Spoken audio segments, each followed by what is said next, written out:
The Tiger of Mysore, a story of the war with Tipu Sahib by Henty, narrated and presented by Golden Fiction Tales. Chapter 1. A Lost Father. There is no saying, lad, no saying at all. All I know is that your father, the captain, was washed ashore at the same time as I was. As you have heard me say, I owed my life to him. I was pretty night gone when I caught sight of him, holding onto a spar. Spent as I was, I managed to give a shout loud enough to catch his ear. He looked round.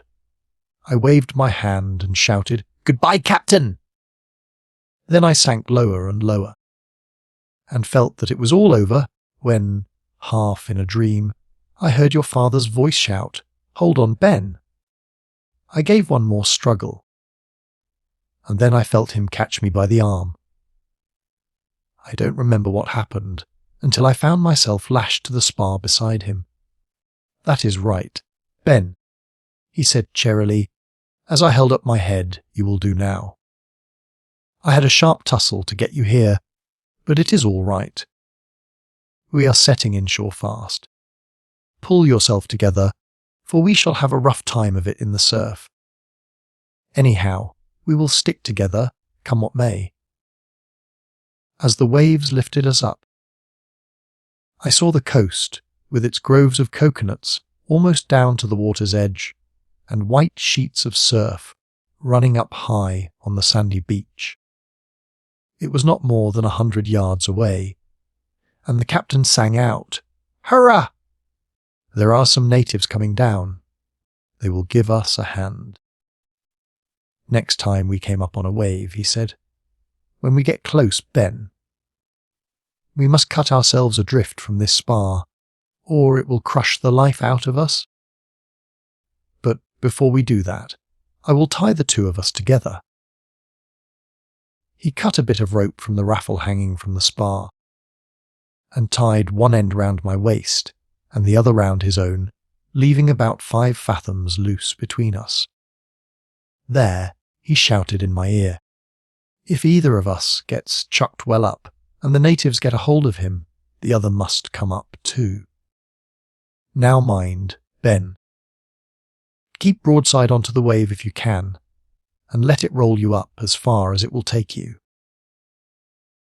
Then, when you feel that its force is spent, stick your fingers and toes into the sand and hold on like grim death."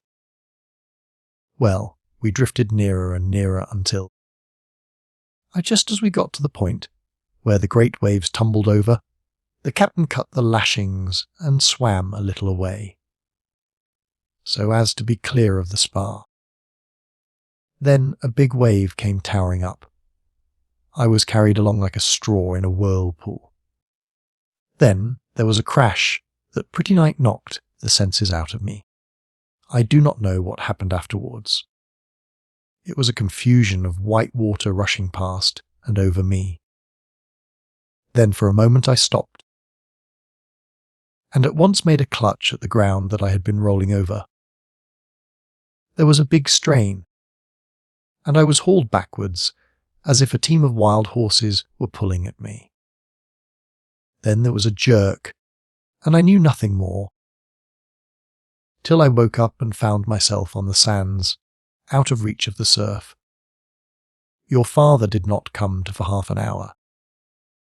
He had been hurt a bit worse than I had, but at last he came round. Well, we were kept 3 months in a sort of castle place, and then one day a party of chaps with guns and swords came into the yard where we were sitting. The man, who seemed the head of the fellows who had been keeping us prisoners, walked up with one who was evidently an officer over the chaps as had just arrived. He looked at us both and then laid his hand on the captain. Then the others came up. The captain had just time to say, "We are going to be parted, Ben. God bless you. If ever you get back, give my love to my wife, and tell her what has happened to me, and that she must keep up her heart. for I shall make a bolt of it the first time I get a chance.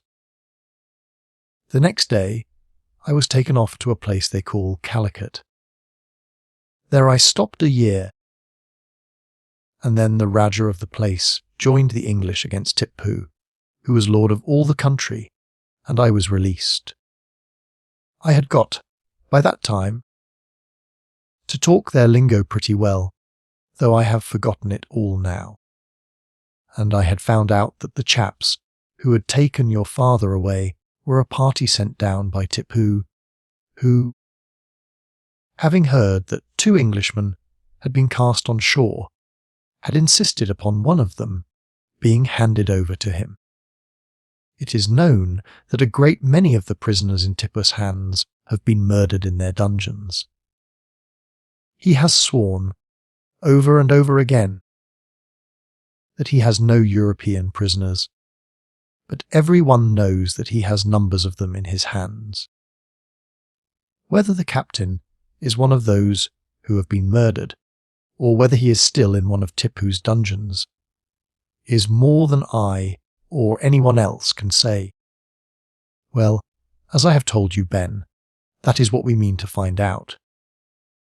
I know that is what your mother has often said, lad,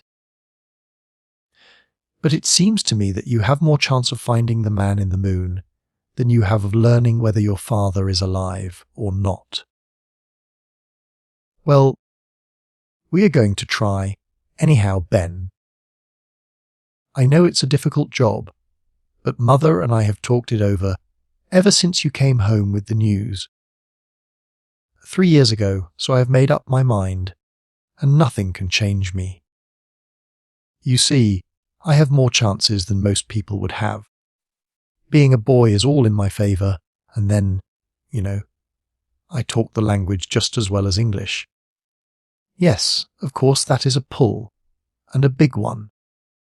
But it is a desperate undertaking, lad, and I can't say as I see how it is to be done. I don't see either, Ben, and I don't expect to see until we get out there. But desperate or not, Mother and I are going to try. Dick Holland, the speaker, was a lad of some 15 years of age. His father, who was captain of a fine East Indiaman, had sailed from London when he was 9, and had never returned.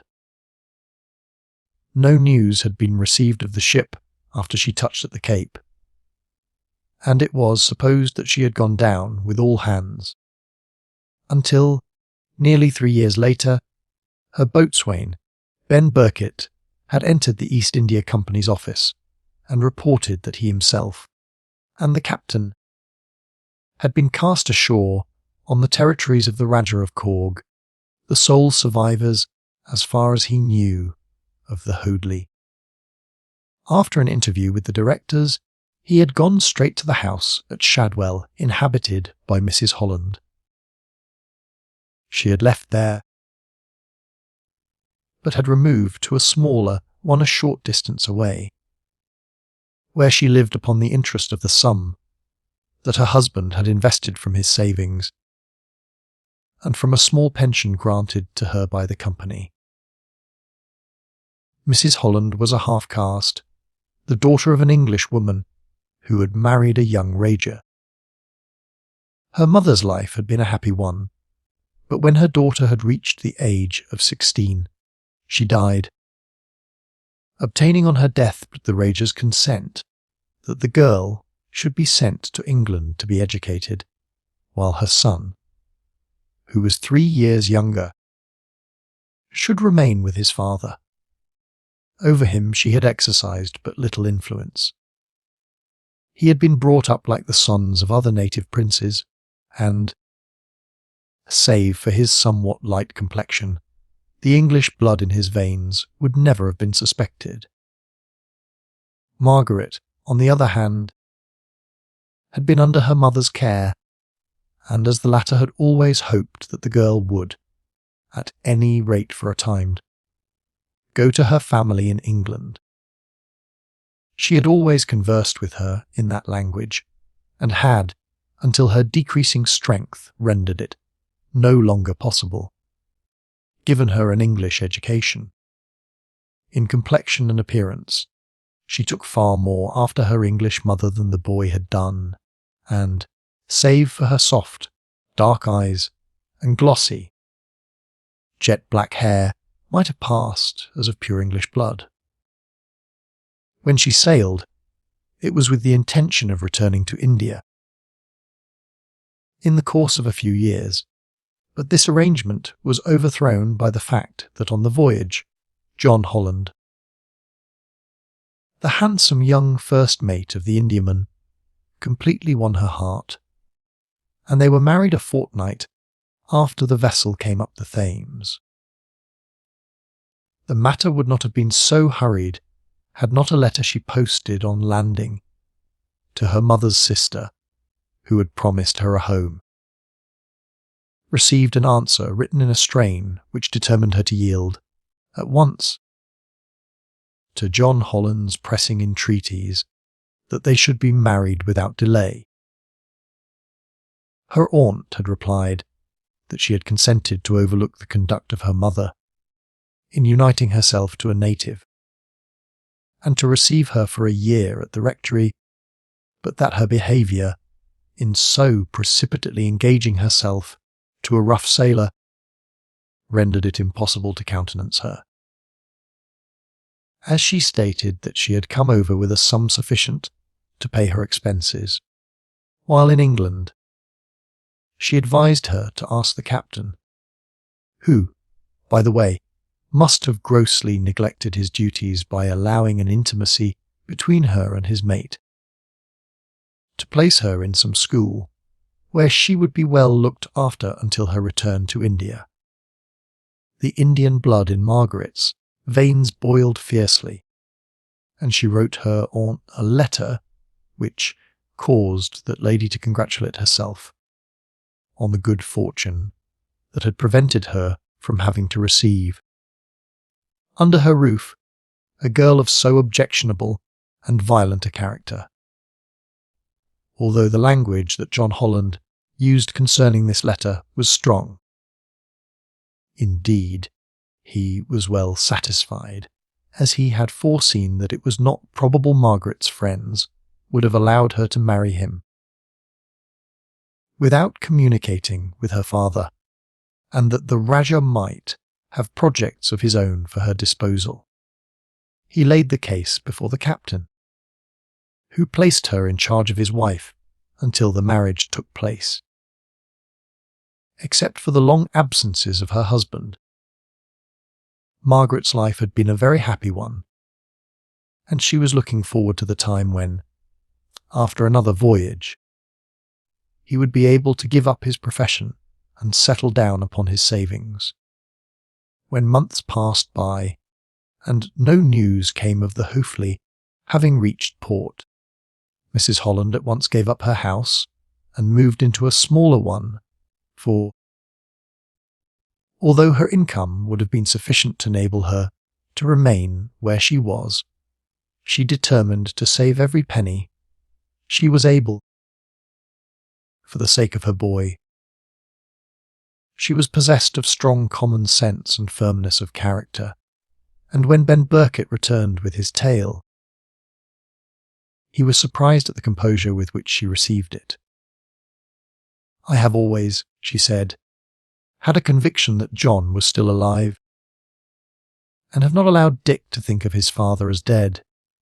And now, I believe, as firmly as before, that some day John will be restored to me. I myself can do nothing towards aiding him. A woman can do little here. She can do nothing in India, save among her own people. I shall wait patiently. For a time, it may be that this war will result in his release. But in the meantime, I shall continue to prepare Dick to take up the search for him, as soon as he is old enough. I hear, once a year, from my brother, who is now Rajah, and he will be able to aid my boy in many ways. However, for a time I must be patient and wait.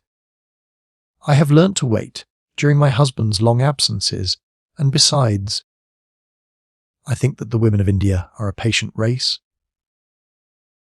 I trust that John will yet come home to me, but if not, when it is time, we will try to rescue him." Ben said nothing at the time to damp her courage, but he shook his head as he left the cottage. "Poor creature," he said. I would not say anything to discourage her, but for a woman and boy to try to get a captive out of the claws of the tiger of Mysore is just madness. Each time he returned from a voyage, Ben called upon Mrs. Holland. He himself had given up every vestige of hope when it was known that the name of her husband was not among the list of those whom Tipu had been forced to release. Margaret Holland, however, still clung to hope.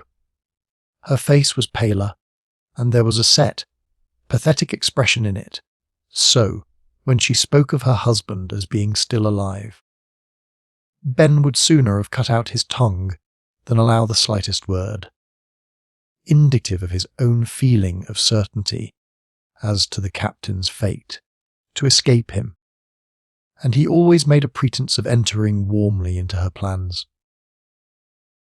The training, as she considered it, of her son went on steadily. She always conversed with him in her father's language, and he was able to speak it as well as English. She was ever impressing upon him that he must be strong and active. When he was 12, she engaged an old soldier who had set up a sort of academy to instruct him in the use of the sword, and in such exercises as were calculated to strengthen his muscles and to give him strength and agility. Unlike most mothers, she had no word of reproach when he returned home from school with a puffed face or cut lips, the signs of battle. "I do not want you to be quarrelsome," she often said to him. "But I have heard your father say that a man who can use his fists well is sure to be cool and quick in any emergency. You know what is before you. And these qualities are of far more importance in your case than any book learning. Therefore, Dick, I say, never quarrel on your own account. But whenever you see a boy bullying a smaller one, take the opportunity of giving him a lesson while learning one yourself. In the days of old, the first duty of a true knight was to succour the oppressed, and I want you to be a true knight. You will get thrashed sometimes, no doubt, but don't mind that. Perhaps next time you will turn the tables." Dick acted upon this advice, and by the time he was 15, had established a reputation among not only the boys of his own school, but of the district. In addition to his strength and quickness, he had a fund of dogged endurance and imperturbable good temper that did not fail him, even on the rare occasions when, in combats with boys much older than himself, he was forced to admit himself defeated. The fact that he fought, not because he was angry, but as if it were a matter of business, gave him a great advantage, and his readiness to take up the cause of any boy ill treated by another was so notorious that, I will tell Dick Holland, became a threat that saved many a boy from being burned. 10 days before his conversation with Ben, his mother had said, "Dick, I can stand this no longer. I have tried to be patient for 6 years, but I can be patient no longer. I feel that another year of suspense would kill me.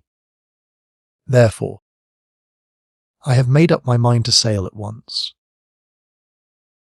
The voyage will take us 5 months, and perhaps you may have to remain some little time at my brother's before you can start.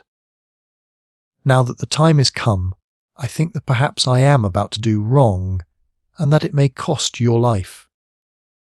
But I cannot help it. Dick, I dream of your father almost every night, and I wake up thinking that I hear him calling upon me to help him. I feel that I should go mad if this were to last much longer."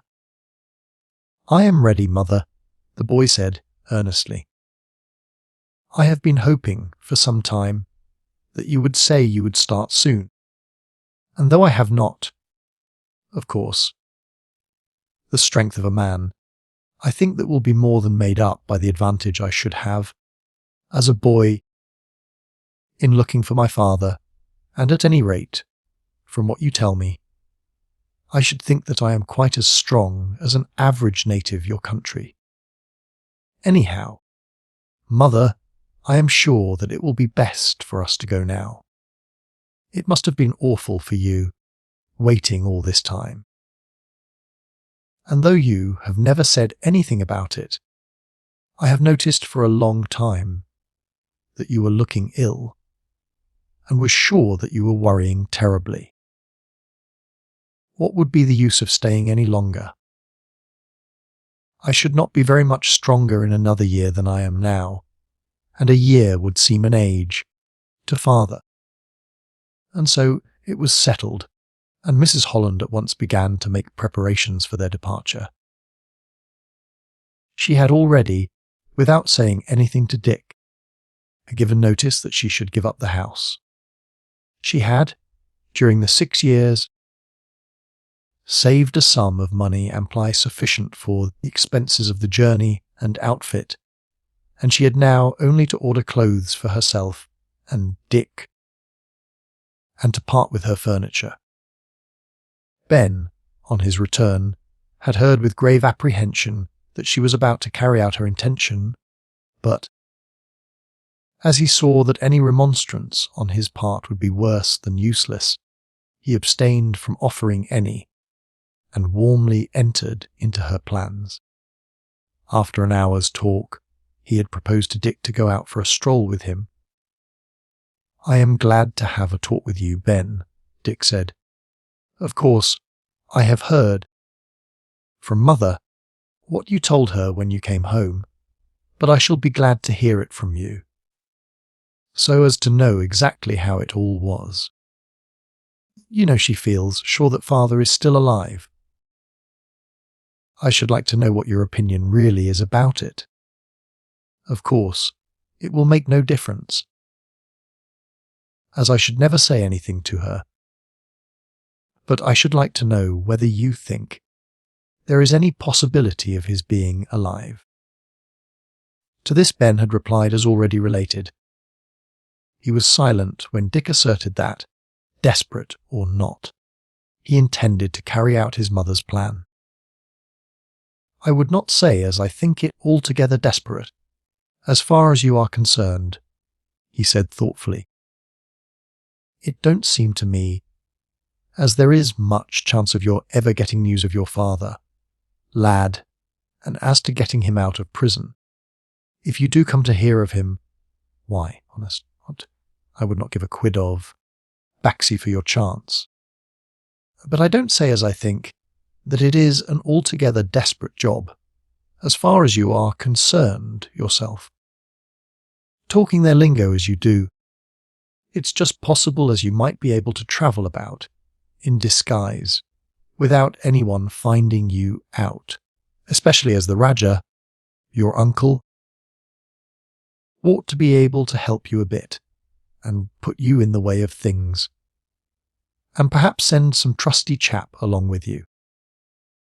There is no doubt you are strong for your age, and being thin, and nothing but muscle. You would pass better as a native than if you had been thick and chunky. My old woman tells me as you have a regular name as a fighter, and that you have given a lesson to many a bully in the neighbourhood. Altogether, there is a lot in your favour, and I don't see why you should not pull through all right, at any rate, even should the worst come to the worst, and you do get news, somehow, that your poor father has gone down. I am sure it will be better for your mother than going on, as she has done for the last 6 years. just wearing herself out with anxiety. I am sure it will, Ben. I can tell you that is as much as I can do, sometimes. Not to burst out crying when I see her sitting, by the hour, with her eyes open, but not seeing anything, or moving as much as a finger, just thinking, and thinking, and thinking. I wish we were going out in your ship, Ben. I wish you was, lad, but it will be 5 or 6 weeks before we are off again. Anyhow, the ship you are going in, the Madras, is a fine craft, and the captain bears as high a character as anyone in the company's fleet. Well, lad, I hope that it will all turn out well. If I could have talked the lingo like a native, I would have been glad to have gone with you and taken my chances. The captain saved my life in that wreck, and it would only have been right that I should risk mine for him, if there was but a shadow of chance of its being of use. But I know that, in a job of this sort, I could be of no good whatsoever, and should be getting you into trouble before we had gone a mile together. I am sure that you would help if you could, Ben. But, of course, you could be of no use. And when do you think of being home again, lad? There is no saying, Ben, it may be years. But, however long it takes, I shan't give it up until I find out, for certain, what has become of my father. And ain't there a chance of hearing how you are getting on, Dick? I shall think of you and your mother, often and often, when I am on deck, keeping my watch at night. And it will seem hard that I mayn't be able to hear, for years, as to what you are doing. The only thing that I can do, Ben, will be to write if I get a chance of sending a messenger, or for my mother to write to you, to the office. That is it. You send a letter to Ben Burkitt, boatswain of the Madeira, care of East India Company, Leadenhall Street, and I shall get it sooner or later. Of course, I shall not expect a long yarn, but just 2 or 3 words to tell me how you are getting on, and whether you have got any news of your father. And if you come back to England, leave your address at the company's office for me, for it ain't an easy matter to find anyone out in London unless you have got their bearings right. 10 days later, Mrs. Holland and Dick embarked on the Madras. Dick had been warned by his mother to say nothing to anyone on board as to the object of their voyage. I shall mention, she said, that I am going out to make some inquiries respecting the truth of a report that has reached me, that some of those on board the Hookley, of which my husband was captain, survived the wreck and were taken up the country. That will be quite sufficient. Say nothing about my having been born in India, or that my father was a native Rajah. Some of these officials, and still more, their wives, are very prejudiced, and consider themselves to be quite different beings to the natives of the country. I found it so on my voyage to England.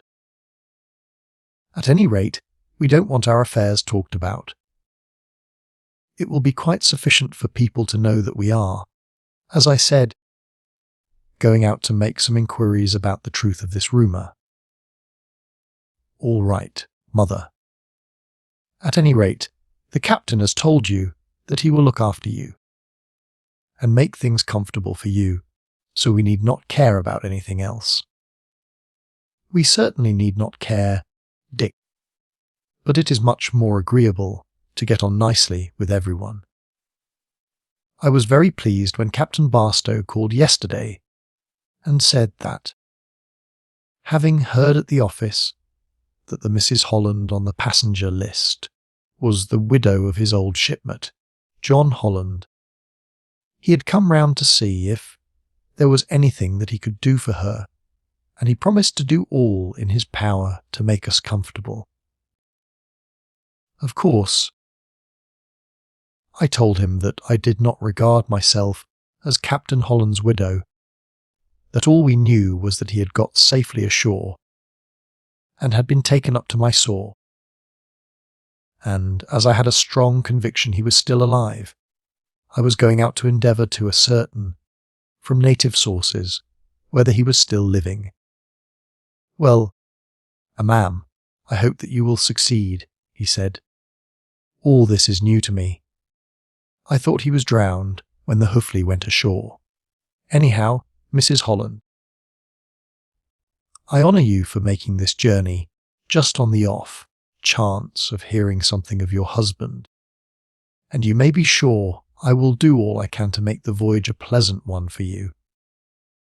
So you see, we shall start favourably, Dick, for the captain can do a great deal towards adding to the comfort of a passenger. When it is known by the purser and steward that a lady is under the special care of the captain, it ensures her a larger share of civility and special attentions than she might otherwise obtain." As soon as they went on board, indeed, the captain came up to them. "Good morning, Mrs. Holland," he said. "You have done quite right to come on board early. It gives you a chance of being attended to before the stewards are being called for by 20 people at once." He beckoned to a midshipman. "Mr. Hart, please tell the purser I wish to speak to him. So this is your son, Mrs. Holland. A fine, straight-looking young fellow. Are you going to put him in the service? You have a strong claim, which I am sure the board would acknowledge.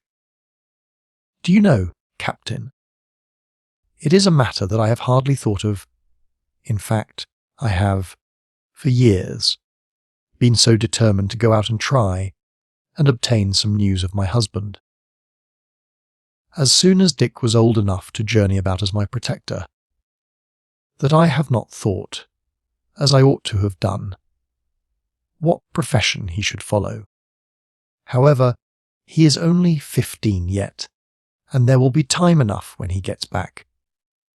If he is to go into the service, the sooner the better, ma'am. One can hardly begin too young. However, I don't say there are not plenty of good sailors afloat who did not enter until a couple of years older than he is. There is no strict rule as to age. Only 15 is he. I should have taken him for at least a year older. However, if you like, Mrs. Holland, I will put him in the way of learning a good deal.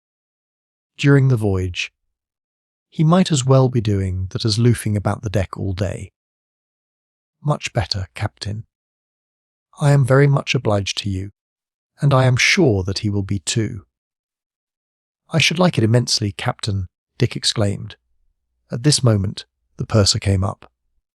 "Mr. Stevenson," the captain said, "this is Mrs. Holland. She is the wife of my old friend, John Holland. We were midshipmen together on board the Ganges. He commanded the Hufli, which was lost, 5 or 6 years ago, somewhere near Calicut. There were 2 or 3 survivors, and he was one of them, and it seems that he was taken up the country. So Mrs. Holland is going out to endeavour to ascertain whether he may not be still alive, though perhaps detained by one of those native princes. Please do everything you can to make her comfortable, and tell the head steward that it is my particular wish she shall be well attended to." "Who is she berthed with?" The purser took the passenger list from his pocket. "She is with Mrs. Colonel Williamson, and the wife of Commissioner Larkins." The captain gave a grunt of dissatisfaction. The purser went on. "There is a small cabin vacant, Captain. 2 ladies who were to have it, a mother and daughter, have, I hear this morning, been unexpectedly detained, owing to the sudden illness of one of them. Their heavy baggage is all in the hold and must go on, and they will follow in the next ship. Shall I put Mrs. Holland in there? Certainly. This is most fortunate. I don't think that you would have been comfortable with the other two, Mrs. Holland. I don't know the Colonel's wife, but Mrs. Larkins has travelled with us before, and I had quite enough of her on that voyage. Thank you very much, Captain. It will indeed be a comfort to have a cabin to myself. Dick found that he was berthed with two young cadets, whose names he learned from the cards fastened over the bunks were Latham and Fellows.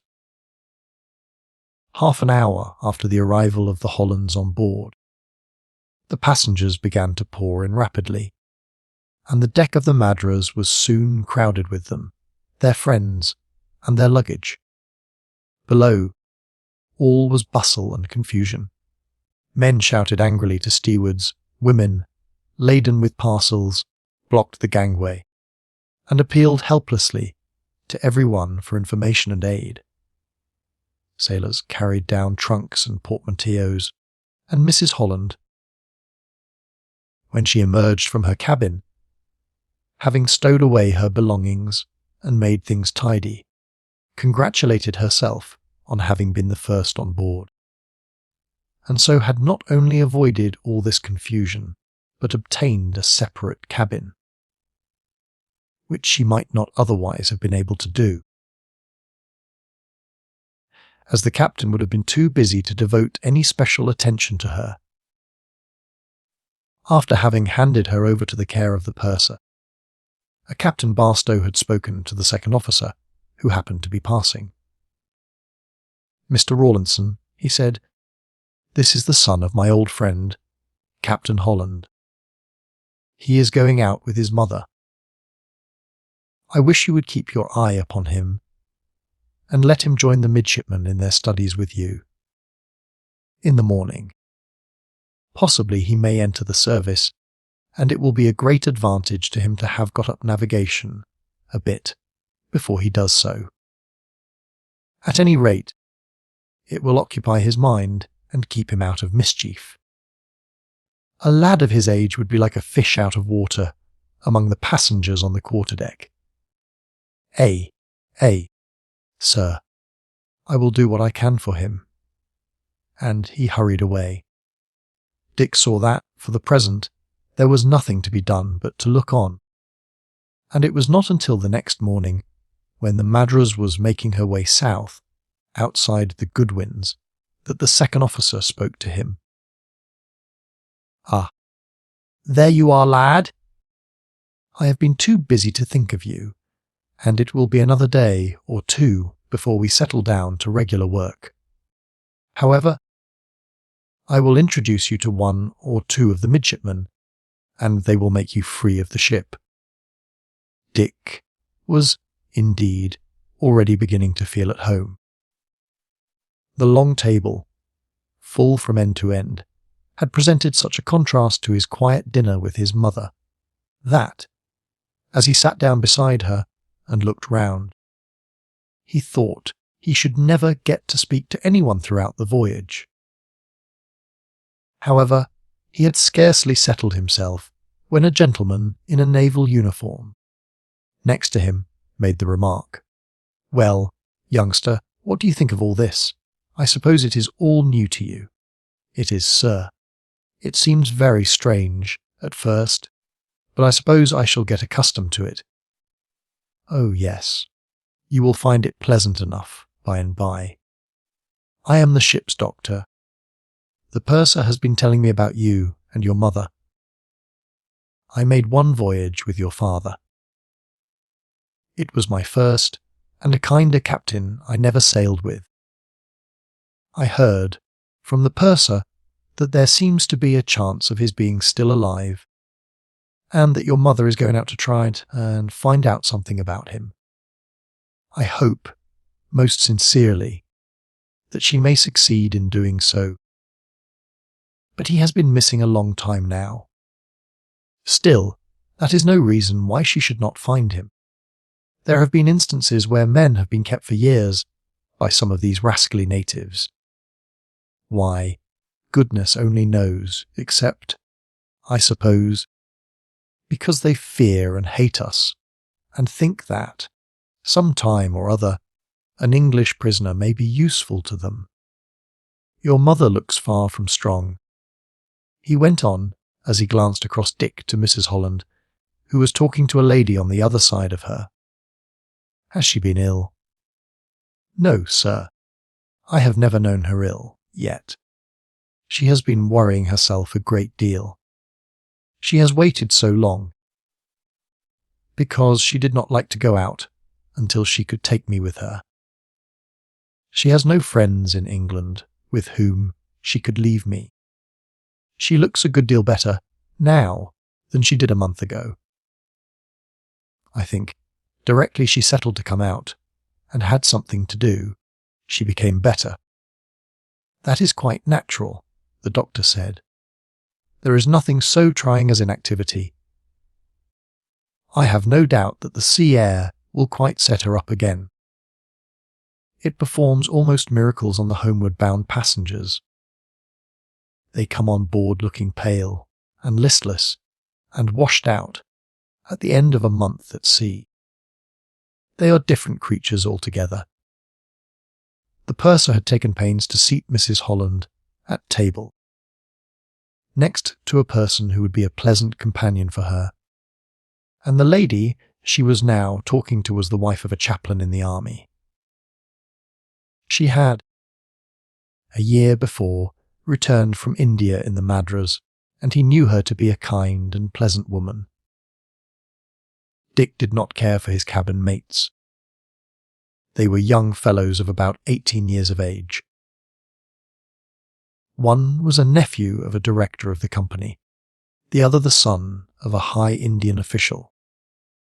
They paid but little attention to him, generally ignoring him altogether, and conversing about things and people in India, in the tone of men to whom such matters were quite familiar. In 3 or 4 days, Dick became on good terms with the 6 midshipmen the Madras carried. 2 of them were younger than himself, 2 somewhat older, while the others were nearly out of their time, and hoped that this would be their last trip in the midshipman's berth. The 4 younger lads studied, 2 hours every morning, under the second officer's instruction, and Dick took his place at the table, regularly with them. Mathematics had been the only subject in which he had at all distinguished himself at school, and he found himself able to give satisfaction to Mr. Rawlinson in his studies of navigation. After this work was over, they had an hour's practical instruction by the boatswain's mate, in knotting and splicing ropes, and in other similar matters. In a fortnight, he had learned the names and uses of what had, at first, seemed to him the innumerable ropes, and long before that, had accompanied one of the midshipmen aloft. On the first occasion that he did so, 2 of the topmen followed him, with the intention of carrying out the usual custom of lashing him to the ratlines until he paid his footing. Seeing them coming up, the midshipman laughed and told Dick what was in store for him. The boy had been as awkward as most beginners in climbing the shrouds, the looseness and give of the ratlines puzzling him, but he had, for years, practised climbing ropes in the gymnasium at Shadwell, and was confident in his power to do anything in that way. The consequence was that, as soon as the sailors gained the top, where he and the midshipman were standing, Dick seized one of the halyards and, with a merry laugh, came down hand over hand. A minute later, he stood on the deck. "Well done, youngster," said the boatswain's mate, who happened to be standing by as Dick's feet touched the deck. "This may be the first time you have been on board a ship, but it is easy to see that it isn't the first, by a long way, that you have been on a rope. Could you go up again?" "Yes, I should think so," Dick said. "I have never climbed so high as that, because I have never had the chance. But it ought to be easy enough." The man laughed. "There are not many sailors who can do it," he said. "Well, let us see how high you will get." As Dick was accustomed to go up a rope 30 feet high, hand over hand, without using his legs, he was confident that, with their assistance, he could get up to the main top, lofty as it was, and he at once threw off his jacket and started. He found the task harder than he had anticipated, but he did it without a pause. He was glad, however, when the two sailors above grasped him by the arms and placed him beside them on the main top. "Well, sir," one said, admiringly, "we thought you was a Johnny Newcomb, by the way you went up the ratlines, but you came up that rope like a monkey." "Well, sir, you are free up here, and if you weren't it would not make much odds to you, for it would take half the ship's company to capture you."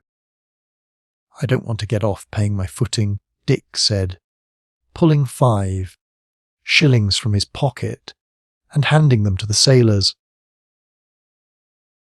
For his mother had told him that it was the custom, on first going aloft, to make a present to them, and had given him the money for the purpose. "I can climb, but I don't know anything about ropes, and I shall be very much obliged if you will teach me all you can." Chapter 2. A Brush with Privateers. Dick was surprised when, on descending to the deck, he found that what seemed to him a by no means very difficult feat had attracted general attention.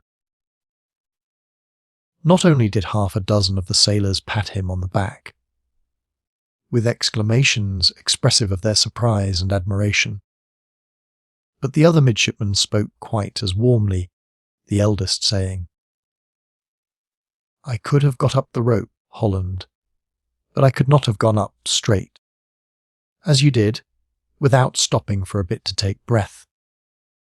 You don't look so very strong either." "I think that it is knack more than strength," Dick replied. "I have done a lot of practice at climbing, for I have always wanted to get strong, and I heard that there was no better exercise." When, presently, Dick went after the quarterdeck, Captain Barstow said to him, "You have astonished us all, lad." I could hardly believe my eyes when I saw you going up that rope. I first caught sight of you when you had climbed but 20 feet, and wondered how far you would get at that pace. I would have wagered 100 guineas to 1 that you would not have kept it up to the top. Well, lad, whatever profession you take to, it is certain that you will be a good sailor spoilt. They had now been 3 weeks out, but had made slow progress, for the winds had been light, and mostly from the southwest. "This is very dull work," the doctor said to Dick one day at dinner. "Here we are, 3 weeks out, and still hardly beyond the channel. There is one consolation. It is not the fault of the ship. She has been doing well, under the circumstances, but the fates have been against her, thus far. I have no doubt there are a score of ships still lying in the Downs that were there when we passed, and, tedious as it has been beating down the channel, with scarce wind enough most of the time to keep our sails full, it would have been worse lying there all the time. Still, we have gained a good bit on them, sir.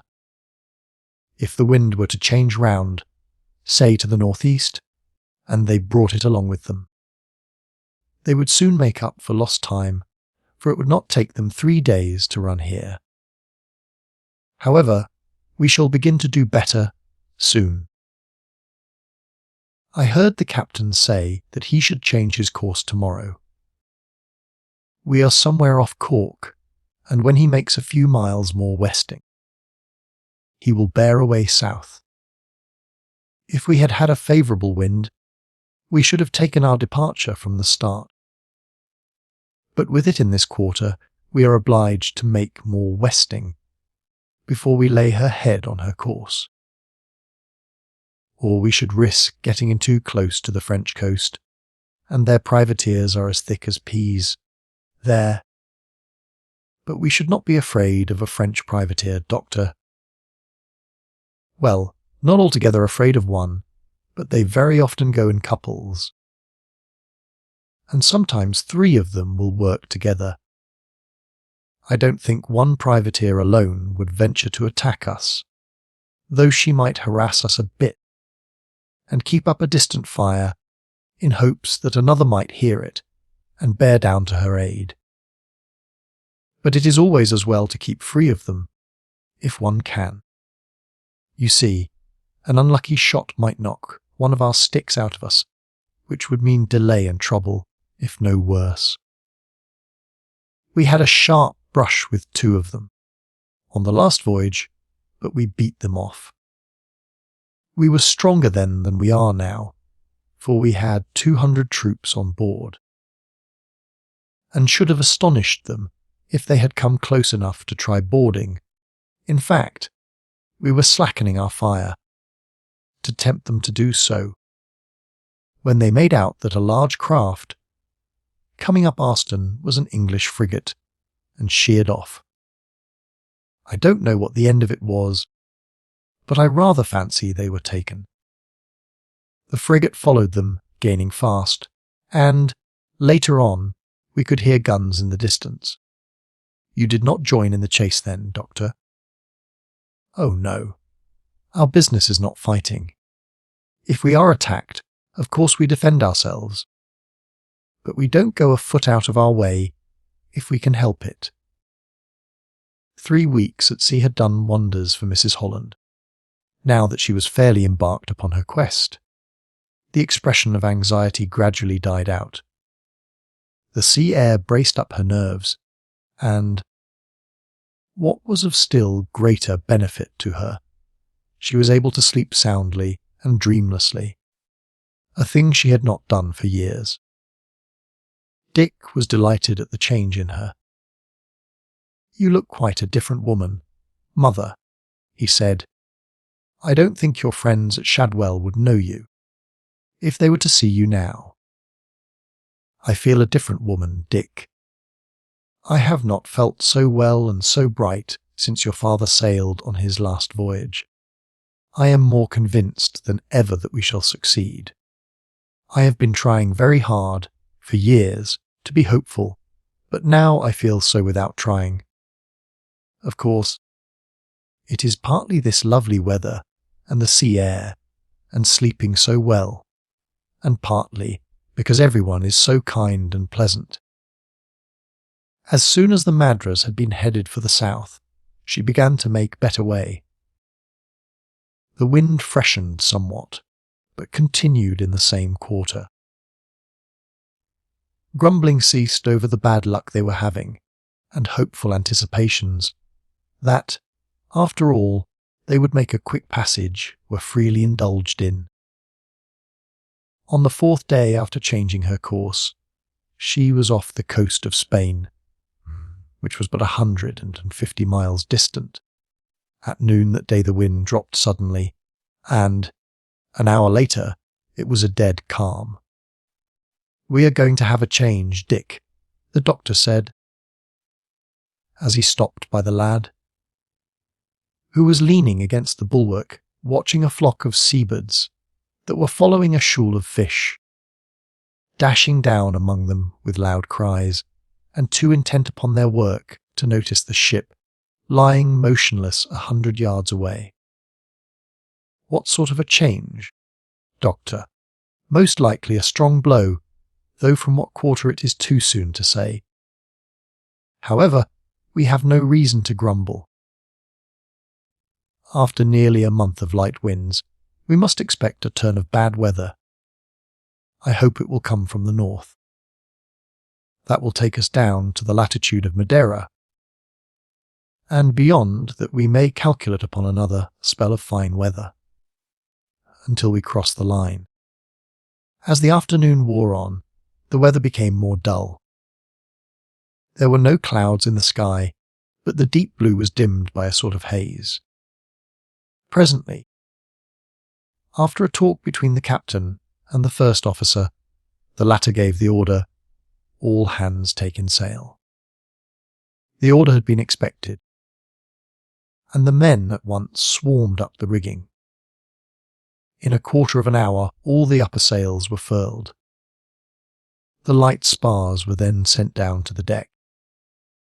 "You may as well get the top gallant sails off her too, Mr. Green," the captain said to the first officer.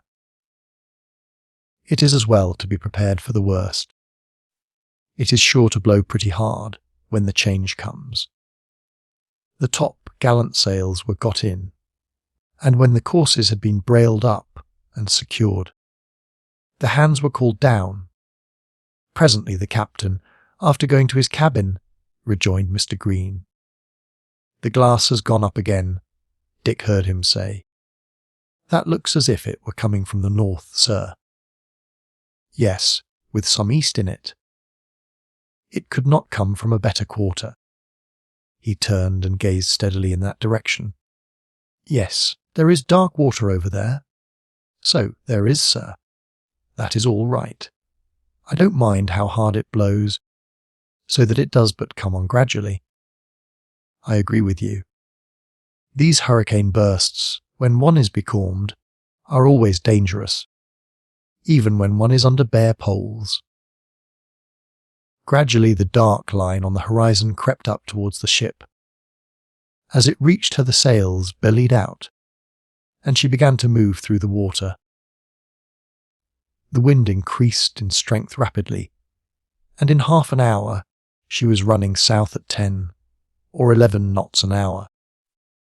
The thermometer had fallen many degrees, and as the sun set, the passengers were glad to go below for shelter. Before going to bed, Dick went up on deck for a few minutes. The topsails had been reefed down, but the Madras was rushing through the water at a high rate of speed. The sea was getting up, and the waves were crested with foam. Above, the stars were shining brilliantly. "Well, lad, this is a change, is it not?" the captain said as he came along in a pea jacket. "We seem to be going splendidly, Captain." "Yes, we are walking along grandly, and making up for lost time." "It is blowing hard, sir." "It will blow a good deal harder before morning, lad. But I do not think it will be anything very severe. Things won't be so comfortable downstairs for the next day or two, but that is likely to be the worst of it." The motion of the ship kept Dick awake for some time, but, wedging himself tightly in his berth, he presently fell off to sleep and did not wake again until morning. His two cabin mates were suffering terribly from seasickness, but he felt perfectly well, although it took him a long time to dress, so great was the motion of the ship. On making his way on deck, he found that overhead the sky was blue and bright, and the sun shining brilliantly. The wind was blowing much harder than on the previous evening, and a heavy sea was running, but as the sun sparkled on the white crests of the waves, the scene was far less awe-inspiring than it had been when he looked out before retiring to his berth. The ship, under closely reefed main and fore topsails, was tearing through the water at a high rate of speed, throwing clouds of spray from her bows, and occasionally taking a wave over them that sent a deluge of water along the deck. What do you think of this, lad?" Mr. Rawlinson, who was in charge of the watch, asked him as, after watching his opportunity, he made a rush to the side and caught a firm hold of a shroud. "It is splendid, sir," he said. "Has she been going like this all night?" The officer nodded. "How long do you think it will last, sir?" 2 or 3 days. "Will it be any worse, sir?" "Not likely to be. It is taking us along rarely, and it is doing us good in more ways than one. Look there." And as they rose on a wave, he pointed across the water behind Dick. The lad turned and saw a brig running parallel to their course, 1/2 mile distant. "What of her, sir?" "That is a French privateer, unless I am greatly mistaken. But she has the British ensign flying, sir." "Eh? But that goes for nothing. She may possibly be a trader on her way down to the Guinea coast, but by the cut of her sails and the look of her hull, I have no doubt that she is a Frenchman." "We are passing her, sir?" "Oh, yes. In a gale and a heavy sea, weight tells, and we shall soon leave her Aston. But in fine weather, I expect she could sail round and round us. If the French could fight their ships as well as they can build them, we should not be in it with them. Why don't we fire at her, Mr. Rawlinson?" The officer laughed. "How are you going to work your guns with the ship rolling like this?" "No, lad, we are like 2 muzzled dogs at present. We can do nothing but watch each other. I am sorry to say that I don't think the fellow is alone. 2 or 3 times I have fancied that I caught a glimpse of a sail on our starboard quarter. I could not swear to it, but I don't think I was mistaken, and I called the captain's attention that way, just before he went down 10 minutes ago, and he thought he saw it too. However, as there was nothing to be done, he went down for a cork. He had not left the deck since noon yesterday. But if she is no bigger than the other, I suppose we shall leave her behind too, Mr. Rawlinson." "Eh, lad, we shall leave them both behind presently. But if they are what I think, we are likely to hear more of them later on. They would not be so far offshore as this, unless they were on the lookout for Indiamen, which of course keep much farther out than ships bound up the Mediterranean, and, having once spotted us, they will follow us like hounds on a deer's trail. However, I think they are likely to find that they have caught a Tartar when they come up to us. Here is the doctor. Well, doctor, what is the report below?" "Only the usual number of casualties, a sprained wrist, a few contusions, and 3 or 4 cases of hysterics." "Is mother all right, doctor?" Dick asked. "As I have heard nothing of her, I have no doubt she is. I am quite sure that she will not trouble me with hysterics. Women who have had real trouble to bear, Dick, I can be trusted to keep their nerves steady in a gale." "I suppose you call this a gale, doctor?" "Certainly. It is a stiff north-easterly gale. And if we were facing it, instead of running before it, you would not want to ask the question. That is a suspicious-looking craft. Rawlinson." He broke off, catching sight of the brig, now on their port quarter. "Yes, she is a privateer, I have no doubt, and, unless I am mistaken, she has a consort somewhere out there to starboard. However, we need not trouble about them. Travelling as we are, we are going 2 knots an hour faster than the brig. So much the better," the doctor said shortly. "We can laugh at one of these fellows, but when it comes to 2 of them, I own that I don't care for their company. So the longer this gale holds on, the better." The mate nodded. "Well, Dick," the doctor went on, "do you feel as if you will be able to eat your breakfast?" "I shall be ready enough for it, doctor." "But I don't see how it will be possible to eat it, with the vessel rolling like this." "You certainly will not be able to sit down to it. Nothing would stay on the table a minute. There will be no regular breakfast today. You must get the steward to cut you a chunk of cold meat, put it between 2 slices of bread, and make a sandwich of it. As to tea, ask him to give you a bottle and to pour your tea into that. Then, if you wedge yourself into a corner, you will find that you are able to manage your breakfast comfortably, and can amuse yourself watching people trying to balance a cup of tea in their hand." Not more than half a dozen passengers ventured on deck for the next 2 days, but at the end of that time the force of the wind gradually abated, and on the following morning the Madras had all her sails set to a light but still favourable breeze.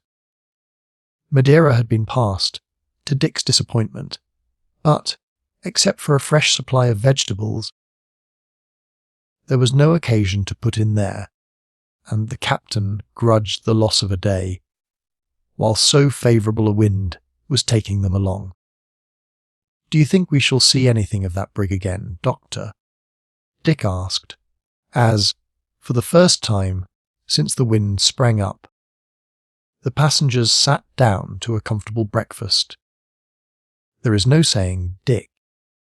If we gained 2 knots an hour during the blow, and I don't suppose we gained more than 1.5, they must be 120 miles, or so astern of us. After all, that is only half a day's run.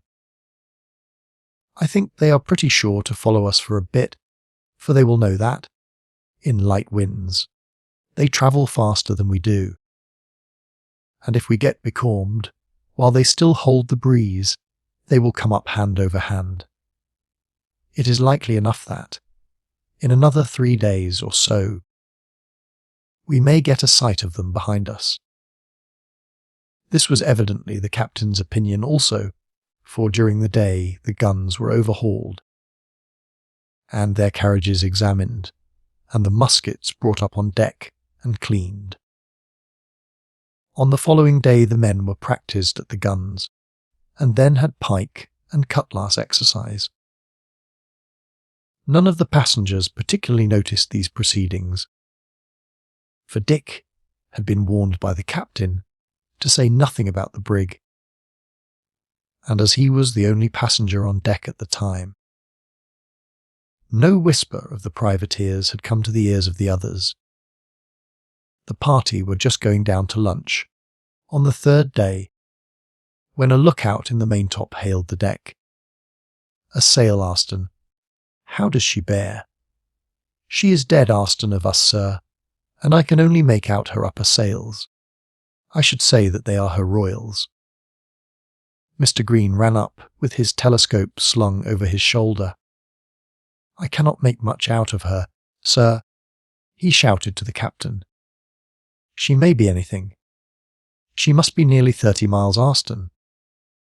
I think, with Pearson, that it is her royals we see. Take a look round, Mr. Green." The mate did so, and presently called down, "I can make out something else away on the starboard quarter, but so far astern that I can scarce swear to her. Still, it can be nothing but a sail. Thank you, Mr. Green. I dare say that we shall know more about her later on." When the captain joined the passengers at table, one of the ladies said, "You seem interested in that ship astern of us, Captain." "Yes, Mrs. Seaforth. One is always interested in a ship when one gets down as far as this. She may be another Indiaman. And although the Madras has no claim to any great speed in a light breeze like this, one never likes being passed." The explanation was considered as sufficient, and nothing more was said on the subject. By sunset, the upper sails of the stranger could be made out from the deck of the Madras. Mr. Green again went up and had a look at her. "She is coming up fast," he said when he rejoined the captain. "She keeps so dead in our wake that I can't make out whether she is a brig or a three-master. But I fancy that she is a brig by the size and cut of her sails. I can see the other craft plainly enough now. She is 8 or 10 miles west of the other, and has closed in towards her since I made her out before. I have no doubt that she is a large schooner. Well, it is a comfort that they are not a few miles nearer Mr. Green. There is no chance of their overtaking us before morning, so we shall be able to keep our watches as usual, and shall have time to get ready for a fight, if there is to be one. The sooner the better, sir, so that it is daylight. It is quite certain that they have the legs of us." In the morning, when Dick came up, he found that the wind had quite died away, and the sails hung loosely from the yards. Looking astern, he saw 2 vessels. They were some 6 miles away, and perhaps 2 miles apart. As they lay without steerage way, they had swung partly round, and he saw that they were a brig and a schooner. The former he had no doubt, from her lofty masts and general appearance, was the same the Madras had passed 6 days before. As the passengers came up, they were full of curiosity as to the vessels. "Of course, we know no more actually than you do yourselves," the captain said, as some of them gathered round and questioned him, "but I may as well tell you, frankly, that we have very little doubt about there being 2 French privateers. We passed them during the gale, and had some hopes that we should not see them again. But in the light breeze we have been having during the last few days, they have made up lost ground, and I am afraid we shall have to fight them." Exclamations of alarm broke from some of the ladies who heard his words. "You need not be alarmed, ladies," he went on. "We carry 12 guns, you know, and I expect that all of them are a heavier metal than theirs. The Madras is a strongly built ship, and will stand a good deal more hammering than those light craft will, so that I have no doubt we shall give a good account of ourselves." After breakfast, the hatches were opened and the gun cases belonging to the passengers brought on deck. Scarce one of them but had a rifle, and many had, in addition, a shotgun. The day passed without any change in the positions of the vessels, for they still lay becalmed. "Why don't they get out their boats and tow their vessels up?" Dick asked the doctor. "Because they would be throwing away their chances if they did so. They know that we cannot get away from them, and we might smash up their boats as soon as they came within range. Besides, their speed and superior handiness give them a pull over us when fighting under sail. They may try to tow up during the night, if they think they are strong enough to take us by boarding, but I hardly think they will do so." The night, however, passed off quietly. But in the morning a light breeze sprang up from the east, the sails were trimmed, and the Madras again began to move through the water. By breakfast time, the craft behind had visibly decreased their distance. The meal was a silent one. When it was over, the captain said, "As soon as those fellows open fire, ladies, I must ask you all to go down into the hold. The sailors have already cleared a space below the waterline, large enough for you, and they will take down some cushions, and so on, to make you as comfortable as possible under the circumstances, and pray do not be alarmed at any noises you may hear. You will be below the waterline and perfectly safe from their shot. And you may be sure that we shall do our best to keep the scoundrels from boarding us, and I will let you know, from time to time, how matters are going." The unmarried men at once went up on deck. The others lingered for a short time behind, talking to their wives and daughters, and then followed. "The wind has strengthened a bit, Mr. Green," the captain said, "and I fancy we shall get more." "I think so too, Captain." "Then you may as well get off the upper sails and make her snug. Get off everything above the topgallant. Then, if the wind increases, we shall not want to call the men away from the guns." The crew had, without orders, already mustered at quarters. The lashings had been cast off the guns. The boatswain had opened the magazines, and a pile of shot stood by each gun, together with cases of canister and grape shot for close work. Boarding pikes and cutlasses were ranged along by the bulwarks. The men had thrown aside their jackets, and many of those at the guns were stripped to the waist.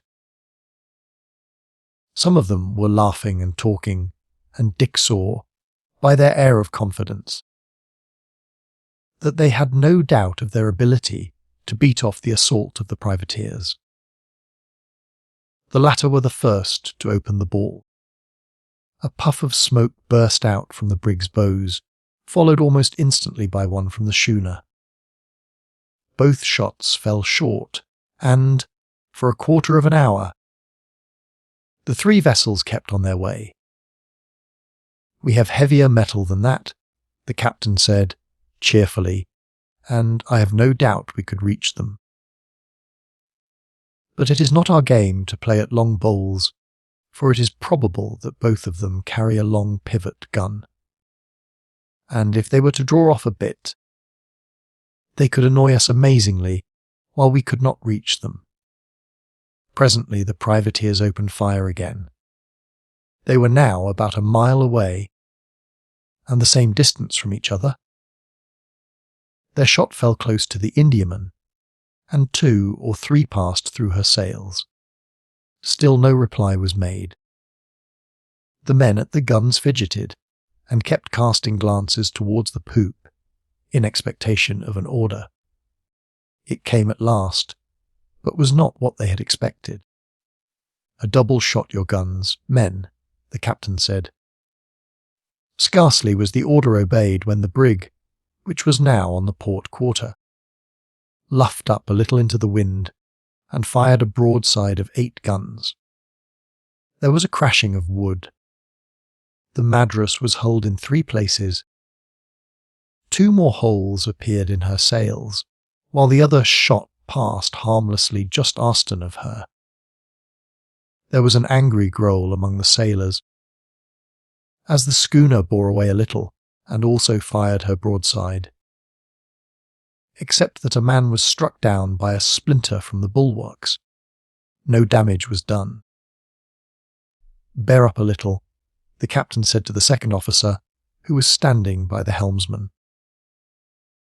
"I want to edge in a little towards the brig, but not enough for them to notice it. Now, gentlemen," he went on, to the passengers, "I have no doubt that most of you are good shots, and I want you, after we have fired our broadside, to direct your attention to the brig's helmsman. If you can render it impossible for the men to stand at the wheel, we will make mincemeat of this fellow in no time.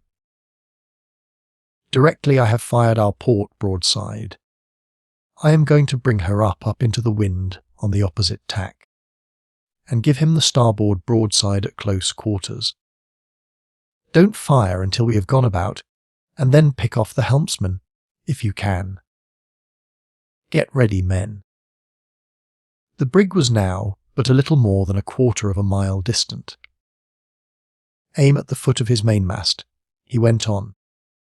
Let each man fire as he gets the mast on his sight. A moment later the first gun fired, and the whole broadside followed in quick succession. Down with the helm! Hard down! Sheets and tacks! The men whose duty it was to trim the sails ran to the sheets and braces.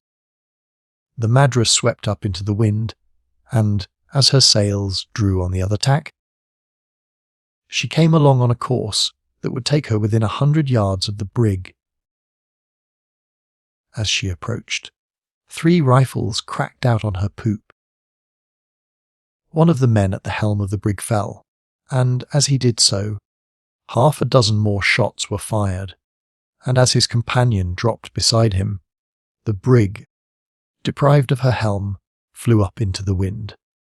3 men ran after the wheel, but the deadly rifles spoke out again. 2 of them fell. The 3rd dived under the bulwark for shelter. "Steady, men!" the captain shouted. "Fetch her mainmast out of her!" As they swept along under the stern of the brig, each gun of their other broadside poured in its fire in succession, raking the crowded deck from end to end. A moment later, the mainmast was seen to sway, and a tremendous cheer broke from the Madras as it went over the side, dragging with it the foretopmast, with all its gear. "Down with the helm again!" the captain shouted. "Bring her head to wind, and keep her there."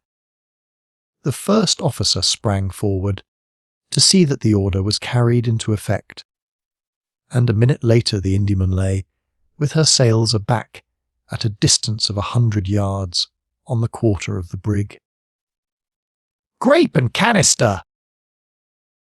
the captain shouted, and broadside after broadside swept the decks of the brig, which, hampered by her wreckage, was lying almost motionless in the water.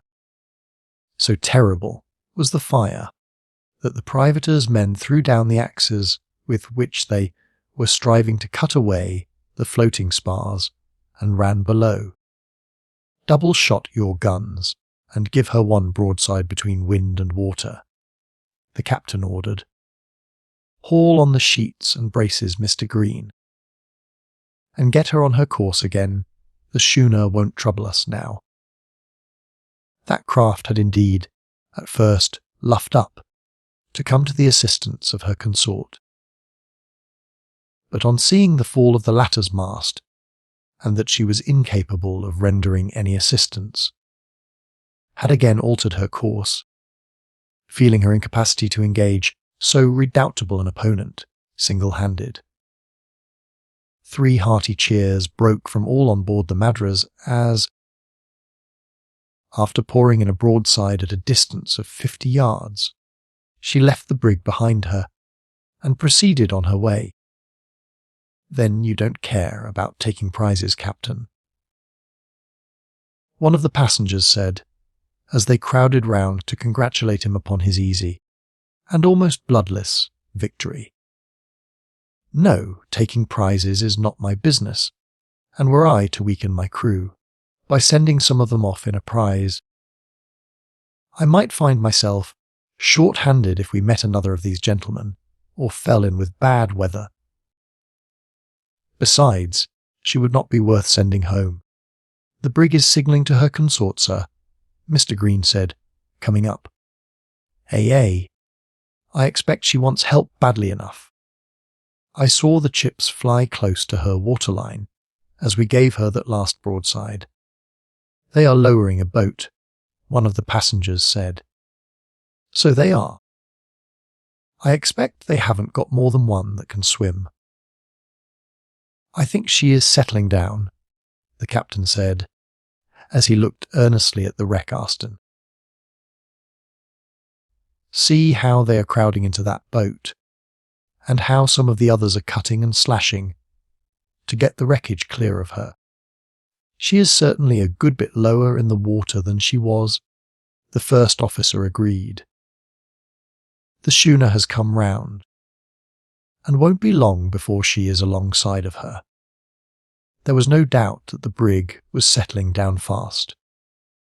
Men stood on the bulwarks and waved their caps frantically to the schooner. Others could be seen, by the aid of a glass, casting spars, hen coops, and other articles overboard, and jumping into the water after them. And soon the sea around the wreck was dotted with heads and floating fragments, while the wreckage of the mainmast was clustered with men. When the Madras was a mile away, the schooner was lying, thrown up head to wind, 50 yards from the brig, and her boats were already engaged in picking up the swimmers. Suddenly the brig gave a heavy lurch. "There she goes!" the captain exclaimed. A moment later the hull had disappeared, and the schooner remained alone. By this time, the whole of the ladies had ascended from their place of safety to the poop, and a general exclamation broke from the passengers as the brig disappeared. "The schooner will pick them all up," the captain said. "They must have suffered heavily from our fire, but I don't think any will have gone down with her." The boat, which has already reached the schooner, must have taken a good many, and the mainmast and foretopmast and spars would support the rest, to say nothing of the things they have thrown overboard. There is one wasp the less afloat. No further adventure was met with throughout the voyage. They had a spell of bad weather off the Cape, but the captain said it was nothing to the gales they often encountered there, and that the voyage, as a whole, was an exceptionally good one. For even after the delays they had encountered at the start, the passage had lasted but 4 months and a half. They touched at Point de Galle for news, and to ascertain whether any French warships had been seen. Of late, along the coast, a supply of fresh vegetables and fruit was taken on board, as the vessel, after touching at Madras, was to go on to Calcutta. A few of the passengers landed at Point de Galle, but neither Dick nor his mother went ashore. You will have plenty of opportunities of seeing Indians. Later on, Dick, Mrs. Holland had said, and, as the gigs will not take all ashore, we may as well stop quietly here. I heard the captain say that he would weigh anchor again in 4 hours. Dick was rather disappointed, but, as they would be at Madras before long, he did not much mind. 10 days later, they anchored off that town. Little was to be seen except the fort, a number of warehouses, and the native town. While the scenery contrasted strongly with that of Ceylon, with its masses of green foliage, with hills rising behind, for the last fortnight, Mrs. Holland had been somewhat depressed.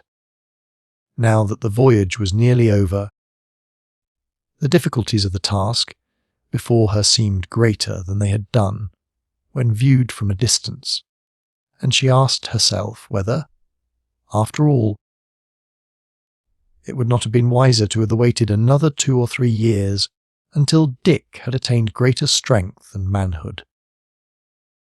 The boy, however, when she confided her doubts to him, laughed at the idea. "Why, Mother," he said, "we agreed that I had a much greater chance, as a boy, of going about unsuspected than I should have as a man. Besides, we could never have let father remain any longer without trying to get him out. No, Mother, we have gone through it over and over again, and talked about every chance. We have had a first-rate voyage, and everything is going on just as we could have wished, and it would never do begin to have doubts now. We have both felt confident all along. It seems to me that, of all things, we must keep on being confident at any rate until there is something to give us cause to doubt. On the following morning, they landed in a surf boat and were fortunate in getting ashore without being drenched. There was a rush of wild-looking and half-naked natives to seize their baggage, but upon Mrs. Holland, with quiet decision, accosting the men in their own language and picking out 4 of them to carry the baggage up to one of the vehicles standing on the road that ran along the top of the high beach. The rest fell back, and the matter was arranged without difficulty. After a drive of 20 minutes, they stopped at a hotel. "It is not like a hotel," Mother, Dick remarked, as they drew up. "It is more like a gentleman's house, standing in its own park. Almost all the European houses are built so here, Dick, and it is much more pleasant than when they are packed together." "Much nicer," Dick agreed. "If each house has a lot of ground like this, the place must cover a tremendous extent of country." "It does, Dick, but as everyone keeps horses and carriages, that does not matter much." Blacktown, as they call the native town, stands quite apart from the European quarter. As soon as they were settled in their rooms, which seemed to Dick singularly bare and unfurnished, Mother and son went out for a drive in one of the carriages belonging to the hotel. And Dick had learned so much about India from her that, although extremely interested, he was scarcely surprised at the various scenes that met his eye, or at the bright and varied costumes of the natives. Many changes had taken place during the 17 years that had elapsed since Mr. Holland had left India. The town had increased greatly in size. All signs of the effects of the siege by the French 30 years before had been long since obliterated. Large and handsome government buildings had been erected, and evidences of wealth and prosperity were everywhere present. Chapter 3. The Rajah. "Now, Mother, let us talk over our plans," Dick said as, after dinner, they seated themselves in 2 chairs in the veranda, at some little distance from the other guests at the hotel. "How are we going to begin? In the first place, Dick, we shall tomorrow send out a messenger to Tripataly to tell my brother of our arrival here." "How far is it, Mother?" "It is about 120 miles, in a straight line, I think, but a good bit farther than that, by the way we shall go." "How shall we travel?" "Mother, I will make some inquiries tomorrow, but I think that the pleasantest way will be to drive from here to Conjeveram. I think that is about 40 miles. There we can take a native boat and go up the river Pela, past Arcot and Vellore, to Vaniam Badi. From there it is only about 15 miles to Tripataly. I shall tell my brother the way I propose going. Of course, if he thinks any other way will be better, we shall go by that." "Are we going to travel as we are, Mother, or in native dress?" "That is a point that I have been thinking over, Dick. I will wait and ask my brother which he thinks will be the best. When out there, I always dressed as a native and never put on English clothes, except at Madras. I used to come down here 2 or 3 times every year with my mother, and generally stayed for a fortnight or 3 weeks.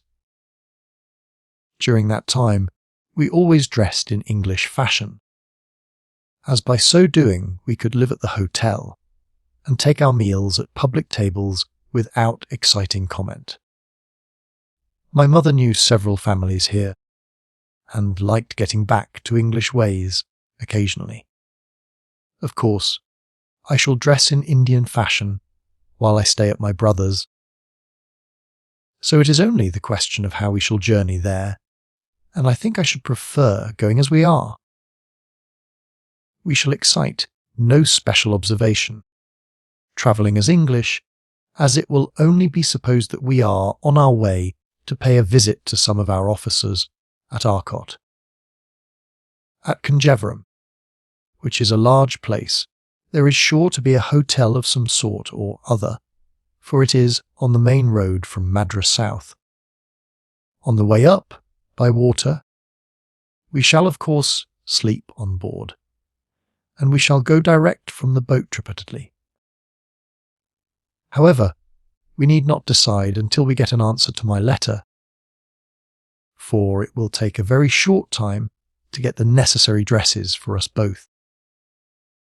I think it most likely that my brother will send down one of his officers to meet us, or possibly may come down himself. You heard what they were all talking about at dinner, Dick? Yes.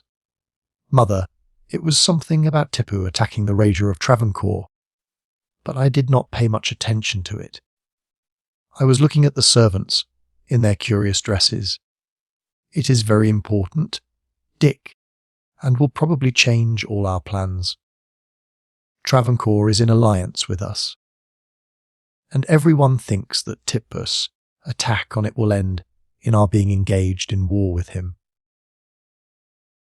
I was talking to the officer who sat next to me, and he told me that, if there had been a capable man at the head of government here, war would have been declared as soon as the Sultan moved against Travancore.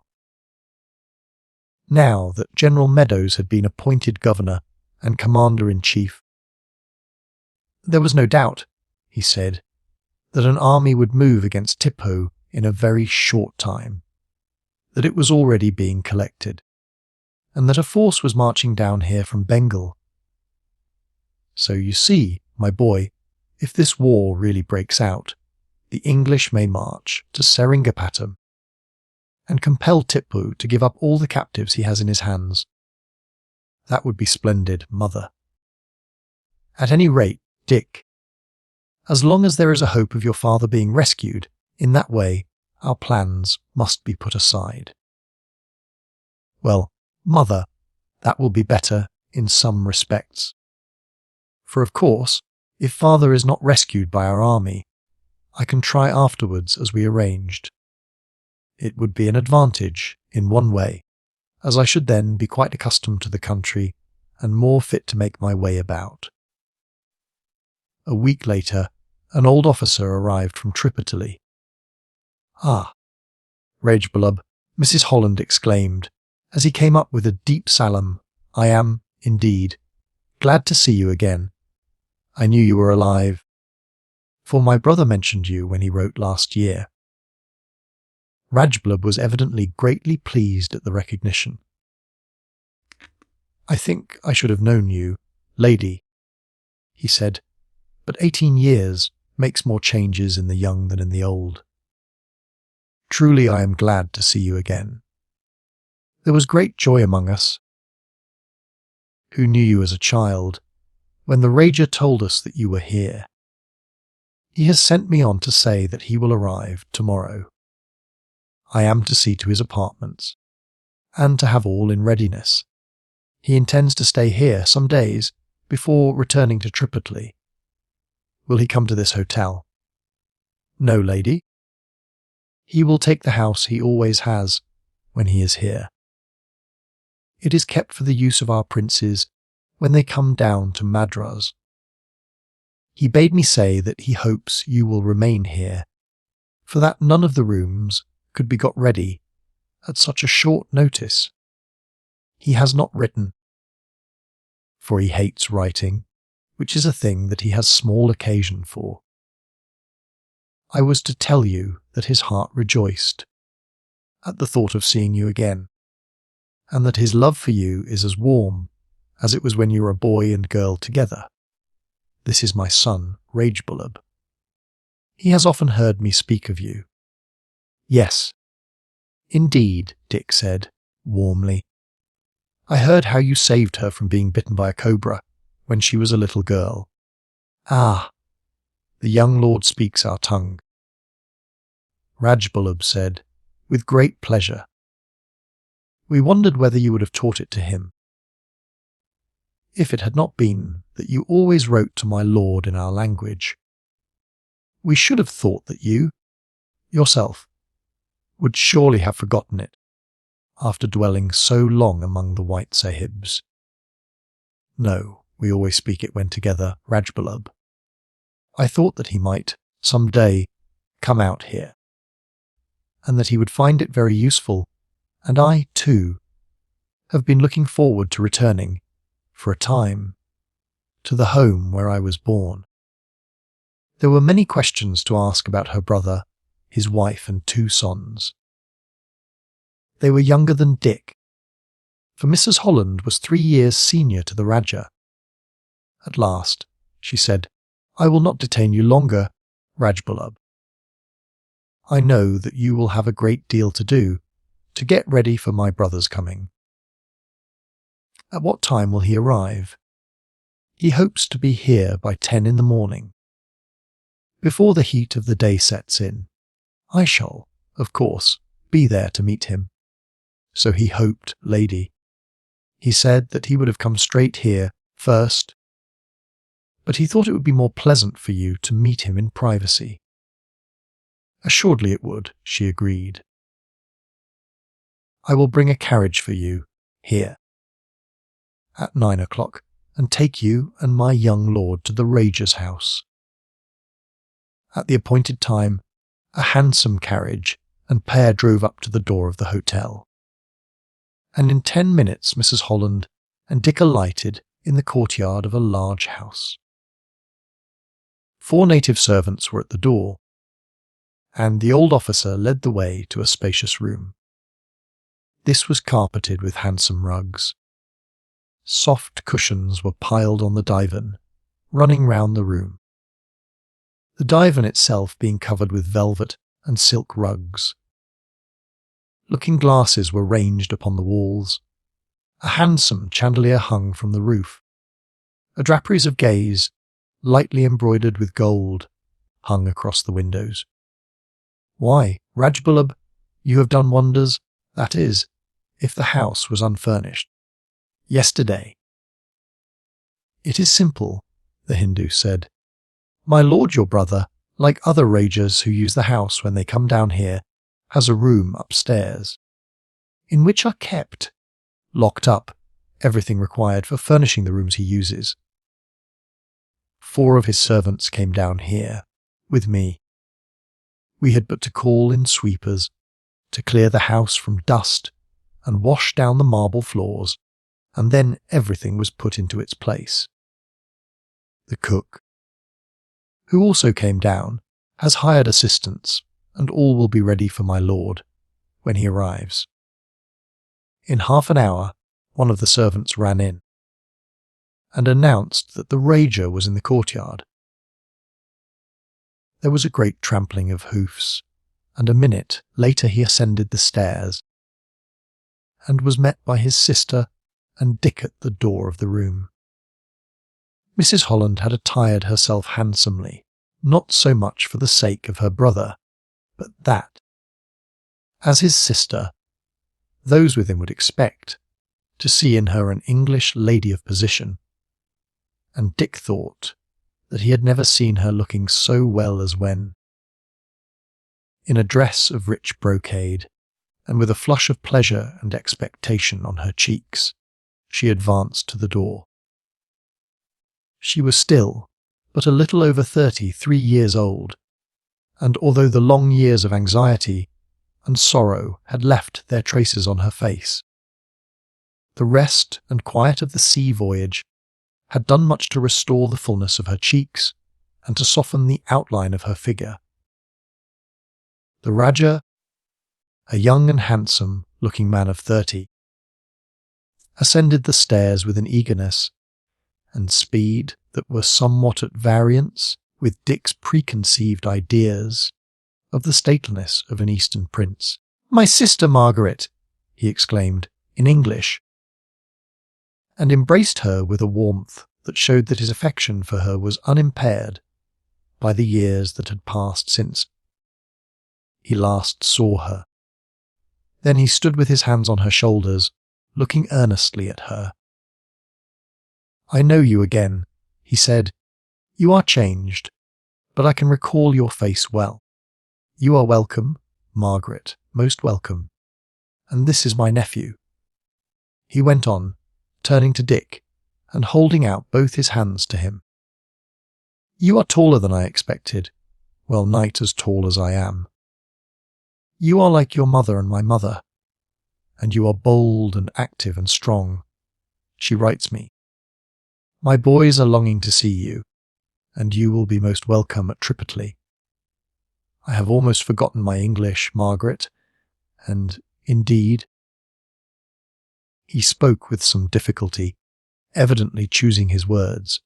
"I should quite have forgotten it. Had not I often had occasion to speak it with English officers? I see, by your letters, that you have not forgotten our tongue." "Not in the least, Mortis. I have, for years, spoken nothing else with Dick, and he speaks it as well as I do." "That is good," the Rajah replied, in his own tongue, and in a tone of relief. "I was wondering how he would get on with us. Now, let us sit down. We have so much to tell each other, and, moreover, I am ravenous for breakfast, as I have ridden 40 miles since sunrise." Breakfast was speedily served, the Rajah eating in English fashion. "I cling to some of our mother's ways, you see, Margaret. As I have grown older, I have become more English than I was. Naturally, as a boy of 13. As I was when you last saw me, I listened to the talk of those around me, and was guided by their opinions a good deal. Among them, there was a feeling of regret that our father had married an Englishwoman. And I, of course, was ever trying my hardest to show that in riding, or the chase, or in exercises of any kind, I was as worthy to be the son of an Indian Rajah as if I had no white blood in my veins. As I grew up, I became wiser. I saw how great the English were, how steadily they extended their dominions, and how vastly better off were our people, under their sway, than they were in the days when every Rajah made war against his neighbour, and the land never had rest.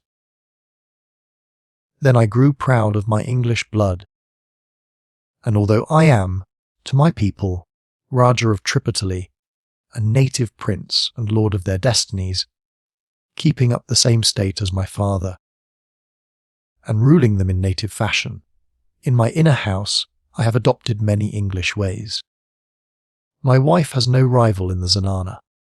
I encourage her to go about, as our mother did, to look after the affairs of the house, to sit at table with me, and to be my companion, and not a mere plaything. I am sure, Margaret, your stay with us will do her much good, and she will learn a great deal from you. You have heard no news since you last wrote, Mortis." A slight cloud passed the Rajah's animated face. "None, Margaret. We have little news from beyond the mountains. Tipu hates us. Who are the friends of the English, as much as he hates the English themselves? So there is little communication between Mysore and the possessions of the neighbour of Arcot.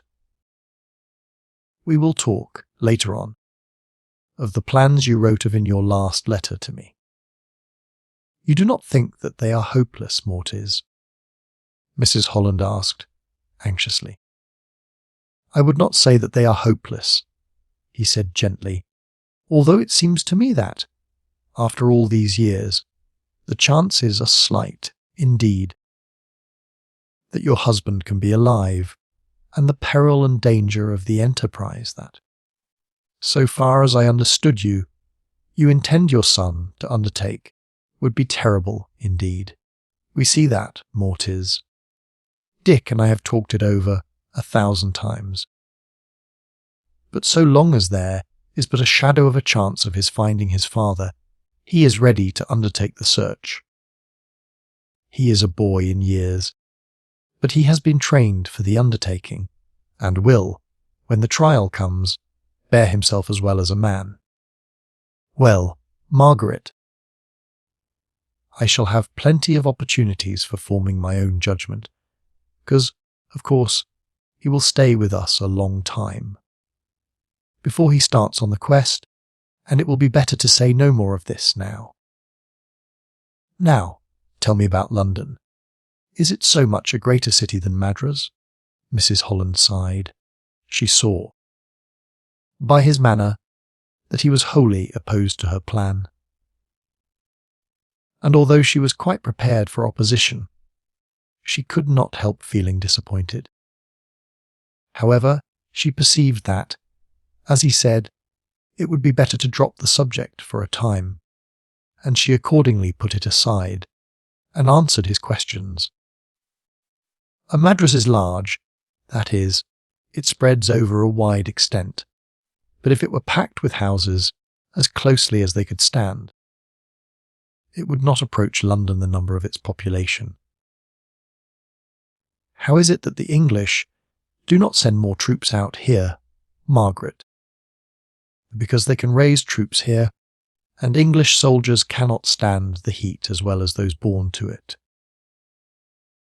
Moreover, you must remember that, at present, England is at war, not only with France and half Europe, but also with America.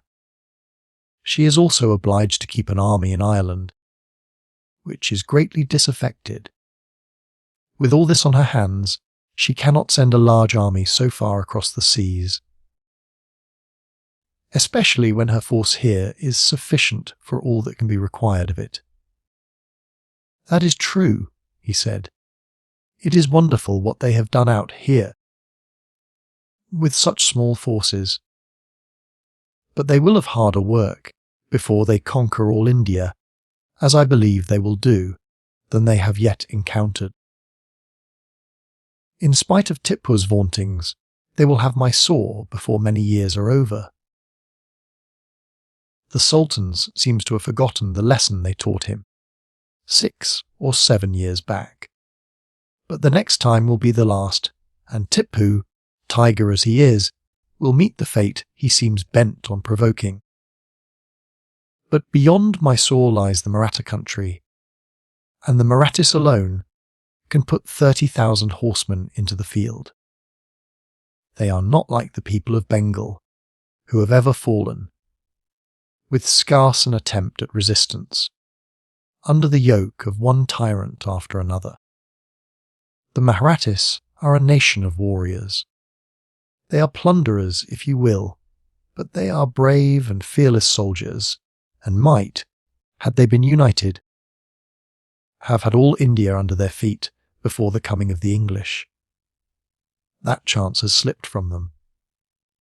But when you see, Margaret, meet them, it will be a desperate struggle indeed. We shall thrash them, Uncle, Dick broke in. You will see that we shall beat them thoroughly. The Rajah smiled at Dick's impetuosity. So you think English soldiers cannot be beaten, eh? Well, Uncle, somehow they never do get beaten. I don't know how it is. I suppose that it is just obstinacy. Look how we thrashed the French here, and they were just as well drilled as our soldiers, and there were twice as many of them. The Rajah nodded. One secret of our success, Dick, is that the English get on better with the natives here than the French do. I don't know why, except what I have heard from people who went through the war. They say that the French always seemed to look down on the natives, and treated even powerful allies with a sort of haughtiness that irritated them, and made them ready to change sides at the first opportunity, while the British treated them pleasantly, so that there was a real friendship between them. Dick, finding that the conversation now turned to the time when his mother and uncle were girl and boy together, left them and went downstairs. He found some 20 horses ranged in the courtyard. While their riders were sitting in the shade, several of them being engaged in cooking. These were the escort who had ridden with the Rajah from Tripataly, for no Indian prince would think of making a journey, unless accompanied by a numerous retinue. Scarcely had he entered the yard than Rajah came up, with the officer in command of the escort, a fine-looking specimen of a Hindu soldier. He salaamed as Rajah presented him to Dick. The lad addressed him at once in his own tongue, and they were soon talking freely together. The officer was surprised at finding that his lord's nephew, from beyond the sea, was able to speak the language like a native. First, Dick asked the nature of the country and the places at which they would halt on their way. Then he inquired what force the Rajah could put into the field, and was somewhat disappointed to hear that he kept up but 100 horsemen, including those who served as an escort. You see, Sahib, there is no occasion for soldiers. Now that the whites are the masters, they do the fighting for us. When the Rajah's father was a young man, he could put 2,000 men under arms, and he joined at the siege of Tripataly with 1,200. But now there is no longer need for an army. There is no one to fight. Some of the young men grumble, but the old ones rejoice at the change. Formerly, they had to go to the plough with their spears and their swords beside them, because they never knew when marauders from the hills might sweep down. Besides, when there was war, they might be called away for weeks, while the crops were wasting upon the ground. As to the younger men who grumble, I say to them, if you are tired of a peaceful life, go and enlist in a company's regiment, and every year some of them do so. In other ways, the change is good. Now that the Rajah has no longer to keep up an army, he is not obliged to squeeze the cultivators. Therefore, they pay but a light rent for their lands, and the Rajah is far better off than his father was, so that, on all sides, there is content and prosperity. But, even now, the fear of Mysore has not quite died out. My position, Margaret, the Rajah said, after Dick had left the room, is a very precarious one. When Hyder Ali marched down here 8 years ago, he swept the whole country, from the foot of the hills to the sea-coast. My father would have been glad to stand neutral, but was, of course, bound to go with the English, as the Nabob of Arcot, his nominal sovereign, went with them. His sympathies were, of course, with your people, but most of the chiefs were, at heart, in favour of Hyder. It was not that they loved him, or preferred the rule of Mysore to that of Madras. But at that time Madras was governed by imbeciles. Its council was composed entirely of timid and irresolute men. It was clear to all that, before any force capable of withstanding him could be put in the field, the whole country, beyond reach of the guns of the forts at Madras, would be at the mercy of Hyder. What that mercy was had been shown elsewhere. Whole populations had been either massacred or carried off as slaves. Therefore, when the storm was clearly about to burst, almost all of them sent secret messages to Hyder to assure him that their sympathies were with him, and that they would gladly hail him as ruler of the Carnatic. My father was in no way inclined to take such a step. His marriage with an English woman, the white blood in my veins, and his long-known partiality for the English would have marked him for certain destruction.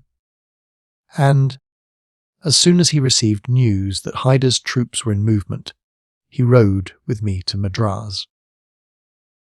At that time, his force was comparatively large, and he took 300 men down with us. He had allowed all who preferred it to remain behind, and some 400 stayed to look after their families. Most of the population took to the hills, and, as Hyder's forces were too much occupied to spend time in scouring the goats in search of fugitives. When there was so much loot and so many captives ready to their hands on the plains, the fugitives, for the most part, remained there in safety. The palace was burnt, the town sacked and partly destroyed, and some 1,500 of our people, who had remained in their homes, killed or carried off. My father did some service with our horse, and I fought by his side. We were with Colonel Bailey's force when it was destroyed.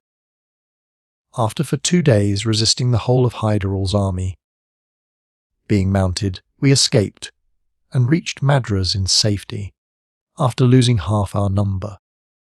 But all that I can tell you about, some other day. When peace was made and Hyder retired, we returned home, rebuilt the palace, and restored the town. But if Tipu follows his father's example and sweeps down from the hills, there will be nothing for it but to fly again. Tipu commanded one of the divisions of Hyder's army last time and showed much skill and energy, and has, since he came to the throne, been a scourge to his neighbours in the north. So far as I can see, Madras will be found as unprepared as it was last time. And although the chiefs of Vellore, Arcot, Conjeveram, and other places may be better disposed towards the English than they were before, for the Carnatic had a terrible lesson last time, they will not dare to lift a finger against him until they see a large British force assembled. So you see, sister, your position will be a very precarious one at Tripataly, and it is likely that, at any time, we may be obliged to seek refuge here. The trouble may come soon, or it may not come for a year, but sooner or later. I regard it as certain that Tipu will strive to obtain what his father failed to gain, the mastership of the Carnatic. Indeed, he makes no secret of his intention to become lord of the whole of southern India. The Nizam, his neighbour in the north, fears his power and could offer but a feeble resistance, were Tipu once master of the south and west coast. The Marathis can always be bought over, especially if there is a prospect of plunder. He relies, too, upon aid from France, for although the French, since the capture of Pondicherry, have themselves lost all chance of obtaining India, they would gladly aid in any enterprise that would bring about the fall of English predominance here. There are, too, considerable bodies of French troops in the pay of the Nizam, and these would, at any rate, force their master to remain neutral in a struggle between the English and Tipu. However, it will be quite unnecessary that you should resume our garb, or that Dick should dress in the same fashion. Did I intend to remain at Tripataly, I should not wish to draw the attention of my neighbours to the fact that I had English relations resident with me. Of course, everyone knows that I am half English myself, but that is an old story now. They would, however, be reminded of it, and Tipu would hear of it, and would use it as a pretext for attacking and plundering us. But, as I have decided to come down here, there is no reason why you should not dress in European fashion. We would remain here, brother, Mrs. Holland said, rather than bring danger upon you. Dick could learn the ways of the country here, as well as with you, and could start on his search without going to Tripataly. Not at all, Margaret. Whether you are with me or not, I shall have to leave Tripataly when Tipu advances, and your presence will not in any way affect my plans. My wife and sons must travel with me, and one woman and boy, more or less, will make no difference. At present, this scheme of yours seems to me to border on madness. But we need not discuss that now. I shall, at any rate, be very glad to have you both with me. The English side of me has been altogether in the background since you went away, and though I keep up many of the customs our mother introduced, I have almost forgotten the tongue, though I force myself to speak it, sometimes with my boys, as I am sure that, in the long run, the English will become the sole masters of southern India, and it will be a great advantage to them to speak the language. However, I have many other things to see about, and the companionship of Dick will benefit them greatly. You know what it always is out here. The sons of a Rajah are spoilt early by everyone giving way to them, and they're being allowed to do just as they like.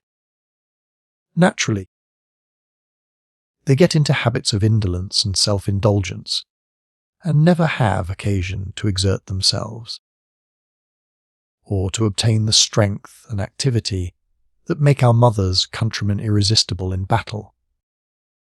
They have been taught to shoot and to ride, but they know little else, and I am sure it will do them an immense deal of good to have Dick with them for a time. If nothing comes of this search for your husband, I hope you will take up your residence permanently at Tripataly. You have nothing to go back to England for, and Dick, with his knowledge of both languages, should be able to find good employment in the company's service. Thank you greatly, brother. If, as you say, my quest should come to nothing, I would gladly settle down in my old home. Dick's inclinations, at present, turn to the sea, but I have no doubt that what you say is true, and that there may be far more advantageous openings for him out here. However, that is a matter for us to talk over in the future. The Rajah stayed 4 days at Madras. Every morning the carriage came at 9 o'clock to fetch Miss Holland, who spent several hours with her brother, and was then driven back to the hotel, while Dick wandered about with Rajah through the native town, asking questions innumerable, observing closely the different costumes and turbans, and learning to know, at once, the district, trade, or caste, from the colour or fashion of the turban, and other little signs. The shops were an endless source of amusement to him, and he somewhat surprised his companion by his desire to learn the names of all the little articles and trinkets, even of the various kinds of grain. Dick, in fact, was continuing his preparations for his work. He knew that ignorance of any trifling detail which would, as a matter of course, be known to every native, would excite more surprise and suspicion than would be caused by a serious blunder in other matters, and he wrote down, in a notebook, every scrap of information he obtained, so as to learn it by heart at his leisure. Rajah was much surprised at the lad's interest in all these little matters, which, as it seemed to him, were not worth a thought on the part of his lord's nephew. "You will never have to buy these things, Sahib," he said. "Why should you trouble about them? I am going to be over here some time, Rajah, and it is just as well to learn as much as one can. If I were to stroll into the market in Tripataly, and had a fancy to buy any trifle. The country people would laugh in my face, were I ignorant of its name. His companion shook his head. They would not expect any white sahib to know such things, he said. If he wants to buy anything, the white sahib points to it and asks how much. Then, whether it is a brass orter, or a silver trinket, or a file, or a bunch of fruit, the native says a price 4 times as much as he would ask anyone else. Then the sahib offers him half, and after protesting many times that the sum is impossible, the dealer accepts it, and both parties are well satisfied. If you have seen anything that you want to buy, sahib, tell me, and I will go and get it for you. Then you will not be cheated. The start for Tripataly was made at daybreak. Dick and his mother drove in an open carriage that had been hired for the journey. The Rajah rode beside it or cantered on ahead. His escort followed the vehicle. The luggage had been sent off 2 days before by cart. The country as far as Arcot was flat, but everything was interesting to Dick, and when they arrived at the city, where they were to stop for the night at the house the Rajah had occupied on his way down, he sallied out, as soon as their meal was over, to inspect the fort and walls.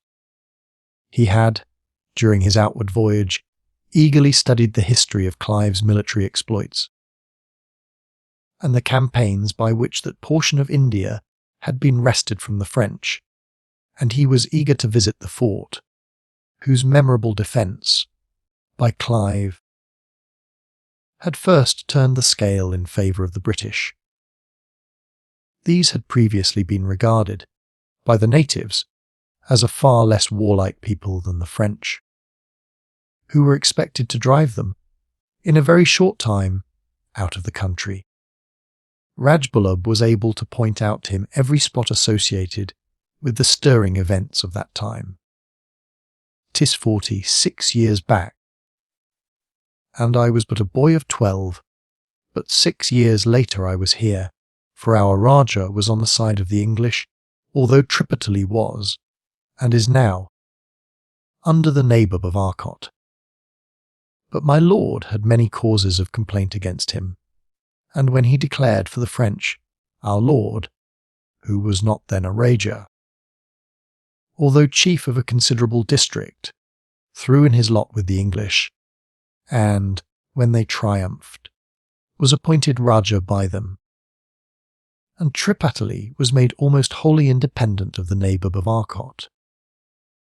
At one time a force of our men was here, with 4 companies of white troops. When it was thought that Dupleix was likely to march against us, and I was with that force, and so learned all about the fighting here. The next day the party arrived, late in the evening, at Tripataly. A large number of men, with torches, received them in front of the palace, and, on entering, Mrs. Holland was warmly received by the Rajah's wife, who carried her off at once to her apartments, which she did not leave afterwards, as she was greatly fatigued by the 2 long days of travel. Dick, on the contrary, although he had dozed in the carriage for the last 2 or 3 hours of the journey, woke up thoroughly as they neared Tripataly.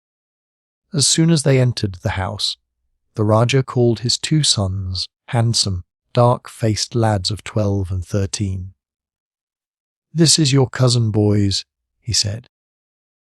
"You must look after him, and see that he has everything he wants, and make his stay as pleasant as you can."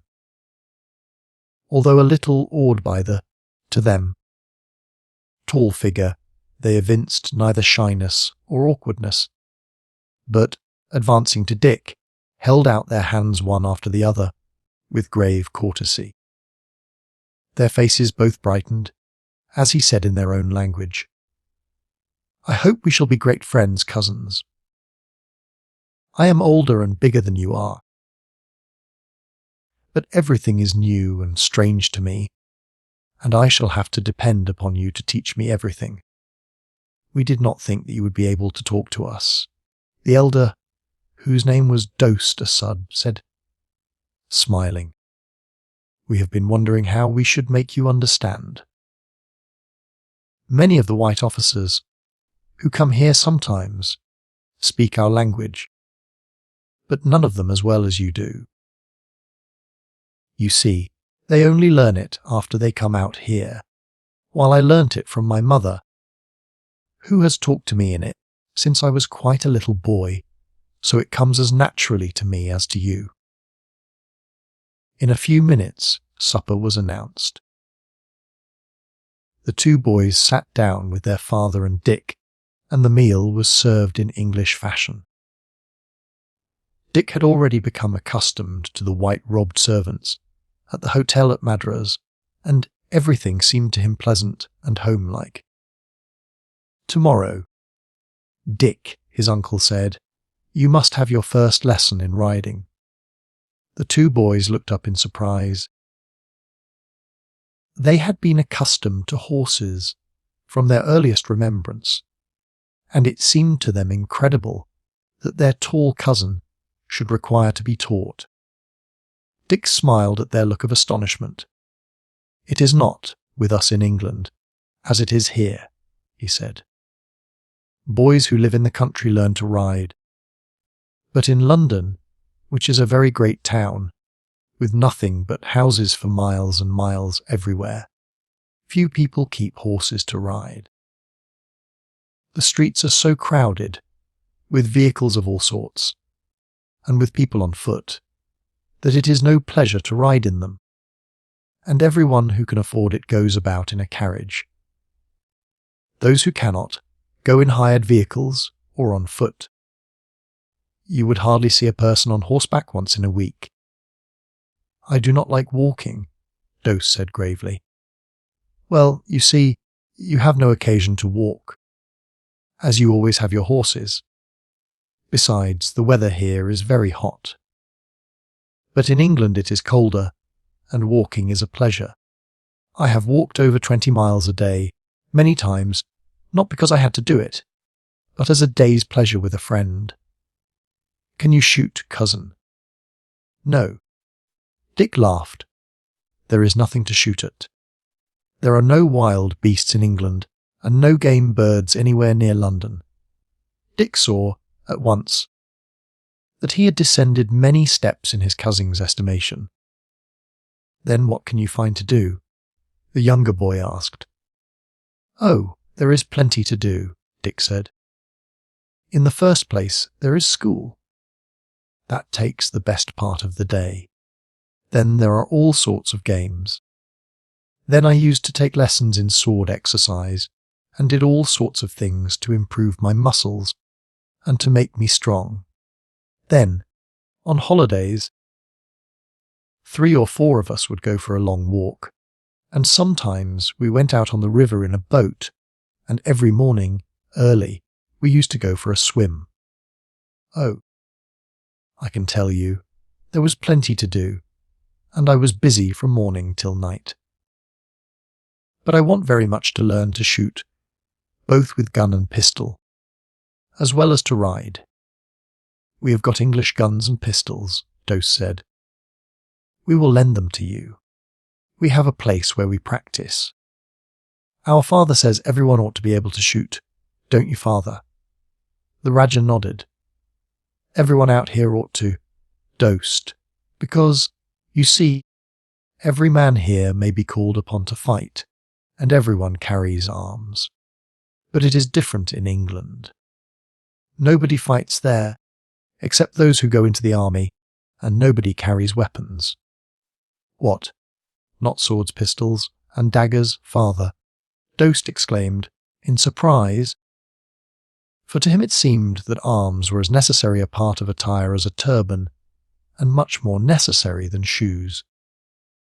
But when people are attacked by marauders, or 2 chiefs quarrel with each other, what can they do if they have no arms? There are no marauders and no chiefs, Dick laughed. In the old times, hundreds of years ago, there were nobles who could call out all their tenants and retainers to fight their battles, and in those days people carried swords, as they do here. There are nobles still, but they have no longer any power to call out anyone. And if they quarrel, they have to go before a court for the matter to be decided, just as everyone else does. This seemed to Dost a very unsatisfactory state of things, and he looked to his father for an explanation. It is as your cousin says, Dost. You have been down with me to Madras, and you have seen that, except the officers in the army, none of the Europeans carry arms. It is the same in England. England is a great island, and as they have many ships of war, no enemy can land there. There is one king over the whole country, and there are written laws by which everyone, high and low alike, are governed. So you see, no one has to carry arms. All disputes are settled by the law, and there is peace everywhere, for as nothing would be settled by fighting. And the law would punish anyone, however much in the right he might be, who fought. There is no occasion at all for weapons. It is a good plan. For you see, no one, however rich, can tyrannize over others, and were the greatest noble to kill the poorest peasant, the law would hang him, just the same as it would hang a peasant who killed a lord. And now, boys, you had better be off to bed. Your cousin has had a long day of it, and I have no doubt he will be glad to do so. Tomorrow we will begin to teach him to ride and to shoot, and I have no doubt that he will be ready, in return, to teach you a great deal about his country. The boys got up. But Dost paused to ask his father one last question. But how is it, father, if the English never carry weapons and never fight, that they are such brave soldiers? For have they not conquered all our princes and Rajahs, and have even beaten Tipu Sultan and made him give them much of his country? The answer would be a great deal too long to be given tonight, Dost. You had better ask your cousin about it in the morning. Chapter 4. First Impressions.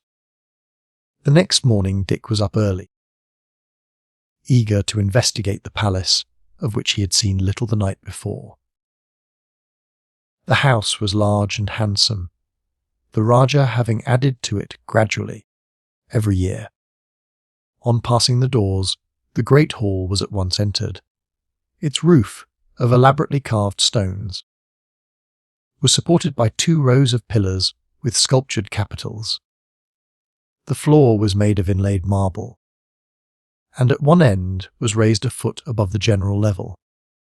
Here stood a stone chair, on which the Rajah sat when he adjudicated upon disputes among his people, heard petitions, and gave audiences, while a massive door on the left-hand side gave entrance to the private apartments. These were all small, in comparison with the entrance hall. The walls were lined with marble slabs, richly carved, and were dimly lighted by windows, generally high up in the walls, which were of great thickness. The marble floors were covered with thick rugs, and each room had its divan, with soft cushions and rich shawls and covers. The room in which they had supped the night before was the only exception. This had been specially furnished and decorated, in English fashion. The windows here were low and afforded a view over the garden. Next to it were several apartments, all fitted with divans, but with low windows and a bright outlook. They could be darkened, during the heat of the day, by shutters. With the exception of these windows, The others throughout the house contained no glass. The light entering through innumerable holes that formed a filigree work in the thin slabs of stone that filled the orifices. The grounds round the palace were thickly planted with trees, which constituted a grove rather than a garden, according to Dick's English notions. This was, indeed, the great object of the planter, and numerous fountains added to the effect of the overhanging foliage. Dick wandered about, delighted. Early as it was, men with water skins were at work among the clumps of flowers and shrubs. That covered the ground wherever there was a break among the trees. Here and there were small pavilions, whose roofs of sculptured stone were supported by shafts of marble. The foliage of shrubs and trees alike was new to Dick, and the whole scene delighted him. Half an hour later, his two cousins joined him. "We wondered what had become of you," Dost said, "and should not have found you, if Ragebelub had not told us that he saw you come out here. Come in now. Coffee is ready. We always have coffee the first thing, except in very hot weather, when we have fruit sherbet. After that we ride or shoot till the sun gets hot, and then come in to the morning meal at 10. On going in, Dick found that his mother and the Rainey were both up, and they all sat down to what Dick considered a breakfast, consisting of coffee and a variety of fruit and bread. One or two dishes of meat were also handed round, but were taken away untouched. "Now come out to the stables, Dick," the Rajah said. "Anwar, the officer who commanded the escort, will meet us there. He will be your instructor." The stables were large. The horses were fastened to rings along each side, and were not, as in England, separated from each other by stalls.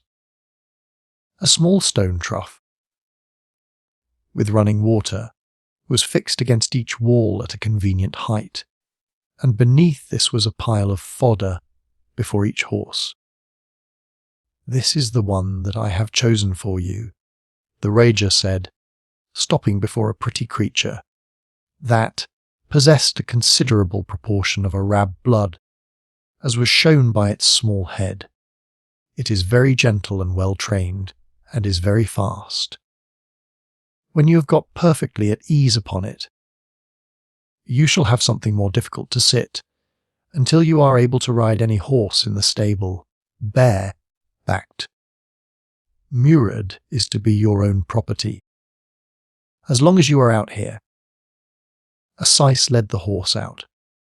It was bridled but unsaddled, and Anwar gave a few instructions to Dick, and then said, "I will help you up, but in a short time you will learn to vault onto his back, without any assistance. See, you gather your reins so, in your left hand. Place your right hand on its shoulder, and then spring up." "I can do that now," Dick laughed, and, placing his hand on the horse's shoulder, he lightly vaulted into his seat. "Well done, Dick," the Rajah said, while the two boys, who had been looking on with amused faces, clapped their hands. "Now, Sahib," Anwar went on, "you must let your legs hang easily. Press with your knees, and let your body sway slightly with the movement of the horse. Balance yourself, rather than try to hold on." "I understand," Dick said. "It is just as you do on board ship, when she is rolling a bit. Let go the reins." For half an hour the horse proceeded, at a walk, along the road that wound in and out through the park like grounds. "I begin to feel quite at home," Dick said at the end of that time. "I should like to go a bit faster now. It is no odds if I do tumble off. Shake your rein a little. The horse will understand it," Anwar said. Dick did so, and Murad at once started a gentle canter. Easy as it was, Dick thought several times that he would be off. However, he gripped as tightly as he could with his knees, and as he became accustomed to the motion and learned to give to it, acquired ease and confidence. He was not, however, sorry when, at the end of another half hour, Anwar held up his hand as he approached him, and the horse stopped at the slightest touch of the rein. As he slid off, his legs felt as if they did not belong to him, and his back ached so that he could scarce straighten it. The Rajah and his sons had returned to the palace, and the boys were there waiting for him. "You have done very well, cousin," Dost said, with grave approval. "You will not be long before you can ride as well as we can. Now you had better go up at once and have a bath, and put on fresh clothes." Dick felt that the advice was good, as, bathed in perspiration, and stiff and sore in every limb, he slowly made his way to his room. For the next month, he spent the greater part of his time on horseback. For the first week he rode only in the grounds of the palace. Then he ventured beyond, accompanied by Anwar on horseback.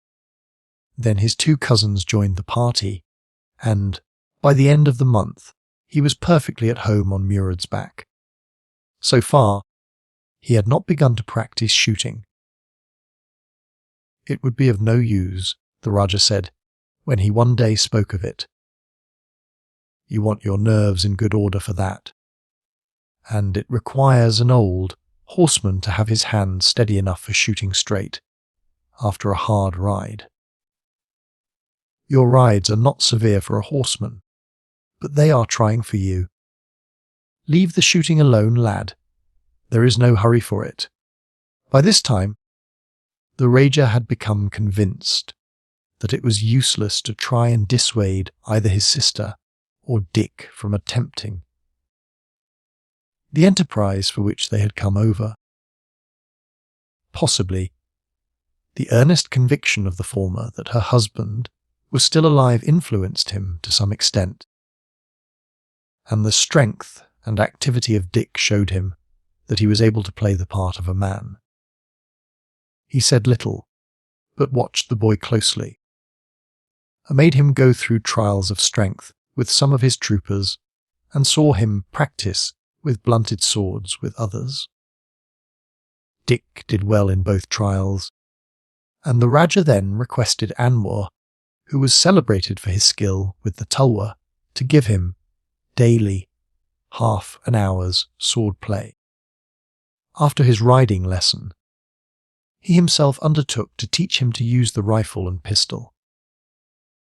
Dick threw himself into his work with great ardour, and in a very short time could sit any horse in the stable, and came to use a rifle and pistol with an amount of accuracy that surprised his young cousins.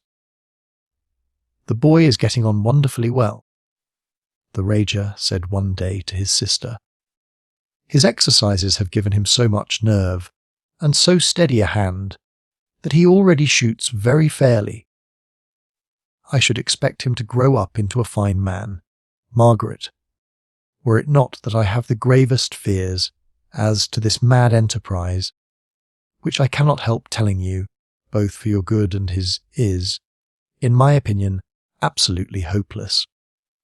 I know, Mortis, she said, that you think it is folly, on my part, to cling to hope. And while I do not disguise from myself that there would seem but small chance that my husband has survived, and that I can give no reason for my faith in his still being alive, and my confidence that he will be restored to me some day, I have so firm a conviction that nothing will shake it. Why should I have such a confidence if it were not well-founded? In my dreams, I always see him alive, and I believe firmly that I dream of him so often because he is thinking of me. When he was at sea, several times I felt disturbed and anxious, though without any reason for doing so, and each time, on his return, I found, when we compared dates, that his ship was battling with a tempest at the time I was so troubled about him.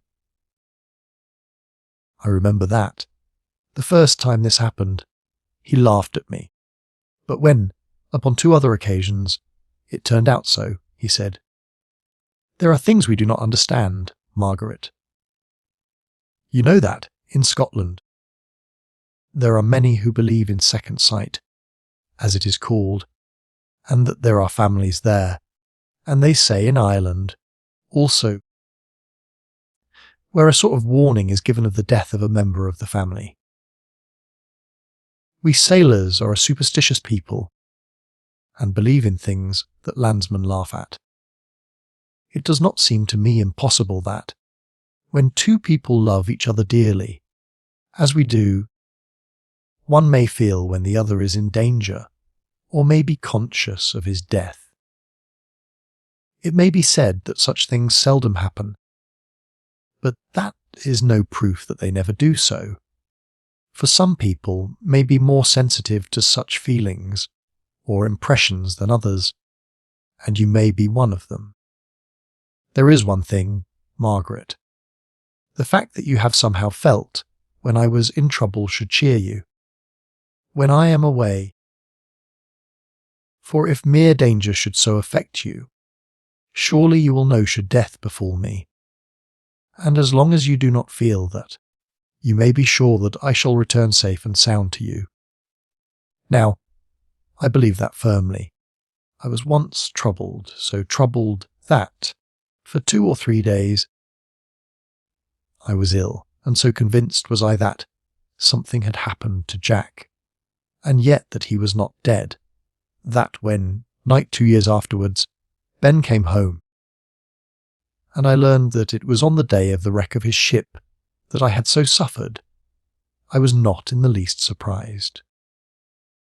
Since then, I have more than once had the same feelings, and have always been sure that, at the time, Jack was in special danger. But I have never once felt that he was dead, never once thought so, and am as certain that he is still alive as if I saw him sitting in the chair opposite to me. For I firmly believe that, did he die, I should see his spirit, or that, at any rate, I should know for certain that he had gone. So whatever you say, though reason may be altogether on your side, it will not shake my confidence one bit. I know that Jack is alive, and I believe firmly. Although of this I am not absolutely sure that he will, some day, be restored to me. You did not tell me this before, Margaret, the Rajah said, and what you say goes for much with me. Here in India there are many who, as is said, possess this power that you call second sight. Certainly, some of the fakers do. I have heard many tales of warnings they have given, and these have always come true. I will not try, in future, to damp your confidence, and will hope, with you, that your husband may yet be restored to you. One evening, Dick remarked, you said down at Madras, "Uncle, that you would, some day, tell me about the invasion by Hyder Ali. Will you tell me about it now?" The Rajah nodded. His sons took their seats at his feet, and Dick curled himself up on the divan by his side. "You must know," the Rajah began, "that the war was really the result of the intrigues of Sir Thomas Rumbold, the governor of Madras, and his council. In the first place, they had seriously angered the Nizam. The latter had taken a French force into his service, which the English had compelled Basalt Jung to dismiss, and Madras sent an officer to his court, with instructions to remonstrate with him for so doing. At the same time, they gave him notice that they should no longer pay to him the tribute they had agreed upon. For the territory called the Northern Sircars, This would have led to war, but the Bengal government promptly interfered, cancelled altogether the demands made by the Madras government, and for the time patched up the quarrel. The Nizam professed to be satisfied, but he saw that trouble might arise when the English were more prepared to enforce their demands. He therefore entered into negotiations with Hyder Ali and the Marathis for an alliance, whose object was the entire expulsion of the British from India. The Marathis from Pune were to operate against Bombay, those in central India and the north were to make incursions into Bengal. The Nizam was to invade the northern Sirkars, and Hyder was to direct his force against Madras. Hyder at once began to collect military stores and obtained large quantities from the French at May, a town they still retain, on the Malabar coast. The Madras government prepared to attack May. When Hyder informed them that the settlements of the Dutch, French, and English on the Malabar coast, being situated within his territory, were equally entitled to his protection, and that, if May were attacked, he should retaliate by an incursion into the province of Arcot. In spite of this threat, May was captured. Hyder for a time remained quiet, but the Madras government gave him fresh cause for offence by sending a force, in August 1779, to the assistance of Basalt Jung at Adoni. To get there, this detachment had to pursue a route which led, for 200 miles, through the most difficult passes and through the territories both of the Nizam and Hyder. The council altogether ignored the express determination of both these princes to oppose the march, and did not even observe the civility of informing them that they were going to send troops through their territory. I do not say, Dick, that this made any real difference in the end. The alliance between the three native powers being made, it was certain that war would break out shortly. Still, had it not been for their folly, in giving Hyder and the Nizam a reasonable excuse for entering upon hostilities, it might have been deferred until the Madras government was better prepared to meet the storm. The Bengal government, fortunately, again stepped in and undid at least a part of the evil. It took the entire management of affairs out of the hands of Rumbold's council, and its action was confirmed by the board of directors, who censured all the proceedings, dismissed Sir Thomas Rumbold and his two chief associates from the council, and suspended other members. The prompt and conciliatory measures taken by the Bengal government appeased the resentment felt by the Nizam and induced him to withdraw from the Confederacy. Hyder, however, was bent upon war, and the imbecile government here took no steps whatever to meet the storm. The commissariat was entirely neglected. They had no transport train whatever, and the most important posts were left without a garrison. It was towards the end of June that we received the news that Hyder had left his capital at the head of an army of 90,000 men, of whom 28,000 were cavalry. He attempted no disguise as to his object, and moved, confident in his power, to conquer the Carnatic and drive the English into the sea. My father had already made his preparations. Everything was in readiness, and as soon as the news reached him, he started for Madras under the guard of his escort, with my mother and myself, most of the traders of the town, and the landowners who had gathered here in fear and trembling. It was a painful scene, as you may imagine, and I shall never forget the terrified crowds in the streets. and the wailing of the women. Many families who then left reached Madras in safety. But of those who remained in the town, all are dead or prisoners beyond the hills. Hyder descended through the pass of Changama on the 20th of July, and his horsemen spread out like a cloud over the country, burning, devastating, and slaughtering. Hyder moved with the main army slowly, occupying town after town and placing garrisons in them. You must not suppose that he devastated the whole country. He was too wise for that. He anticipated reigning over it as its sovereign and had no wish to injure its prosperity. It was only over tracts where he considered that devastation would hamper the movements of an English army, that everything was laid waste. On the 21st of August he invested Arcot, and a week later, hearing that the British army had moved out from Madras, he broke up the siege and advanced to meet them. Sir Hector Munro, the British general, was no doubt brave, but he committed a terrible blunder. Instead of marching to combine his force with that of Colonel Bailey, who was coming down from Guntor, he marched in the opposite direction to Conjeveram, sending word to Colonel Bailey to follow him. Bailey's force amounted to over 2,800 men, Munro's to 5,200. Had they united, the force would have exceeded 8,000 and could have given battle to Hyder's immense army with fair hope of success. The English have won, before now, with greater odds against them.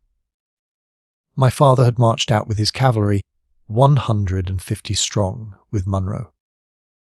Of course, I was with him, and it was to him that the English general gave the dispatch to carry to Colonel Bailey.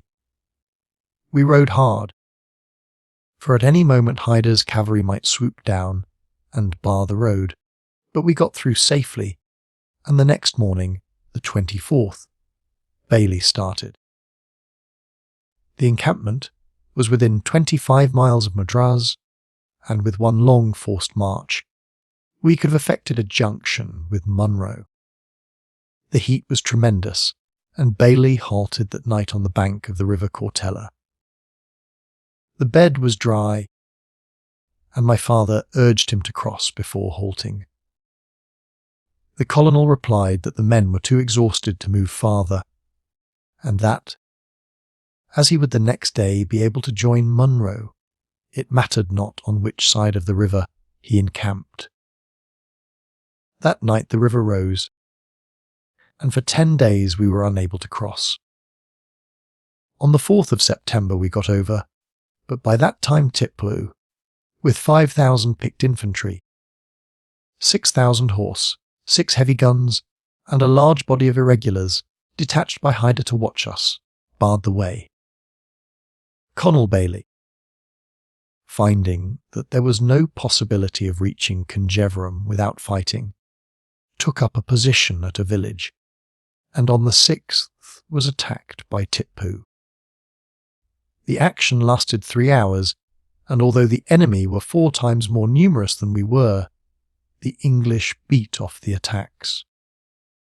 We were not engaged, for against Tipu's large cavalry force our few horsemen could do nothing, and were therefore forced to remain in the rear of the British line. But though Colonel Bailey had beaten off the attacks made on him, he felt that he was not strong enough to fight his way to Conjeveram, which was but 14 miles distant, and he therefore wrote to Sir Hector Munro to come to his assistance. For 3 days Sir Hector did nothing, but on the evening of the 8th he sent off a force, composed of the flank companies of the regiments with him. These managed to make their way past the forces both of Hyder and Tipu, and reached us without having to fire a shot.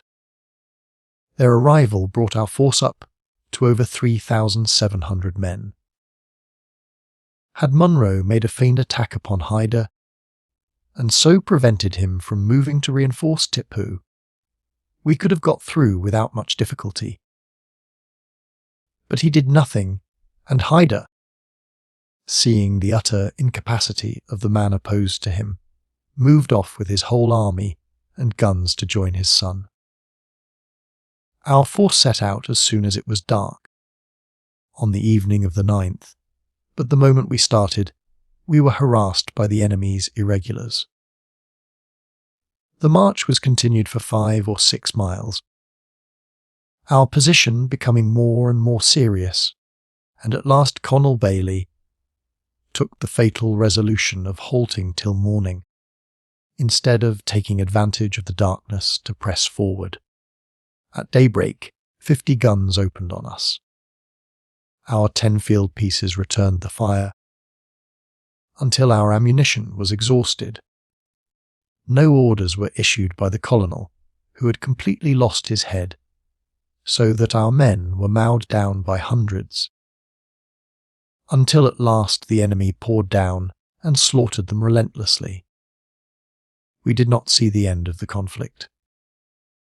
When the Colonel gave the orders to halt, my father said to me, "This foolish officer will sacrifice all our lives. Does he think that 3,000 men can withstand 100,000, with a great number of guns? We will go while we can. We can do no good here." We mounted our horses and rode off. In the darkness, we came suddenly upon a body of Tipu's horsemen, but dashed straight at them and cut our way through, but with the loss of half our force, and did not draw rein until we reached Madras. The roar of battle had been heard at Conjeveram, and the fury and indignation in the camp at the desertion of Colonel Bailey's detachment was so great that the general at last gave orders to march to their assistance. When his force arrived within 2 miles of the scene of conflict, the cessation of fire showed that it was too late, and that Bailey's force was well nigh annihilated. Munro retired to Conjeveram, and at 3 o'clock the next morning retreated, with the loss of all his heavy guns and stores, to Madras. The campaign only lasted 21 days, and was marked by almost incredible stupidity and incapacity on the part of the 2 English commanders. We remained at Madras.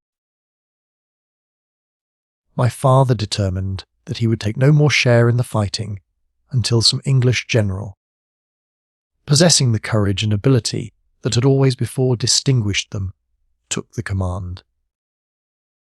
In the meantime, Hyder surrounded and captured Arcot, after 6 weeks' delay, and then laid siege to Ambor, Chingleput, and Wandiwash. In November, Sir Coote arrived from England and took the command. Confidence was at once restored, for he was a fine old soldier, and had been engaged in every struggle in India from the time of Clive. But with the whole country in the hands of Hyder, it was impossible to obtain draft animals or carts, and it was not until the middle of January that he was able to move. On the 19th he reached Chingleput, and on the 20th sent off 1,000 men to obtain possession of the fort of Karangali. It was a strong place, and the works had been added to by Hyder, who had placed there a garrison of 700 men. The detachment would not have been sent against it, had not news been obtained on the way that the garrison had fallen back to Chingleput. Our troop of cavalry went with the detachment, as my father knew the country well. To the surprise of Captain Davis, who was in command, we found the garrison on the walls. "What do you think, Rajah?" Captain Davis, who was riding by his side, asked. "My orders were that I was to take possession of the place, but it was supposed that I should find it empty. I should say that you had better try, with or without orders, my father replied.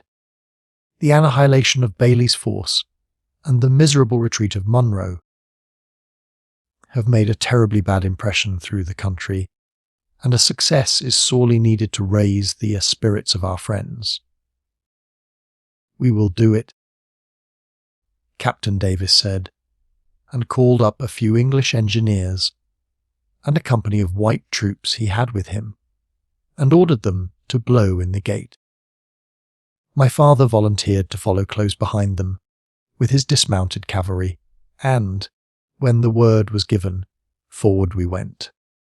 It was hot work, I can tell you. The enemy's guns swept the road, and their musketry kept up an incessant roar.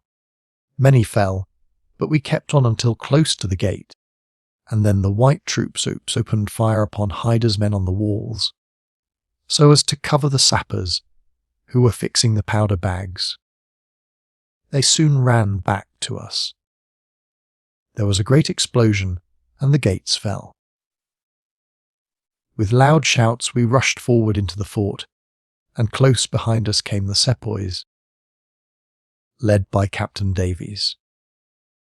It took some sharp fighting before we overcame the resistance of the garrison, who fought desperately, knowing well enough that, after the massacre of Bailey's force, little quarter would be given them. The British loss was considerable, and 20 of my father's little company were among the killed. Great stores of provisions were found here and proved most useful to the army. The news of the capture of Karanguli so alarmed the besiegers of Wandiwash that they at once raised the siege and retreated, and, on the following day, Sir Eyre Cote and his force arrived there. It was a curious thing that, on the same day of the same month, Sir Eyre Cote had, 21 years before, raised the siege of Wandiwash by a victory over the army that was covering the operation. Wandiwash had been nobly defended by a young lieutenant named Flint, who had made his way in through the enemy's lines. A few hours before the treacherous native officer in command had arranged with Hyder to surrender it, and, taking command, had repulsed every attack, and had even made a sortie. There was now a long pause. Having no commissariat train, Sir Eyre Cote was forced to make for the Seshore, and, though hotly followed by Hyder, reached Cuddalore.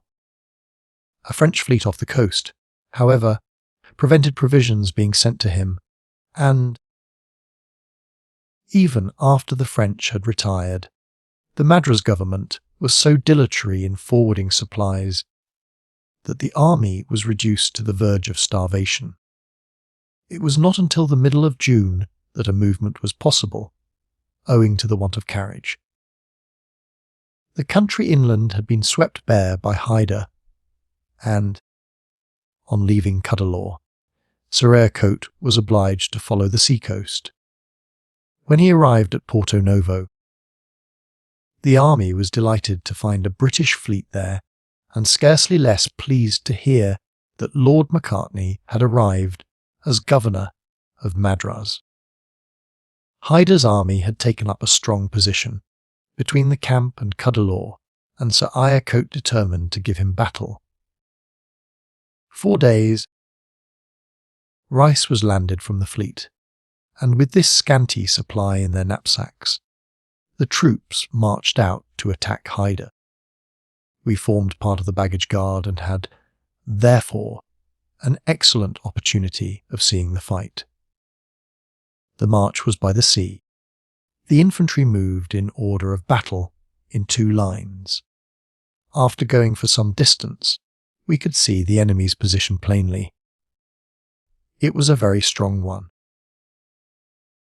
On its right was high ground, on which were numerous batteries, which would take us in flank as we advanced, and their line extended from these heights to the sand hills by the shore, They had thrown up several batteries, and might, for aught we knew, have many guns hidden on the high ground on either flank.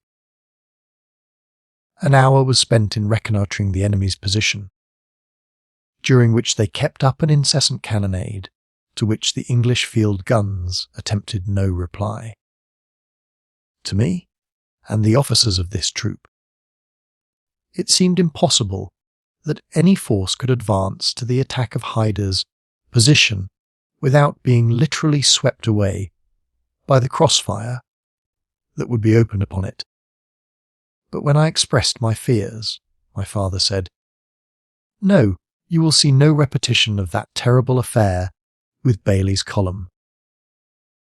The English have now got a commander who knows his business, and when that is the case, there is never any fear as to what the result will be. I grant that the lookout seems desperate. Hyder has all the advantage of a very strong position, a very powerful artillery, and has 6 or 7 to 1 in point of numbers, but for all that, I firmly believe that, before night, you will see us in possession of those hills, and Hyder's army in full flight." Presently, we saw a movement. The 2 lines of infantry formed into columns, and instead of advancing towards Hyder's position, turned down towards the sea, and marched along between it and the sand hills. We were at the same time set in motion, and kept along between the infantry and the sea, so as to be under their protection if Hyder's cavalry should sweep down. All his preparations had been made under the supposition that we should advance by the main road to Kudala, and this movement entirely disconcerted his plans. The sand hills completely protected our advancing columns, and when they had reached a point almost in line with Hyder's centre, the artillery dashed up to the crest of the hills, and the first column passed through a break in them and moved forward against the enemy, the guns above clearing a way for them. A short halt was made, until the artillery of the second line came up and also took their position on the hill.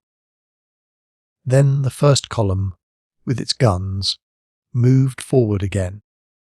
Hyder had, in the meantime, moved back his line and batteries into a position at right angles to that they had before occupied, and facing the passage through the sand hills by which the English were advancing. As soon as the column issued from the valley, a tremendous fire was poured upon it, but it again formed into line of battle, and, covered by the fire of the artillery, moved forward. It was a grand sight. My father and I had left the baggage, which remained by the sea, and had ridden up onto a sand hill, from which we had a view of the whole. The battleground. It was astonishing to see the line of English infantry advancing under that tremendous fire against the rising ground occupied by the dense masses of the enemy. Presently there was a movement opposite, and a vast body of cavalry moved down the slope. As they came, the red English line suddenly broke up, and, as if by magic, a number of small squares, surrounded by glistening bayonets, appeared where it had stood. Down rode Hyder's cavalry. Every gun on our side was turned upon them. But though we could see the confusion in the ranks, caused by the shot that swept them, they kept on. It seemed that the little red patches must be altogether overwhelmed by the advancing wave. But as it came closer, flashes of fire spurted out from the faces of the squares. We could see the horses recoil when close to the bayonets, and then the stream poured through the intervals between the squares.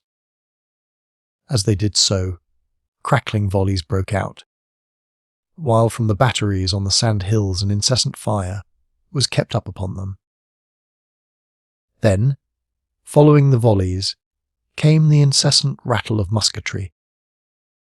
The confusion among the cavalry grew greater and greater.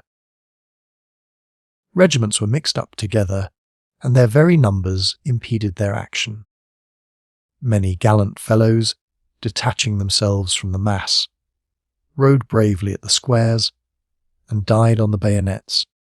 Others huddled together, confused and helpless against the storm of bullets and shot, and at last, as if with a sudden impulse, they rode off in all directions and, sweeping round, regained their position in the rear of their infantry, while loud cheers broke from our side.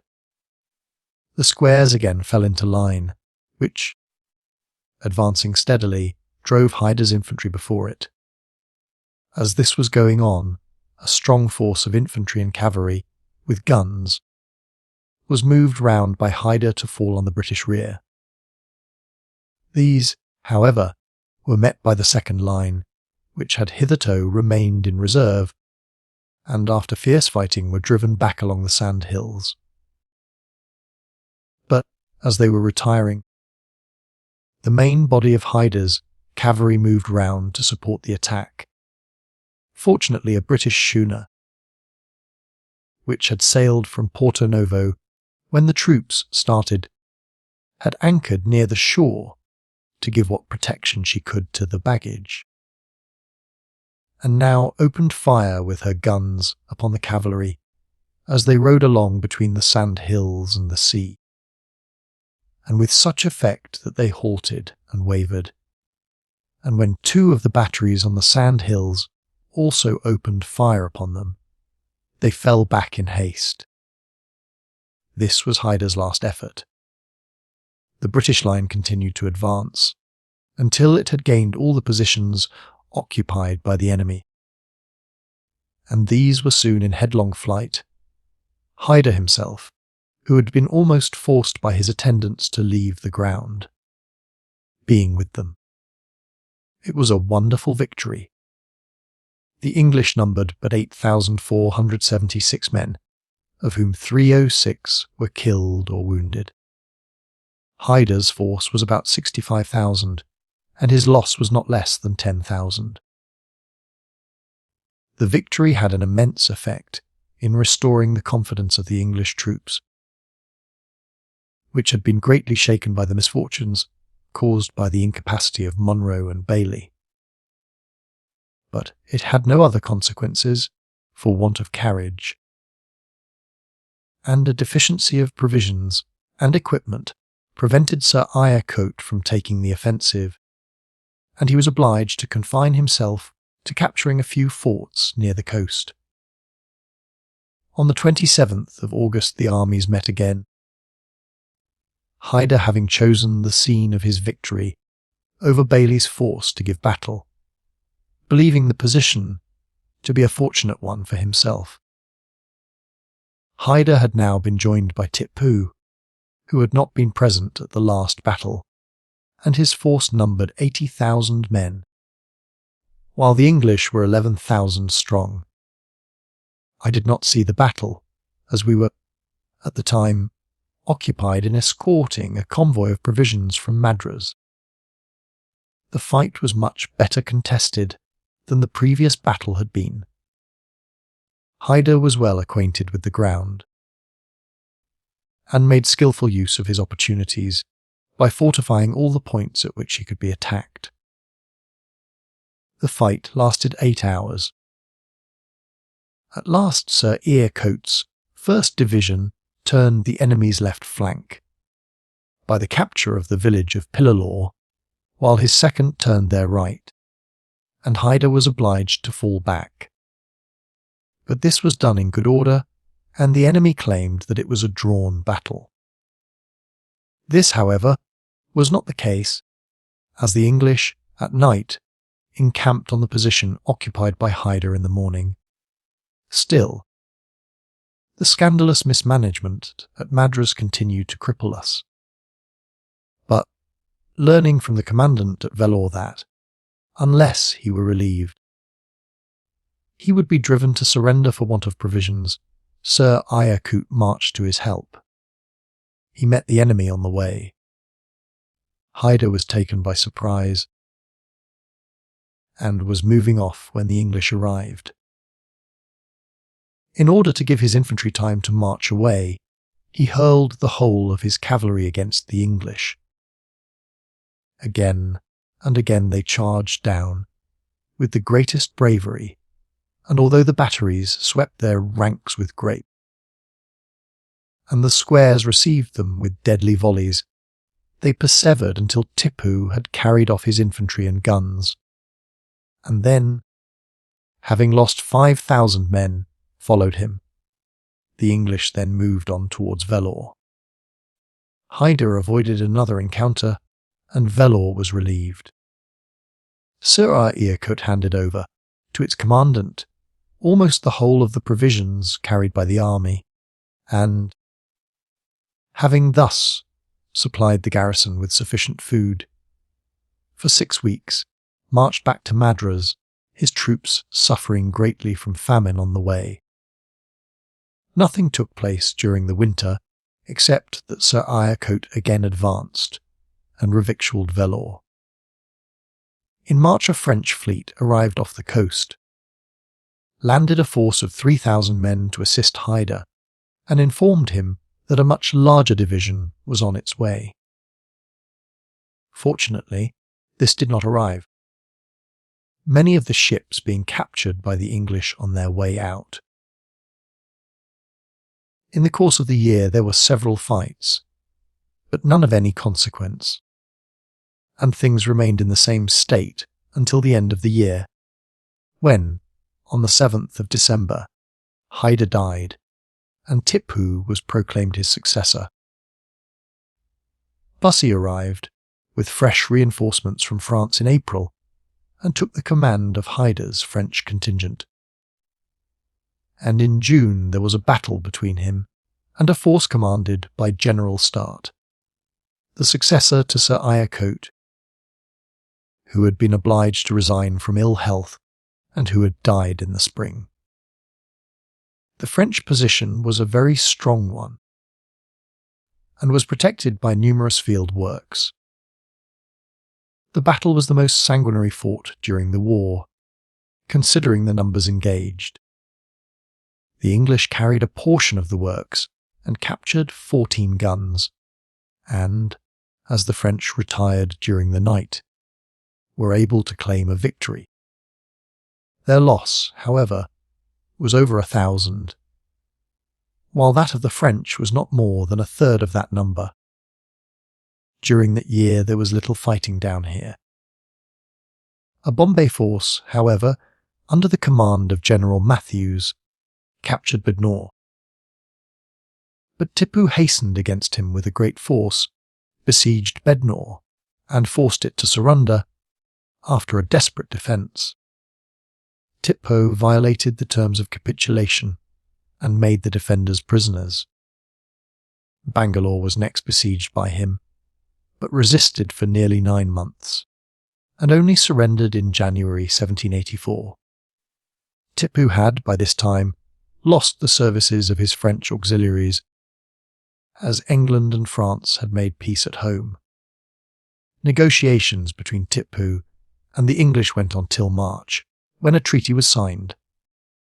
By its provisions, Tipu should have handed back all his prisoners. He murdered large numbers of them, but 1,000 British soldiers and 1,600 sepoys obtained their liberty. No one knows how many were retained of the number, calculated at 200,000, of natives carried off from the countries overrun by Hyder's troops. Only 2,000 were released. More British would doubtless have been freed, had it not been for the scandalous cowardice of the 3 men sent up as British commissioners to Tipu. They were treated with the greatest insult and contempt by him, and, in fear of their lives, were too glad to accept the prisoners he chose to hand over, without troubling themselves in the slightest about the rest. whom they basely deserted and left to their fate. Chapter 5. War declared. That gives you a general idea, Dick, of the war with Tipu. I saw little of the events after the Battle of Porto Novo, as my father was taken ill soon after and died at Madras. Seeing there was no probability, whatever, of the English driving Hyder back, until they had much larger forces and a much better system of management, I remained in Madras until peace was made. Then I came back here, rebuilt the palace, and have since been occupied in trying to restore the prosperity of my poor people.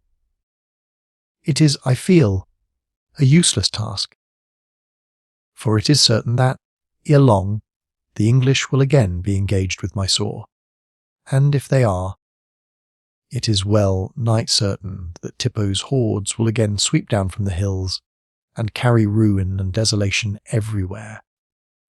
He would, as Hyder had, have the advantage on his side at the beginning of the war.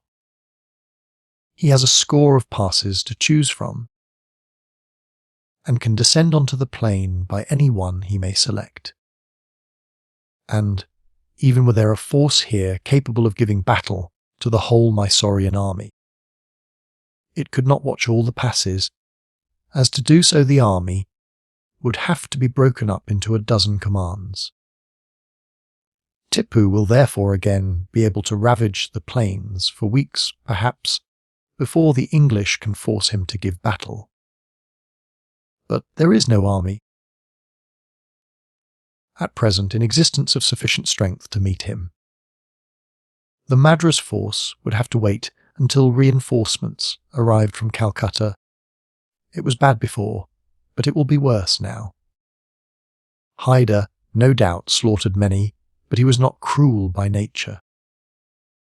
He carried off enormous quantities of people with their flocks and herds. But he did this to enrich Mysore with their labour, and did not treat them with unnecessary cruelty.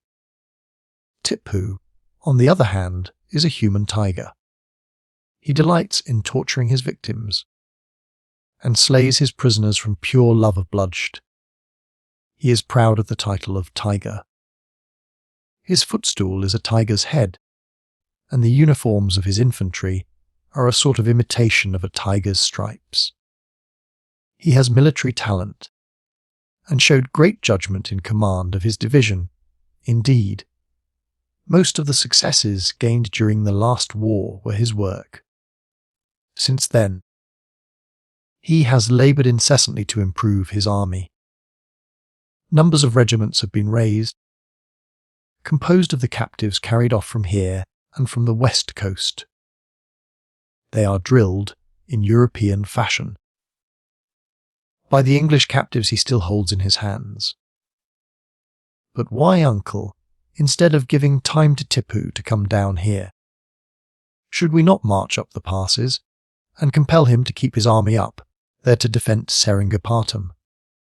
Because, Dick, in the first place, there is not an army strong enough to do so. But even were there a force of 50,000 men at Madras, they could not take the offensive in time. An English army cannot move without a great train to carry ammunition, stores and provisions, and to get such a train together would be the work of months. As I have been telling you, during the 3 years the last war lasted, the Madras authorities were never able to collect such a train, and the consequence was that their army was unable to go more than 2 or 3 days' march from the city. On the other hand, Tipu could, any day, order that 3 days' supply of rice or grain should be served out to each soldier, and could set out on his march the following morning, as, from the moment he reached the plains, his cavalry would have the whole of the resources of the country at their mercy. I see, uncle. Then, if war broke out, you would at once go to Madras again. There would be nothing else to do, Dick. I should send everything of value down there. As soon as I saw that war was inevitable, the traders here have already begun to prepare. The shops are half empty, for they have not replaced goods they have sold, and a very few hours would suffice for everything worth taking to be cleared out of the town. The country round here is comparatively uninhabited, and but a small portion of it tilled, so great was the number carried off by Hyder. Next time they will take to the hills at once, and I believe that many have already stored up grain in hiding places there. This time it may be hoped that a few weeks, or months at most, may see Tipu driven back, and for that time the peasants can manage to exist in the hills. No doubt the richer sort, who have large flocks of goats and many cattle, will, as soon as danger threatens, drive them down to Madras, where they are sure to fetch good prices for the use of the army. I have already told all men who have bullock carts and teams that they can, if forced to leave home, earn a good living by taking service in the English transport train. I hope, therefore, that the results will not be so disastrous as before. The town may be burnt down again, but unless they blow up my palace, they can do little harm to it. When I rebuilt it, seeing the possibility of another war, I would not have any wood whatever used in its construction. Therefore, when the hangings are taken down, and the furniture from these rooms cleared out, there will be nothing to burn, and they are not likely to waste powder in blowing it up. As to the town, I warned the people who returned that it might be again destroyed before long, and therefore there has been no solid building. The houses have all been lightly run up with wood, which is plentiful enough in the hills, and no great harm, therefore, will be done if it is again burnt down. The pagoda and palace are the only stone buildings in it. They did some harm to the former last time by firing shot at it for a day or two, and, as you can see for yourself, no attempt has since been made to repair it, and I do not suppose they will trouble to damage it further. So you see, Dick, we are prepared for the worst. Will you fight again, as you did last time? Uncle? I do not know, Dick. I show my loyalty to the English rule by repairing to the capital, but my force is too small to render much service. You see, my revenues have greatly diminished, and I cannot afford to keep up so large a force as my father could. Fortunately, his savings had been considerable, and from these I was able to build this palace, and to succour my people, and have still enough to keep up my establishment here, without pressing the cultivators of the soil for taxes. This year is the first that I have drawn any revenue from that source, but, at any rate, I am not disposed to keep up a force which, while it would be insufficient to be of any great value in a war like this, would be a heavy tax on my purse. Even the force you have must be that, uncle. Not so much as you would think, Dick, with your English notions. The pay here is very small. So small that it would seem to you impossible for a man to live on it, and yet many of these men have wives and families. All of them have patches of land that they cultivate, only 20 who are changed once a month, being kept on duty. They are necessary, for I should have but little respect from my people, and less still from other Rajahs, did I not have sentries at the gates, and a guard ready to turn out in honour of any visitor who might arrive, to say nothing of an escort of half a dozen men. when I ride through the country. Of course, all can be called out whenever I want them, as, for example, when I rode to Madras to meet you.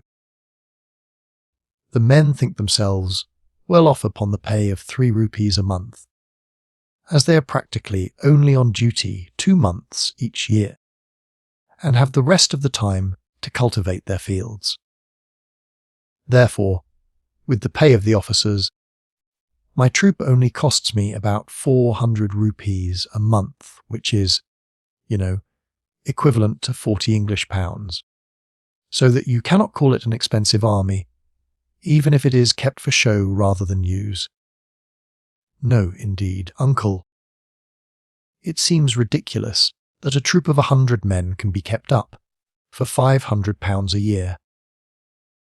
Of course, the men have some little privileges, Dick. They pay no rent or taxes for their lands. This is a great thing for them, and really costs me nothing, as there is so much land lying uncultivated. Then, when too old for service, they have a pension of 2 rupees a month for life. And on that, and what little land they can cultivate, they are comparatively comfortable. Well, it does not seem to me, uncle, that soldiering is a good trade in this country. I don't know that it is a good trade, in the money way, anywhere. After all, the payout here is quite as high, in comparison with the ordinary rate of earning of a peasant, as it is in England. It is never the pay that tempts soldiers. Among young men there are always great numbers who prefer the life to that of a peasant, working steadily from daylight to dark, and I don't know that I altogether blame them. Then you think, uncle, there is no doubt whatever that there will be war. Not a shadow of doubt. Dick. Indeed, it may be said to have begun already, and, like the last, it is largely due to the incapacity of the government of Madras.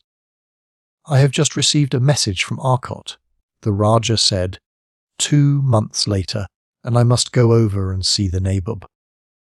I thought, Mrs. Holland said, that Tripataly was no longer subject to him. I understood that our father was made independent of Arcot. No, Margaret, not exactly that. The Nabob had involved himself in very heavy debts during the great struggle. The company had done something to help him, but were unable to take all his debts on their shoulders. And indeed, there was no reason why they should have done so. For although during most of the war he was their ally, he was fighting on his own behalf, and not on theirs. In the war with Hyder it was different. He was then quite under English influence, and, indeed, could scarcely be termed independent. And as he suffered terribly, his lands were wasted, his towns besieged, and his people driven off into slavery, the company are at present engaged in negotiations for assisting him to pay his debts, which are very heavy. It was before you left, when the Nabob was much pressed for money, and had at that time no claim on the company, that our father bought of him perpetual commutation of tribute, taxes, and other moneys and subsidies payable by Tripataly. Thus I am no longer tributary to Arcot. Nevertheless, this forms a portion of the Nabob's territories, and I cannot act as if I were an independent prince. I could not make a treaty with Mysore on my own account, and it is clear that neither Arcot nor the English could allow me to do so. For in that case Mysore could erect fortresses here, and could use Tripataly as an advanced post on the plain. Therefore, I am still subject to the Nabob, and could be called upon for military service by him. Indeed, that is one of the reasons why, even if I could afford it, I should not care to keep up a force of any strength. As it is, My troop is too small to be worth summoning. The Nabob has remonstrated with me more than once, but since the war with Hyder, I've had a good excuse, namely, that the population has so decreased that my lands lie untilled, and it would be impossible for me to raise a larger force. I have, however, agreed that, in case of a fresh war, I will raise an additional 100 cavalry. I expect it is in relation to this that he has sent for me to Arcot. We know that the English are bound by their treaty with Travancore to declare war. They ought, in honour, to have done it long ago, but they were unprepared. Now that they are nearly ready, they may do so at any time, and indeed the Nabob may have learned that fighting has begun. The lookout is bad. The government of Madras is just as weak and as short-sighted as it was during Hyder's war.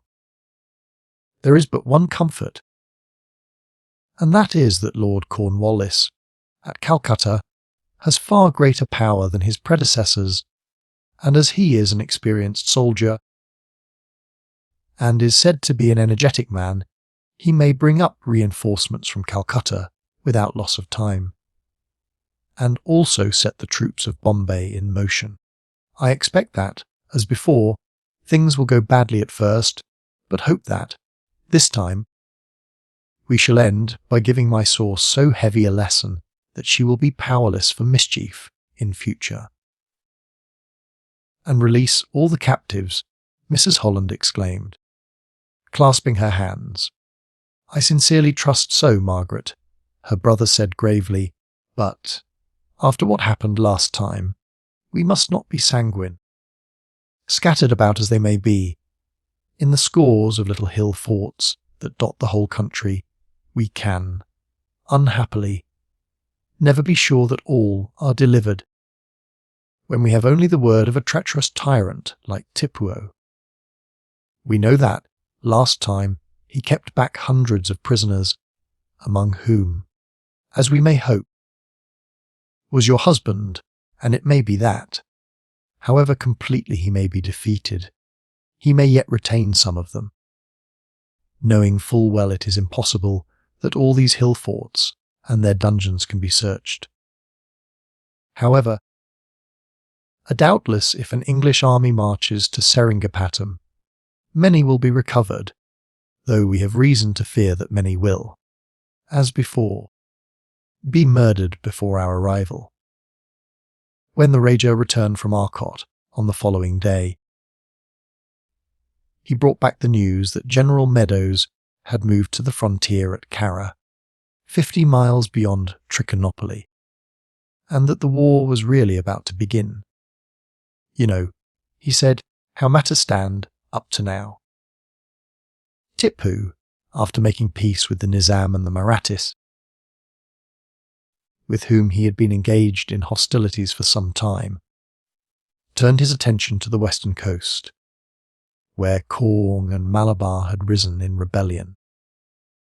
After, as usual, perpetrating horrible atrocities, and after sending a large proportion of the population as slaves to Mysore, he marched against Travancore.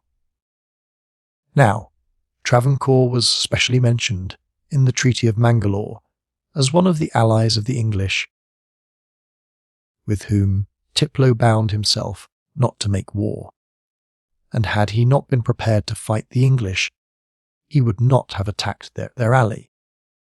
The excuse for attacking Travancore was that some of the fugitives from Corg and Malabar had taken refuge there.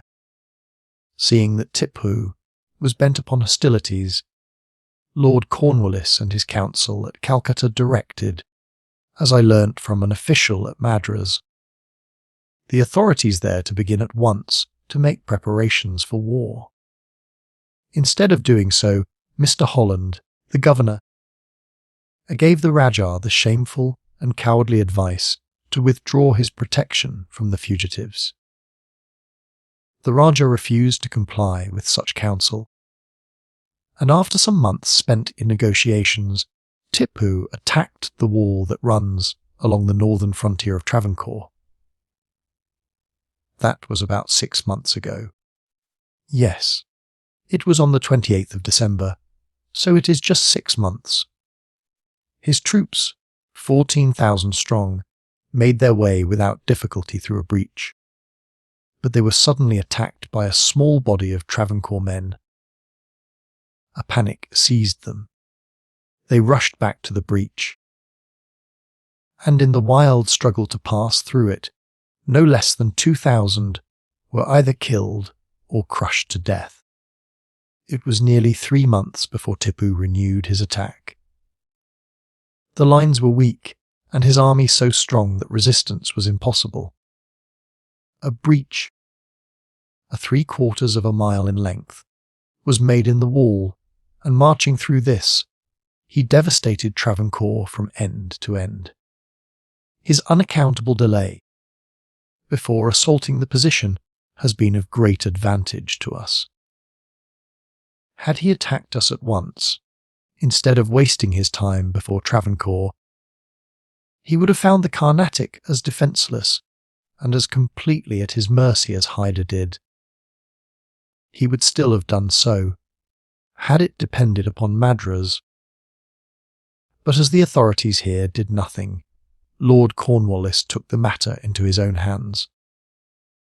He was about to come here himself, when General Meadows, formerly Governor of Bombay, arrived, invested by the company with the offices of both Governor and of Commander-in-Chief.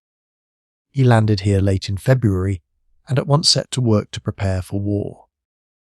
Lord Cornwallis sent, from Calcutta, a large amount of money, stores, and ammunition, and a battalion of artillerymen.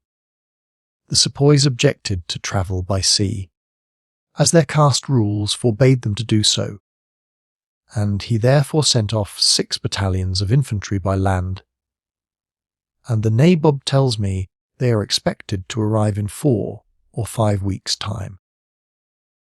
The Nabob of Arcot and the Rajah of Tanjore, both of whom are very heavily in debt to the government, are ordered, during the continuance of the war, to place their revenues at its disposal, a liberal allowance being made to them both for their personal expenses. Tipu is still in Travancore, at least. He was there 10 days ago and has been endeavouring to negotiate. The Nabob tells me he believes that the object of General Meadows, in advancing from Tripataly to Kara, is to push on to Coimbatore, where he will, if he arrives before Tipu, cut him off from his return to his capital, and as Meadows has a force of 15,000 men, he ought to be able to crush the tyrant at a blow. I fear, however, there is little chance of this.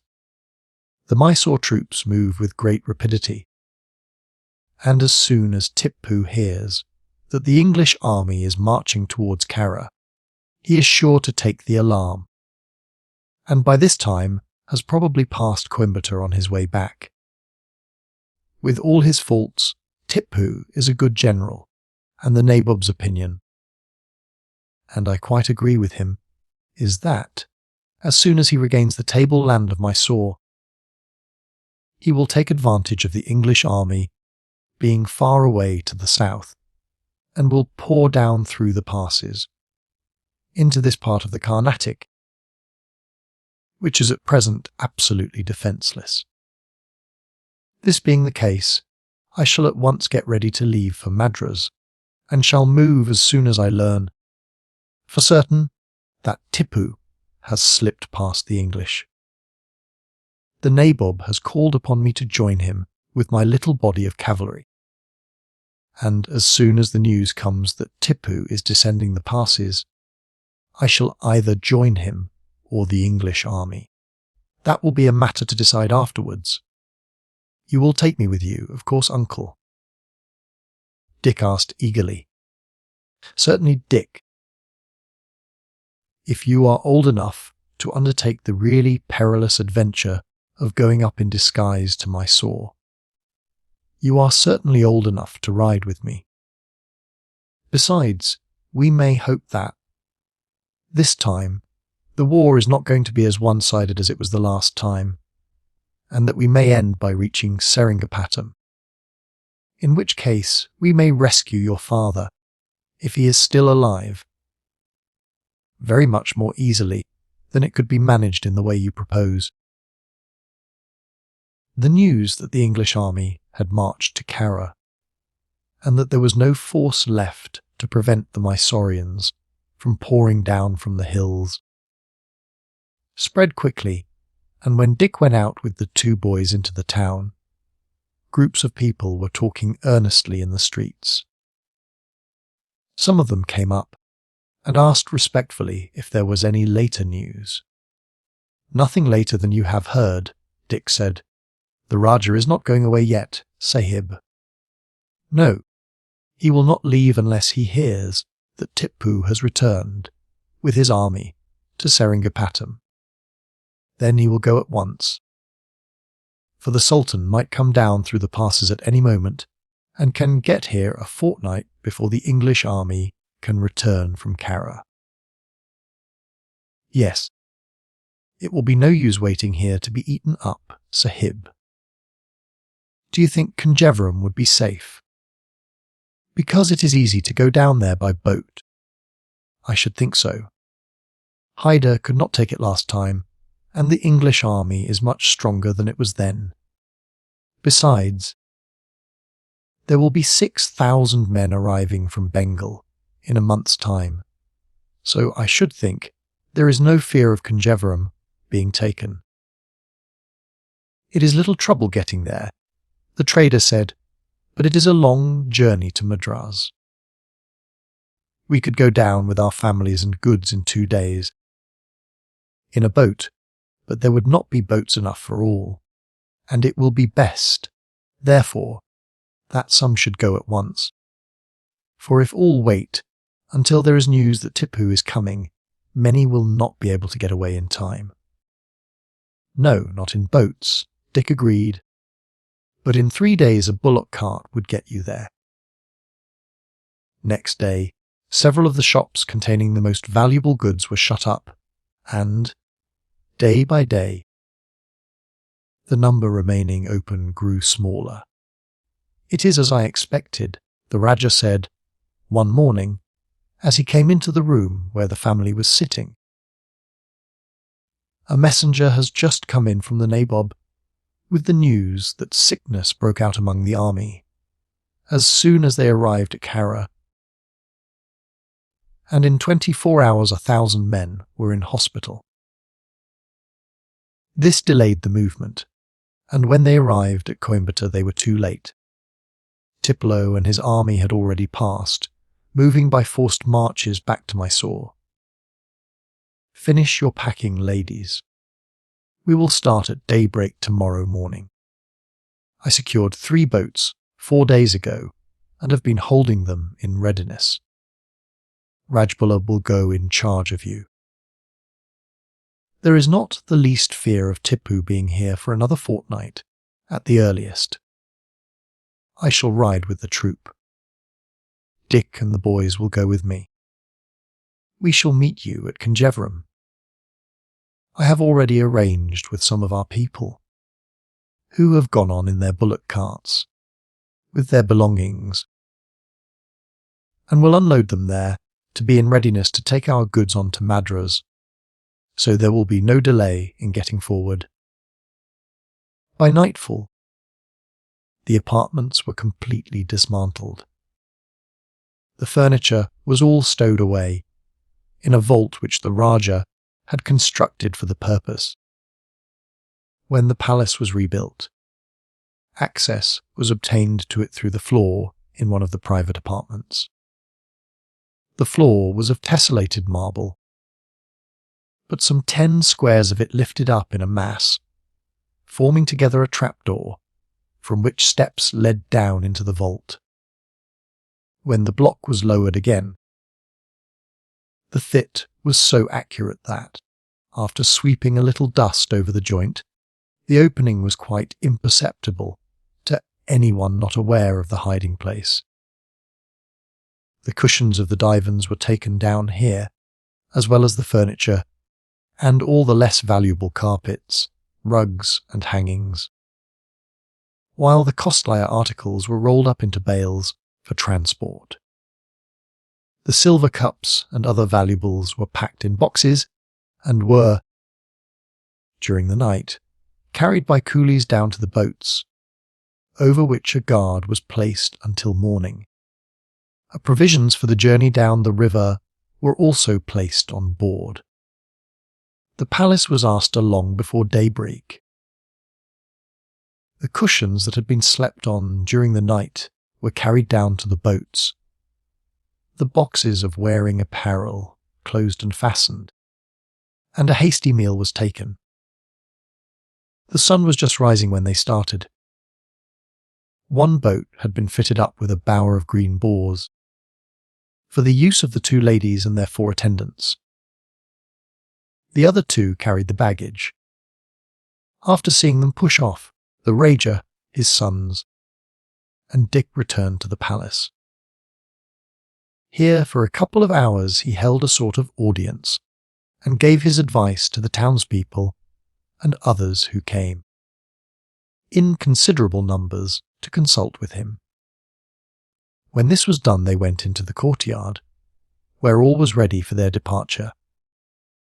The troop had, during the past week, been raised to 200 men, many of the young cultivators coming eagerly forward, as soon as they heard that the Rajah was going to increase his troop, being anxious to take a share in the adventures that might be looked for, and to avenge the sufferings that had been inflicted on their friends by Hyder's marauders.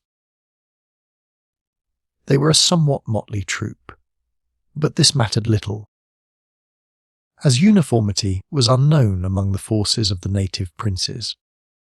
The majority were stout young fellows. All provided their own horses and arms, and although the former lacked the weight and bone of English cavalry horses, they were capable of performing long journeys and of existing on rations on which an English horse would starve.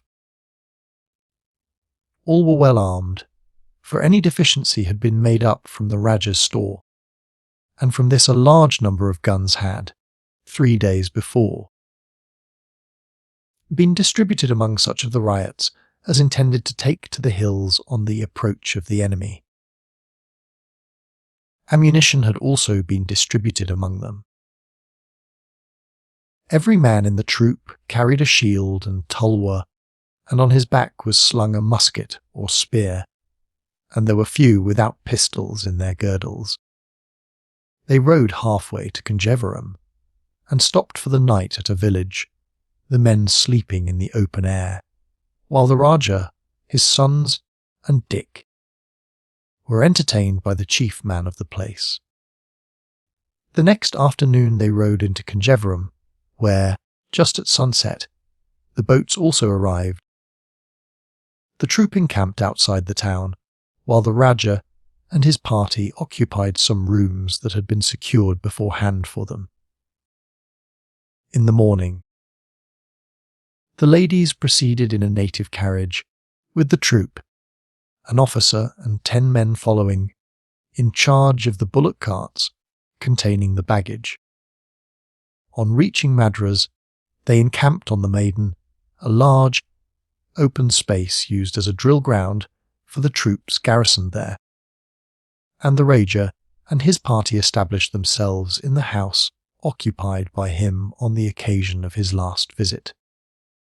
The next day, the Rajah went to the government house and had an interview with the deputy governor. "I think," the latter said, after some conversation, "that your troop of cavalry will be of little use to the Nabob. If Tipu comes down from the hills, he will not be able to take the field against him, and will need all his forces to defend Arcot, Vela, and his smaller forts, and cavalry would be of no real use to him. Your troop would be of much greater utility to the battalions from Bengal when they arrive. They will be higher in 3 weeks or so, and as soon as they come, I will attach you to them. I will write to the nabob, saying that you are about to join him. But that, in the interest of the general defence, I have thought it better, at present, to attach you to the Bengal contingent.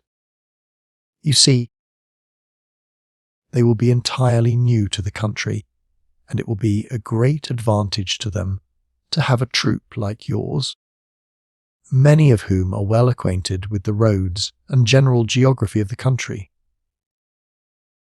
Your speaking English, too, will add to your usefulness. I have a nephew with me who speaks English perfectly, and also Hindustani, the Rajah said.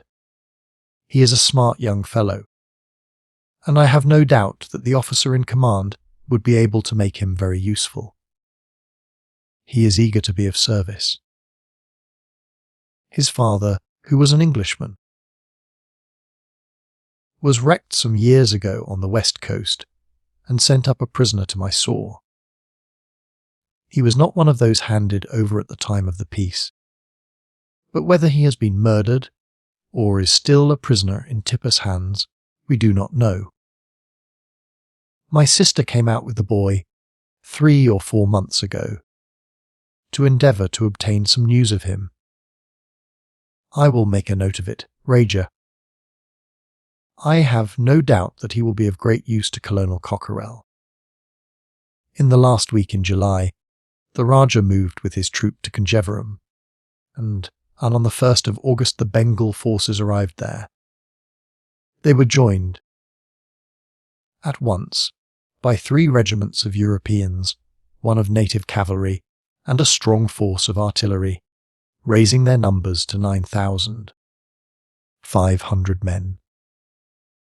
Colonel Kelly took command of the force and begged the Rajah to advance with his horsemen at once to the foot of the Ghauts, to break it up into half-troops, and to capture or destroy any small parties of horse Tipu might send down by any of the passes, to reconnoitre the country and ascertain the movements and strength of the British forces. He was also to endeavour to obtain as much information as he could of what was going on in Mysore, and to ascertain whether Tipu was still with his army, watching General Meadows in the west, or was moving, as if with the intention of taking advantage of the main force of the English being away south, to descend into the Carnatic. The order was a very acceptable one to the Rajah. His troop made a good appearance enough when in company with those of the nabob of Arcot. But he could not but feel that they looked a motley body by the side of the trained native and European troops, and he was frequently angered by hearing the jeering comments of English soldiers to each other when he rode past them with his troop, and had not a little astonished the speakers more than once by turning round on his horse and abusing them hotly in their own language. He was, therefore, glad to be off.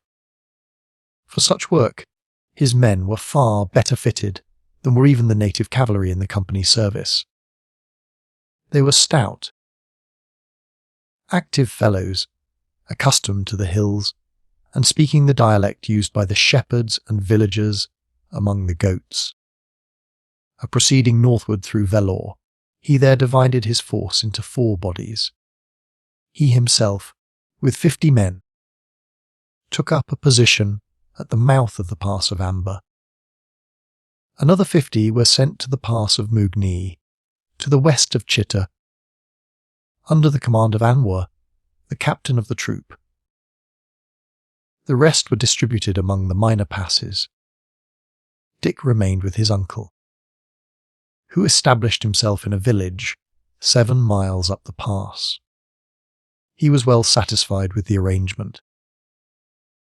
for he was anxious to learn to go about among the hills as a spy, and was much more likely to get leave from his uncle to do so, than he would have been from any of the officers of the troop, who would not have ventured to allow the Rajah's nephew to run into danger. In the second place, his especial friend among the officers, a youth named Rajah, son of Rajah, was with the detachment. Rajah had been especially picked out by the Rajah as Dick's companion.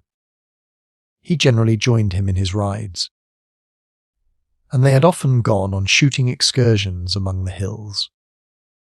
He was about 3 years Dick's senior, but in point of height there was but little difference between them. Every day half the troop, under an officer, rode up the pass until within a mile of the fort near the summit, garrisoned by Mysorean troops. They were able to obtain but little information, for the villages towards the upper end of the pass were all deserted and in ruins, the inhabitants never having ventured back since Hyder's invasion. The Rajah was vexed at being able to learn nothing of what was passing on the plateau, and was therefore more disposed than he might otherwise have been to listen to Dick's proposal. "Don't you think, uncle," the latter said one evening, "that I might try to learn something by going up with Sir Rajah alone? We could strike off into the hills, as if on a shooting expedition, just as we used to do from Tripataly, except that I should stain my face and hands. The people in the villages on the top of the Ghats are, everyone says, simple and quiet. They have no love for Tipu or Mysore, but are content to pay their taxes and to work quietly in their fields. There will be little fear of our being interfered with by them. You might find a party of Tipu's troops in one of the villages, Dick, and get into trouble. I don't see why we should, uncle. Of course, we should not go up dressed as we are, but as shikarees, and when we went into a village, should begin by asking whether the people are troubled with any tigers in the neighbourhood. You see, I specially came out here to go into Mysore in disguise, and I should be getting a little practice in this way, besides obtaining news for you. I am certainly anxious to get news, Dick. So far, I have had nothing to send down, except that the reports from all the passes agree in saying that they've learned nothing of any movement on the part of Tipu, and that no spies have come down the passes or any armed party whatever. This is good, so far as it goes, but it only shows that the other passes are, like this, entirely deserted. Therefore, we really know nothing whatever. Even at this moment, Tipu may have 50,000 men gathered on the crest of the hills, ready to pour down tomorrow through one of the passes, and therefore, as I do, and I think you would be running any great danger, I consent to your going with Sir Rajah on a scouting expedition, on foot, among the hills. As you say, you must, of course, disguise yourselves as peasants. You had better, in addition to your guns, each take a brace of pistols, and so armed, even if any of the villagers were inclined to be hostile, they would not care about interfering with you. Thank you, uncle. When would you expect us back, if we start tomorrow morning? That must be entirely in your hands, Dick. You would hardly climb the goats and light upon a village in one day, and it might be necessary to go farther before you could obtain any news. It is a broken country, with much jungle for some distance beyond the hills, and the villages lying off the roads will have but little communication with each other, and might know nothing whatever, of what was happening in the cultivated plains beyond. At any rate, you must not go into any villages on the roads leading to the heads of the passes, for there are forts everywhere, and you would be certain to find parties of troops stationed in them. Even before war broke out, I know that this was the case, as they were stationed there to prevent any captives, native or European, escaping from Mysore. You must, therefore, strictly avoid all the main roads, even though it may be necessary to proceed much farther before you can get news. I should think, if we say 3 days going, and as many returning, it will be as little as we can count upon, and I shall not begin to feel at all uneasy if you do not reappear for a week. It is of no use your returning without some information as to what is going on in Mysore, and it would be folly to throw away your work and trouble when, in another day or two, you might get the news you want. I shall, therefore, leave it entirely to your discretion. Greatly pleased at having succeeded beyond his expectations, Dick at once sought out Sir Rajah. The latter was very gratified when he heard that he was to accompany the young Sahib on such an expedition, and at once set about the necessary preparations. There was no difficulty in obtaining, in the village, the clothes required for their disguises, and one of the sheep intended for the following day's rations was killed, and a leg boiled. If we take, in addition to this, 10 pounds of flour, a gourd of ghee, and a little pan for frying the cakes in, we shall be able to get on, without having to buy food, for 4 or 5 days, and of course, when we are once among the villagers, we shall have no difficulty in getting more. You had better cut the meat off the bone, and divide it in 2 portions, and divide the flour too, then we can each carry our share. I will willingly carry it all, Sahib. Not at all, Sir Rajah. We will each take our fair share. You see, we shall have a gun, pistols, ammunition, and a tulwar, and that, with 7 or 8 pounds of food each, and our water bottles, will be quite enough to carry up the goats. The only thing we want now is some stain. I will get something that will do, and bring it with me in the morning, Sahib. It won't take you a minute to put on. I will come for you at the first gleam of daylight. Dick returned to the cottage he occupied with his uncle, and told him what preparations they had made for their journey, and they sat talking over the details for another hour. The Rajah's last words, as they lay down for the night, were, "Don't forget to take a blanket each. You will want it for sleeping in the open, which you will probably have to do several times, although you may occasionally be able to find shelter in a village." By the time the sun rose, the next morning, they were well upon their way. They had a good deal of toilsome climbing, but by nightfall had surmounted the most difficult portions of the ascent, and encamped, when it became dark, in a small wood. Here they lighted a fire, cooked some cakes of flour, and with these and the cold meat, made a hearty meal. They had, during the day, halted twice, and had breakfasted, and lunched off some bread, of which they had brought sufficient for the day's journey. I suppose there is no occasion to watch, Sir Rajah. I don't know, Sahib. I do not think it will be safe for us both to sleep.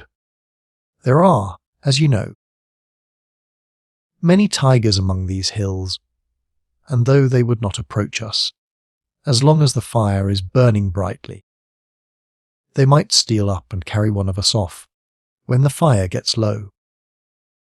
I will, therefore, watch. I certainly should not let you do that. Without taking my turn, Dick said, and I feel so tired with the day's work that I do not think I could keep awake for 10 minutes. It would be better to sleep in a tree than that. You would not get much sleep in a tree, Sahib. I have done it once or twice. When I have been hunting in a tiger-infested neighbourhood, but I got scarcely any sleep, and was so stiff in the morning that I could hardly walk. I would rather sit up all night and keep up a good fire than do that. Dick thought for a minute or two, and then got up and walked about under the trees, keeping his eyes fixed upon the branches overhead. "This will do," he said at last. "Come here, Sir Rajah. There. Do you see those two branches coming out in the same direction? At one point, they are but 5 or 6 feet apart. We might fasten our blankets side by side, with the help of the straps of our water bottles and the slings of the guns, so as to make what are called, on board a ship, hammocks, and lie there perfectly safe and comfortable." Sir Rajah nodded. "I have a coal of leather thong, Sahib. I thought that it might be useful if we wanted to bind a prisoner or for any other purpose, so I stuffed it into my waist sash." "That is good. Let us lose no time, for I am quite ready for sleep. I will climb up first." In 10 minutes, the blankets were securely fastened side by side, between the branches. Sir Rajah descended, threw another armful of wood onto the fire, placed their meat in the crutch of a boar, 6 feet above the ground, and then climbed the tree again. Thus, they were soon lying, side by side, in their blankets. These bagged rather inconveniently under their weight, but they were too tired to mind trifles, and were very soon fast asleep. Dick did not wake until Sir Rajah called him. It was already broad daylight. His companion had slipped down quietly, stirred up the embers of the fire, thrown on more wood, and cooked some chapatis before waking him. "It is too bad, Sir Rajah," Dick said, as he looked down. "You ought to have woke me. I will unfasten these blankets before I get down. It will save time after breakfast." Half an hour later, they were again on their way, and shortly came upon a boy herding some goats. He looked doubtfully at them, but, seeing that they were not Mysorean soldiers, he did not attempt to fly. "How far is it to the next village, lad?" Sir Rajah asked, "and which is the way?" "We are shikarees. Are there any tigers about?" "Plenty of them," the boy said. "I drive the goats to a strong, high stockade every evening, and would not come out before the sun rose. For all the money they say the Sultan has. Make for that tree, and close to it you will see a spring. Follow that down. It will take you to the village." After walking for 6 hours, they came to the village. It was a place of some little size, but there were few people about. Women came to the doors to look at Sir Rajah and Dick as they came along. "Where are you from?" an old man asked as he came out from his cottage. "From down the mountainside. Tigers are getting scarce there, and we thought we would come over and see what we could do. Here there are many tigers," the old man said. "For the last 20 years, the wars have taken most of our young men away. Some are forced to go against their will, for when the order comes to the headman of the village that the Sultan requires so many soldiers, he is forced to pick out those best fitted for service. Others go of their own free will, thinking soldiering easier work than tilling the fields, besides the chance of getting rich booty. So there are but few shikaries, and the tigers multiply and are a curse to us. We are but poor people. But if you choose to stay here for a time, we will pay something for every tiger you kill, and we will send round to the other villages within 10 miles, and doubtless every one of them will contribute, so that you might get enough to pay you for your exertions. We will think of it, Rajah replied. We did not intend to stop in one village, but proposed to travel about in the jungle-covered district, and wherever we hear complaints of a tiger committing depredations, we will stop and do our best to kill the evil beast. We mean, first, to find out where they are most troublesome, and then we shall work back again. We hear that the Sultan gives good prices for those taken alive. I have heard so, the old man said, but none have been caught alive here or by anyone in the villages round. The Sultan generally gets them from the royal forests, where none are allowed to shoot, save with his permission. Sometimes, when there is a lack of them there, his hunters come into these districts and catch them in pitfalls, and have nets and ropes with which the tigers are bound and taken away. A little crowd had, by this time, collected round them, and the women. When they heard that the strangers were shikarees, who had come up with the intention of killing tigers, brought them bowls of milk, cakes and other presents. I suppose, now that the Sultan is away at war, Dick said, his hunters do not come here for tigers. We know nothing of his wars, a woman said. They take our sons from us, and we do not see them again. We did hear a report that he had gone, with an army, to conquer Travancore. But why he should want to do it, none of us can make out. His dominions are as wide as the heart of man can require. It is strange that he cannot rest contented, but, like his father, should be always taking our sons away to fight. However, these things are beyond the understanding of poor people like us. But we can't help thinking that it would be better if he were to send his armies to destroy all the tigers. If he would do that, we should not grudge the sums we have to pay when the tax gatherers come round. After pausing for an hour in the village, they continued on their way. 2 or 3 other small collections of huts were passed. But it was not until the evening of the next day that they issued from the jungle-covered country onto the cultivated plain. At none of the places they had passed was there anything known as to Tipu or his army, but they were told that there were parties of troops. In all the villages along the edge of the plain, as well as in the passes. We must be careful now, Rajah, Dick said, as, after a long day's march, they sat down to rest at a distance of 1/2 mile from a large village. Our tale that we are shikarees will not do here. Had that really been our object, we should have stopped at the first place we came to, and, at any rate, we should not have come beyond the jungle. We might still say that we are shikarees, but that tigers had become scarce on the other side of the hills, and, hearing a talk that Tipu and the English are going to war with each other, we made up our minds to go to Seringapatam and enlist in his army. That would do very well, Rajah agreed.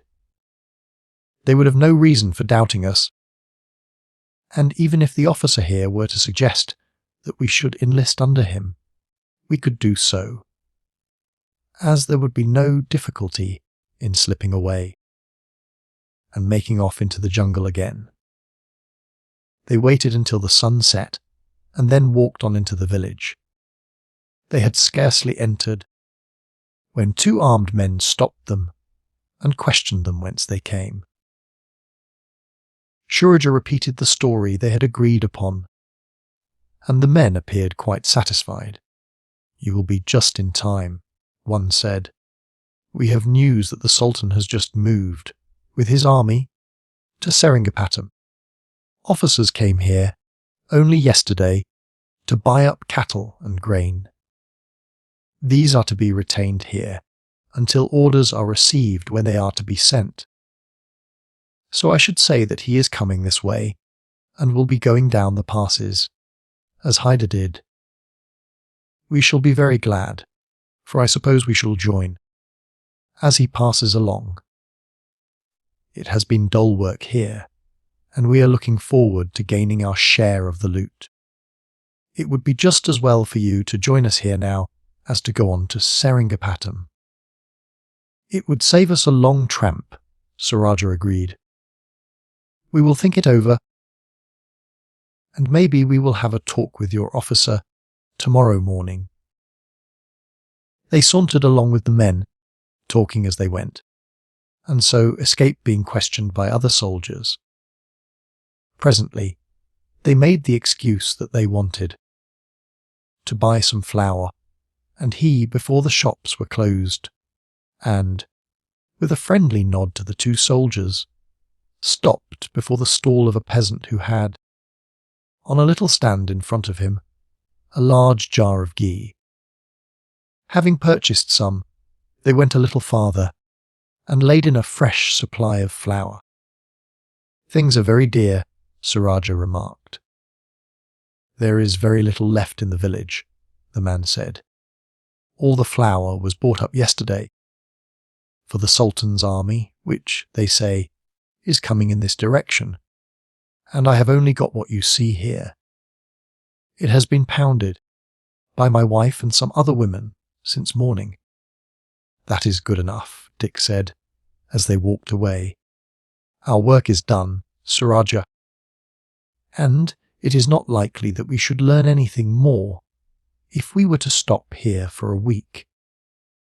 Let us turn down between these houses and make our way round behind. We might be questioned again by a fresh party of soldiers if we were to go along the street." They kept along on the outskirts of the village, regained the road by which they had come, and walked on until they reached the edge of the jungle. Going a short distance among the trees, they collected some sticks, lit a fire, and sat down to cook their meal.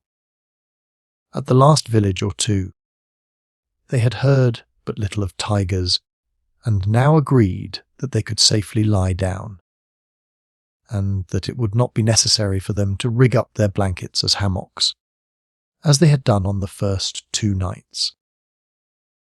Chapter 6. A Perilous Adventure. They retraced their steps, without adventure, until they reached the village they had first stopped at. "There are soldiers here," Rajah exclaimed, as they entered. "We can't help it now," Dick said. "There is nothing for it but to go on boldly. I suppose that Tipu has sent troops into all these frontier villages to prevent any chance of news of his movements being taken to the plains. Ah, there is the old chap who spoke to us last time. Let us stop at once and talk with him." "So you are back again," the peasant said, as they came up to him. "Yes," Rajah replied. "We told you we should come back here unless we got news of some tiger being marked down near one of the other villages.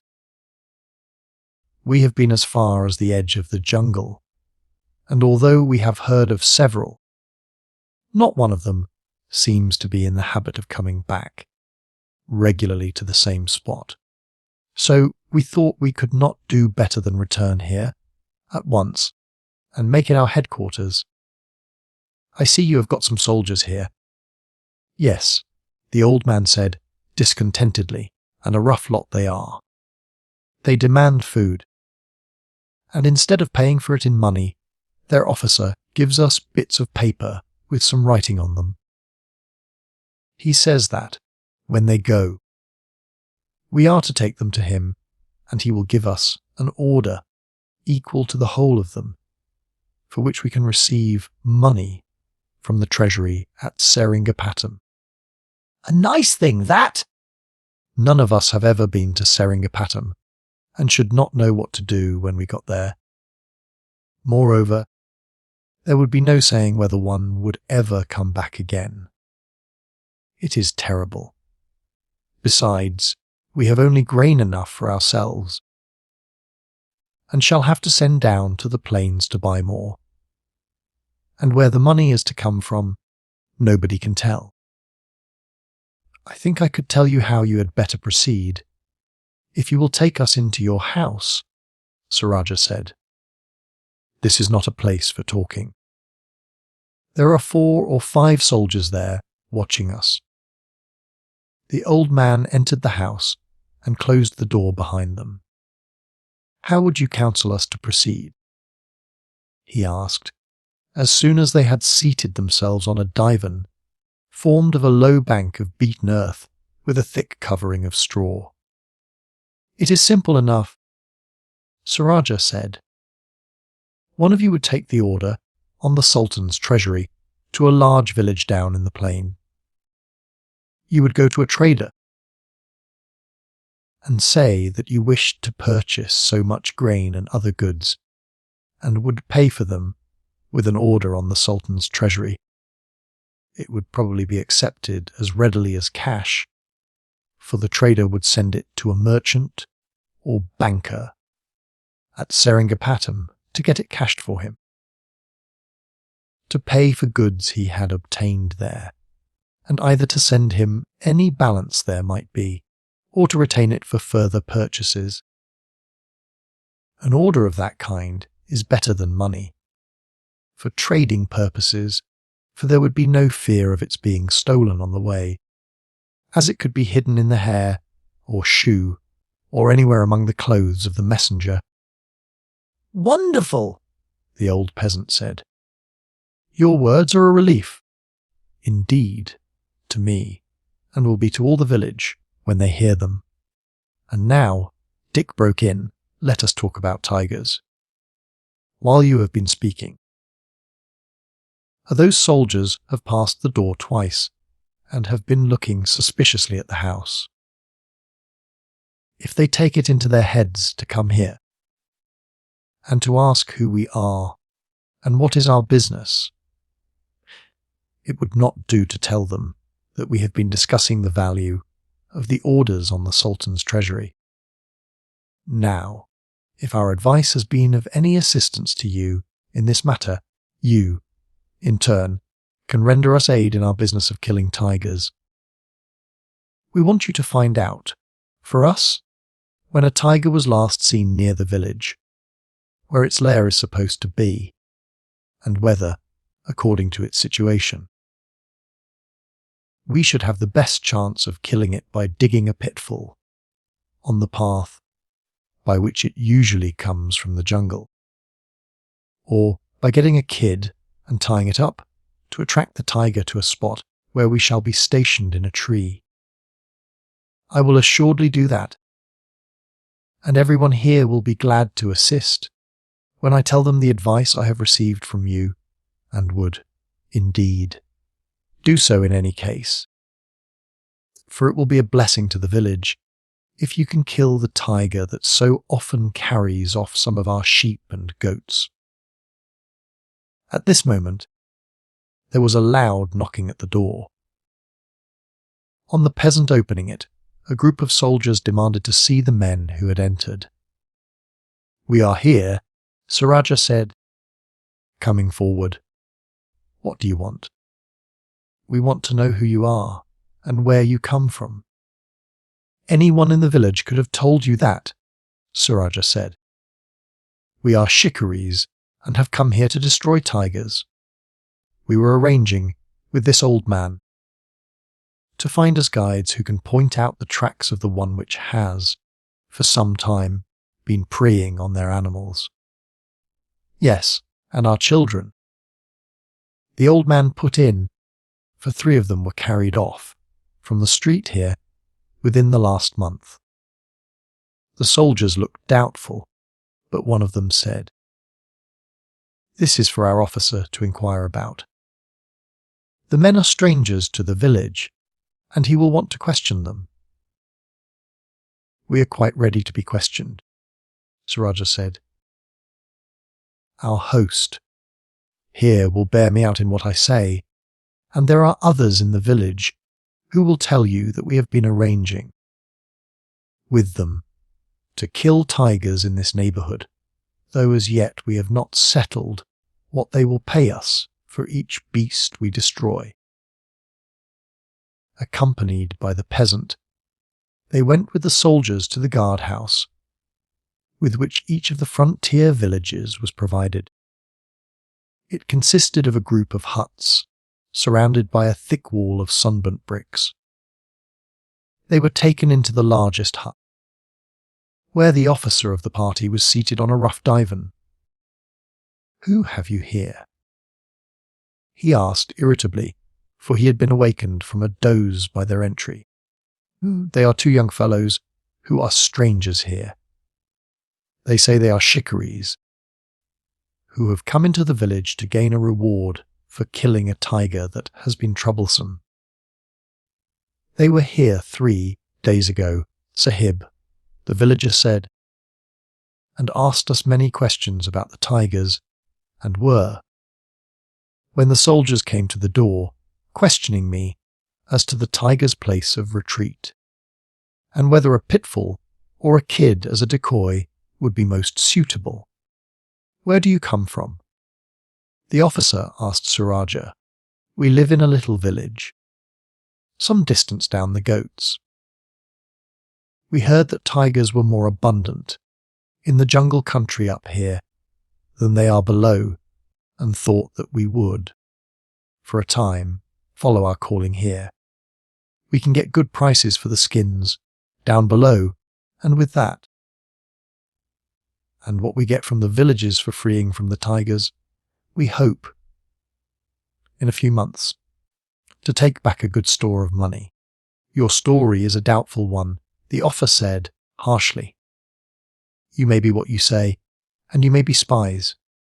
"If we had been spies," Rajah said, "we should not be here, but at Bangalore or Seringapatam. These villages are not the places where news is to be gained." This was so self-evident that the officer had nothing to say against it.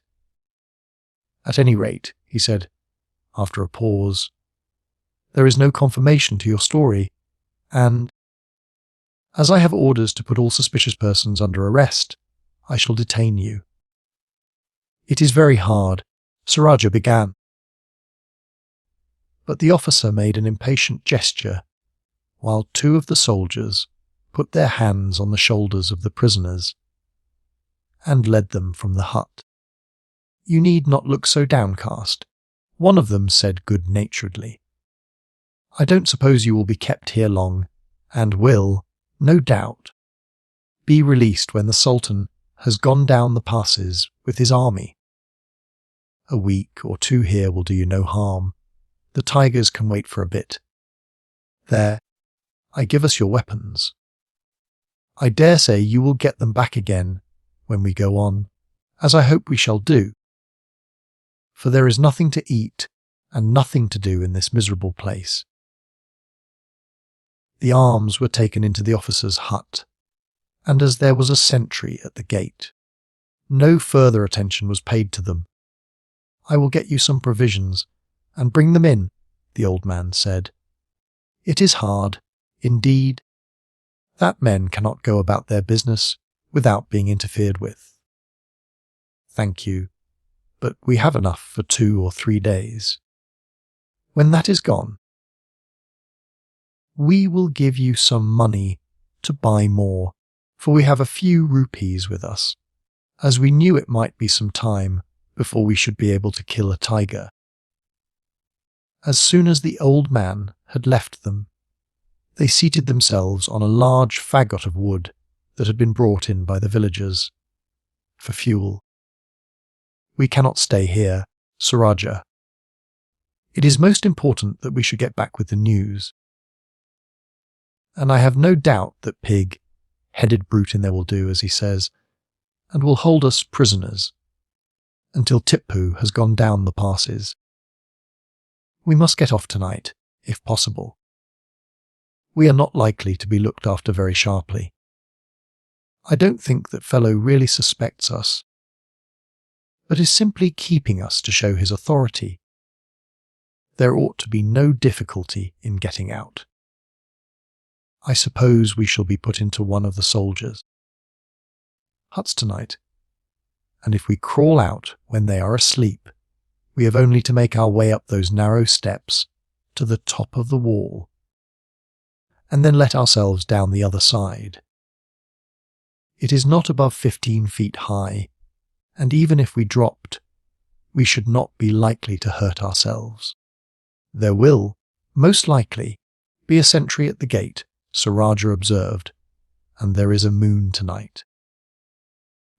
There ought to be no difficulty in pouncing on him suddenly, gagging him before he can give the alarm, and then tying him.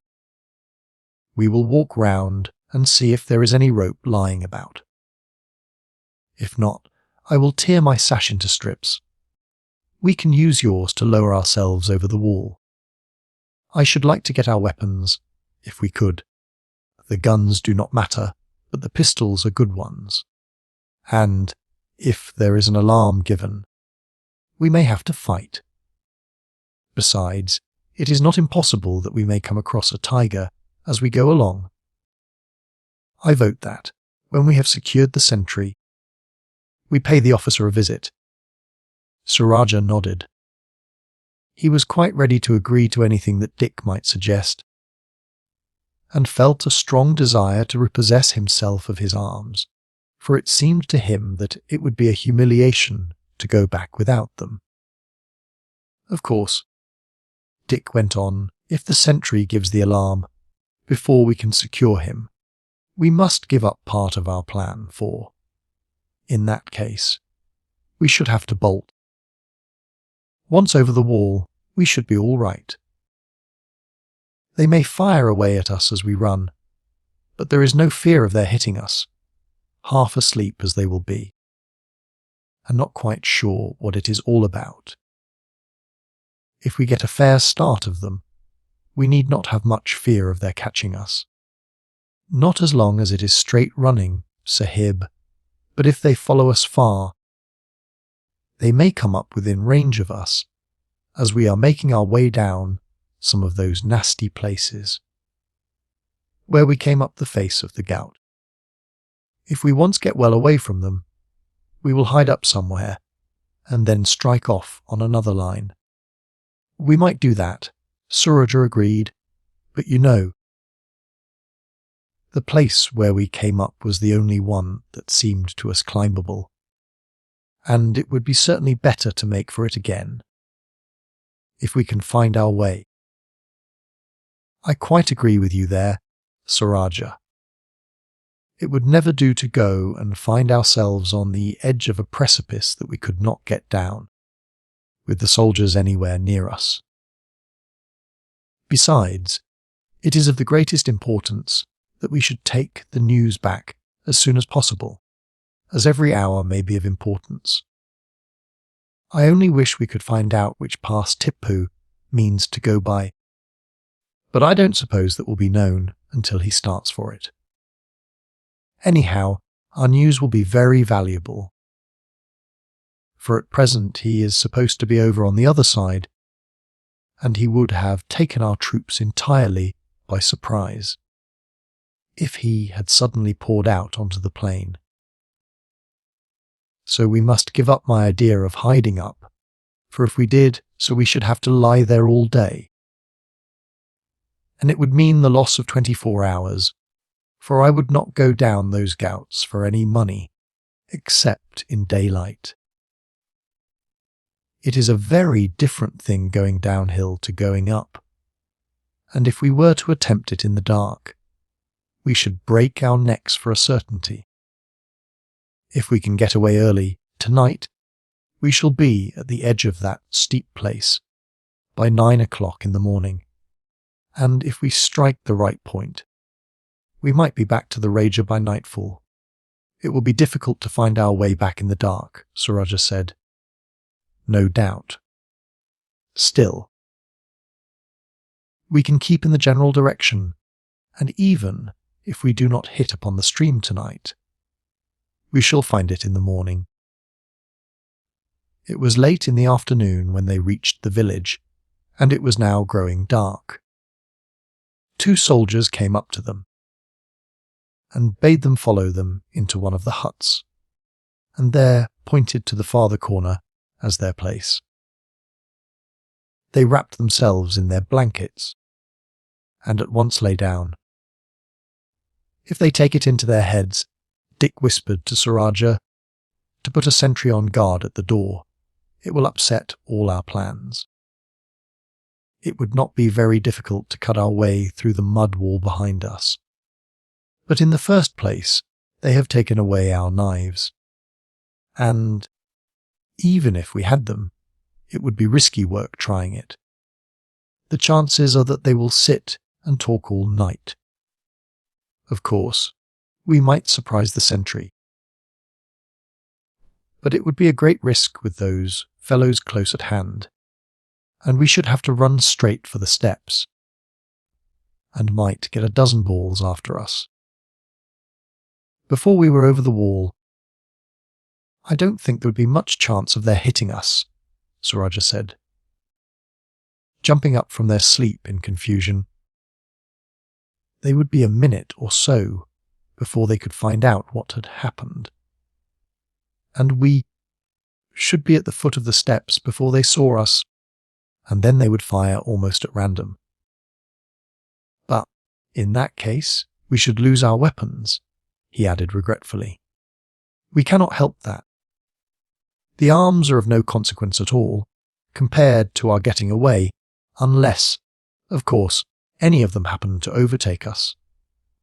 For 3 or 4 hours, the soldiers, of whom there were 10 in the hut, sat eating, talking, and smoking round the fire, which they kept burning on the earthen floor. One by one, however, they left it and lay down. When but 3 remained, one of them got up, with a grumble of discontent, took his musket, which was leaning against the wall, and went out of the hut. "What a nuisance!"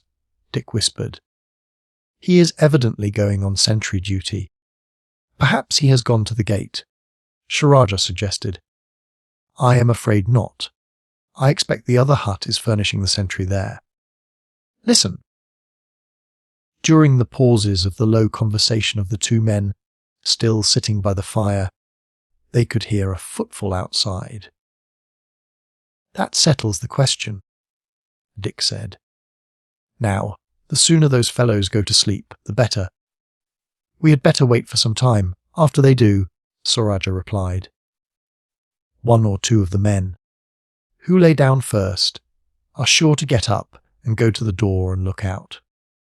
They always do that, once or twice during the night. The sentry will soon get accustomed to the door being opened and won't look round sharp. "That is a good idea," Dick agreed. "The moon is at the back of the hut, so we shall be in the shadow. I will spring upon him and will try and grip him by the throat, so that he can't hollow. You wrench the musket from his hands and snatch his belt of cartridges. That will give us a weapon, anyhow. As soon as you have got it, I will give him one sharp squeeze and throw him down. It will be some time before he gets breath enough to hollow." In half an hour, the 2 men by the fire lay down. It was not long before, as Rajah predicted, one of the sleepers sat up and stretched himself. Then he rose and walked to the door, opened it, and stood at the entrance. A moment later he was joined by another figure, and for a few minutes they stood, talking together. Then he came in again shut the door, and lay down. During the next hour, 3 of the others followed his example, the last of them leaving the door ajar behind him when he came in. Now is our chance, Sir Rajah. We must give him 10 minutes to fall asleep again. Then we will move.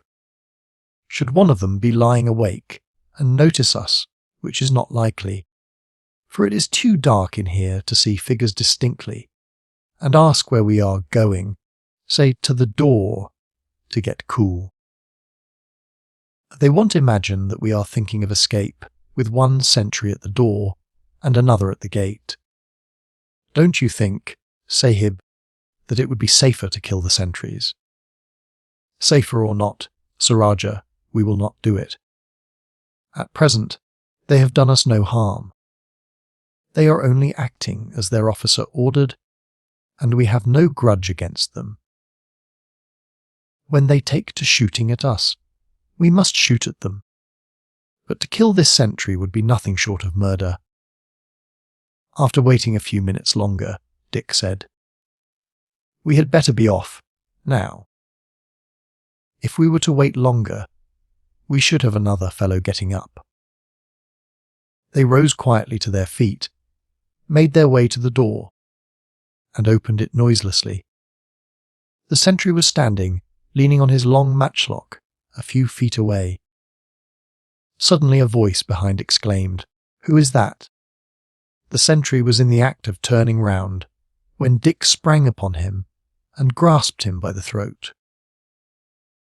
No cry came from the man's lips, but the gun fell from his grasp as he clutched convulsively at Dick's wrists and went off as it fell. "Pick it up," Dick shouted, "and run." He released his grip from the man's throat, snatched the bandolier from his shoulder, and, tripping his feet from under him, threw him heavily to the ground, and then turned to run. The whole had occupied but a few seconds, but as he started, a soldier ran out from the hut, shouting loudly.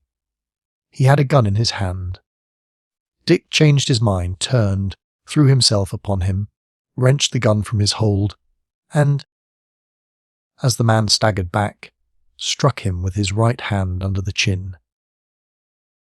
The man fell back through the open door, as if shot. Dick seized the handle and closed it, and then ran, at full speed, towards the foot of the steps. They were but some 20 yards away. "Up you go. Sir Rajah, we have not a moment to lose." Dick sprang up the steps, Sir Rajah following. As they reached the top of the wall, a shot was discharged at them by the sentry at the gate, who, ignorant of the cause of the sudden uproar, had been standing in readiness to fire. He was, however, too excited to take aim, and the bullet flew harmlessly over their heads. In another instant, they sprang over the parapet. Lower yourself by your arms, and then drop. The wall, like many others of its sort, was thicker at the base than on the top, and the foot projected 2 feet beyond the upper line, so that it was a sharp slide, rather than an absolute fall. It was well that it was so, for although only some 12 feet high inside, it was 8 feet higher on its outer face, as a dry ditch encircled it. Both came down in a heap on the sand that had crumbled from the face of the wall. As soon as they picked themselves up, Dick exclaimed, "Keep along the foot of the wall, Sir Rajah," and they dashed along until they reached the angle. As they turned the corner, they heard a burst of voices from the wall where they had slid down, and several shots were fired. Dick led the way along the ditch to the next angle, then left it and entered the village and dashed along the street. The sound of firing had roused many of the peasants. Doors were opening, and men coming out. Exclamations of surprise were heard as the 2 figures rushed past, but no one thought of interfering with them. As they left the houses behind them, Rajah said, "You are going the wrong way, Sahib. You are going right away from the goats." "I know that well enough." Dick panted, "but I did it on purpose. We will turn and work round again. They will hear, from the villagers, that we have come this way, and will be following us down the road while we are making our way back to the Ghauts." They ran for another 100 yards, then quitted the path and made across the fields. From the fort and village they could hear a great hubbub, and above it could make out the voice of the officer. Shouting orders, they continued to run for another 1/4 of a mile and then turned. "Now we can go quietly," Dick said, breaking into a walk. "This line will take us clear of the fort and village, and we have only to make straight for the Ghauts. I think we have thrown them well off the scent, and unless the officer suspects that we have only gone the other way to deceive him, and that we are really making for the goats, we shall hear nothing more of them." "It is capital," Rajah said. "I could not think what you were doing when you turned round the corner of the fort and made for the village, instead of going the other way. But where did you get that gun from?" Dick told him how it come into his possession. "It was not so much that I cared for the gun," he said, "as that I wanted to prevent the man from using it. If he had followed me closely, he could hardly have helped hitting one of us as we went up the steps. By shutting the door, we gained a few moments, for they were all in confusion in the dim light inside, and would certainly not learn anything, either from the man I pitched in among them or from the sentry outside. I don't suppose any of them had an idea of what had happened, until the sentry shouted to them that we had got over the wall. Then they rushed up and fired at random from the top, thinking that we should be running straight from it. They walked along for a short distance, and then Dick said, "I have got my wind again. Now, we will go on at a jog trot." I mistrust that officer. He had a crafty face, and as we said, we belonged to a village down the Ghauts. He may have a suspicion that we have been trying to throw him off our scent, and think we should be sure to double back and make for home. They kept on their way, sometimes dropping into a walk, but generally going at an easy trot until day broke. As soon as it gets a little lighter, Rajah, we will go up on to one of these rises, so as to have a good look down over the line we have come. If they are following us, we must go on at the top of our speed. If we see nothing of them, we can take it quietly. Of course, they can't have been following our steps, but it is quite likely that some of the villagers may know that the Ghauts can be climbed at the point where we came up. We noticed signs of a path 2 or 3 times on the way up. In that case, if the officer really did think of pursuing us, he would take one of the villagers as guide. Half an hour later, they ascended a sharp rise and threw themselves down on its crest. "I don't think that there is the least chance of their coming," Rajah said carelessly, when they had gone some distance. "Without overtaking us on the road, they may possibly have suspected that we had turned and made this way, but by the time they got back to the village, they would know well enough that there was no chance of overtaking us." Dick made no answer. He had a sort of uneasy conviction that the officer would at once suspect their plan. and that pursuit would have commenced very shortly after they had repassed the fort. For some minutes, no words were spoken. No sign of life was to be seen, but in so broken a country, covered in many places with jungle or wood, a considerable body of men might be coming up, unperceived. Suddenly, Dick grasped Sir Rajah's arm. "There they are. You see that I was right. Look at that clump of bush, half a mile away, well to the left of the line we came by. They have just come out from there. There are 10 or 12 of them." "I see them," Sir Rajah said. "They are running. 2, but not very fast. We will crawl back till we are out of their sight, and then make a run for it. They must have got a guide, and are, no doubt, taking a more direct line than we are, for we may be a good bit off the stream we followed as we came along. I have not seen anything I recognize since it got light, though I am sure we have been going somewhere near the right direction. Now, we have got to run for it." They dashed off, at a rate of speed much higher than that at which they had before been travelling, keeping, as much as possible, in ground covered from the sight of their pursuers, and bearing somewhat to the left, so as to place the latter directly behind them, and to strike the path Dick had no doubt their pursuers were keeping. "It is no use running too fast," he said. A few minutes later, "There is a good long way to go yet. Another 10 miles, I should think, and anyhow, I don't think we can get down that steep place before they come to the edge of the cliff above. You see, we are not certain as to where it is.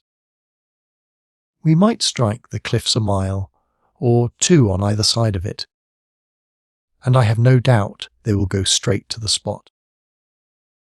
I expect the man they've got as a guide has been in the habit of going down the guts, and knows his way. If it were not that we are in such a hurry to get to Uncle with the news about Tipu, it would be much better to turn off altogether and stay in a wood for a day or 2. They would not stop very long at the top of the Ghauts, for they cannot be sure that we are going that way at all. And when a few hours passed, and we didn't come, the officer would suppose that he was mistaken, and that we really kept on in the line on which we started." They trotted along for some time in silence, and then Sir Rajah said, "Do you not think that it would be better for us to make for the pass to the left? It is 20 miles off, but we should be there by the evening, and we should surely find some way of getting into it below where the fort stands." Dick stopped running. "Why not go the other way, and make for the pass we know?" he said. "It can't be more than 15 miles at the outside, and once below the fort we know our way, and should get down to the village 12 hours sooner than if we went round by the other pass. It would be the right plan, if we could do it." Sir Rajah agreed, "but you know the rocks rise straight up on both sides of the fort, and the road passes up through a narrow cleft, with the fort standing at its mouth. That is why I proposed the other pass. I think we had better try it. Nevertheless, Sir Rajah, we should not be more than 3 hours in going straight there, and shall have ample time to follow the edge of the precipice for the last 5 miles. We may discover some break where we can get down. If we should find it impossible to descend anywhere, we must sleep till sunset, then strike the road above the fort, go down at night, and manage to slip past the sentry. The only thing is, Sahib, that it seemed as if the fort lay right across the entrance to the gorge, and the road went through it. It did look like that. Rajah. Certainly, the road went through a gateway. But there must be a break somewhere. We could see that, in the wet season, a lot of water comes down there. So there must be some sort of passage for it. And if the passage is big enough for the storm water to go through, it must be big enough for us. Rajah agreed, and they turned off from the line that they had before been following, no longer hurrying, but walking at a leisurely pace. They were not pressed for time. There was no chance whatever of pursuit, and as they had been going for some 6 hours, at the top of their speed, they were both feeling exhausted. After proceeding for 2 miles, they came upon a small stream. Here they sat down, lighted a fire, mixed some flour and water, for although the ghee had been taken from them when they were disarmed, they had been allowed to retain their supply of flour for their sustenance in prison, and made some small cakes. These they cooked in the glowing embers. They could not be termed a success, for the outside was burned black, while the centre was a pasty mass. However, they sufficed to satisfy their hunger, and after an hour's rest, they again went forward. It was not very long before they stood on the edge of the rock wall. They followed this along, but could nowhere find a spot where a descent seemed at all possible. After walking for an hour, they saw a road winding up a long valley below them. "That is our road," Dick exclaimed. "That clump of houses, Rajah, must be the one where we generally turned. I know that, from below. These rocks looked as steep as walls, so there is no chance of our finding a way down anywhere between this and the fort." Rajah nodded. To him, also, the ascent of the goats had seemed impracticable. "It is no use following this line any more," Dick went on. "We may as well strike across until we come onto the edge of the pass, somewhere above the fort, find a place where we can descend easily, and then lie down and sleep till it is time to make our attempt." In another hour, they were looking down on the road, a mile or so above the fort. The slopes here were gradual and could be descended without the least difficulty, even in the dark. "There! Do you see, Rajah? The watercourse runs along by the side of the road. There is a little water in it now. You know we used to meet with it, down below, and water our horses at a pool close to that ruined village. When we start, we can follow the road until we get close to the fort, and then crawl along in the watercourse and take our chances. If we should find it so blocked up that we can't get through, we must then see how we can get past the place in some other way. If the gate is only barred, no doubt we should be able to overpower the sentry and get the gate open before any alarm is given. If it is locked, we must do the best we can. We may calculate upon taking the sentry by surprise, as we did in the prison, and on silencing him at once. Then we should have time to break up some cartridges and pour the powder into the keyhole, which is sure to be a big one, make a slow match, and blow the lock open. We could make the slow match before we start, if we had some water. Shall I go down to the stream and get some? You have nothing to carry up in, Rajah, and besides, someone might come along the valley. We shall only want a little water.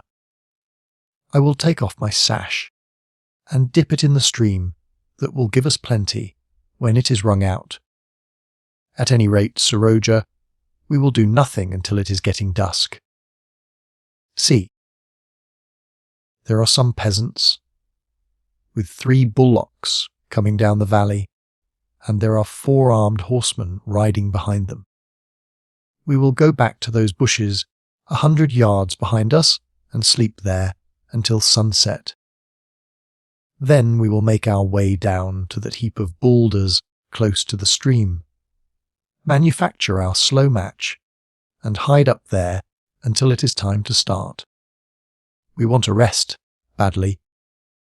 We did not sleep last night, and if we get through, we must push on tonight without a stop, so we must have a good sleep now. The sun was low when they woke. They watched it dip below the hills, and then, after waiting until it began to get dusk, started for the valley. No one was to be seen on the road, and they ran rapidly down the slope until they reached the heap of boulders. Rajah tore off a strip of cotton, 6 inches long by an inch wide, from the bottom of his dress, went forward to the stream and wetted it. When he came back, they squeezed the moisture from it, broke up a cartridge, rubbed the powder into the cotton, and then rolled it up long ways. That will be dry enough by the time we want to start, Dick said. I hope we shan't have to use it, but if there is no other way, we must do so. They remained where they were, until they thought that the garrison of the fort would be, for the most part, asleep. Then they crossed the stream and walked along by the side of the road, taking care not to show themselves upon it, as their figure would be seen for a long distance on its white, dusty surface. Presently, the sides of the valley approached more closely to each other, and, just where they narrowed, they could make out a number of dark objects, which were, they doubted not, the houses occupied by the garrison. They at once took to the bed of the stream, stooping low as they went, so that their bodies would be indistinguishable among the rocks. They could hear the murmur of voices as they passed through the village. Once beyond it, they entered the gorge. Here there was but room enough for the road and the stream, whose bed was several feet below the causeway. A few 100 yards farther, the gorge widened out a bit, and in the moonlight they could see the wall of the fort stretching before them, and a square building standing close to it. That is the guardhouse, no doubt, Dick said in low tones. It is too close to be pleasant if we have to attack the sentry. Very carefully, they picked their way among the rocks until close to the wall. Then Dick gave a low exclamation of disappointment. The stream ran through a culvert, some 12 feet wide and 10 feet high, but this was closed by iron bars, crossing each other at intervals of only 5 or 6 inches. The lower ends of the perpendicular bars being fixed in a stone dam extending across the bed of the stream. Dick waded across the pool formed by the dam and felt the bars, but found them perfectly solid and strong. It is no good, Sir Rajah, he said when he returned. There is no getting through there.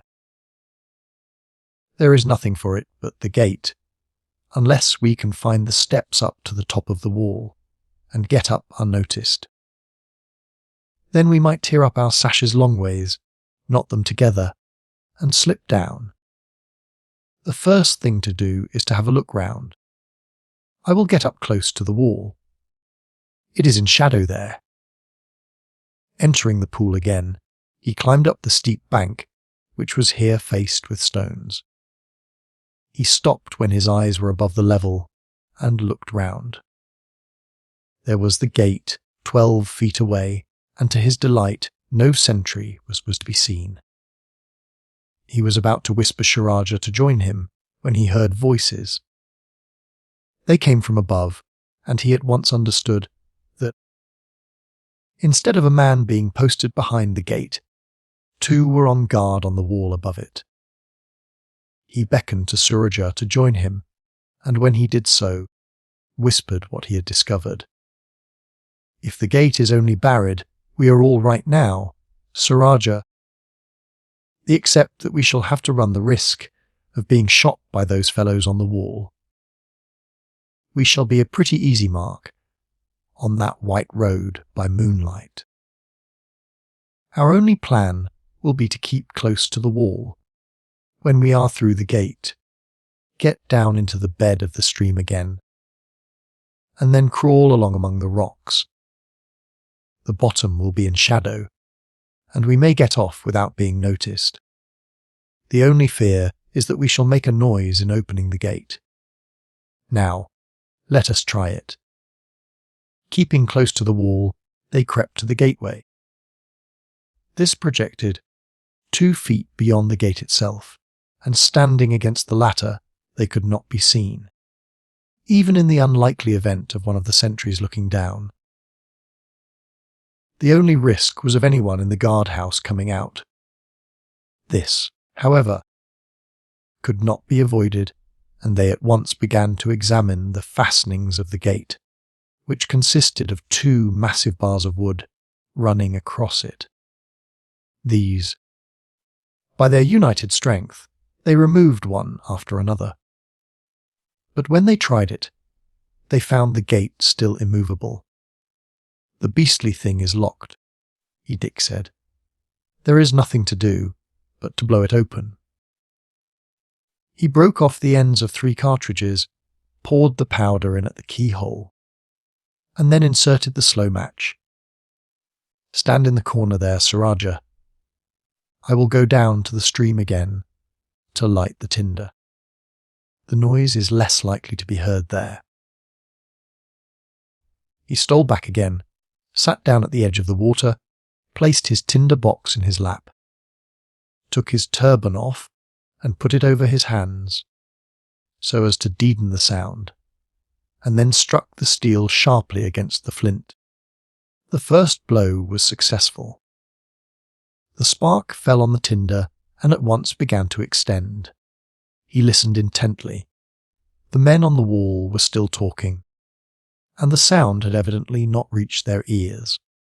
Chapter 7. Besieged.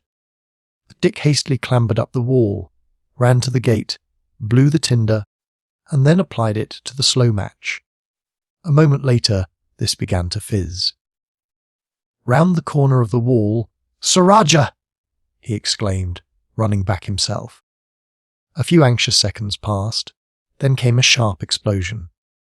In an instant they ran up. The gate stood 2 or 3 inches open. It yielded to a push, and they ran out.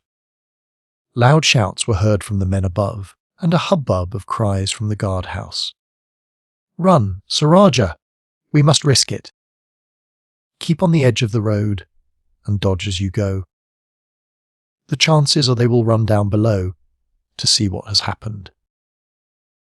At the top of their speed, they dashed down the road. No shot was fired from the wall.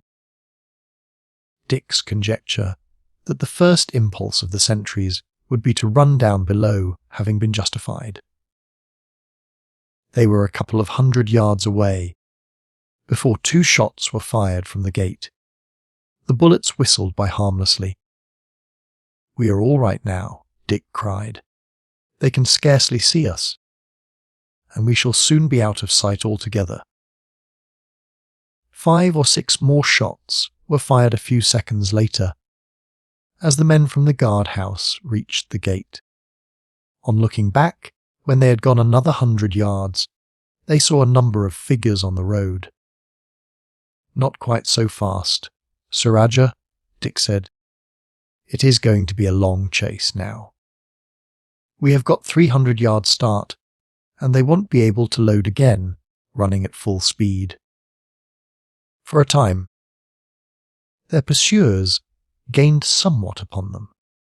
Then, gradually, they began to straggle as the effect of the speed at which they were running told upon them. When they reached the ruined village, There were 4 men running together, some 300 yards behind. The rest were a considerable distance in the rear. Another mile or 2, and they will all give up the chase except these 4, Rajah. And if they turn out better runners than we do, we can make a stand. There are some more huts another 2 miles farther, and we will fight them there. They were going slower now, for although the downward course of the road helped them a good deal, the run was telling on them. Not a word was spoken until they reached the second village. When they came to the first house, they stopped simultaneously and looked round. Their pursuers were not more than 200 yards behind them. "In here, Rajah," Dick said, as he ran into the ruined hut. Its roof was gone. Its door hung loose on its hinges. It had but one window, a small one, looking up the valley. Dick laid his gun on the sill, which was nearly level with his shoulder. "I must wait until they get pretty close," he said, "for I am panting so that I can't keep the barrel steady, even with this rest." "I will kneel down outside," Rajah said. "Mind, I will fire first, Rajah. Don't you fire until they are within 20 yards of you. By that time I shall have loaded again." Dick had more time than he had expected, for as soon as their pursuers saw them enter the hut, they slackened their pace considerably. They were within about 80 yards, when Dick held his breath and standing, for a moment, immovable, took a steady aim and fired. One of the men stumbled in his run, took a step or 2 forward, and then fell on his face. The others paused for a moment, and then, with a fierce yell, ran forward. The moment he had fired, Dick dropped the stock of his gun onto the ground, snatched a cartridge from the bandolier, bit off the end, and emptied the powder into the barrel, gave the gun a shake, so as to be sure that it ran into the touch hole, and then rammed down the bullet. As he was in the act of doing so, Rajah fired, and a loud yell told that his shot had been successful. Dick sprang to the door as Rajah entered. 2 shots at the same instant rang out, but at even so short a distance, the bullets went wide. Dick stepped out, and in turn fired. One of the 2 men fell, the other threw down his musket, and fled up the road. "Thank goodness that is over," Dick exclaimed. "I thought they had no chance with us, here. Now the first thing is to get our wind again." They stood for 2 or 3 minutes, breathing heavily. Then, as their breath came again, they prepared to move, when Dick exclaimed suddenly, "What is that noise?" There was a dull, confused sound in the air, and then Rajah, the pointing up the road, exclaimed, "Cavalry." Far away on the white road, a dark mass could be seen. At first, Dick instinctively turned to resume their flight, but then he said, "It is of no use, Rajah. The sides of the valley are too steep to climb, and they will be up in 5 or 6 minutes. We must fight it out here. Run out to that man I shot, and bring in his gun, bandolier, pistols if he has any, and sword. I will take them from these 2. It will make all the difference, having spare weapons." Rajah, without a word, hurried up the road, while Dick ran over to the house opposite, which seemed to be larger than the one they had first entered. He looked round. It contained only 1 room, but this was 20 feet square. There were 3 small windows, one looking into the street, one looking up the valley, and one behind. The floor was littered with the beams of the roof. The door was still in its place. Having ascertained this, he ran back to the bodies of the 2 men, I picked up the 3 guns, took off their bandoliers, and removed the pistols from their sashes, and with these, and one of their swords, returned to the house just as Sir Rajah came back.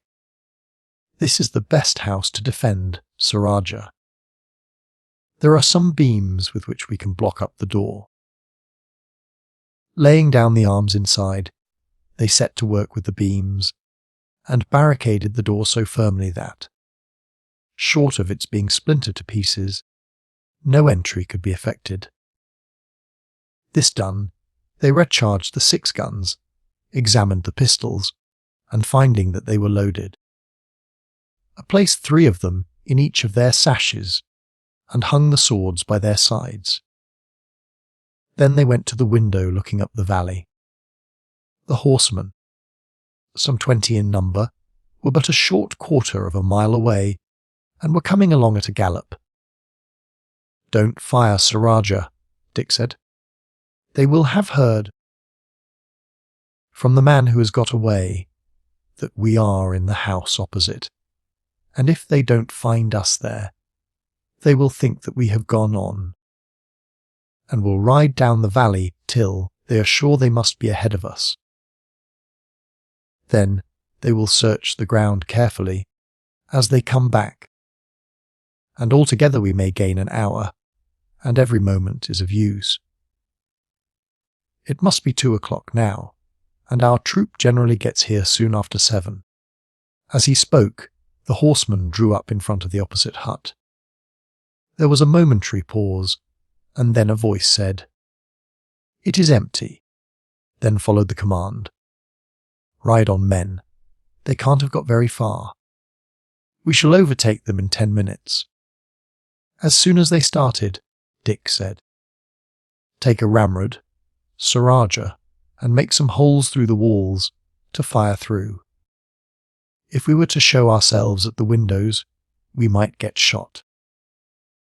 The walls were built of mud and clay, and with the iron ramrods they had no difficulty in making 4 holes, 1 inch wide and 2 inches high, on each side of the house. "Now we are ready for them," Dick said, when they had finished. "They have been gone half an hour, and it won't be long before they are back." In a few minutes they heard the clatter of horses' hoofs. It ceased some 40 or 50 yards away, and by the sound of voices and orders, it was evident that the other houses were being searched. Voices were also heard at the back of the house, and they guessed that the ground was being closely examined up to the foot of the rock walls which enclosed the valley. "Now, Sir Rajah, you can take a shot from the window of that side.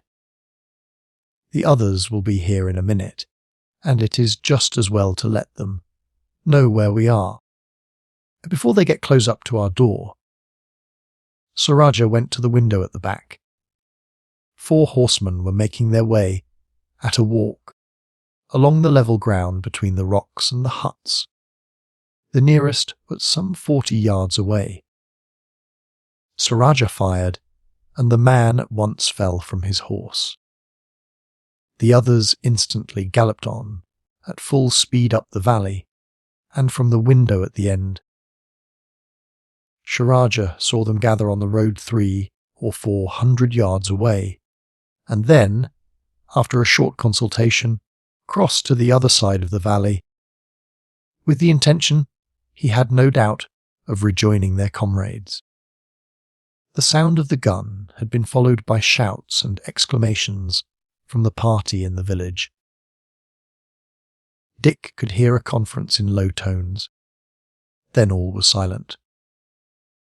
He went to the loophole at the corner, laid his rifle in it, and waited, looking along the barrel.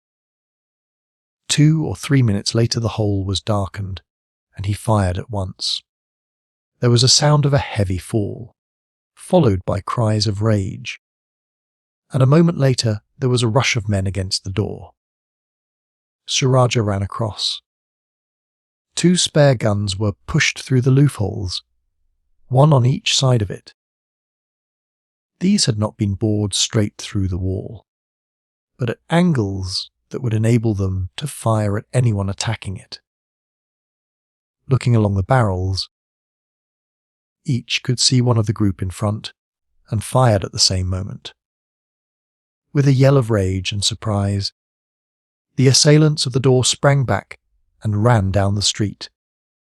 "There are 4 less, anyhow," Dick said, as he and Rajah reloaded the empty guns. "Those loopholes will puzzle them, and I don't think they will care to come on again for a bit." There was a pause for some minutes, and then, from the huts opposite, and from various points higher up the valley and behind, a dropping fire was opened. "Keep out of the line of the windows, whatever you do, Rajah, and it will be just as well to lie down for a bit, until we see whether any of their shots come through the wall. I think we are quite safe from the distant fire, but from the house opposite it is possible they may penetrate it. Anyhow, don't stand in the line of a loophole. A stray ball might find its way in." For a few minutes, the enemy fired away unanswered, and then Dick, who had been seated on the ground with his back against the end wall, got up and went along that facing the street, carefully examining it. "I don't think any of their balls have come through, Rajah. I should be able to see out into the moonlight, if they had done so. Now it is time for us to be doing something. I expect they are getting a little bolder, and will perhaps give us a chance. You take this loophole. It is exactly in a line with the opposite hut, and the fellows in there must come to their door to fire. I will take this slanting hole by the doorpost. I can see one of the windows of the next hut to that we were in. I have no doubt that they are firing from there also. Don't wait for them to shoot, but fire directly a figure shows itself." In a very short time Sarah fired. Dick heard the clatter of a gun as it fell to the ground. "You have hit him, Rajah?" "Yes, but only wounded him. I think I hit him on the shoulder." He let his gun drop and ran into the house. "Take a spare gun at once.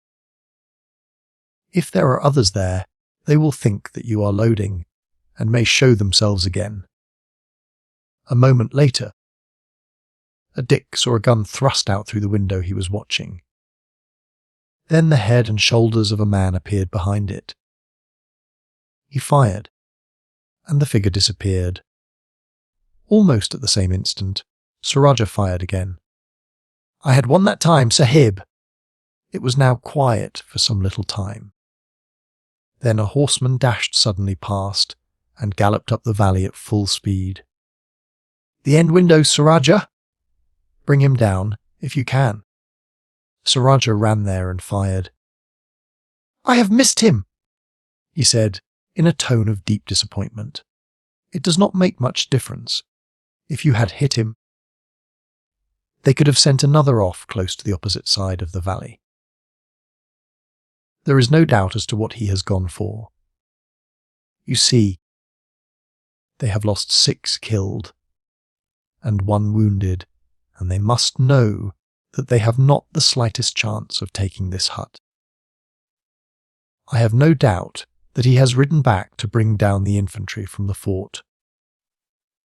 From the number of huts round the gate, and the sound of talking, I should think there were 50 or 60 at least, perhaps 100. If they send down 50, we shall have sharp work. Our difficulty will be to prevent them from making a rush at all the windows together. If they were to get there, they could riddle us with balls. Could we block them up, Sahib?" "That is just what I was thinking," Dick replied. "We might try, anyhow. It will be an hour and a half before they are down here. It must be past 4 now, and in another hour daylight will begin to break." there is any amount of the old thatch down on the floor. The best way would be to fill up the window holes with it first. Then to put 2 or 3 bits of wood across, and a strong piece down behind it, and to keep that in its place by wedging one of the long beams against it. If they came up and tried to pull the thatch out, we could fire through it with our pistols, and we will make a loophole below each when we have got the work done. It was not so difficult a business as they thought it would be. The windows were little more than a foot across and 2 feet high. It was but the work of a few minutes to fill these up with the masses of thatch. When this was done, they picked out thick pieces of wood for crossbars. Then they took a beam 8 feet long, made a hole with their tulwars in the clay floor close to the wall, put one end of the beam into it, and reared it upright against the window. Dick held it in its place, while Sir Rajah hacked a deep notch in it, a by no means difficult matter, for it was half rotten with exposure. The notch was cut just opposite the middle of the window. The 3 crosspieces were then put into their place, and the upright pressed firmly against them. One end of a long beam was placed in the notch, the other in a slight hole made in the ground, thus forming a strut which held the rest firmly in their positions. "That is a good job done," Dick said, "but a very hot one. Now, Sir Rajah, sharpen 3 or 4 pieces of wood and drive them down into the ground at the foot of that strut. Then it will be as firm as a rock." They then proceeded in the same way with the other 2 windows. "It is getting light fast," Dick said, as he wiped the perspiration from his face. "Take a look out up the valley. They ought to be coming by this time." Sir Rajah applied his eye to one of the loopholes. "I can see them," he said. "They are half a mile away. There are 2 mounted men.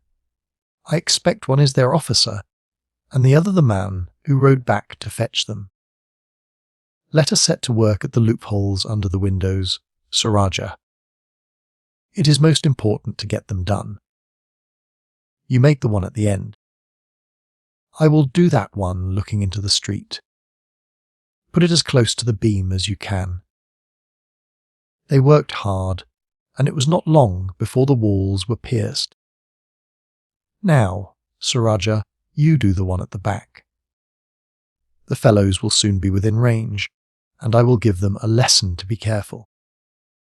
They will naturally break up and go round behind the houses opposite, as they can find shelter nowhere else, and, for a bit at any rate, we shall get them all on one side of us, which is what we want." Dick carried the 6 guns to the end of the hut, and then applied his eye to the loophole there. The enemy were coming along at a run, in a confused mass. "I can't very well miss them," he muttered to himself as he thrust his gun through a loophole and fired.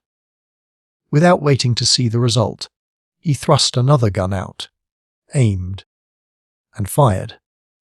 "Never mind the hole, Sir Rajah," he said. "Come here and reload." The 4 other shots were discharged in rapid succession. The Mysoreans at first opened an irregular fire on the hut.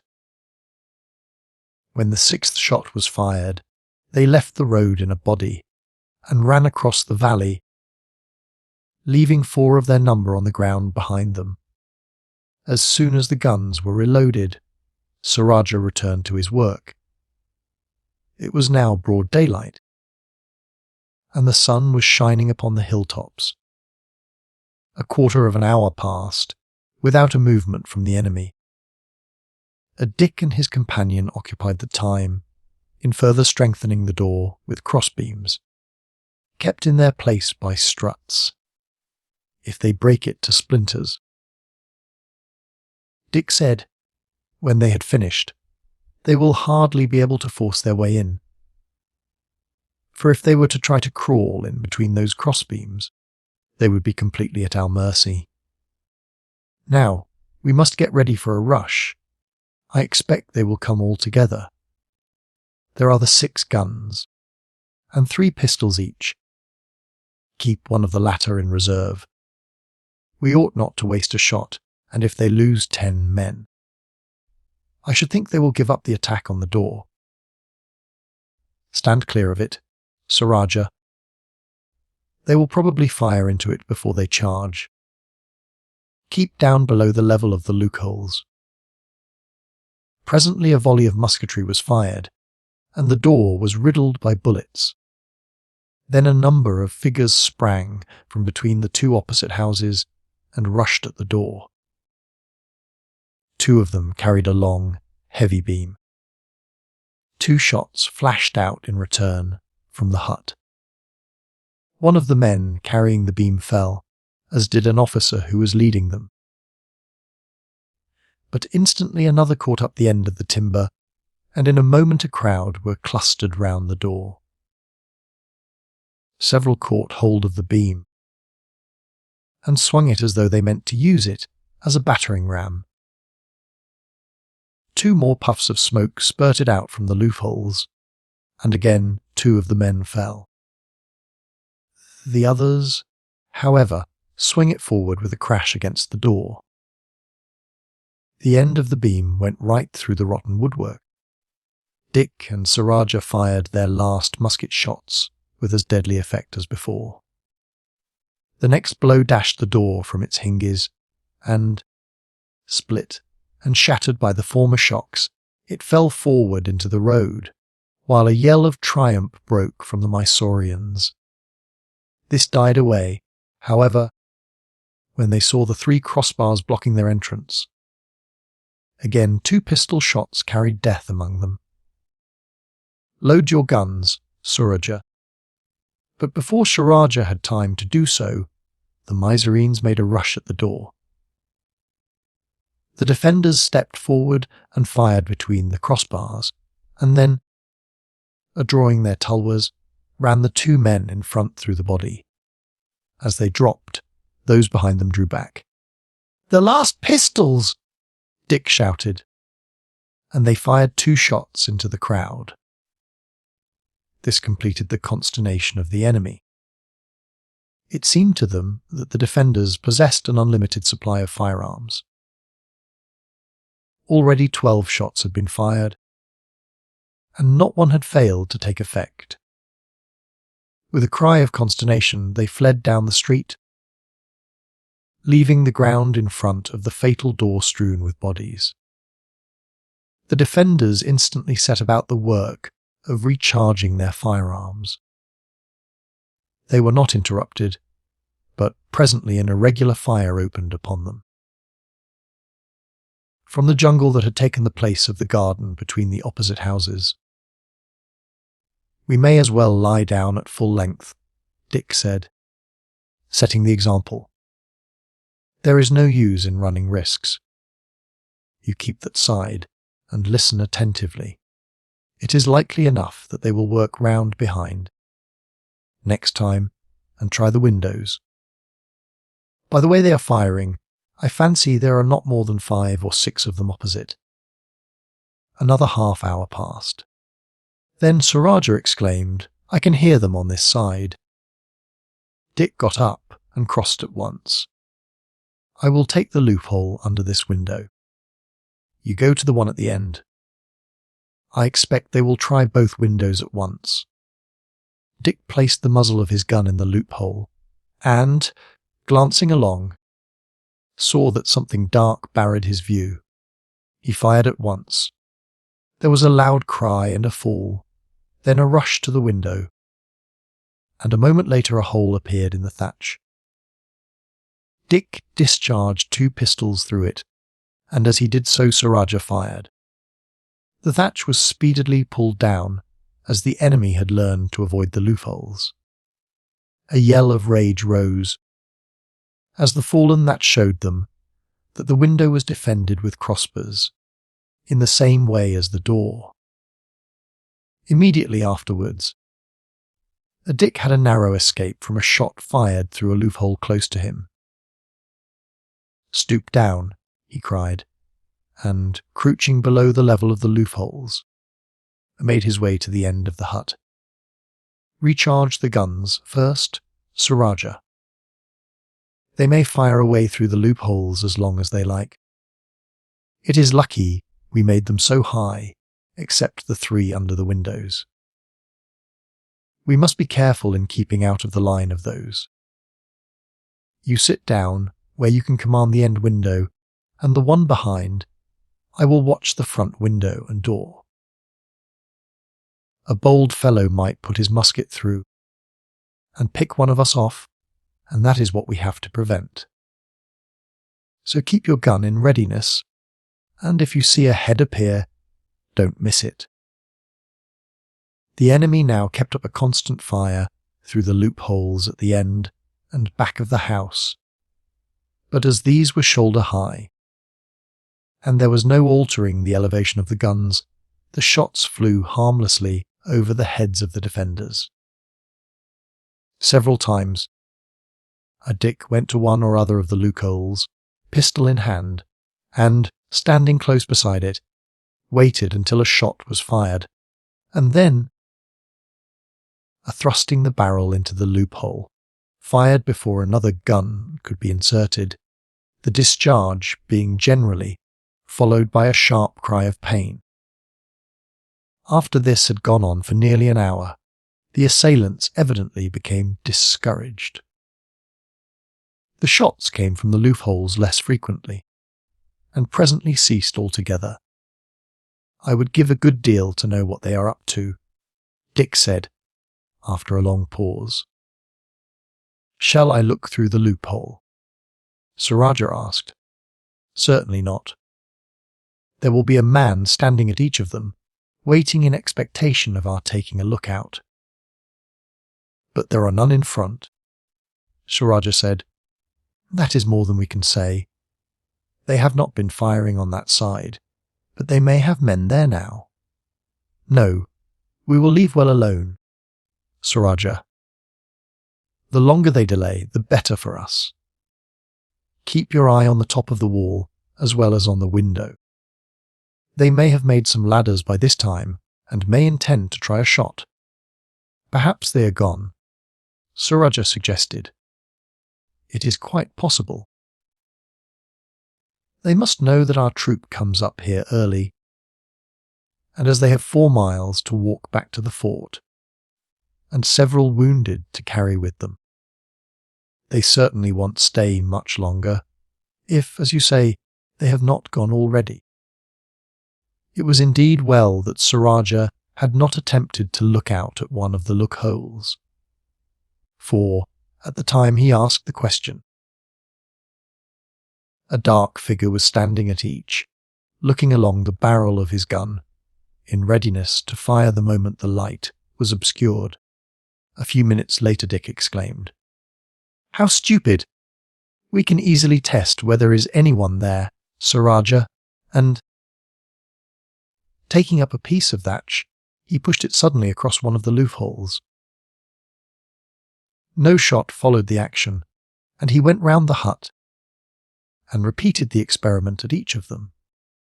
"They have all gone," he said confidently. "Had they been outside, they would certainly have fired directly the light was obscured." Standing a short distance back from the end window, he looked out between the crossbeams. "Hurrah!" he shouted. "There they go up the road. They are a quarter of a mile away. They are not more than half as strong as they were when they came down. They are carrying 8 or 10 figures on their shoulders, on litters or doors." "I don't see the cavalry," Sir Rajah said, as he joined him. "No. It is likely enough that they may be in hiding among the huts opposite, and are waiting, in hopes that we may be foolish enough to take it for granted that they are all gone, and pull down the bars of the door, I expect." They will stay until they see our troop coming up the valley. They continued to look out from the window, from which they had now removed the bars. Half an hour later, Dick exclaimed, "There they go, up that side of the valley. I have no doubt they see our troop, and that in a few minutes we shall hear them coming." It was not long before they heard a trampling of horses, and a moment later the Rajah's voice exclaimed, "Why, what is this? Here are a dozen dead bodies. They are Mysoreans by their dress. All right, uncle." Dick shouted, "We will be out as soon as we get these bars down. We have been standing a siege."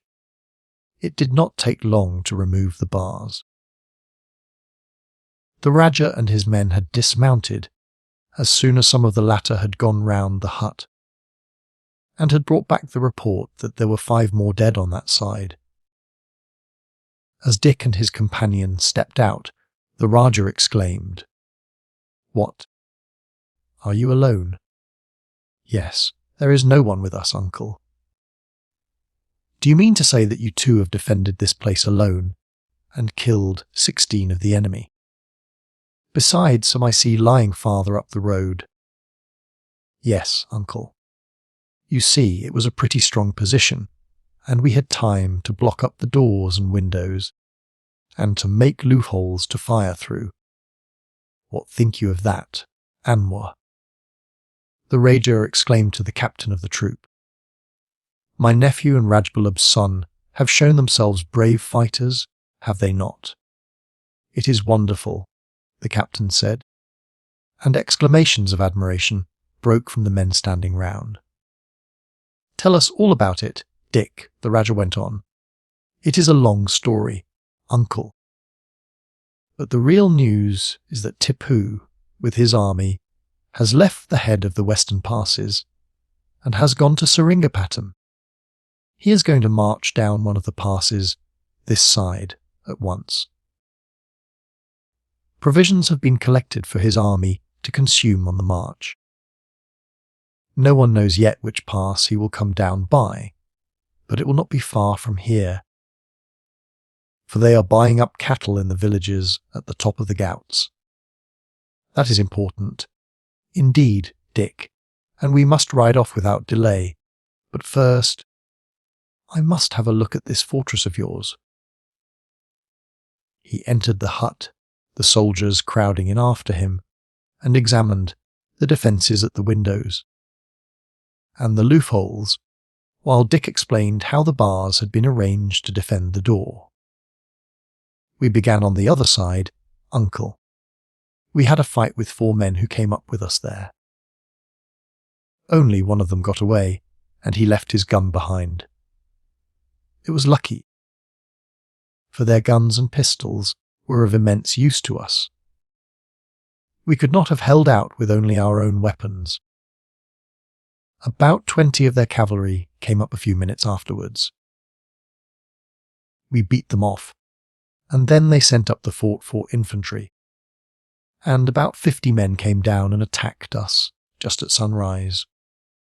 They kept it up to within half an hour ago. Then the infantry marched back, knowing, of course, that your troop generally got here about 7. The horsemen stayed here till within a few minutes of your arrival. No doubt they thought that we should suppose they had all gone, and might venture out and let them get a shot at us. Why? It must have been a veritable battle, Dick. There was a good deal of noise, uncle, though not much danger. So long as we kept below the level of the loopholes and windows, and out of the line of the door, there was no chance of our being hit. They must have made a strong attack on the door, the Rajah said. I see that the 2 lying next to it were both killed by sword thrusts. Yes. That was the most critical moment, uncle. We had emptied nearly all our barrels, and if they could have broken down the bars, which I have no doubt they could have done if they had stuck to it, They would have made very short work of us. Now let us be going, the Rajah said. You can tell me the whole story as we go along. 2 of the Sowars were ordered to give up their horses to Dick and Rajah and to mount behind comrades.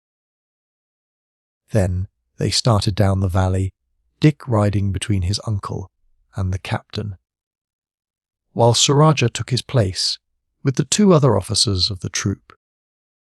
They rode so rapidly that Dick's story was scarcely concluded by the time they reached the village where the troops were quartered. Well, you have done marvellously well, Dick, his uncle said. Rajah deserves the highest praise too. Now I will write a note to the British officer with the nabub, giving the news of Tipu's movements, and will send it off by 2 of the troopers at once. Where Colonel Maxwell's force is, I have no idea. It marched to join General Meadows on the day we came up here. In the meantime, you can have a wash while breakfast is being cooked. I have no doubt that you are ready for it. I am indeed, uncle. We had nothing yesterday, but a few cakes made of flour and water, and have had nothing at all since. All right, lad. I will be ready almost as soon as breakfast is. After the meal was over, the Rajah lit his hookah and said, You must go through the story again this evening, Dick. You cut short some of the details, as you told it to me on the road, and I want to understand it all thoroughly. You had better turn in now for a long sleep. You must want it badly enough, lad, after the work of the 2 last nights. Dick slept until his uncle roused him at 6 o'clock. Dinner will be ready in 10 minutes. It is just as well that you should get up for 2 or 3 hours. After that, you will be good for another sleep till morning. We shall have to look out sharp now, and keep a couple of vetties always at that village, as, for all we know, this may be the pass by which Tipu is coming down. Dick got up rather reluctantly, but he was not long in shaking off his drowsiness, and after dinner was able to go through the story again, with full details of his adventures. I don't know what I should have done without Rajah, uncle. He is a capital fellow, and if ever I go up by myself into Mysore to look for my father, I hope that you will let me take him. That I will certainly do, Dick. Ever since I first heard of your plans, I have quite decided that you ought not to go alone. I dare say I should have chosen an older man to accompany you, but after what you and the lad have done together, I don't think you could do better than take him. Of course, such an affair would demand infinitely greater caution and care, though not greater courage, than you had occasion to use on this excursion. It is one thing to enter a village, to ask a few questions, make a purchase or 2, and be off again. But it is a very different thing to be among people for weeks, or perhaps months, and to live as one of themselves.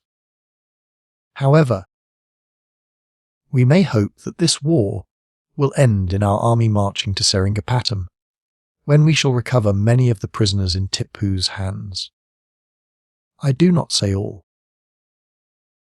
We know how many hundreds remained in his power last time, in spite of his promise to deliver them all up, and maybe something of the same sort will occur next time.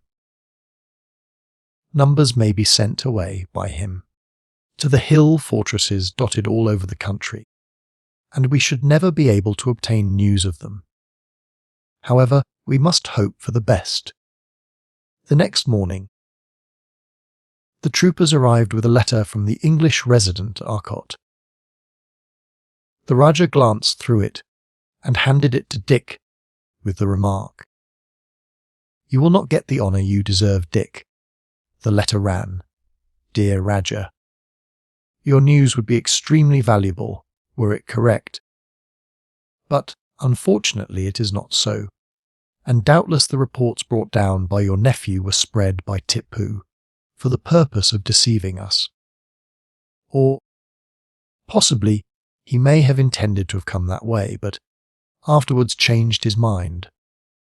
We have news that, just after Colonel Maxwell effected his junction with General Meadows, near Kavrapatam, and was about to ascend the Ghauts by the Tapor Pass, the Tipu came down by that very route, slipped past them, and is marching on to Tripataly. That being the case, I see no further utility in your remaining with your troop in the passes, but think it were best that you should reassemble them at once and march here. There is no chance of Tipu capturing Tripataly before Meadows, who is following him, can come up and force on a battle. So it is likely that the Mysore army may continue their march in this direction, in which case every fighting man will be of use. To defend this place until it is relieved by the general." Dick uttered an exclamation of disgust as he laid the letter down.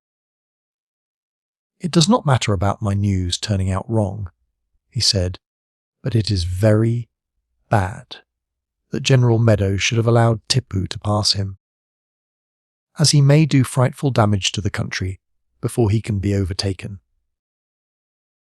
He never can be overtaken, as long as he chooses to keep ahead. He is hampered with no baggage train. He lives on the plunder of the country he passes through, and the British Army, with all its baggage and provision train, has no more chance of overtaking him than it has of flying." Messengers were at once sent off to call in the scattered portions of the troop. These were assembled in 24 hours and at once started for Arcot, where they arrived after a 2 days' march. They there learned that Tipu had appeared before Tripataly, and after pillaging and laying waste the sacred island of Seringham, had marched north. Day after day, news arrived of the devastation he was committing on his march. At Thiaga, however, he met with a serious repulse. Great numbers of the inhabitants from the surrounding country had crowded into the town with their valuables, and Tipu, expecting a rich booty, attacked the town, but although its fortifications were insignificant, the little garrison was commanded by Captain Flint, the officer who had so bravely defended Wandiwash in the previous war, and 2 assaults were repulsed with serious loss. At Trinally, 35 miles farther north, he was more successful, capturing the town and putting the inhabitants to the sword. Here Tipu changed his course and marched for Pondicherry, capturing Permacool by the way. The news that Tipu had changed his course to the southeast was received with great joy at Arcot. Although confident that this capital would be able to resist any sudden attack, the belief had been general that the whole territory would be laid waste, as it had been by Hyder, and hopes were now entertained that the British army would arrive in time to bar Tipu's further progress. Chapter 8. The Invasion of Mysore. For some time there was a pause in the hostilities. Tipu remained with his army near Pondicherry, carrying on negotiations with the French governor, and arranging for the dispatch of an envoy to France, with a request that the Republic would furnish him with 6,000 French troops. While he was thus wasting his time, General Meadows was slowly moving with the army towards an encampment formed at Velat, some 18 miles west of Madras. On the 14th of December, a messenger arrived with the news that Lord Cornwallis had arrived from Calcutta 2 days before with considerable reinforcements, and that he was about to assume the supreme command of the army. The news caused unbounded satisfaction by the extreme dilatoriness of his movements, and especially by the manner in which he had allowed Tipu to pass him near Kavrapatam, when he might easily have attacked him. While his army was still struggling through the pass, General Meadows had disgusted his troops. He had frittered away without striking a single blow. The finest army that the British had, up to that time, ever put into the field in India, and had enabled Tipu, unmolested, to spread destruction over a large extent of country. The only countervailing success that had been gained by the British was a brilliant victory won by Colonel Hartley, who was in command of a Bombay force consisting of a European regiment and 2 battalions of sepoys. With these, he engaged Hossein Ali, who had been left by Tipu in Malabar with a force of 9,000 men, when the Sultan first retreated before General Meadows' advance. This force was defeated, with a loss of 1,000 men killed and wounded, 900, including Hossein himself, taken prisoners on the field, and 1,500 in the pursuit, the total British loss being only 52 men. A few days after this victory, General Abercrombie arrived from Madras with reinforcements, and the whole of Tipu's fortified places in Malabar were captured, one after another, and the entire province conquered. As soon as Lord Cornwallis reached the camp at Velout, with a large train of draught animals that had been brought by sea from Calcutta, the Rajah and his troops received orders to join him. It was on the 29th of January, 1791, that the commander-in-chief arrived at Velout, and the Rajah arrived there on the 4th of February. As he was the bearer of a letter from the resident at Arcot, he was at once enabled to have an interview with Lord Cornwallis. On finding that he could speak English, the general received him with much courtesy. "I am glad indeed to have a troop like yours with us, Rajah," he said. "There are few of my officers who know anything of this part of the country, and your local knowledge will be invaluable. Moreover, as I do not speak the language myself, it will be a great advantage to have someone with me through whom I can communicate freely with the people of the country. There is no doubt that such communications are much more effectual when they come through one of their own princes than through English officers. I shall therefore order that, on the march, a space be allotted for the encampment of your troop by the side of that occupied by my own escort, and hope that, when not employed on scouting or other duties, you will ride with my staff. Your mother, Rajah, was an English lady, I am told." "She was, sir. My sister, who married an Englishman, is at present in Madras with my family, and her son is with me. I beg to recommend him to your lordship. He speaks my language perfectly, and having been brought up in his father's country, naturally speaks English as well as Hindustani, and will understand, far better than I can do, any orders that you may give.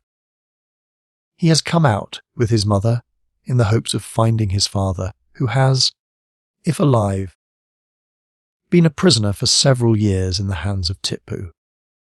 He is a fine young fellow. The other day he made a most dangerous reconnaissance into Mysore, in order to ascertain Tipu's movements. He had with him a young officer of mine, 2 or 3 years older than himself, And when I tell you that the two young fellows held a ruined hut for hours against the attack of some 70 of Tipu's troops, and beat them off with a loss of upwards of 20 killed, I need hardly say that he has no lack of courage. You are right, indeed, Rajah. Let the lad ride beside you with my staff. Some day he will, perhaps, shorten a long day's march by giving me details of this adventure of his. On the 5th of February the army started on its march, and on the 11th reached Vellore. Tipu had, for 2 months, been wasting his time at Pondicherry.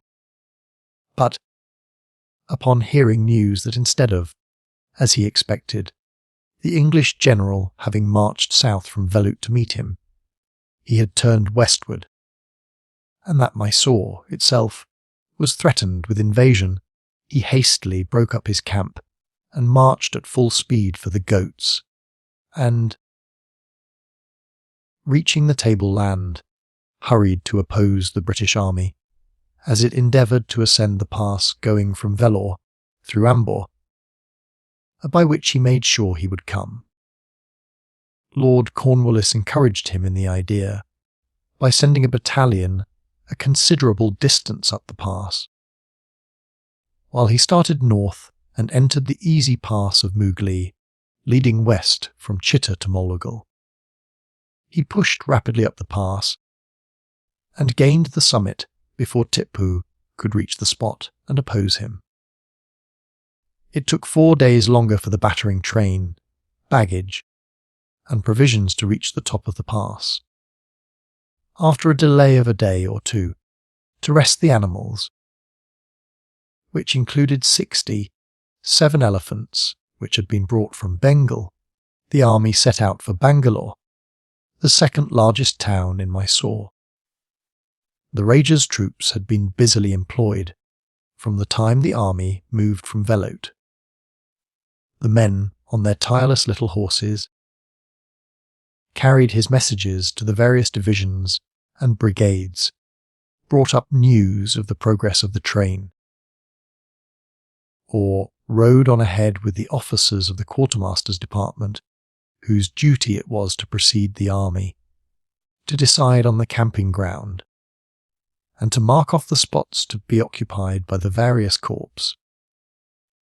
In this way, they saved the regular cavalry from much fatiguing duty.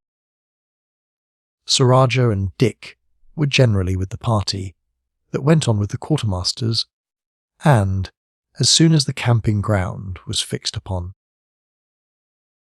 aided them in the purchase of forage and food from the natives, as it was most desirable that the 40 days' provisions the army carried with it should remain intact until the army had passed up the goats. Beyond that, it was expected that it would be harassed by the Mysore horse, who would render it impossible for the cavalry to go out to collect forage or provisions from the country through which it marched. So well did the Rajah's troop perform its duties, that Lord Cornwallis ordered it to be taken on the strength of the army, and to receive the pay and rations of native cavalry in the service. On the day after leaving Vellore, the general sent an orderly to request the Rajah and his nephew to ride with him. "I have not had an opportunity of hearing of your scouting expedition," he said to Dick, "and shall be glad if you will give me full details of it." Dick related the adventure from the time they had started. "You were wonderfully lucky in getting back safely," the general said when he had finished. "At least, luck is not the proper word, for your safety was due to your quick-wittedness and courage, and your escape with your companion from the guard-house, the manner in which you got through the fort in the pass, and your defence of that hut, until the Rajah's troop arrived to your rescue, were all of them admirably managed." He then proceeded to inquire further into the object for which Dick had come out to India. "I heartily wish you success in your search," he said, "and sincerely hope we may obtain news of your father. I do not know what your intentions may be afterwards, but should you wish to enter the army, I will at once nominate you to a commission in one of our native cavalry regiments." "I am deeply obliged to your Excellency," Dick replied, "but if we learn nothing of my father during the war, I am quite resolved to spend, if necessary, some years in Mysore in the search for him. I must therefore be free to devote my time to that." "At any rate," the general said, "if at any time you should feel free to accept my offer, it will be open to you. In the meantime, I will appoint you one of the interpreters to the army during the expedition, and will attach you to my own staff. It will give you a recognized position, and it is only right that, as you are doing good service, you should receive pay. You shall be put in orders this evening. You can, of course, continue to camp and live with the Rajah." The change made very little difference in Dick's duties, and he continued at his former work in the quartermaster's department until the army was ready for its advance to Bangalore. To the general surprise, as the army moved forward, nothing was seen of Tipu's cavalry, by which they had expected to be continually harassed. The Sultan had, as soon as he perceived that Bangalore was threatened, hurried the whole army to that city, where he had sent his harem, when he started from Seringapatam to attack Travancore. And instead of sending off a few hundred horsemen to escort them to the capital, while with his army he opposed the advance of the British, he took his whole force with him, in order to remove his harem with all the pomp and ceremony with which their passage through the country was generally accompanied. Consequently, it was not until after taking, without resistance, the forts of Kolar and Uskota, and arriving within 10 miles of Bangalore, that the army encountered Tipu's cavalry. This was on the 4th of March. They made an attempt to reach the baggage trains, but were sharply repulsed. And on the following day, the army took up its position before Bangalore. As they approached the town, 3 horsemen dashed out from a small grove and rode furiously towards a little group consisting of Lord Cornwallis, General Meadows, and the staff, who were reconnoitring at some little distance from the head of the column. It was evident that their intention was to cut down the general. The Rajah, who was riding as usual with the staff, dashed forward with 4 or 5 other officers and encountered the horsemen before they could reach him. The Rajah cut down one of them, another was killed by one of the staff, and the third knocked off his horse and captured. It was learned that the enterprise was not a planned one, but was the result of a quarrel between the men themselves. One had charged the others with cowardice, and in return they had challenged him to follow them where they dared go. All had prepared themselves for the enterprise by half intoxicating themselves with bhang, and thus made but a poor fight. When they found their object thwarted by the officers who threw themselves between them and their intended victim. Bangalore was a fine town, situated on a plain so elevated that the climate was temperate, the soil fertile, and vegetation abundant. The town was of considerable extent, that portion lying within the fortifications being 1 mile and 1/4 long by 1/2 a mile broad. It was surrounded by a strong rampart, a thick hedge, and a deep dry ditch. The wall, however, did not extend across the side facing the fort, whose guns were supposed to render it ample protection. The fort was oval in shape and about 900 yards across at its greatest diameter. It was defended by a broad rampart, strengthened by 30 semicircular bastions and 5 outworks. The 2 gates, one at each end, were also protected by outworks. In the fort stood the splendid palace built by Tipu.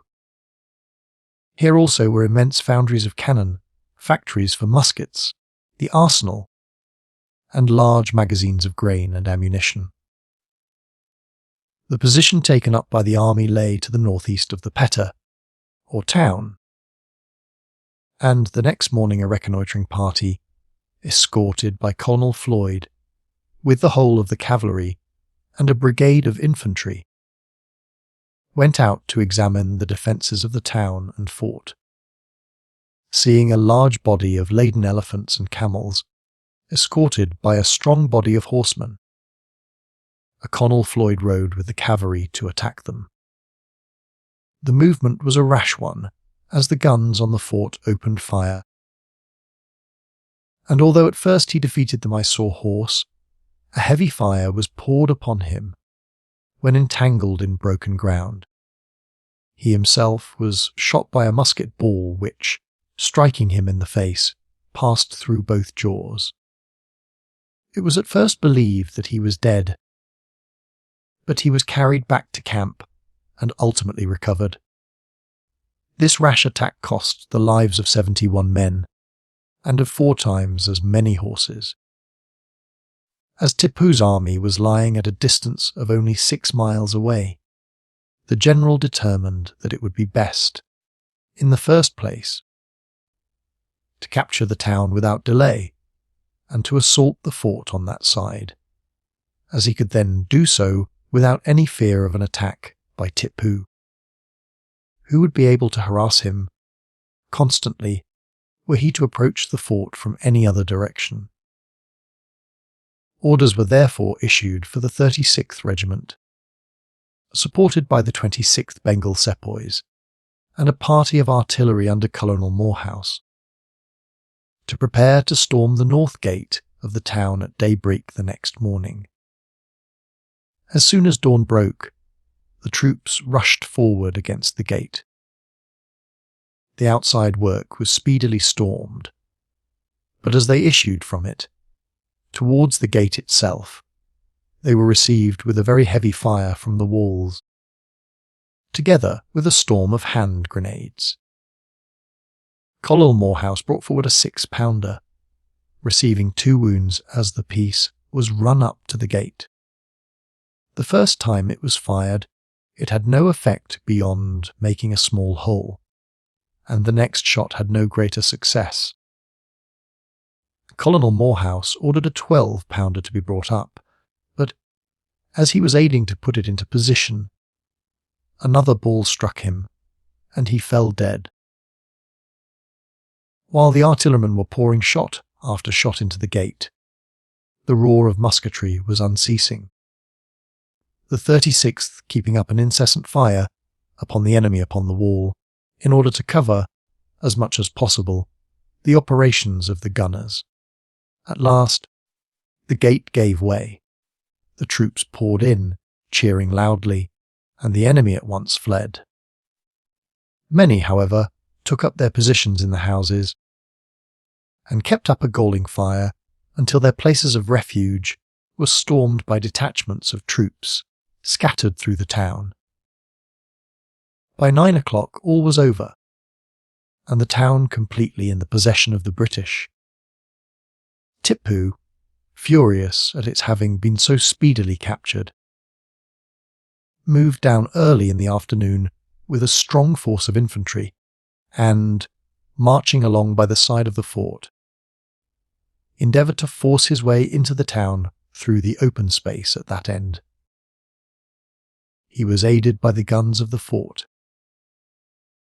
while his artillery kept up a heavy cannonade upon the British encampment.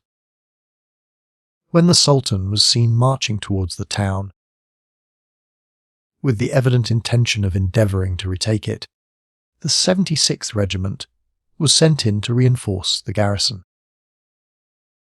And the 3 battalions opposed so steady a resistance to Tipu's infantry that the latter were forced to fall back after sustaining a loss of 500 men. The troops began next morning to erect batteries. The position was a singular one. A small army was undertaking the siege of a strong fortress, while an army vastly outnumbering it was watching them and was able, at any moment, to throw large reinforcements into the fort through the Mysore gate, which, at the opposite end of the fort to that attacked, the efforts of the British being directed against the Delhi gate, which faced the town. The advantage which had been gained by the employment of the great train carrying the provisions for the troops was now manifest, for, unless the army had been so provided, it would have been forced to retreat, as, in the face of Tipu's army, with its great host of cavalry, it would have been impossible to gather provisions. The first batteries erected by the engineers proved to be too far distant from the wall of the fort to effect any material damage, and others were commenced at a much shorter range.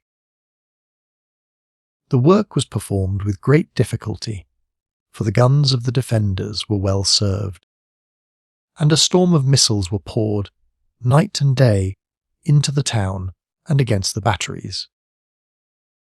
The garrison, which consisted of 8,000 men, were frequently relieved by fresh troops from the Sultan's army, and were thus able to maintain their fire with great vigour.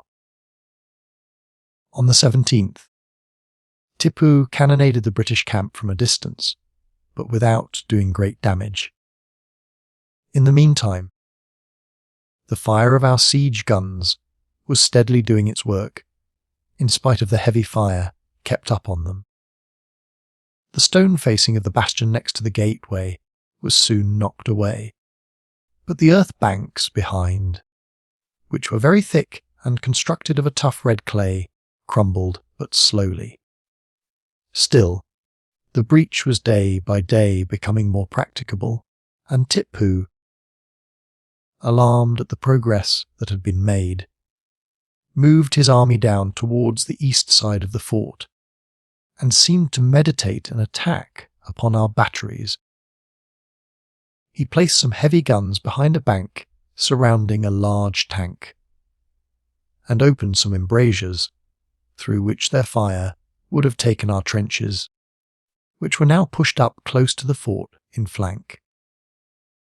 Lord Cornwallis at once directed a strong force to advance, as if with the intention of attacking the new work, and Tipu ordered his troops to retire from it. It was evident, however, that he had determined to give battle in order to save the fort, and the English general therefore determined to storm the place that very night. The 21st of March. The preparations were made secretly, lest the news should be taken to Tipu by one of the natives in the town. And it was not until late in the evening that orders were issued to the troops which were to take part in the assault. The column was to be composed of the grenadier and light companies of all the European regiments, and these were to be followed and supported by several battalions of sepoys.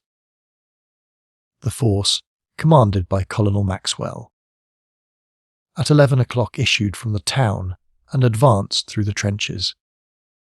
The besieged were vigilant, and the instant the leading company sprang from the trenches and, in the bright moonlight, ran forward to the breach. A number of blue lights were lighted all along the ramparts, and a heavy musketry fire was opened. The scene was eagerly watched by the troops in the camp, every feature being distinctly visible. The storming party could be seen, rushing up the breach and mounting, by ladders, over the gateway, which was the central object of attack. The enemy gathered in masses at the top of the breach, but as soon as the stormers collected in sufficient strength and charged them with the bayonet, they broke and dispersed. The grenadiers moved along the ramparts to the right, clearing it of its defences as they went along. The light companies did the same along the ramparts to the left, while the sepoys descended into the body of the fort. The whole of the defenders fled towards the Mysore gate at the other end of the fort, and when the three bodies of troops met there, they found the gate blocked by the masses of fugitives. They charged them on all sides. The governor, a brave old soldier, and a great favourite of the Sultan, died fighting gallantly to the last. 600 of the garrison fell, and 300, for the most part wounded, were taken prisoners. The British loss was only 50 officers and men, killed and wounded. The body of the governor was found, next morning, among the slain, and Lord Cornwallis sent a message to Tipu, with an offer to have the body carried to his camp for burial. Tipu, however, replied that the proper place for a soldier to be buried was where he fell, and accordingly the brave old soldier was laid to rest in the fort by the Mohammedan troops in the sepoy regiments, with all military honours. While the assault was going on, Tipu, who, in spite of the precautions taken, had received news of the intention of the general, and had warned the garrison of the fort to be prepared, had dispatched 2 heavy columns, as soon as the fire opened, to attack the British camp on its flank. The movement had been foreseen and prepared against, and the attacks were both repulsed with heavy loss. The capture of the fort was effected but just in time, for the provisions were almost entirely consumed, and the scanty rations were eked out by digging up the roots of grasses and vegetables within the circuit of our pickets. The draught and carriage cattle were dying daily, by hundreds. The few remaining, intended for food, were in so emaciated a state that the flesh was scarcely eatable.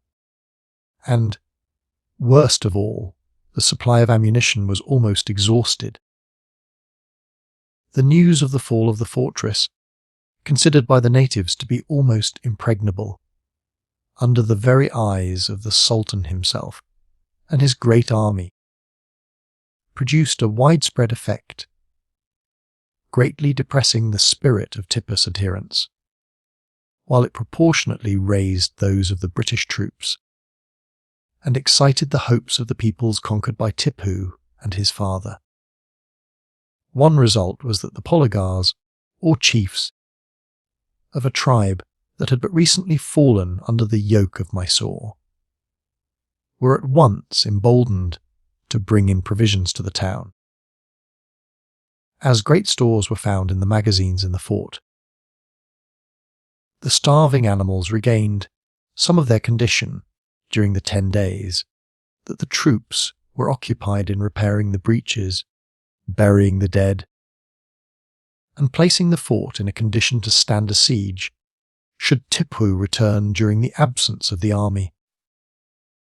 When this was done, and the stores of ammunition replenished from the magazines, the army started on its march north to Deonhully, where they were to effect a junction with the cavalry that the Nizam had agreed to furnish.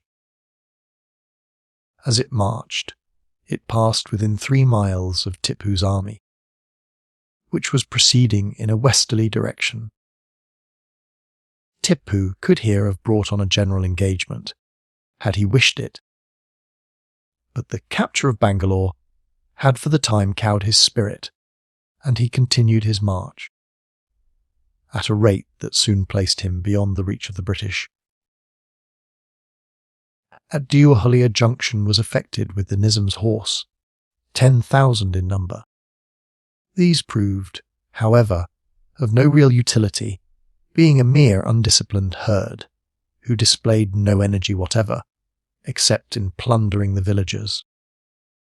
The united force now moved southeast to guard a great convoy which was advancing up the pass of Amber, and, when this had been met, returned to Bangalore. During the operations of the siege, the Rajah's troop had remained inactive, and Dick's duties as interpreter had been nominal.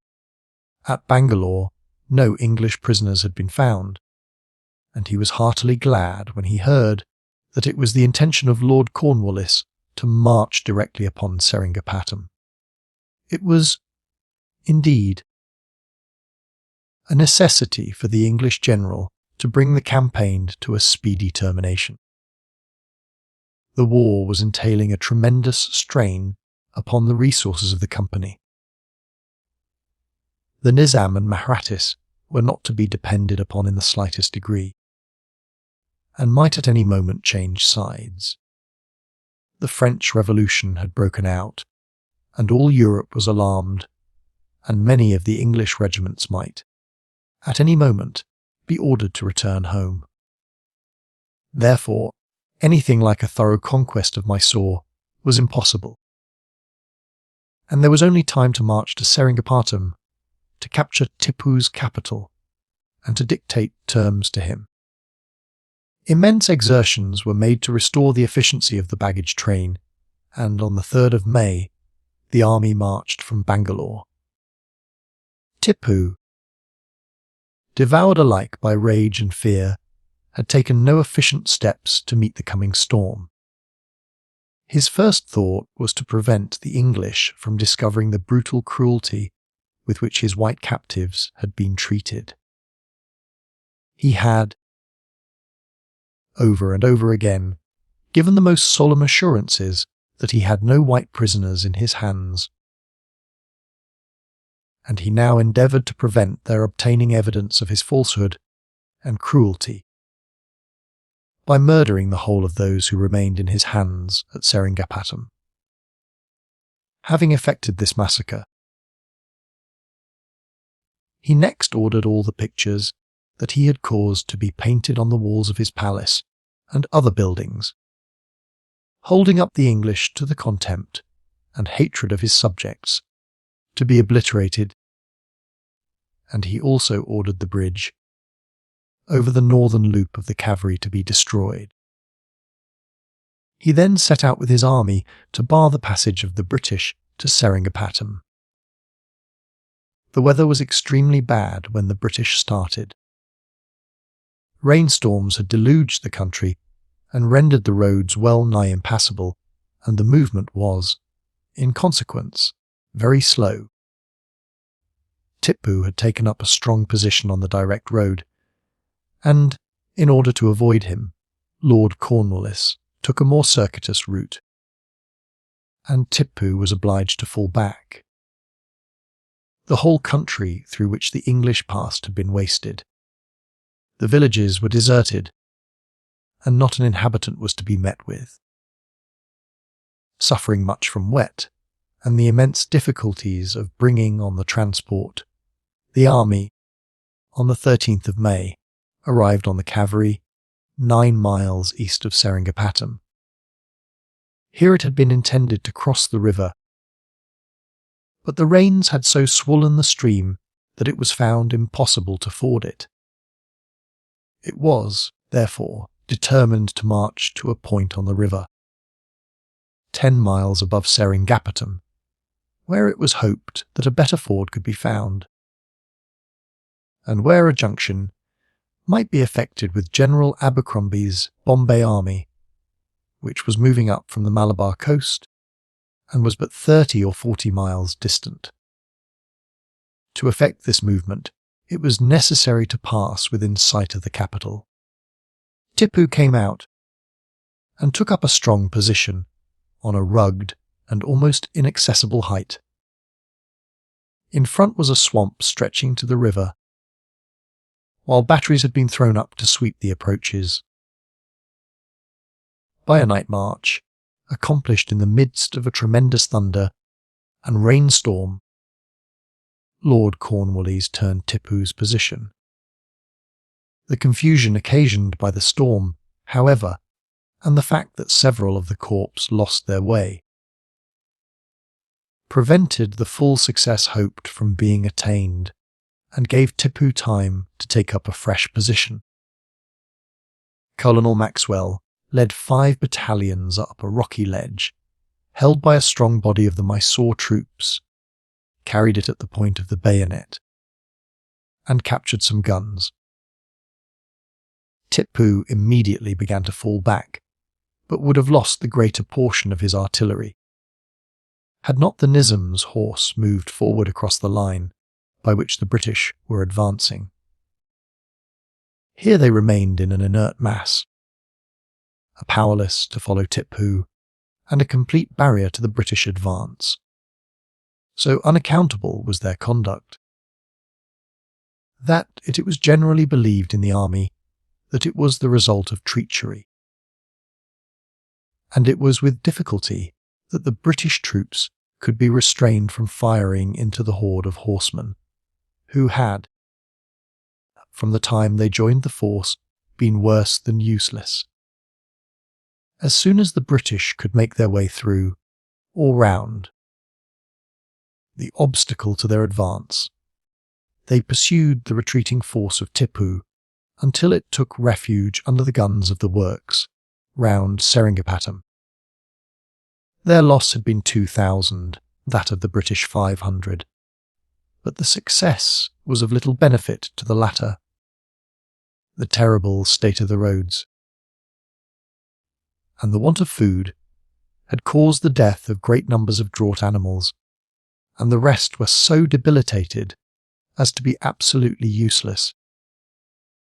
And during the 2 days' marches that were required to reach the point on the river previously determined upon, the battering train, and almost the whole of the carts, were dragged along by the troops. The position of the army was bad in the extreme. Neither food nor forage were to be obtained from the country round. The troops were almost on famine rations, worn out by fatigue, and by the march through heavy rains and nights spent on the sodden ground. Tipu's horsemen hovered round them. The cavalry of the Nizam, which had been specially engaged to keep the foe at a distance, never once ventured to engage them. It was absolutely impossible to communicate with General Abercrombie, and after remaining but a couple of days in his new camp, Lord Cornwallis felt that the army could only be saved from destruction by immediate retreat. No time was lost in carrying out the decision. When once arrived at, some natives were paid heavily to endeavour to make their way to Abercrombie, with orders for him to retire down the Ghauts again into Malabar. Then the whole of the battering train and the heavy equipments were destroyed, and on the 26th of May, the army started for its long march back to Bangalore. It had made but 6 miles when a body of horsemen, some 2,000 strong, were seen approaching. Preparations were instantly made to repel an attack when a soldier rode in and announced that the horsemen were the advance party of 2 Maratha armies close at hand. This was welcome news, indeed,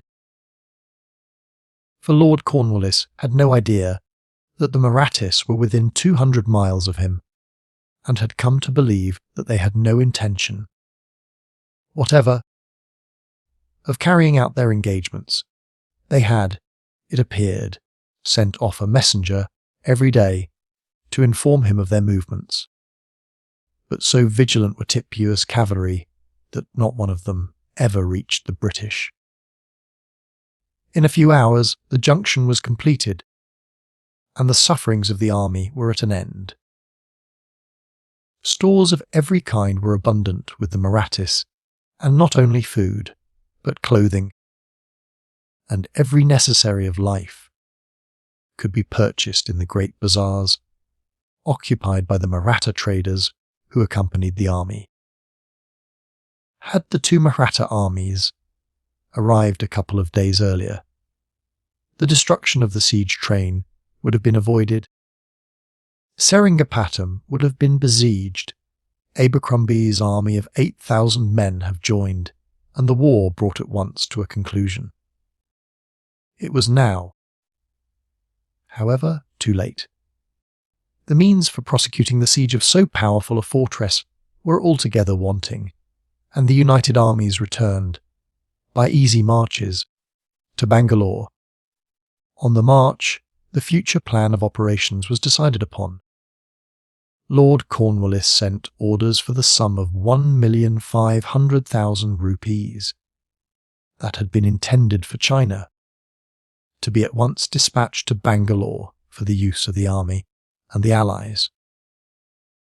The larger of the Maratha forces under Perseram Pau, with a detachment of Bombay troops that had accompanied it, were to march to the northwest and reduce some of the forts and towns still held by the troops of Mysore.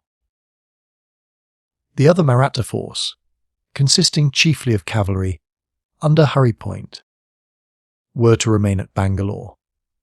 The cause of the long delay on the part of the Nizam and the Marathis was now explained. The Nizam's troops had spent 6 months in the siege of the fortress of Kabul, while an equal time had been occupied by Perseram Bau in the siege of Durwa, a very strong place garrisoned by 10,000 men. Tipu began negotiations immediately after his defeat near Seringapatam, and these were continued until July, when they were finally broken off. Some months were occupied in reducing a number of the hill forts, commanding the entrances to the various passes. Among these, 2, deemed absolutely impregnable, Savandrog and Nundidrog, were captured, but the attack upon Kisnari was repulsed with considerable loss.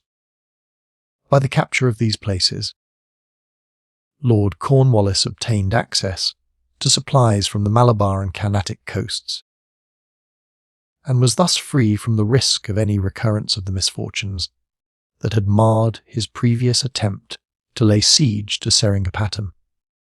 And, on the 5th of February 1792, he again came within sight of Tipu's capital. Chapter 9. News of the Captive. During the 9 months that had elapsed since the retreat from before Seringapatam, Dick had been occupied in following out the main object of his presence in Mysore. Finding that Perseram Bau's army was the first that would be engaged in active service, he asked permission from the general to join it. This was at once granted, and Lord Cornwallis introduced him to the officer in command of the Bombay troops attached to that army, informing him of the object that he had in view. "He will not be of much use as an interpreter," he said, "for as the country in which you are going to operate formed, until lately, a part of the Maratha dominions, Marathi will be principally spoken.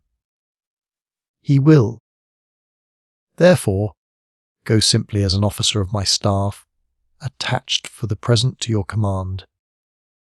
He has asked me to allow him to take with him 20 men, belonging to the troop of his uncle, the Rajah of Tripataly. His object in doing so is that he will be able to traverse the country independently, and can either rejoin me here, or go to one of the other columns operating against the hill forts, if it should seem to him expedient to do so. Should you desire to make a reconnaissance at any time, while he is with you, you will find him useful as an escort, and will not be obliged to ask Perseram Bau for a party of his cavalry. Dick was sorry to leave his uncle, whose tent he had now shared for the last 10 months. He found himself, however, very comfortable with the Bombay troops, being made a member of the mess, consisting of the officer in command and the 4 officers of his staff. Wishing to have some duties with which to occupy himself, he volunteered to act as an aide-de-camp, and although the work was little more than nominal, it gave him some employment. When not otherwise engaged, he generally rode with Sir Rajah, whom his uncle had appointed to command the 20 troopers. In the year that had elapsed since his arrival in India, Dick had grown considerably and broadened out greatly, and was now a powerful young fellow of over 17. He had, since the troop joined the army of Lord Cornwallis, exchanged his civilian dress for the undress uniform of an officer, which he had purchased at the sale of the effects of a young lieutenant on the general staff, who had died just as the army arrived before Bangalore. It was, indeed, necessary that he should do this, riding about, as he did, either on the staff of the general, or with the officers of the quartermaster's department. There would be no difficulty in renewing his uniform, for hardship, fever, and war had carried off a large number of officers, as well as men, and the effects were always sold by auction. On the day following the funeral, many hill fortresses were captured by the Marathis, but few offered any resistance, as their commanders knew well that there was no chance of their being relieved, while the men were, in most cases, delighted at the prospect of an escape from their enforced service and of freedom to return to their homes. In a few of these forts, English captives were found. Some had been there for years, their very existence being apparently forgotten by the tyrant. Some had been fairly treated by the Mysore governor, and where this was the case, the latter was furnished by the British officers with papers, attestifying to the kindness with which they had treated the prisoners, and recommending them to the officers of any of the Allied forces they might encounter on their way home, or when established there. Upon the other hand, some of the prisoners were found to have been all but starved and treated with great brutality. In 2 cases, where the captives said that some of their companions had died from the effects of the ill treatment they had received, the governors were tried by court-martial and shot, while some of the others they sentenced to be severely flogged. Every captive released was closely scrutinized by Dick and eagerly questioned. From one of them, he obtained news that his father had certainly been alive 4 years previously, for they had been in prison together, in a hill fort near Bangalore. I was a civilian, and he a sailor, he said. Consequently, neither of us were of any use in drilling Tipu's battalions, and had been sent up there. Your father was well, then. The governor was a good fellow, and we had nothing much to complain of. Mr. Holland was a favourite of his, for, being a sailor, he was handy at all sorts of things. He could mend a piece of broken furniture, repair the lock of a musket, and make himself generally useful. He left there before I did, as the governor was transferred to some other fort. I never heard where it was. And he took your father with him. I don't know whether he had Tipu's orders to do so, or whether he took him simply because he liked him. At any rate, he was the only prisoner who went with him. The rest of us remained there till a few months back, when the fort was abandoned. It was just after the capture of Bangalore, and the place could have offered no resistance if a body of troops had been sent against it. At any rate, an order arrived one morning, and a few hours afterwards the place was entirely abandoned, and we and the garrison marched here. My father was quite well. He used to talk to me, at times, of trying to make his escape. Being a sailor, I have no doubt that he could have got down from the precipice on which the fort stood, but he knew that, if he did so, we should all suffer for it, and probably be all put to death, as soon as Tipu heard that one of us had escaped, for that was always done, in order to deter prisoners from trying to get away. Do you think that there is any chance of his being still alive? That is more than I can possibly say. You see, we have not known much of what is passing outside our prison. Some of the guards were good-natured enough, and would occasionally give us a scrap of news, but we heard most from the ill-tempered ones, who delighted in telling us anything they knew that would pain us. 3 or 4 months ago, we heard that every white prisoner in Seringapatam had been put to death, by Tipu's orders, and that doubtless there would be a similar clearance everywhere else. Then, again, we were told that the English had retreated, beaten, from before Seringapatam, and that the last of them would soon be down the gults. But whether the prisoners had been killed in other hill forts like this, I cannot say, although I suppose not, or we should not have escaped. Certainly no such orders can have been sent to the forts here, for we have found a few prisoners in several of them. Of course, it may be otherwise in the forts near the capital, which Tipu might have thought were likely to fall into our hands, while he may not have considered it worth while to send the same orders to places so far away as this, where no British force was likely to come. Still, at any rate, it is a great satisfaction that my father was alive 4 years ago, and that he was in kind hands. That is all in favour of my finding him. Still alive, in one of the places we shall take, for Lord Cornwallis intends to besiege some of the fortresses that command the passes, because he cannot undertake another siege of Seringapatam until he can obtain supplies, freely and regularly, from beyond the Ghauts, as nothing whatever can be obtained from the country round, so completely is it wasted by Tipu's cavalry. I have, therefore, great hopes that my father may be found in one of these forts. I hope, indeed, that you may find him. I am convinced that the governor would save his life, if he could do so, though. On the other hand, he would, I am sure, carry out any order he might receive from Tipu. Of course, he may not be in charge of a fort now, and may have been appointed colonel of one of the regiments. However, it is always better to hope that things will come as you wish them, however unlikely it may seem that they will do so.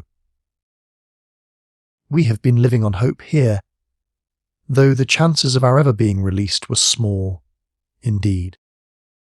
Of course, we did not even know that Tipu and the English were at war, until we heard that an English army was besieging Bangalore. And even then we all felt that, even if Tipu were beaten and forced to make peace, it would make no difference to us. He kept back hundreds of prisoners when he was defeated before, and would certainly not surrender any he now holds, unless compelled to do so, and no one would be able to give information as to the existence of captives in these distant forts. And yet, in the teeth of all these improbabilities, we continued to hope, and the hopes have been realized. The capture of forts by the Maratha army was abruptly checked. Having, so far, met with such slight opposition, Purseram Bhau became overconfident and scattered his force over a wide extent of country, in order that they might more easily find food and forage. In this condition, they were suddenly attacked by Tipu, who took advantage of the English being detained at Bangalore, while the transport train was being reorganized to strike a blow at the Marathis. The stroke was a heavy one. Many of the detached parties were completely destroyed, and the Maratha general, after gathering the rest to his standard, was forced to retreat until strong reinforcements were sent him from Bangalore. Learning from them that it was probable Lord Cornwallis would advance as soon as they rejoined him, Dick determined to go back to Bangalore, as it was unlikely that, after the severe check they had received, the Marathis would resume the offensive for a time. Sir Rajah and the men were glad to return to the troop, and as soon as the Mysorean force returned to Seringapatam, Dick, without waiting for the infantry to get in motion, rode rapidly across the country with his little party. He accompanied the English army during their operations, obtaining permission to go with the columns engaged in the siege of the hill fortresses, and was present at the capture of all the most important strongholds. To his bitter disappointment, no English prisoners were found in any of them, and it was but too certain that all who might have been there had been massacred by Tipu's orders. On the first advance of the British against Seringapatam, great indeed was the satisfaction of the army when they at last came in sight of the city. The capital of Mysore stood on an island in the river Kaveri. This was 4 miles in length and 2 in breadth. The town stood in its centre, the fort at the northern end. The island was approached by 2 bridges, one close to the fort, the other at the south, both being defended by strong batteries. There were also 3 fords, 2 of these being at the north end of the island, and also defended by batteries. The third was near the centre of the island, a mile below the fort, and leading to the native town. The fort was separated from the rest of the island by a deep ditch cut across it. It was defended by numerous batteries. There were 2 gardens on the island, full of large trees, one of them being the burial place of Hyder Ali. This was connected with the fort by 2 avenues of trees. The country round was flat, a considerable portion being almost level with the river, and devoted to the cultivation of rice, while at other points a forest extended almost to the bank. After obtaining a view from some high ground of the city and of Tipu's army encamped beyond its walls, the British force took up its position 6 miles to the northwest of the city. No sooner had the army reached their camping ground than Lord Cornwallis, with his staff, reconnoitred the approaches. A thick hedge, formed by a wide belt of thorny shrubs, interlaced and fastened together by cords, extended from the bank of the river, about 1,000 yards above Seringapatam, and, making a wide sweep, came down to it again opposite the other end of the island. It was within the shelter of this formidable obstacle that Tipu's army was encamped. Within the enclosed space were 7 or 8 eminences, on which strong redoubts had been erected, fearing that Tipu might, as soon as he saw the position taken up by the assailants, sally out with his army, take the field, and as before, cut all his communications, Lord Cornwallis determined to strike a blow at once. At sunset, orders were accordingly issued for the forces to move in 3 columns at 3 o'clock, by which time the moon would be high enough to light up thoroughly the ground to be traversed. The centre column, consisting of 3,700 men under Lord Cornwallis himself, was to burst through the hedge at the centre of the enemy's position, to drive the enemy before them, and, if possible, to cross the ford to the island with the fugitives. This, however, was not to be done until the centre column was reinforced by that under General Meadows, which was to avoid a strong redoubt at the northwest extremity of the hedge, and, entering the fence at a point between the redoubt and the river, drive the enemy before it until it joined the centre column. Colonel Meadows had 3,300 under his command. The left column, consisting of 1,700 men under Colonel Maxwell, was first to carry a redoubt on Carrigat Hill, just outside the fence, and, having captured this, to cut its way through the hedge and to cross the river at once, with a portion of the centre column. Unfortunately, owing to a misunderstanding as to the order, the officer guiding General Meadows' column, instead of taking it to a point between the northwestern redoubt and the river, led it directly at the fort. This was stoutly defended, and cost the British 80 men and 11 officers. Leaving a strong garrison here, the column advanced, but came upon another redoubt, of even greater strength and magnitude, and the general, fearing that the delay that would take place in capturing it would entirely disarrange the plan of the attack, thought he had better make his way out through the hedge, march round it to the point where the centre column had entered it, and so give Lord Cornwallis the support he must need, opposed as he was to the whole army of Tipu. In the meantime, a Colonel Maxwell's force had stormed the work on Carrigat Hill, and had made its way through the hedge, suffering heavily, as it did so, from the fire of a strong body of the enemy, concealed in a watercourse. The head of the centre column, under General Knox, after cutting its way through the hedge, pushed on with levelled bayonets, thrust its way through the enemy's infantry, and, mingling with a mass of fugitives, crossed the main ford close under the guns of the fort, and took possession of a village halfway between the town and the fort. Unfortunately, in the confusion, but 3 companies had followed him. The rest of the regiment and 3 companies of sepoys crossed lower down, and gained possession of a palace on the bank of the river. The officer in command, however, not knowing that any others had crossed, and receiving no orders, waited until day began to break.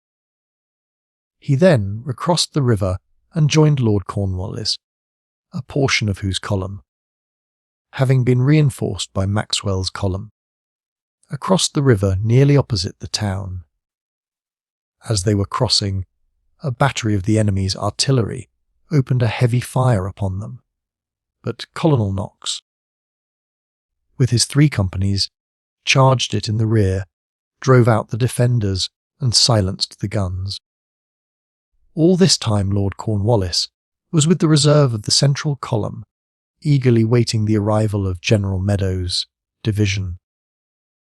This, in some unaccountable way, had missed the gap in the hedge by which the centre column had entered, and, marching on, halted at last at Carrigat Hill, where it was not discovered until daylight. The Mysore army on its left was still unbroken, and had been joined by large numbers of troops from the centre. On discovering the smallness of the force under Lord Cornwallis, they attacked it in overwhelming numbers, led by Tipu himself. The British infantry advanced to meet them with the bayonet and drove them back with heavy loss. They rallied and returned to the attack again and again, but were as often repulsed, continuing their attacks. However, until daylight, when Lord Cornwallis, discovering at last the position of General Meadows, joined him on Carrigat Hill. When day broke, the commanders of the two armies were able to estimate the results of the night's operations. On the English side, the only positions gained were the works on Carrigat Hill, the redoubt at the northwest corner of the hedge, another redoubt captured by the centre column, and the positions occupied by the force under Colonels Sturt and Knox. At the eastern end of the island, the Sultan found that his army was much reduced in strength, no less than 23,000 men being killed, wounded, or missing. Of these, the missing were vastly the most numerous, for 10,000 Chellas, young Hindus whom Tipu had carried off in his raids, and forced to become soldiers and, nominally, Mohammedans, had taken advantage of the confusion and marched away with their arms to the forest of Korg. Tipu made several determined efforts to drive Colonel Stort's force off the island and to recapture the redoubts, but was repulsed with such heavy loss that he abandoned the attempt altogether, evacuated the other redoubts, and brought his whole army across onto the island. Tipu now attempted to negotiate. He had already done so a month before, but Lord Cornwallis had refused to accept his advances, saying that negotiation was useless with one who disregarded treaties and violated articles of capitulation. "Send hither," he wrote, "the garrison of Coimbatore, and then we will listen to what you have to say." Lord Cornwallis alluded to the small body of troops who, under Lieutenants Chalmers and Nash, had bravely defended that town when it had been attacked by one of Tipu's generals. The gallant little garrison had surrendered at last, on the condition that they should be allowed to march freely away. This condition had been violated by Tipu, and the garrison had been marched as prisoners to Seringapatam. The 2 officers had been kept in the fort, but most of the soldiers and 27 other European captives, who had lately been brought in from the hill forts, were lodged in the village that Colonel Knox had first occupied on crossing the river, and had all been released by him. Some of these had been in Tipu's hands for many years, and their joy at their unexpected release was unspeakable. Preparations were now made for the siege. General Abercrombie was ordered up with a force of 6,000 men, but before his arrival, a Lieutenant Chalmers was sent in with a letter from Tipu asking for terms of capitulation. Negotiations were indeed entered into, but, the doubting Tipu's good faith, the preparations for the siege were continued, and upon the arrival of General Abercrombie's force, on the 15th of February, siege operations were commenced at the end of the island still in British possession. A few days afterwards, the army was astounded at hearing that the conditions had been agreed upon, and that hostilities were to cease at once. So great was the indignation, indeed, that a spirit of insubordination and almost mutiny was evinced by many of the corps. They had suffered extreme hardships, had been engaged in most arduous marches, had been decimated by fever and bad food. And they could scarce believe their ears when they heard that they were to hold their hands, now that, after a year's campaigning, Seringapatam was at their mercy, and that the man who had butchered so many hundred English captives, who had wasted whole provinces and carried 500,000 people into captivity, who had been guilty of the grossest treachery, and whose word was absolutely worthless, was to escape personal punishment. Still higher did the indignation rise, both among officers and men, when the conditions of the treaty became known, and it was discovered that no stipulation, whatever had been made, for the handing over of the English prisoners still in Mysore, previous to a cessation of hostilities. This condition, at least, should have been insisted upon, and carried out previous to any negotiations being entered upon. The reasons that induced Lord Cornwallis to make this treaty, when Seringapatam lay at his mercy, have ever been a mystery. Tipu had proved himself a monster unfitted to live, much less to rule, and the crimes he had committed against the English have been punished by the public trial and execution of their author. To conclude peace with him now was to enable him to make fresh preparations for war, and to necessitate another expedition at enormous cost and great loss of life. Tipu had already proved that he was not to be bound either by treaties or oaths. And, lastly, it would have been thought that, as a general, Lord Cornwallis would have wished his name to go down to posterity in connection with the conquest of Mysore and the capture of Seringapatam, rather than with the memorable surrender of York Town, the greatest disaster that ever befell a British army. The conditions were, in themselves, onerous, and had they been imposed upon any other than a brutal and faithless tyrant, might have been deemed sufficient. Tipu was deprived of half his dominions, which were to be divided among the allies, each taking the portions adjacent to their territory. A sum of £3,300,000 was to be paid for the expenses of the war. All prisoners of the Allied powers were to be restored. 2 of Tipu's sons were to be given up as hostages, even after they had been handed over.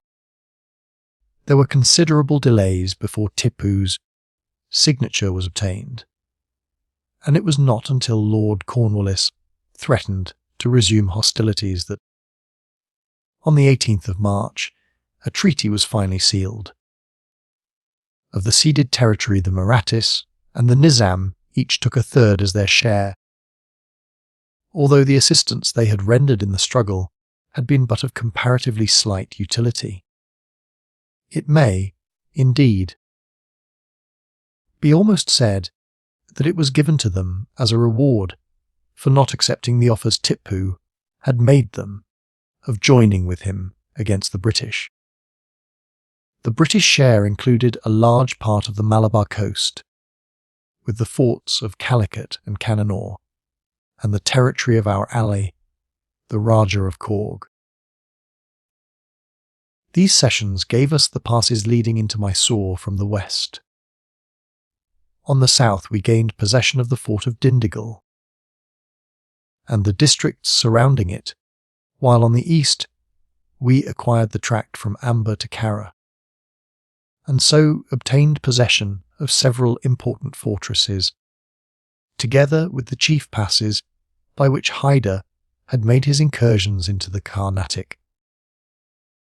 Dick felt deeply the absence of any proviso in the treaty that all prisoners should be restored previous to a cessation of hostilities, at the same time admitting the argument of his uncle that, although under such an agreement some prisoners might be released, there was no means of ensuring that the stipulation would be faithfully carried out. You see, Dick, no one knows, or has indeed the faintest idea, what prisoners Tipu still has in his hands.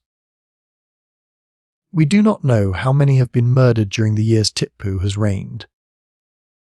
Men who have escaped have, from time to time, brought down news of murders in the places where they had been confined. But they have known little of what has happened elsewhere. Moreover, we have learned that certainly 50 or 60 were put to death at Seringapatam before we advanced upon it the first time. We know, too, that some were murdered in the hill forts that we have captured. But how many remain alive at the present time, we have not the slightest idea. Tipu might hand over a dozen, and take a solemn oath that there was not one remaining, and though we might feel perfectly certain that he was lying, we should be in no position to prove it. The stipulation ought to have been made, if only as a matter of honour, but it would have been of no real efficiency. Of course, if we had dethroned Tipu and annexed all his territory, we should undoubtedly have got at all the prisoners, wherever they were hidden. But we could hardly have done that. It would have aroused the jealousy and fear of every native prince in India. It would have united the Nizam and the Marathis against us, and would even have been disapproved in England, where public opinion is adverse to further acquisitions of territory, and where people are, of course, altogether ignorant of the monstrous cruelties perpetrated by Tipu, not only upon English captives, but upon his neighbours everywhere. Naturally, I am prejudiced in favour of this treaty for the handing over of the country from Amba to Kara, with all the passes and forts. It will set us free at Tripataly from the danger of being again overrun and devastated by Mysore.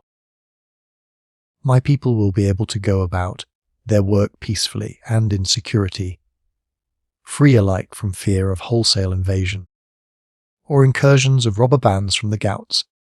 All my wastelands will be taken up. My revenue will be trebled. There is another thing. Now that the English possess territory beyond that of the Nabob of Arcot, and are gradually spreading their power north, there can be little doubt that, before long, the whole country of Arcot, Travancore, Tanjore, and other small native powers will be incorporated in their dominions. Arcot is powerless for defence, and while, during the last 2 wars, it has been nominally an ally of the English, the Nabob has been able to give them no real assistance whatever, and the burden of his territory has fallen on them. They took the first step when, at the beginning of the present war, they arranged with him to utilize all the resources and collect the revenues of his possessions, and to allow him an annual income for the maintenance of his state and family. This is clearly the first step towards taking the territory into their own hands and managing its revenues, and the same will be done in other cases. Lord Cornwallis the other day, in thanking me for the services that you and I and the troop have rendered,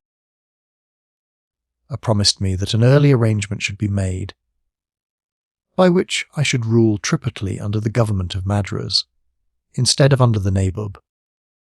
This, you see, will be virtually a step in rank, and I shall hold my land direct from the English, instead of from a prince who has become, in fact, a puppet in their hands.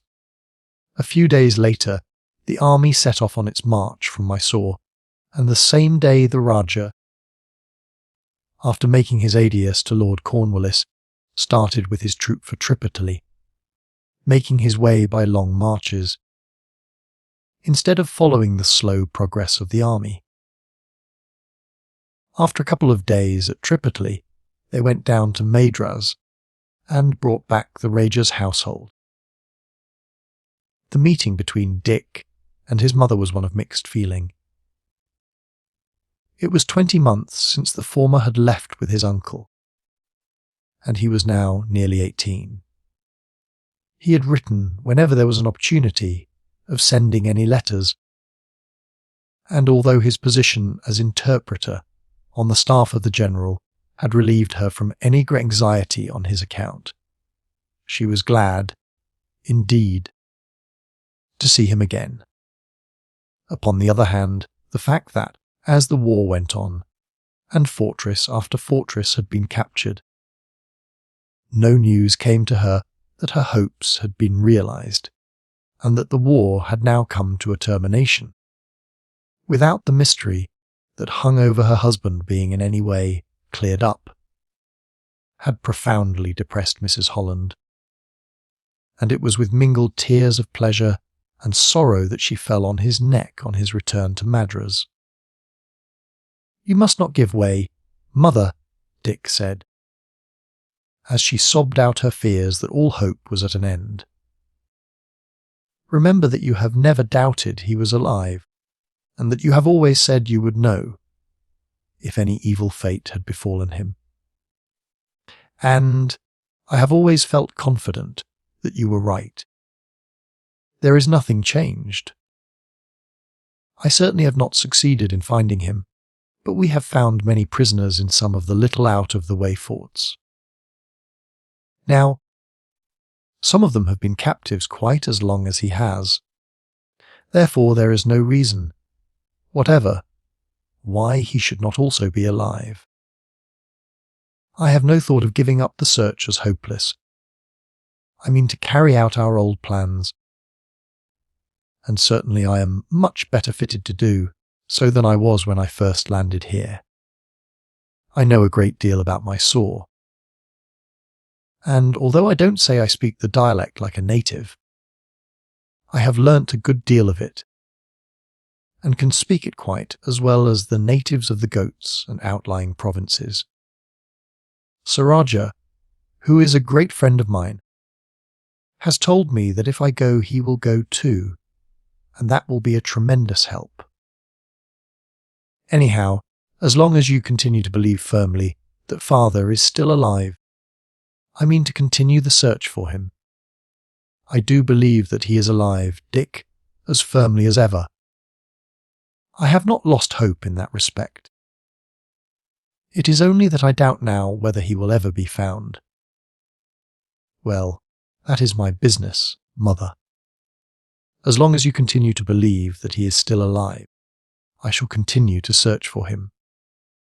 I have no other object in life at present. It will be quite soon enough for me to think of taking up the commission I have been promised. When you tell me that your feeling that he is alive has been shaken, Mrs. Holland was comforted by Dick's assurance and confident tone, and, putting the thought aside for a time, gave herself up to the pleasure of his return. They had found everything at Tripataly as they had left it, for the Mysore horsemen had not penetrated so far north before Tipu turned his course east to Pondicherry. The people had, months before, returned to their homes and avocations. One evening the Rajah said, as they were all sitting together, "I hear from my wife, Dick, that your mother has told her you still intend to carry out your original project." "Yes, uncle. I have quite made up my mind as to that. There are still plenty of places where he may be, and certainly I am a good deal more fitted for travelling about in disguise in Mysore than I was before." The Rajah nodded. "Yes, I think, Dick, you are as capable of taking care of yourself as anyone could be. I hear that Sir Rajah is willing to go with you, and this will certainly be a great advantage. He has proved himself thoroughly intelligent and trustworthy, and I have promised him that someday he shall be captain of the troop. You are not thinking of starting just yet, I suppose? No, uncle. I thought of staying another month or two before I go off again. Mother says she cannot let me go before that. I fancy it will take you longer than that. Dick, before you can pass as a native. Dick looked surprised. Why, uncle, I did pass as a native 18 months ago. Yes, you did, Dick. But for how long? You went into shops, bought things, chatted for a short time with natives, and so on. But that is not like living among them. You would be found out before you had been a single day in the company of a native. Dick looked still more surprised. How, uncle? What do I do that they would know me by? It is not what you do, Dick, but it is what you don't do. You can't sit on your heels, squat, as you call it. That is the habitual attitude of every native. He squats while he cooks.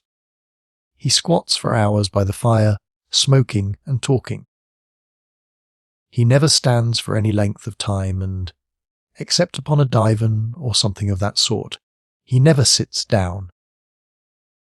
Before you can go and live among the natives and pass as one for any length of time, you must learn to squat as they do, for hours at a stretch. And I can tell you that it is not by any means an easy accomplishment to learn.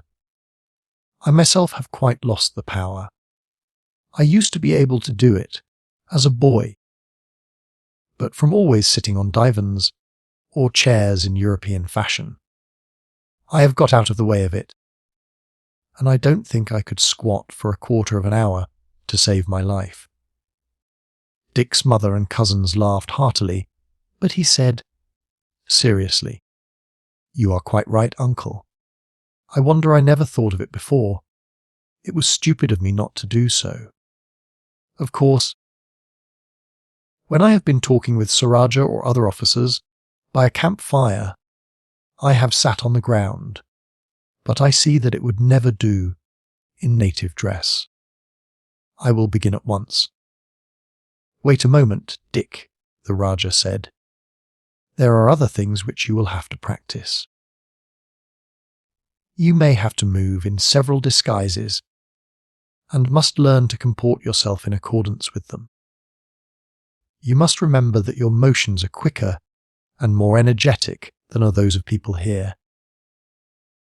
Your walk is different, the swing of the arms, your carriage are all different from theirs.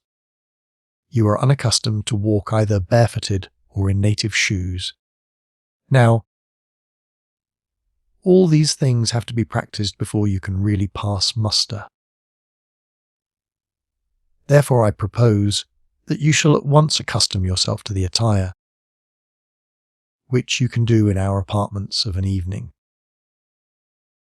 The Rainy and the boys will be able to correct your first awkwardness and to teach you much. After a week or two, you must stain your face, arms, and legs, and go out with Rajah in the evening. You must keep your eyes open, and watch everything that passes, and do as you see others do. When Rajah thinks that you can pass muster, you will take to going out with him in the daylight, and so you will come, in time, to reach a point that it will be safe for you to begin your attempt. Do not watch only the peasants.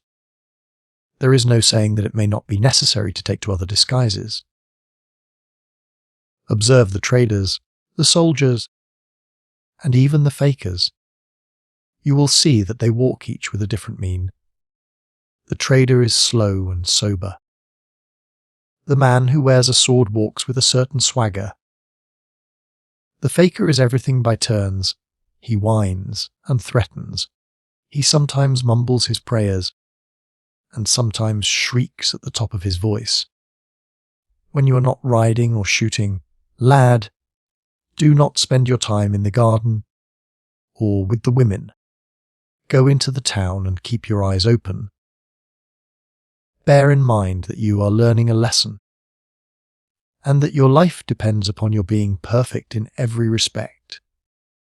As to your first disguise, I will speak to Rajah, and he will get it ready by tomorrow evening. The dress of the peasant of Mysore differs little from that here, save that he wears rather more clothing than is necessary in this warm climate. Chapter 10. In disguise. On the following evening, Dick appeared in the room where the others were sitting, in the dress Rajah had got for him, and which was similar to that of other peasants. The boys had already been told that he was shortly going on a journey, and that it would be necessary for him to travel in disguise, but had been warned that it was a matter that was not to be spoken of to anyone. The early respect that Dick's strength and activity had inspired them with had been much shaken when they discovered that he was unable either to ride or shoot. But their father's narrative of his adventures, when scouting with Sir Rajah, had completely reinstated him in their high opinion. When he entered, however, they burst out laughing. The two ladies could not help smiling, and Dick was not long before he joined in the laugh against himself. He had felt uncomfortable enough when he started in an almost similar dress with Rajah, although there was then no one to criticize his appearance.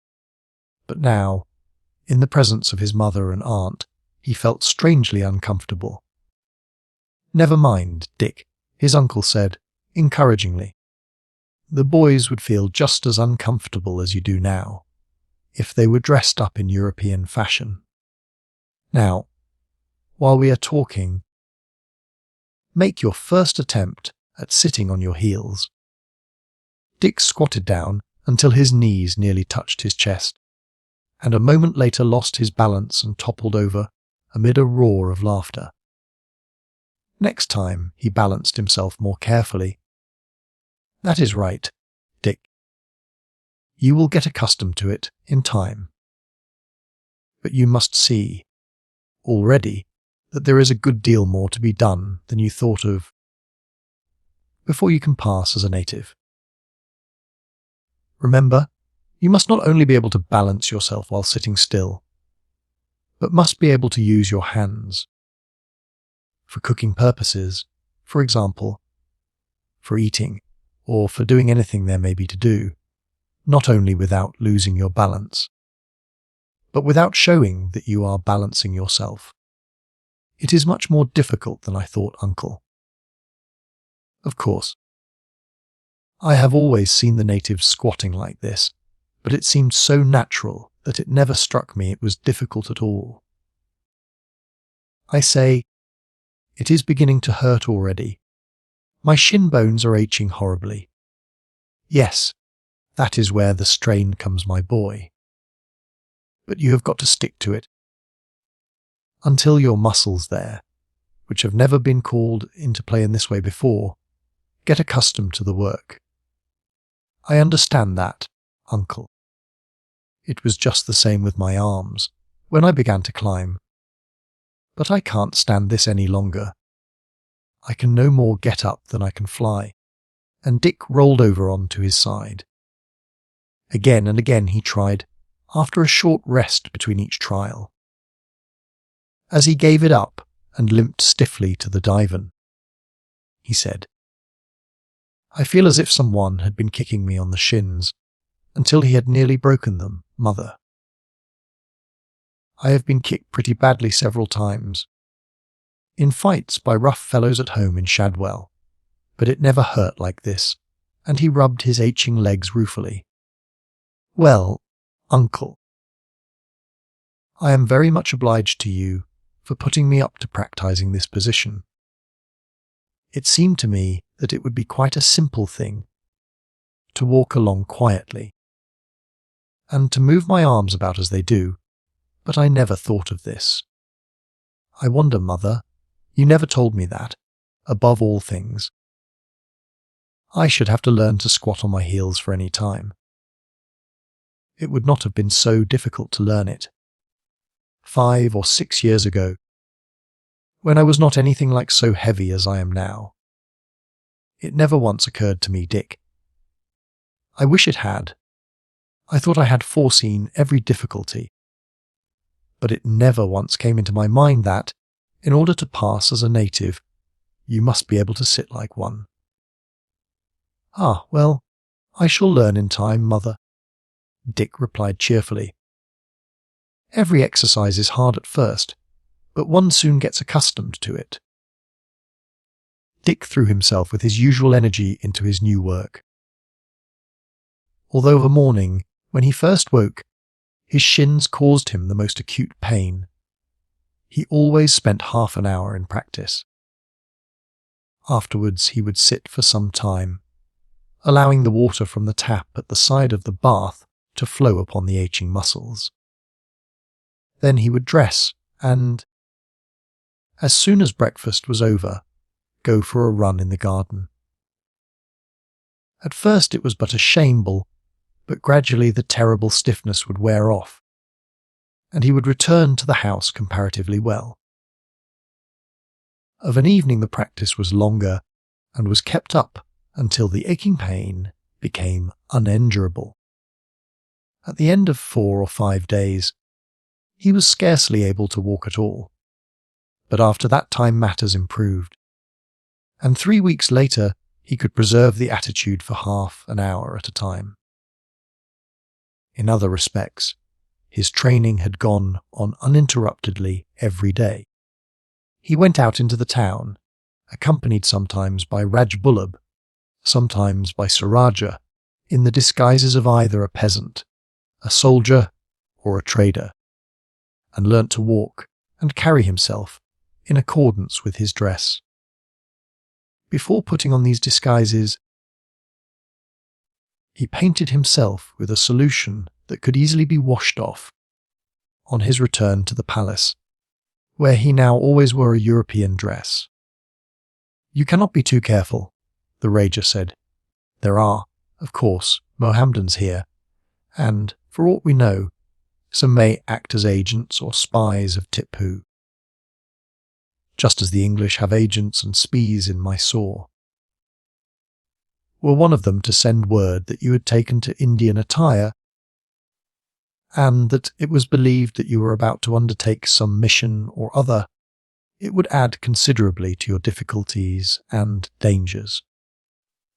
As it is, no one outside our own circle ever sees you about with me or the boys, except in your European dress, and Rajah tells me that. In no single instance while you have been in disguise has any suspicion been excited, or question asked by the people of various classes with whom you and he converse in the streets.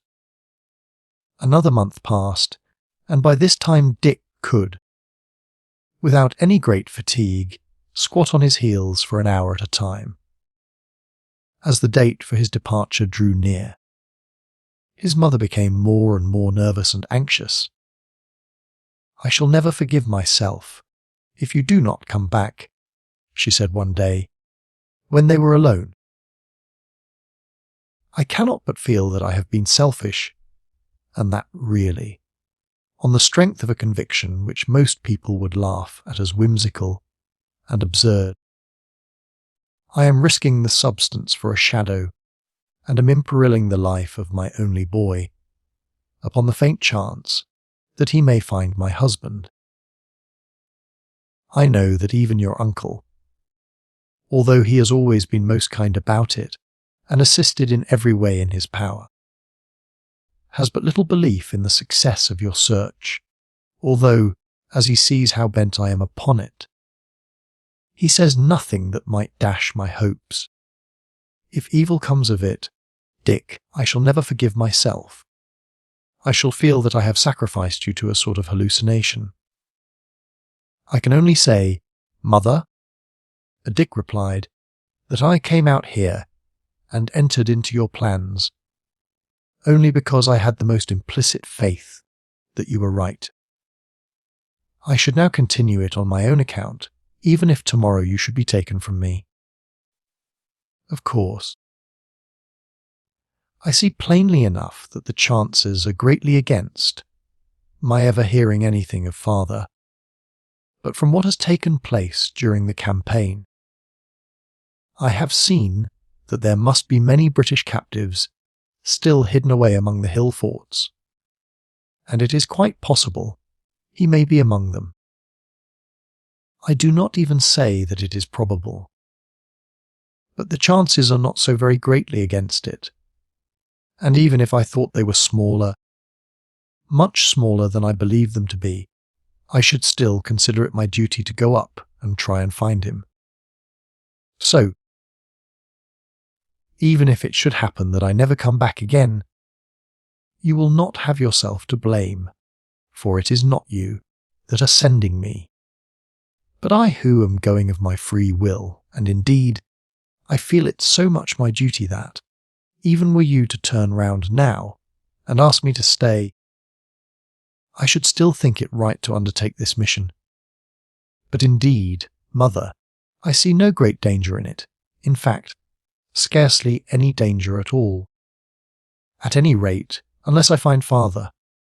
If I do so, there might certainly be risk in attempting to get him away. But this, if I am lucky enough in discovering him, will not weigh with me for an instant. If I do not find him, it seems to me that the risk is a mere nothing. Rajah and I will wander about, enlisting in the garrisons of forts. Then, if we find there are no prisoners there, we shall take an early opportunity of getting away. In some places, no doubt, I shall be able to learn from men of the garrison whether there are prisoners, without being forced to enter at all. For although in the great forts, like Savandrog and Outradrog, it is considered so important the defences should be kept secret, that none of the garrison are allowed to leave until they are discharged as too old for service. There is no occasion for the same precaution in the case of less important places. Thus, you see, we shall simply have to wander about, keeping our eyes and ears open and finding out, either from the peasants or the soldiers themselves, whether there are any prisoners there. I wish I could go with you, Dick. I used to think that, when the work of searching for your father had begun, I could wait patiently for the result. But instead of that, I find myself even more anxious and more nervous than I was at Shadwell. I can quite understand, mother, that it is very much more trying work, sitting here waiting, than it is to be actively engaged. The only thing is that you must promise me not to trouble more than you can help.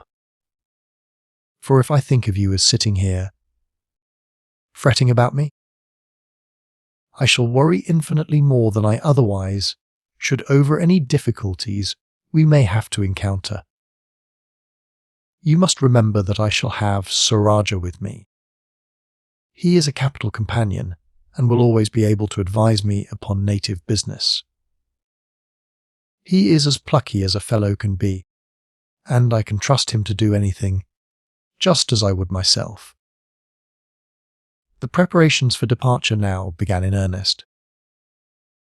There was some discussion as to the arms that were to be taken, but at last it was decided that, with safety, they could carry nothing beyond a matchlock, a pistol, and a sword each. Great pains were taken in the selection of the matchlocks. In the armoury were several weapons of high finish, with silver mountings that had belonged to the Rajah's father and grandfather. These were tried against each other, and the two that were proved to be the most accurate were chosen. Dick found, indeed, that at distances up to 100 yards, they were quite equal to the English rifle he had brought out. The silver mountings were taken off, and then the pieces differed in no way, in appearance, from those in general use among the peasantry. The pistols were chosen with equal care. The swords were of finely tempered steel,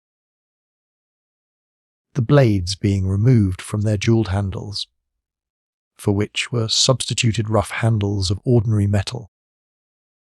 10 gold pieces were soon up underneath the iron bands, encircling the leathern scabbard, as many under the bosses of their shields, and 5 pieces in the soles of each of their shoes.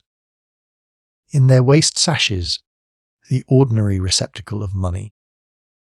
Each carried a small bag with native silver coins. At last all was ready, and an hour before daybreak, Dick took a cheerful farewell of his mother, and a hearty one of his uncle, and, with Sir Rajah, passed through the town and struck up into the hills. Each carried a bag slung over his shoulder, well filled with provisions, a small water bottle, and, hung upon his matchlock, a change of clothing. In the folds of his turban, Dick had a packet of the powder used for making dye, so that he could, at any time, renew the brown shade when it began to fade out. For a time but few words were spoken. Dick knew that, although his mother had borne up bravely till the last, she would break down as soon as he left her, and the thought that he might never see her again weighed heavily upon him. Sir Rajah, on the contrary, was filled with elation at the prospect of adventures and dangers, and he was silent simply because he felt that, for the present, his young lord was in no humour for speech. As soon as the sun rose, Dick shook off his depression. They were now a considerable distance up the hillside. There was no path, for the people of Tripataly had no occasion to visit Mysore, and still less desire for a visit from the Mysoreans. Periodically, raids were made upon the villages and plains by marauders from the hills, but these were mostly by the passes through the Ghauts. 30 or 40 miles left or right from the little state which, nestling at the foot of the hills, for the most part escaped these visitations, which, now that the British had become possessed of the territories and the hills, had, it was hoped, finally ceased. Nevertheless, the people were always prepared for such visits. Every cultivator had a pit in which he stored his harvest, except so much as was needed for his immediate wants. The pit was lined with mats, others were laid over the grain. 2 feet of soil was then placed over the mats, and, after the ground had been ploughed, there was no indication of the existence of the hiding place. The town itself was surrounded by a wall of sufficient strength to withstand the attacks of any parties of marauders, and the custom of keeping a man on a watchtower was still maintained. At the foot of the tower stood a heavy gun, whose discharge would at once warn the peasants for miles round of an enemy, calling those near to hasten to the shelter of the town, while the men of the villages at a distance could hurry, with their wives and families, to hiding places among the hills. Dick and Sir Rajah had no need of a path, for they were well acquainted with the ground, and had often wandered up, nearly to the crest of the hills, in pursuit of game. An hour before noon, they took their seats under a rock that shaded them from the sun's rays, and, sitting down, partook of a hearty meal.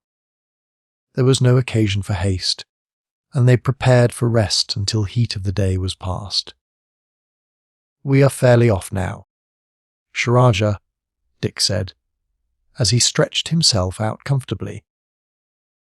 I have been thinking of this almost as long as I can remember, and can hardly believe that it has come to pass. I have thought of it but a short time, my lord. No, Sir Rajah, Dick interrupted. You know it was arranged that, from the first, you were to call me Pasaram, for unless you get accustomed to it, you will be calling me my lord, in the hearing of others. I had forgotten, Sir Rajah replied with a smile, and then went on. It is but a short time since I was sure I was going with you. But I have ever hoped that the time would come when, instead of the dull work of drilling men and placing them on guard, I might have the opportunity of taking part in war and adventure, and indeed had thought of asking my lord, your uncle, to permit me to go away for a while in one of the company's regiments, and there to learn my business. Since the English have become masters, and there is no longer war between Rajah and Rajah as there used to be in olden times, this is the only way that a man of spirit can gain distinction. But this adventure is far better, for there will be much danger, and need for caution as well as courage. Dick nodded. More for caution and coolness than for courage, I think, Sir Rajah. It will only be in case we find my father, or if any grave suspicion falls on us, that there will be need for courage. Once well into Mysore, I see but little chance of suspicion falling upon us. We have agreed that we will first make for Seringapatam, avoiding as much as possible all places on the way where inquiries whence we come may be made of us. Once in the city, we shall be safe from such questions, and can travel thence where we will, and it will be hard if we do not, when there, manage to learn the places at which any prisoners there maybe are most likely to be kept. Besides, my father is as likely to be there as anywhere. For Tipu may, since our army marched away, have ordered all prisoners to be brought down from the hill forts to Seringapatam. When the sun had lost its power, they proceeded on their way again. Their start had been timed so that, for the first week, they would have moonlight, and would, therefore, be able to travel at night until they arrived at Seringapatam. It was considered that it was only necessary to do this for the first 2 or 3 nights, as, after that, the tale that they were coming from a village near the frontier and were on their way to join Tipu's army would seem natural enough to any villagers who might question them. They continued their course until nearly midnight, by which time they were both completely fatigued, and, choosing a spot sheltered by bushes, lay down to sleep. Daffodils. It took another 2 days before they were clear of the broken country, and the greater portion of this part of the journey they performed in daylight. Occasionally they saw, in the distance, the small forts which guarded every road to the plateau. To these they always gave a very wide berth, as although, according to the terms of peace, they should all have been evacuated, they might still be occupied by parties of Tipu's troops. Indeed, all the news that had arrived since the army left represented Tipu as making every effort to strengthen his army and fortresses, and to prepare for a renewal of the war. Several times they saw bears, which abounded among the goats, and once beheld 2 tigers crossing a nullah. They had, however, other matters to think of, and neither the flesh nor the skins of the bears would have been of any use to them. The work was severe, and they were glad when at last they reached the level country. In some of the upper valleys, Opening onto this, they had seen small villages. Near one of these they had slept, and as in the morning they saw that the inhabitants were Hindus, they fearlessly went out and talked with them, in order to gain some information as to the position of the forts, and to learn whether any bodies of Tipu's troops were likely to be met with. They found the people altogether ignorant on these matters. They were simple peasants. Their whole thoughts were given to tilling their land and bringing in sufficient to live upon, and to satisfy the demands of the tax-gatherers when they visited them.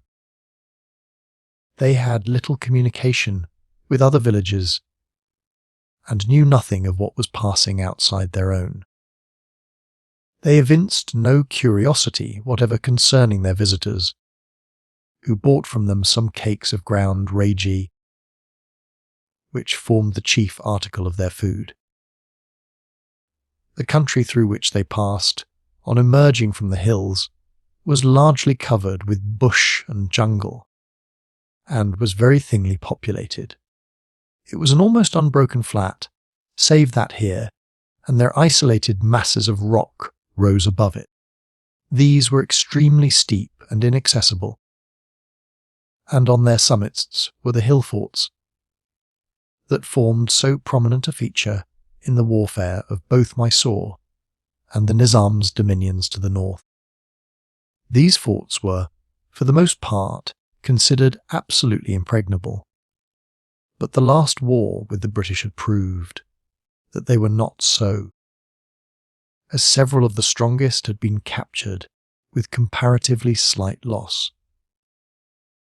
Whenever they passed within a few miles of one of these hill fortresses, Dick looked at it with anxious eyes, for there, for aught he knew, his father might be languishing. After 2 days, walking across the plain, they felt that there was no longer any necessity for concealment, except that it would be as well to avoid an encounter with any troops. Therefore, they avoided the principal roads, they kept along beaten paths, and did not hesitate to enter villages to buy food. They no longer saw caste marks on the foreheads of the inhabitants. The Hindus had been compelled by force to abandon their religion, all who refused to do so being put to death at once. Dick and Sir Rajah found that their dialect differed more from that of the country below the Ghauts than they had expected, and although they had no difficulty in conversing with the peasants, they found that their idea that they would be able to pass as natives of one of these villages was an altogether erroneous one. "This will never do," Sir Rajah, Dick said, as they left one of the villages. "We shall have to alter our story somehow for the first person we meet in Seringapatam. We'll see that we are not natives of Mysore. We must give out that we come from some village far down on the Ghauts, one of those which have been handed over to the English by the new treaty. You know the country well enough there to be able to answer any questions that may be asked.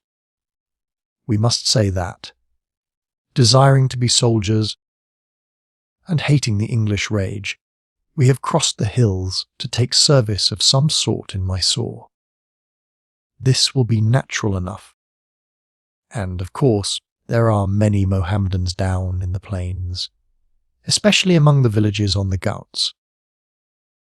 I think that would be best, Purseram. There is one comfort," Dick went on. "It is evident that Tipu is hated by all the Hindus.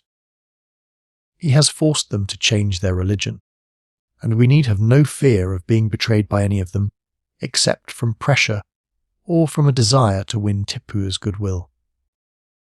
Yes, that might be the case with those who are fairly well off, but would scarcely be so among the poorer classes. Besides, even they were we living among them, would have no reason for suspecting our story. There seems no doubt, from what they say, that Tipu is preparing for war again, and I think that we shall do well, as soon as we enter the city, to change our attire, or we might be forced into joining the army, which would be the last thing we want. What I should desire, above all things, is to get service of some kind in the palace. After 6 days' travel, they saw the walls of Seringapatam. Dick had made many inquiries at the last halting place as to the position of the fords on that side of the town, and learned that only those leading to the fort were guarded. The ford opposite the town was freely open to traffic and could be crossed without question by country people. Although a watch was kept to see that none of the very numerous prisoners escaped by it. It was here, therefore, that they crossed the river, the water being little more than deep. No questions were asked by the guard as they passed, their appearance differing in no way from that of the peasants of the neighbourhood. After a quarter of a mile's walk they entered the town. It was open, and undefended by a wall. The streets were wide and laid out at right angles. The shops, however, were poor. For the slightest appearance of wealth sufficed to excite the cupidity of Tipu or his agents, and the possessor would be exposed to exorbitant demands, which, if not complied with, would have entailed first torture and then death. The streets, however, presented a busy appearance. They were thronged with soldiers. Battalions of recruits passed along. And it was evident that Tipu was doing all in his power to raise the strength of his army to its former level. They wandered about for some time, and at last, in a small street, Dick went up to an old man whose face pleased him. He was standing at the door of his house. "We desire to find a room where we can lodge for a time," he said. "Can you direct us where we can obtain one?" "You are not soldiers?" the old man asked. "No. We desire to earn our living, but have not yet decided whether to join the army." "You are from the plains?" the natives said sharply, in their own dialect. "That is so," Dick replied. "And yet you are Mohammedans. Everyone is Mohammedan here." "Ah, because it is the choice of death or Mohammed." "How comes it that 2 young men should voluntarily leave their homes to enter this tiger's den?" "You look honest youths. How come you here?" "I trust that we are honest," Dick said. "We have assuredly not ventured here without a reason, and that reason is a good one. But this is not a city where one talks of such matters to a stranger in the street, even though his face tells one that he can be trusted with a secret." The old man was silent for a minute. Then he said, "Come in, my sons. You can, as you say, trust me. I have a room that you can occupy." They followed him into the house, and he led them into a small room at the back. It was poorly furnished, but was scrupulously clean. A pan of lighted charcoal stood in one corner, and over this a pot of rice was boiling. "I bid you welcome," he said gravely. And as the salutation was not one in use by the Mohammedans, Dick saw that his idea that the old man was a Hindu, who had been forced to abjure his religion, was a correct one. The old man motioned to them to take their seats on the divan. "I do not ask for your confidence," he said, "but if you choose to give it to me, it will be sacred, and it may be that, poor as I am able to aid you. I will tell you at once that I am a native Conjeveram and, of course, a Hindu. I was settled as a trader at Mysore, the old capital. But when, 4 years ago, the tyrant destroyed that town, I, with over 100,000 of our religion, was forced to adopt Mohammedanism. I was of high caste, and like many others, would have preferred death to yielding, had it not been that I had a young daughter, and for her sake I lived, and moved here from Mysore. I gained nothing by my sin. I was one of the wealthiest traders in the whole city, and I had been here but a month when Tipu's soldiers burst in one day. My daughter was carried off to the tiger's harem, and I was threatened with torture unless I divulged the hiding place of my money. It was useless to resist. My wealth was now worthless to me, and without hesitation I complied with their demands, and all I had was seized, save one small hoard, which was enough to keep me thus to the end of my days. My wants are few. A handful of rice or grain a day, and I am satisfied.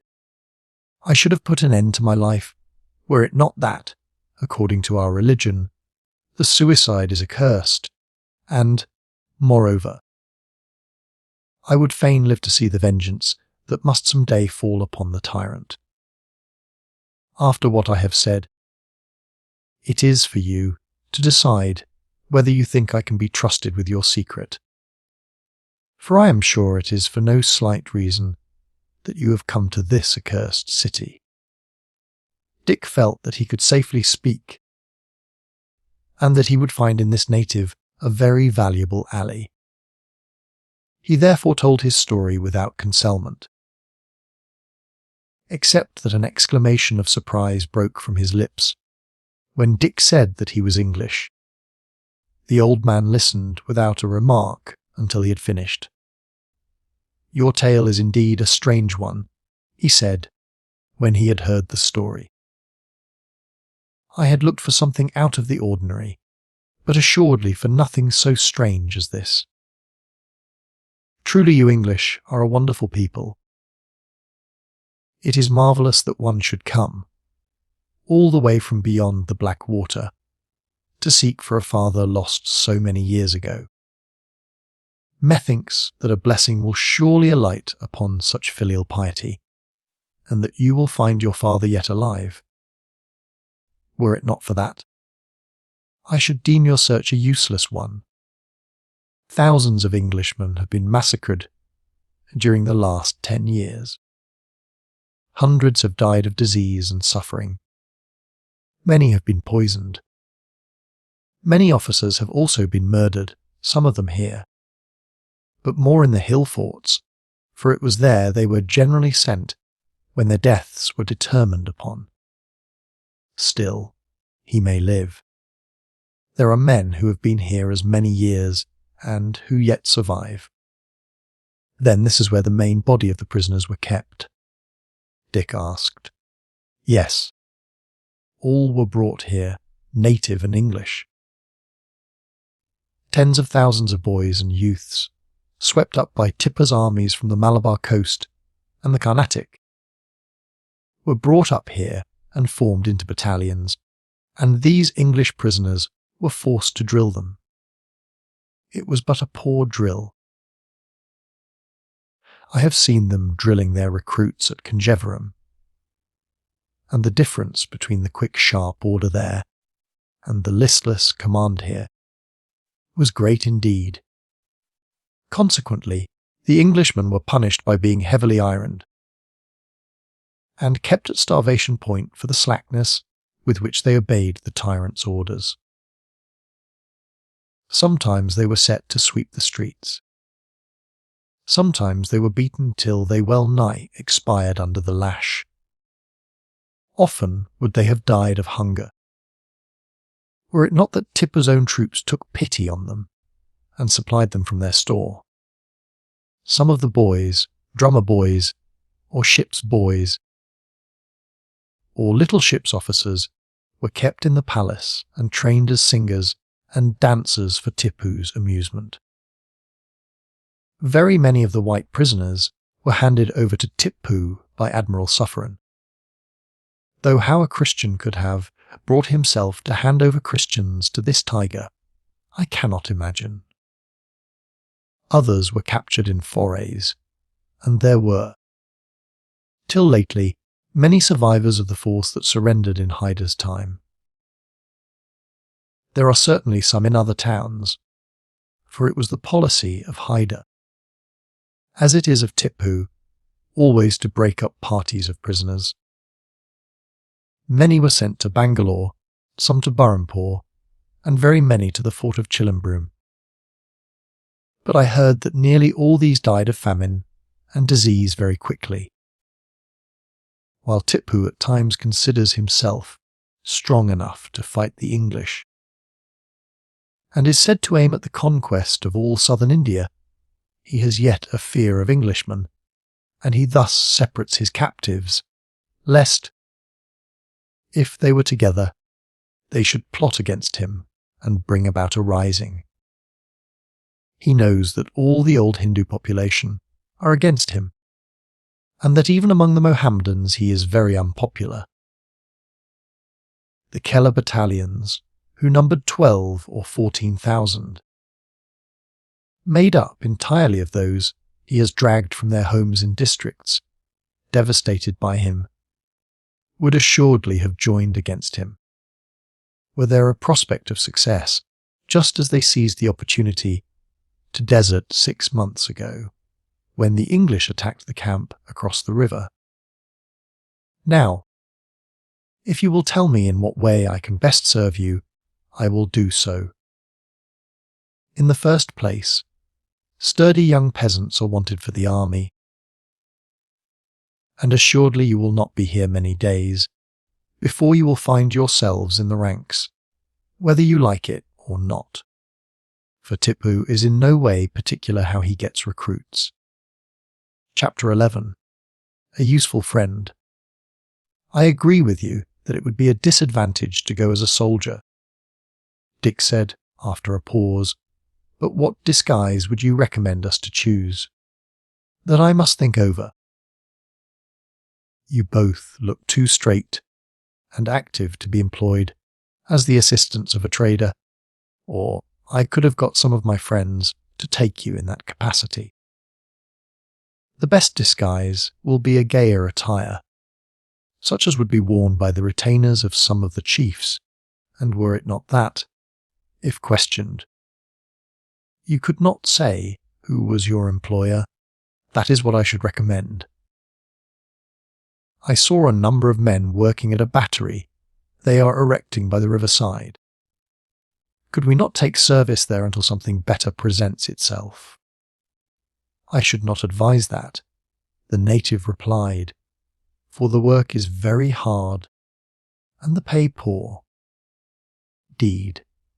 Most of those employed on it are men driven in from the country round, and forced to labour, getting only enough pay to furnish them with the poorest food. There would also be the disadvantage that, if you were so employed, you would have no opportunity of seeing any English captives who may have been brought here of late. All that I can at present do, myself, is to speak to some of my friends who have been here for a long time, and ask them whether they can remember an English captive being sent up here from Korg some 8 years ago, and whether they ever heard what was his fate. I should say, of course, that I have received a message from friends at Conjeveram, that some of the man's relations have sent out to make inquiries concerning him, and asking me if I can find any news as to his fate. My friends may not know themselves, but they may be able to find out from others. Very many of our people were forced into the ranks of the army, and there is not a regiment which has not some men who, although regarded as Mohammedans, are still at heart, as we all are, as true to our faith as ever. It is from these that we are more likely to obtain information than in any other way. You will not be very long before you will be able to satisfy yourself as to whether or not he whom you seek is in this city. And if he should not be here, there remain but the 2 towns that I have named and the hill forts. As to these, it will be well nigh impossible to obtain an entrance. So jealously are they all guarded. None save the garrisons are allowed to enter. The paths, which are often so steep and difficult that men and provisions have to be slung up in baskets, are guarded night and day, and none are allowed to approach the foot of the rocks within musket shot, lest, I suppose, they might find some spot where an ascent could be made. The garrisons are seldom changed. The soldiers are allowed to take their wives and families up with them, but once there, they are as much prisoners as those in the dungeons. That is one reason why captives, once sent up there, never come down again. For were they to do so, they might, if by chance they escaped, be able to give information as to the approaches that would assist an assailing force. I do not say that all are killed, though undoubtedly most of them are put to death soon after they arrive, but it may be that some are retained in confinement, either from no orders being sent for their execution, or from their very existence being, in time, forgotten by the tyrant here. Some of these may languish in dungeons, others may have gained the goodwill of the commanders of the fort. For even among the Mohammedans there are doubtless many good and merciful men. Now for the present. This house has but 1 story in front, but there is a room over this, and that is at your service. Furniture it has none, but I will, this evening, get a couple of trusses of straw. It is but a loft, but you will not want to use it, save to sleep in. You need not fear interruption in this house. There is scarce a man here that is not, like myself, a Hindu, for when we were brought here from Mysore, the piece of ground on which the street stands was assigned to us, and we were directed to build houses here. Few besides ourselves ever enter it, for those who still carry on trade have booths in the marketplace. There is one thing I will tell you at once. We, the persecuted, have means of recognizing each other. Outward signs there are none. Neither caste mark nor peculiarity of dress, but we know each other by signs. When we salute, we turn in the thumbs as we raise our hands to our turbans. So, if we have no occasion to salute, as we move our hands, either to stroke our faces, or to touch the handles of our daggers, or in other way, we keep the thumb turned in. If the man be one of ourselves, he replies in the same way. Then, to prevent the possibility of error, the one asks the other a question, on what subject it matters not, providing that before he speaks, he courts slightly. You must remember that such communication is not made lightly. Were it to be so, it would soon attract notice. It is used when you want to know whether you can trust a man. It is as much as to say, are you a friend? Can I have confidence in you? Will you help me?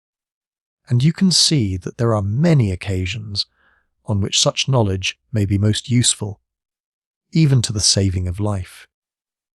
I do indeed see it, Dick said, and greatly are we indebted to you for telling us of it. They remained talking with their host, whose name was, he told them, Perturb, until darkness came on. They had shared his rice with him, and had requested him to lay in such provision as was necessary for them. And as soon as it became dark they went out, leaving their guns behind them. Busy as the main streets were when they had before passed through them. They were very much more so now. The shops were all lighted up by lanterns or small lamps, and the streets were filled with troops, now dismissed from duty and bent, some on amusement, some in purchasing small additions to their rations with the scanty pay allowed to them. In the open spaces, the soldiers were crowded round performers of various kinds. Here was a juggler throwing balls and knives into the air. There was a snake charmer, a Hindu, doubtless, but too old and too poor to be worth persecuting. A short distance off was an acrobat turning and twisting himself into strange postures. 2 sword players, with bucklers and blunted tulwars, are played occasionally against each other and offered to engage any of the bystanders. Occasionally the invitation would be accepted, but the sword players always proved too skillful for the rough soldiers, who retired discomfited amid the jeers of their comrades. More than one party of musicians played what seemed to Dick most discordant music, but which was appreciated by the soldiers, as was evident from the plaudits and the number of small coins thrown to the players. In the great open space, by the side of the market, the crowd was thickest. Here were large numbers of booths, gay with lamps. In one were arranged, on tables, trays of cheap trinkets, calicoes, cloth, blankets, shoes, and other articles of dress. In another were arms, matchlocks, pistols, tools, and daggers. On the ground were lines of baskets, filled with grain of many kinds, the vendors squatting patiently behind them. Some of the traders volubly accosted passers-by. Others maintained a dignified silence, as if they considered the excellence of their wares needed no advertisement. It was not new, but it was very amusing to Dick, and it was late before they returned to their lodging. "I wish," he said, as they strolled back, "that I were a good juggler or musician. It seems to me that it would be an excellent disguise, and we could go everywhere without question, and get admittance into all sorts of places we could not get a chance of entering into in any other way." "Yes, that would be a good thing," Sir Rajah agreed. "But I am sure that I could not do anything, even if you could." "No, I quite see that, and I am not thinking of trying. But it would have been a first-rate plan." "You are very good at sword play," Sir Rajah suggested, although somewhat doubtfully. Dick laughed. "The first really good swordsman that came along would make an exhibition of me." "No, one would have to do something really well." The subject was renewed, after they had seated themselves with Pertub. "It would be an excellent disguise," he agreed. "A good juggler could gain admission to the palace, and might even enter forts where no others could set foot, for life there is dull, indeed, and anyone who could amuse the soldiers would be certain of a welcome. And even a governor might be willing to see his feats. Could one bribe a conjurer to let one pass as his assistant?" "That would be impossible," the Hindu said, "for an assistant would have opportunities for learning the tricks, and no money would induce a really good juggler to divulge his secrets, which have been passed down from father to son for centuries. If one had thought of it," Dick said, "one could have bought, in London, very many things would have seemed almost magical to the people here. I am afraid that we must go on our old line.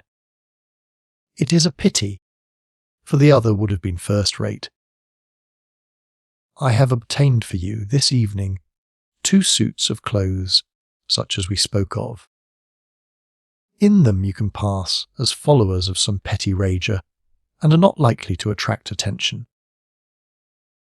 I have inquired among some of my friends, and hear that the Rajah of Bor left here today with his following. He is but a petty chief, and Bor lies up north, close to the Nizam's frontier. Thus, if you should be asked in whose service you are, you will have a name to give, and there will be no fear of your being contradicted. If you are still further questioned by anyone with a right to ask, you can say that you were told to remain here, in order to see how fast the drilling of the troops went on, and to send the Rajah a report when it is time for him to return here to accompany Tipu on his march. You will, of course,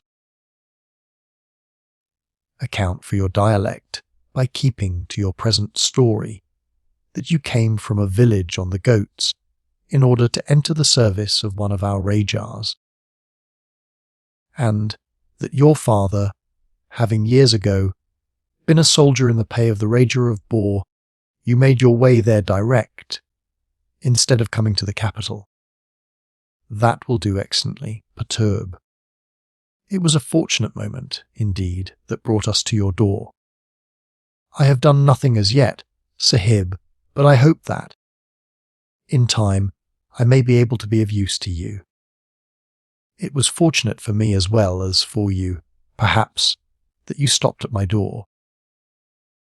Of late I have had nothing to think of, save my own grief and troubles. But now I have something to give an interest to my life, and already I feel that I need not merely drag it on until I am relieved of its burden. And now, Sahibs, I am sure that rest must be needful for you, and would recommend that you seek your beds at once. On the following morning, Perturb brought up the garments that he had bought for them. Nothing could be more irregular than the dress of the armed retainers of an Indian Rajah. All attire themselves according to their fancy.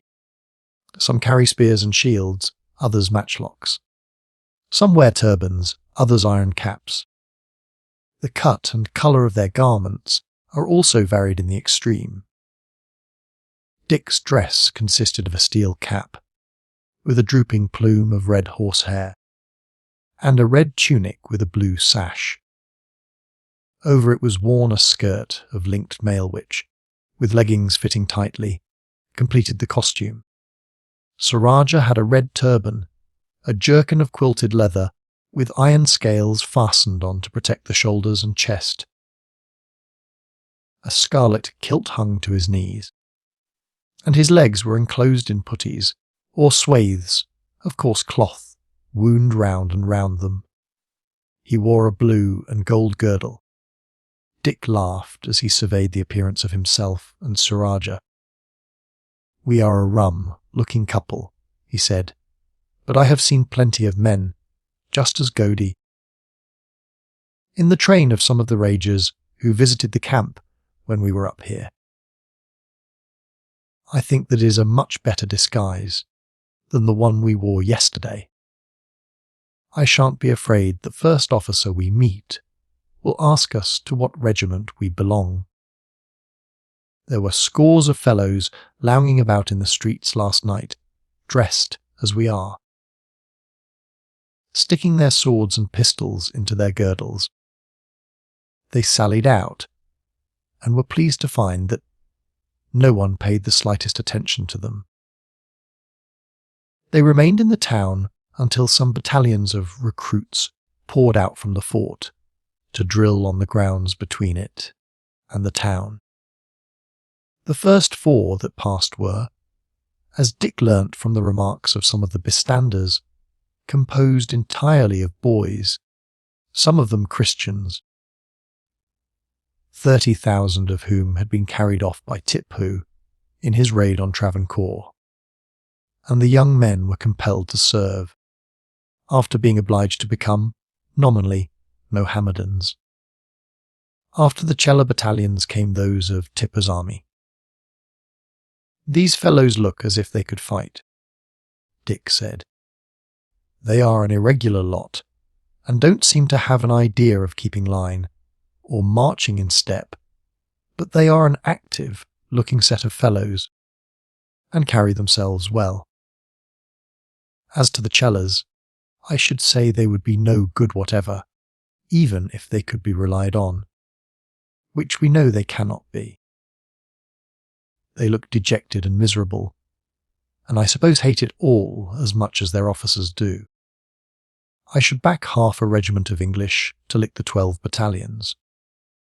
I wonder Tipu, himself, does not see that troops like these must be utterly useless. I don't expect he thinks they would be of much use, Rajah agreed. He only turned them into soldiers to gratify his hatred of them. Leaving the troops, they walked on and entered the great fort, which enclosed an area of nearly 2 square miles. In this were Tipu's palace, his storehouses, containing grain sufficient for the garrison, for a siege of many months, mosques, the residences of Tipu's officials and officers, the arsenals, and the huts for the troops. There was also a street of shops, similar to those in the town. Wandering about, unquestioned, they came presently upon a scene that filled Dick with indignation and fury.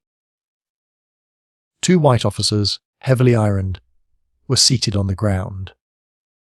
Another, similarly ironed, lay stretched beside them. He was naked from the waist up. His back was covered with blood, and he had evidently been recently flogged, until he fell insensible. Half a dozen savage-looking men, evidently executioners of Tipu's orders, were standing round, jeering at the prisoners and refusing their entreaties to bring some water for their comrade.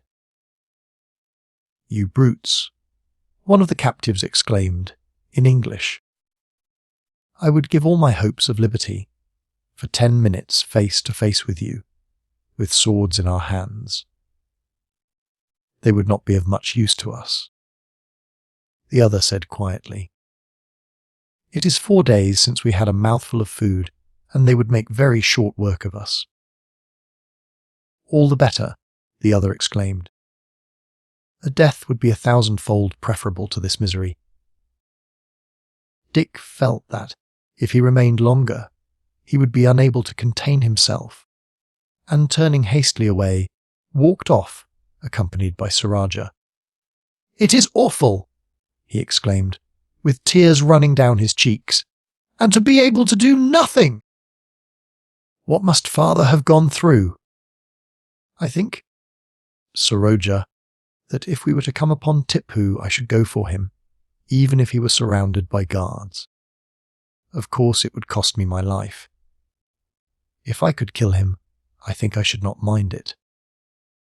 Such a villain is not fit to live, and at any rate, whoever came after him, the prisoners could not be worse off than they are now. Let us go back. I have had enough for this morning." When they returned, Dick told Pertab of the scene that he had witnessed. "Many of them have been starved to death," the old man said. "Possibly one of their companions may have tried to escape. It is to prevent this that Tipu's greatest cruelties are perpetrated. It is not so very difficult to get away and take to the jungle. Some have succeeded, but most of them are retaken, for a watch is vigilantly kept up at every village and every road leading onto the frontier, and if caught, they are hung or forced to take poison. But whether they are caught or not, Tipu's vengeance falls upon their companions. These are flogged, ironed, and kept without rations for weeks, living, if they do live, upon the charity of their guards. This is why there are so few attempts at escape. A man knows that, whether he himself gets off or not.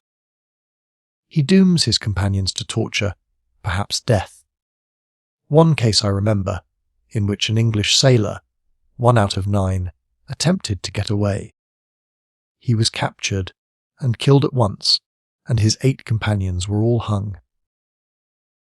So you see, even if one of the captives sees a chance of escape, he does not take it, because of the consequences that would fall upon his companions. It is horrible, Dick said, and I can quite understand why so few escape. The question for me now is whether there are any prisoners kept in dungeons here. Not here, I think. Tipu's policy is to make all his captives useful, and though one might be ironed and confined for a time, I do not think that any are so kept permanently here. There were, of course, some confined to the fort by illness, and some in irons. It may need some little search before you are quite sure that you have seen everyone.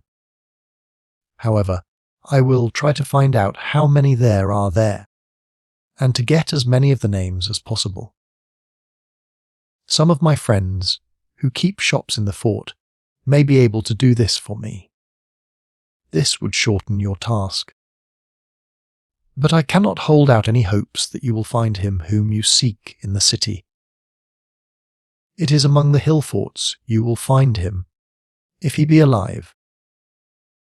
I have been turning the matter over since you spoke to me last night, and the best plan I can think of is that you should go as a travelling merchant, with Rajah as your assistant. You would want a good assortment of goods, fine muslins and silks, and a good selection of silver jewellery from different parts of India. All these I could purchase for you here, if, by good luck, you could obtain a sight of the commander of one of these forts. You might possibly obtain permission from him to go up and show your wares to the ladies of his establishment and to those of other officers. The present of a handsome waist sash or a silver-mounted dagger might incline him favourably to your petition. I think that the idea is an excellent one, Dick said warmly. If we cannot get in that way, there seems to me to no chance, save by taking a careful survey of the fortress to discover where the rocks can be most easily climbed. There must surely be some spots, even among the steepest crags, where active fellows like Rajah and myself would be able to scale them. Of course, we should have to do it after dark. But once up there, one ought to be able to move about in the fort without difficulty, as we should, of course, be dressed as soldiers, and could take dark blankets to wrap round us. We ought then to be able to find where any prisoners who may be there are confined. There might be a sentry at the door, or, if there were no other way, one might pounce upon someone. Force him by threats to tell us what prisoners there are, and where they are confined, and then bind and gag him, and stow him away where there would be no chance of his being discovered before daylight. There would be a terrible risk in such a matter, Pertob said, shaking his head gravely. No doubt there would be risk, but we came here prepared to encounter danger, and if it were well managed. I don't see why we should be found out. Even if we were, we ought to be able to slip away in the darkness and make our way to the point where we went up. Once down on the plain, we could renew our disguise as traders, and, however hotly they scoured the country, pass without suspicion through them. I think that there will be more chance in that way than in going in as traders, for we should, in that case, have little chance of walking about, still less of questioning anyone. However, it is worth trying that first. We can always fall back upon the other if it fails. We might, on our first visit, obtain indications that would be very useful to us on our second. Chapter 12. a tiger in a Zenana. Another week passed, and by the end of that time, Dick was perfectly assured that his father was not at Seringapatam. It was then a question which of the hill forts to try first. Pertorb had already procured for them an assortment of goods and dresses suitable for travelling merchants, and the purchase of these things had drawn heavily on their stock of money, although several of the traders, on receiving a hint from Perturb of the purpose for which the goods were required, had given many articles without charge, while for the majority of the goods Dick gave an order on his mother, who had told him that he could draw up to £500.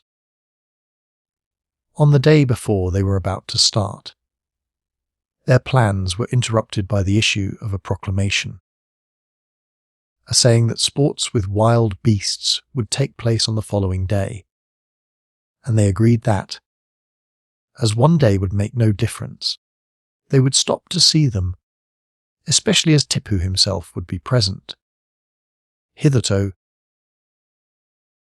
although they had several times seen him being carried in his palanquin, they had had no opportunity of observing him closely, as he was always surrounded by his guards. The sports were held in a great square in the fort. A strong network was erected in a semicircle, of which the palace formed the base. Behind the network, the spectators ranged themselves. Tipu occupied a window in the palace, looking down into the square. There were always a number of wild beasts in Seringapatam available for these purposes, as a regular supply of tigers, leopards, and wild elephants was caught and sent in every month. 6 of the largest tigers were always kept in cages in the courtyard in front of the palace, and to these were thrown state criminals, or officials who had offended the tyrant, and were devoured by them. In his younger days, Tipu had been very fond of the chase, but he was now too fat and heavy, and seldom ventured on horseback. Dick and Sir Rajah, who had arrived early, had placed themselves at the corner where the network touched the palace. Some 30 yards in front of them, a balcony projected. It was enclosed by a thick lattice work. From behind this, the ladies of Tipu's harem viewed the sports. These began with a contest of fighting rams. The animals were placed some 50 yards apart. As soon as they saw each other, both showed extreme anger, uttering notes of defiance. Then they began to move towards each other, at first slowly, but increasing in speed until, when within a few yards of one another, each took a spring, meeting in mid-air, forehead to forehead, with a crash that could be heard far away. Both fell back and stood for a moment shaking their heads, as if half stupefied with the blow. Then they backed 2 steps and hurled themselves at each other again. After this had been repeated once or twice, they locked forehead to forehead, and each strove to push the other back. For some time the struggle continued on equal terms. Then the weaker began to give way, and was pushed back, step by step, until its strength failed altogether, and it was pushed over onto the ground, when the attendants at once interfered and separated them. Some 30 pairs of rams fought, the affair being, to Dick, extremely monotonous. The natives, however, took great interest in the contests, wagering freely on the issues, shouting loudly to the combatants, and raising triumphant cries when one was adjudged victor. Then elephants were brought in, but the struggle between these was even tamer than between the rams. They pushed each other with their foreheads until one gave way, when the other would follow it, beating it with its trunk and occasionally shoving it. When this sport was over, two parties of men entered the arena, amid a shout of satisfaction from the crowd. After prostrating themselves before Tipu, they took up their ground facing each other. Each man had, on his right hand, 4 steel claws fixed to the knuckles. Approaching each other cautiously they threw, with their left hands, the garlands of flowers they wore round their necks into the faces of their opponents, trying to take advantage of the moment to strike a blow or to obtain a grip. Each blow laid open the flesh as by a tiger's claws. The great object was to gain a grip, no matter where, which would completely disable the opponent and render him incapable of defending himself. When this was done, the combat between the pair came to an end. After the Gettys, as these men were named, had retired, a buffalo was matched against a tiger. The latter was averse to the contest, but upon some firecrackers being thrown close behind him, he sprang at the buffalo, who had been watching him warily. As the tiger launched itself into the air, the buffalo lowered its head, received it on its sharp horns, and threw it a distance of 10 yards away. No efforts could the wounded tiger to continue the fray, so it and the buffalo were taken out, and 2 others brought in. The second tiger was a much more powerful beast than its predecessor, and was, indeed, larger than any of those in the cages of the palace. It had been captured 4 days before, and was full of fight. It walked round the buffalo 3 or 4 times, and then, with the speed of lightning, sprang upon it, breaking its neck with a single blow from its powerful forepaw. 6 buffaloes in succession were brought in, and were killed, one after the other, by the tiger. Satisfied with what it had done, the tiger paid no attention to the 7th animal, but walked round and round the arena, looking for a means of escape. Then, drawing back, it made a short rush and sprang at the net, which was 14 feet high. Strong as were the poles that supported the net, it nearly gave way under the impact.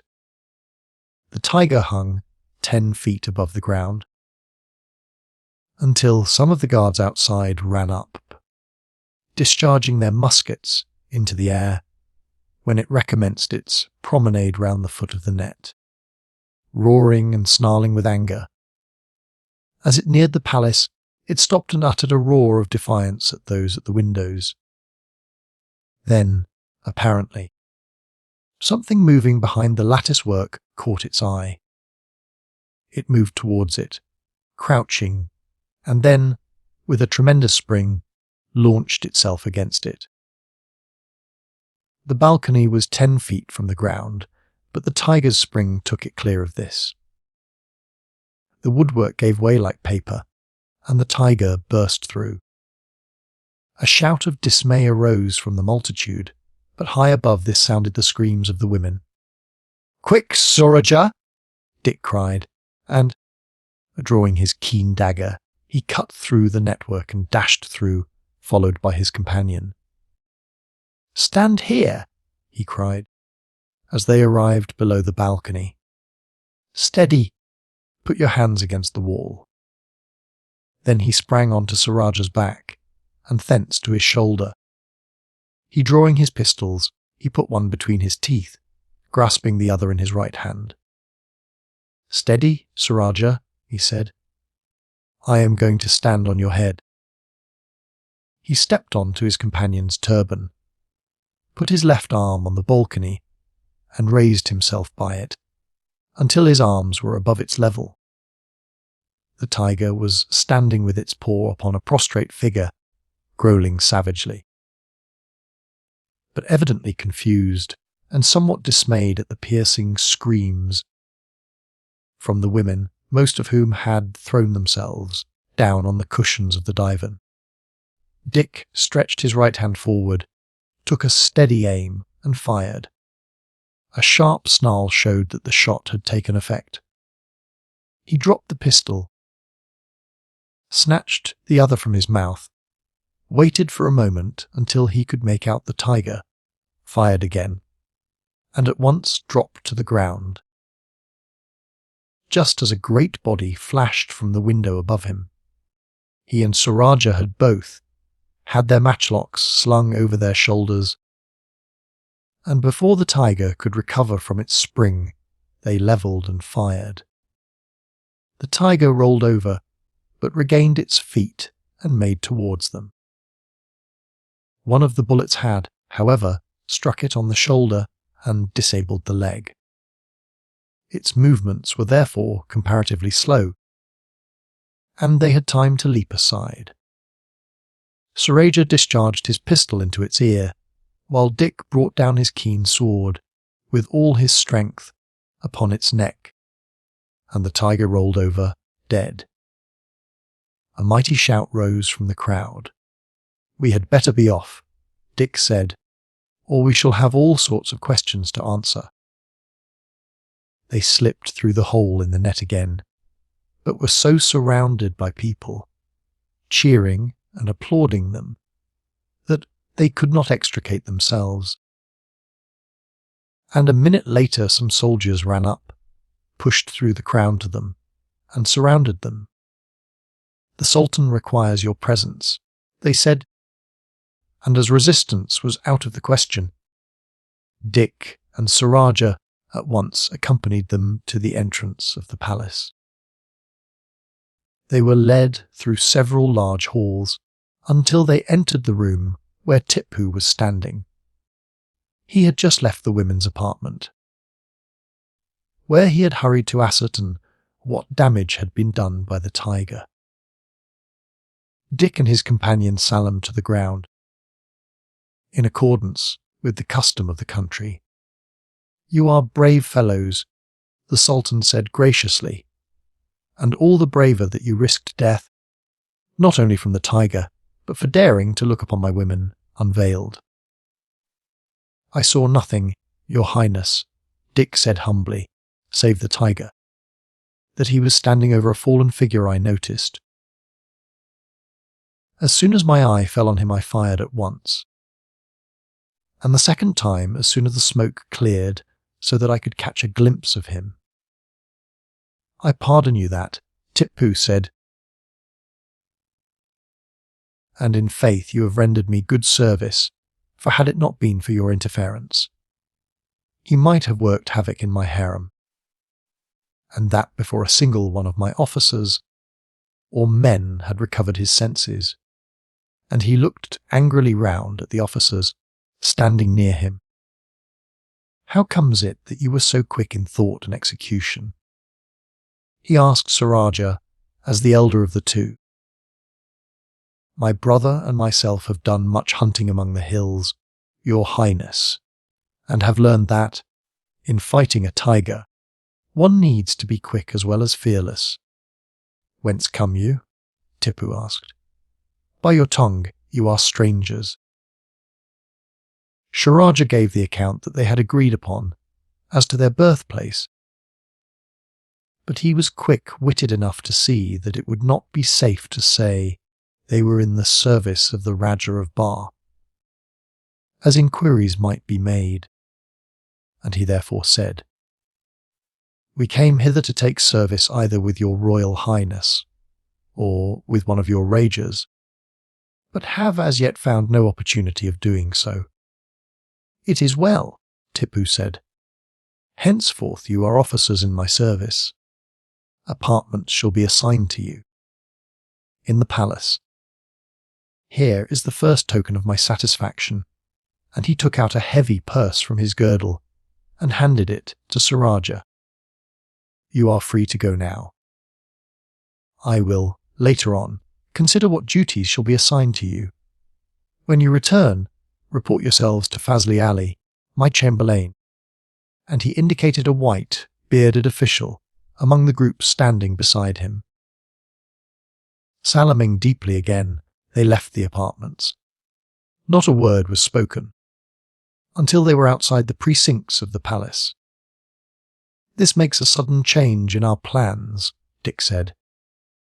"Whether for better or worse, I cannot say yet. I was right in not saying we were in the service of the Rajah of Bar, was I not?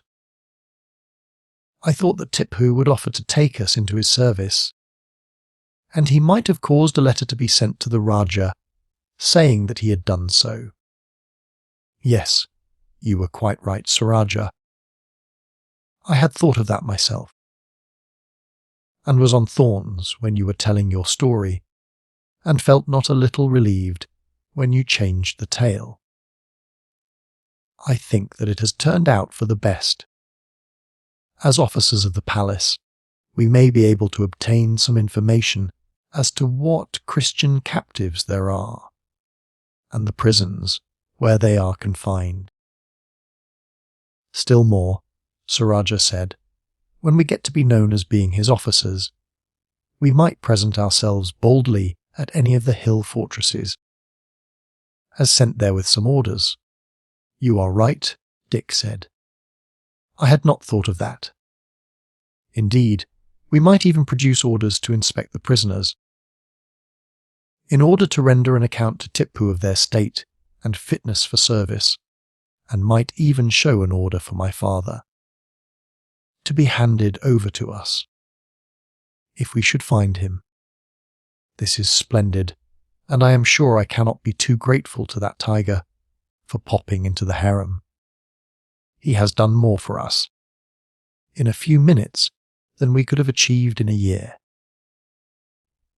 "Well, Sir Rajah, if my father is alive, I think now that we have every chance of rescuing him." As they walked through the streets, many of those who had been present at the sports recognized them as the heroes in the stirring episode there, and, judging they would gain a high place in Tipu's favour, came up to them and congratulated them on their bravery, and made offers of service. They replied civilly to all who accosted them, but were glad when they turned off to the quiet quarter where Pertub lived. The Hindu was surprised, indeed, when they told him what had happened, and that they were already officers in the palace, and might consider themselves as standing high in Tipu's favour. "It is wonderful," he said, when they brought their story to a conclusion. "Surely Providence must have favoured your pious object. Such good fortune would never have occurred to you, had it not been that it was destined you should find your father still alive. But if good fortune befalls you, it is because you deserve it. That you should face a great tiger without hesitation and slay him shows how firm your courage is, and the quickness was still more to be admired. No doubt there are many others there who, to gain the favour of the Sultan, would have risked their lives, but you alone of them were quick enough to carry it out. We were nearest to the spot, Perturb. Had we been among the crowd farther back, we could have done nothing. Let praise be given where it is due, Surah said. I had nothing to do with the affair. I saw the tiger bound through the window, and heard screams, and stood frozen with horror. I did not even see my lord cut through the net. I knew nothing, until he seized me by the arm and pulled me after him, and it was not until he sprang upon my back, and then upon my shoulders, that I knew what he was going to do.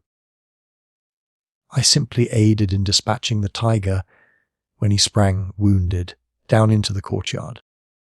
And yet you are a hunter and a soldier, Pertub said. This is how it is that the English have become lords of so wide a territory. They are quick. While we hesitate, and spend great time in making up our minds to do anything, they decide and act in a moment. They are always ready. We are always slow. They see the point where a blow has to be struck. They make straight to it and strike. The English Sahib is very young, and yet to him comes, in a moment, what is the best thing to be done. He does not stop to think of the danger. While all others stand in consternation, he acts, and slays the tiger before one of them has so much as moved from his place. But indeed, as you say, Tipu himself told you, your danger was not only from the tiger. The tyrant must, indeed, have been alarmed for the safety of his harem, when he forgave you what, in the eyes of a Mohammedan, is the greatest offence you can commit. This will, of course, change all of your plans. For the present, at any rate. It may be that, later on, we shall still find occasion for our disguises, as possibly we may fall into disfavour, and have to assume them to make our escape.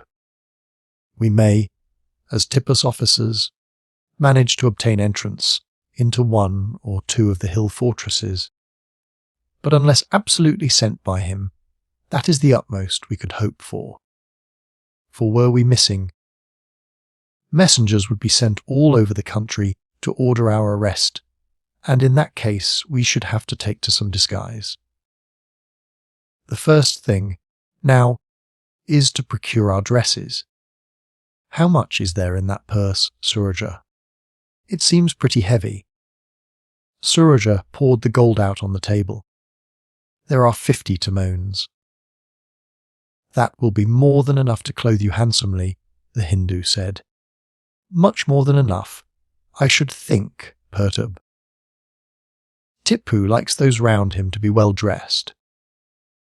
It is not only a proof of his generosity, but he likes to make a brave show on great occasions.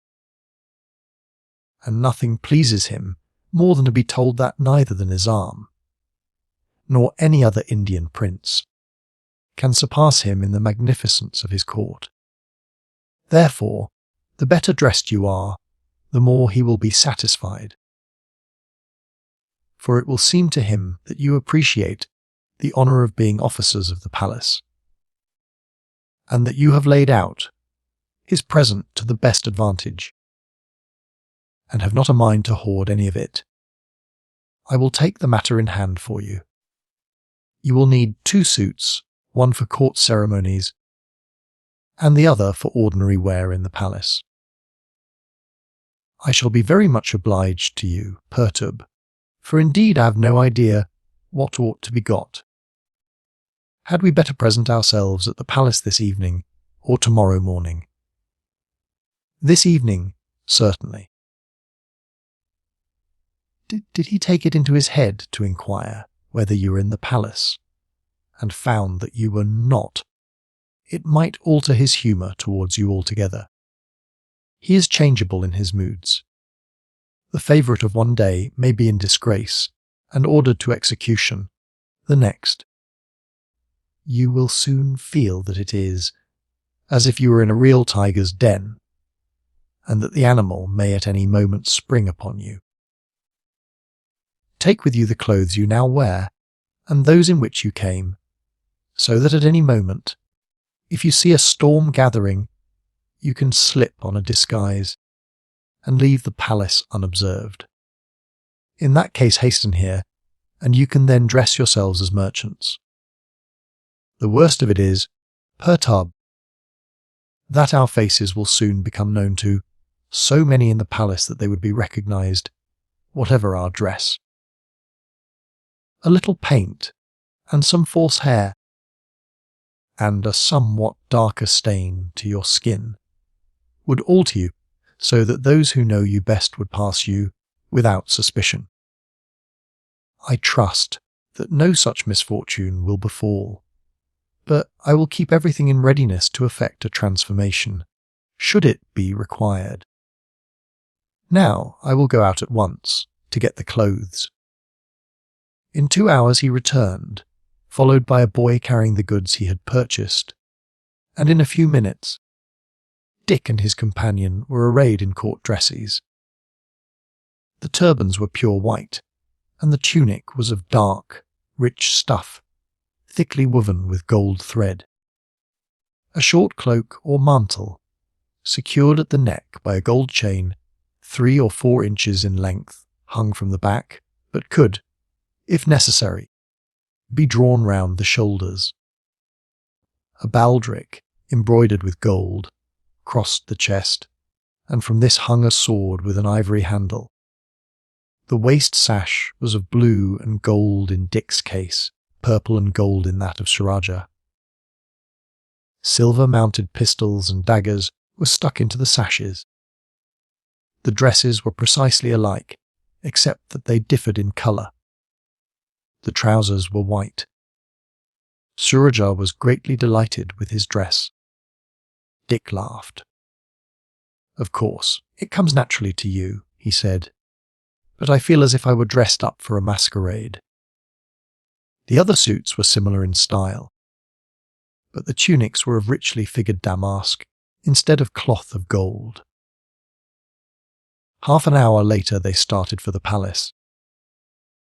A coolie carrying a box containing their second suits, and the simple dresses they had worn on their arrival. Dick could not help smiling at the manner in which the people in the streets obsequiously made way for them. "I shall be very glad," he said, as they traversed the space that divided the town from the fort, "when we have got over the next day or 2 and have settled down a bit. It all seems so uncertain, and I have the most remote idea of what our duties are likely to be. Hitherto, we have always had some definite plan of action, and had only ourselves to depend upon. Now, everything seems doubtful and uncertain. However, I suppose we shall soon settle down, and we have the satisfaction of knowing that, if things do not turn out well, we can go off to our good friend Pertab and get out of the place altogether." On arriving at the palace, they inquired for the chamberlain. "He is expecting you, my lord," one of the attendants said, coming forward. "I will lead you first to the room that is prepared for you, and then take you to Fazli Ali." The room was a commodious one, and the richness of the covering of the divan, and the handsome rugs spread on the floor, were satisfactory signs that the chamberlain considered them prime favourites of the Sultan. Having seen the box placed in a corner, and paid the coolie, they followed the attendant along some spacious corridors and passages until they entered a room where Fazli Ali was seated on a divan. The attendant let the curtains that covered the door drop behind them as they entered. They salaamed to the chamberlain, who looked at them approvingly, and motioned them to take their seats on the divan beside him. "I see," he said kindly, "that you possess good judgment, as well as courage and quickness. The former qualities have won you a place here, but judgment will be needed to keep it. You have laid out your money well, as the Sultan loves to see all in the palace well attired, and quiet also, and discreet in behaviour. Can you give us any idea what our duties will be?" Rajah asked, as Dick had requested him always to be the spokesman, if possible. The chamberlain shook his head. "That will be for the Sultan himself to decide. For a time, probably, you will have little to do but to attend at the hours when he gives public audiences. You will, doubtless, occasionally carry his orders to officers in command of troops at distant places, and will form part of his retinue when he goes beyond the palace. When he sees that you are worthy of his favour, prompt in carrying out his orders, and in all respects trustworthy, he will in time assign special duties to you, but this will depend upon yourselves. As one who admires the courage and promptness that you showed today, and who wishes you well, I would warn you that it is best, when the Sultan has had matters to trouble him, and may blame somewhat unjustly, not to seek to excuse yourselves. It is bad to thwart him when he is roused. You can rely upon me to stand your friend, and, when the storm has blown over, to represent the matter to him in a favourable light. The Sultan desires to be just, and in his calm moments assuredly is so, but when there is a cloud before his eyes, there is no saying upon whom his displeasure may fall. At present, however, there is little chance of your falling into disgrace, for he is greatly impressed with the service you have rendered him, and especially by the promptness with which you carried it out. After you had gone, he spoke very strongly about it, and said that he were possessed of 100 officers capable of such a deed.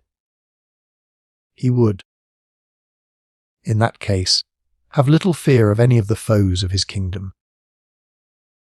It is fortunate that you came here this afternoon.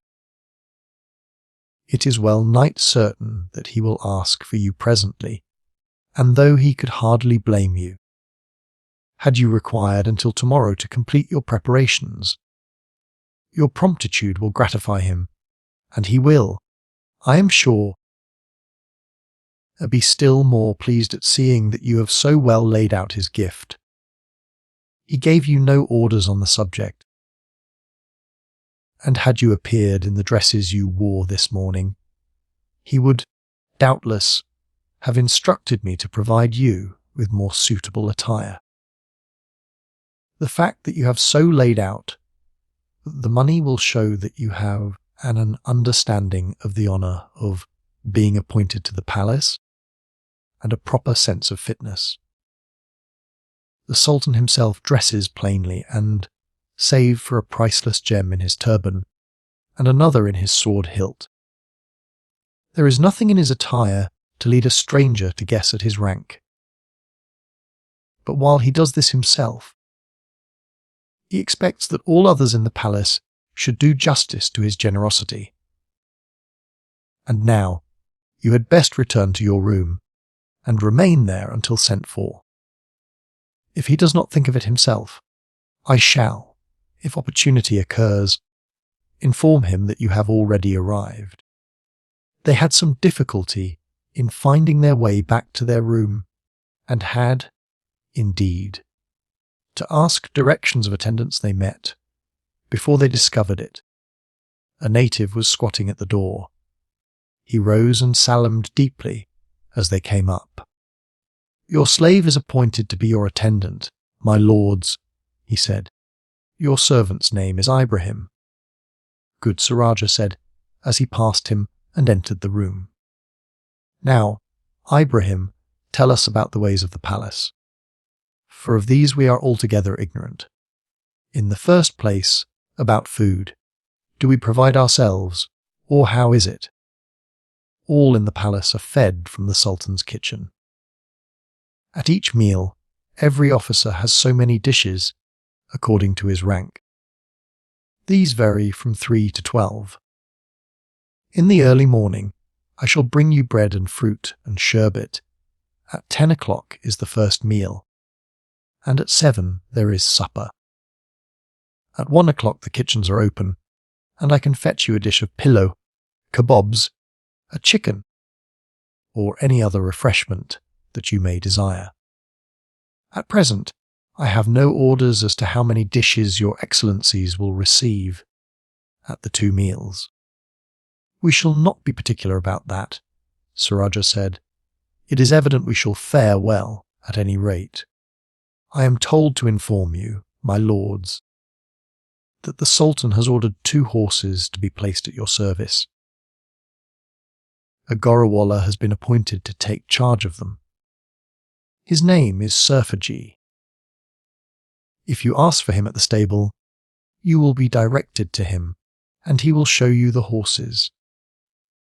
In an hour supper will be served. But this evening I shall only be able to bring you 3 dishes each. Such is always the rule until the Sultan's pleasure has been declared. Ibrahim then proceeded to light 2 lamps hanging from the ceiling, for it was now getting dusk, and then, finding that his masters had no further need of his services, he retired. So far, so good, Sir Rajah. We are certainly in clover. As far as comfort is concerned, and the only drawback to the situation is Tipu's uncertain temper. However, we must try our best to satisfy him. We have every reason to stand well with him, and if he sees that we are really anxious to please him, we ought to be able to avoid falling into disgrace, even when he is in his worst moods. Their attendant presently brought up the 6 portions of food, and they enjoyed their meal heartily. Each had an ample portion of a pilau of rice and chicken, a plate of stew, which Dick thought was composed of game of some kind, and a confection in which honey was the predominating flavour. With this they drank water, deliciously cooled by being hung up in porous jars.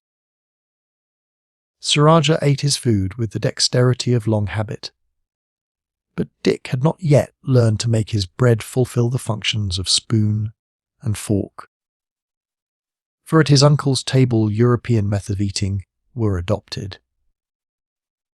Half an hour after they had finished, an officer presented himself at the door and said that he was ordered to conduct them to the Sultan. Tipu had supped in the harem and was now seated on a divan in a room of no great size, but richly hung with heavy silken curtains and carpeted with the richest rugs.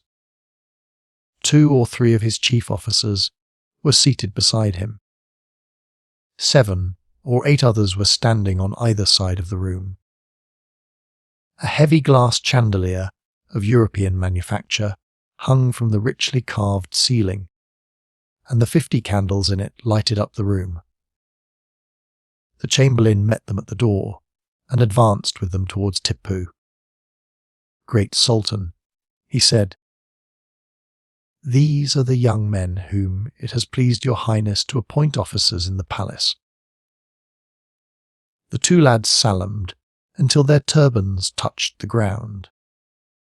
"Truly, they are comely youths," Tipu said, "and one would scarcely deem them capable of performing such a feat as that they accomplished this morning. Well, my slayers of tigers, you have found everything fitly provided. Far more so than our deeds merit, your highness," Sir Rajah replied. "We have found everything that heart could desire, and only hope for an opportunity to show ourselves worthy of your favours." "You have done that beforehand," Tipu said graciously, "and I am glad to see, by your attire, that you are conscious that, as my officers, it is fitting you should make a worthy appearance. It shows that you have been well brought up, and are not ignorant of what is right and proper. At present, you will receive orders from Fazli Ali, and will act as assistant chamberlains, until I decide in what way your services can be made most useful. Now, follow me. There are others who wish to see you." Rising, Tipu led the way through a door with double hangings into a room considerably larger than which they had just left. The chandeliers at the end of the room where they stood were all lighted, while the other end was in comparative darkness. Leaving them standing alone, Tipu walked towards the other end and clapped his hands. Immediately, a number of closely veiled figures entered, completely filling the end of the room. "These are the young men," Tipu said to them. It is the one on the right to whom it is chiefly due that the tiger did not commit havoc among you. It was he who climbed up the balcony and fired twice at the beast. You owe your lives to him and his companion. For among all my officers and guards, there was not one who was quick-witted enough to move as much as a finger. There was a faint murmur of surprise among the veiled figures at the youth of their preserver. "Hold your heads fully up," Tipu went on, for Dick and his companion, after making a deep salaam, had stood with bent heads and with eyes fixed upon the ground. Then two of the attendants, girls of 13 or 14 years old, came forward from behind the others, each bearing a casket. "These are presented to you with my permission." "By the ladies whose lives you saved," Tipu said, "and should you at any time have a favour to ask, or even should you fall under my displeasure, you can rely upon their good offices in your behalf." There was another low murmur from the other end of the hall. Then Tipu clapped his hands, and the women moved out, as noiselessly as they had entered. "You can retire now," Tipu said, as he moved towards the door into the other room. "Be faithful, be discreet, and your fortune is assured." He pointed to another door, and then rejoined his counsellors. Dick and his companion stood in an attitude of deep respect, until the hanging had fallen behind the Sultan, and then went out by the door he had pointed to, and made their way back to their own room. "Truly, Rajah, fortune is favouring us mightily. This morning we walked the streets in fear of being questioned and arrested. This evening we are officers of the palace, favoured by Tipu, and under the protection of the harem. I wonder what the ladies have given us." They opened the caskets, which were of considerable size. As they examined the contents, exclamations of surprise broke from them. Each contained some 30 or 40 little parcels, done up in paper, and on these being opened, they were found to contain trinkets and jewels of all kinds. Some were very costly and valuable. All were handsome. It was evident that every one of the ladies who had been in the room, when the tiger burst in, had contributed a token of her gratitude. Many of the more valuable gems had been evidently taken from their settings, as if the donors did not care that jewels they had worn should be exposed to view.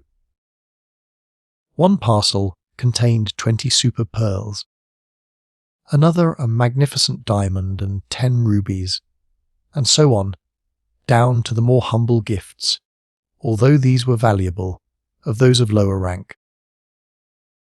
Dick's presents were much more costly than those of his companion, and as soon as this was seen to be the case, Dick proposed that they should all be put together and divided equally.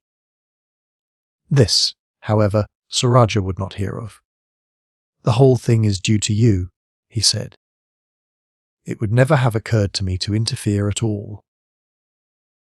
I had no part in the matter beyond aiding to kill a wounded tiger, and it was no more than I have done many times among our hills and thought nothing of. These jewels are vastly more than I deserve for my share in the affair.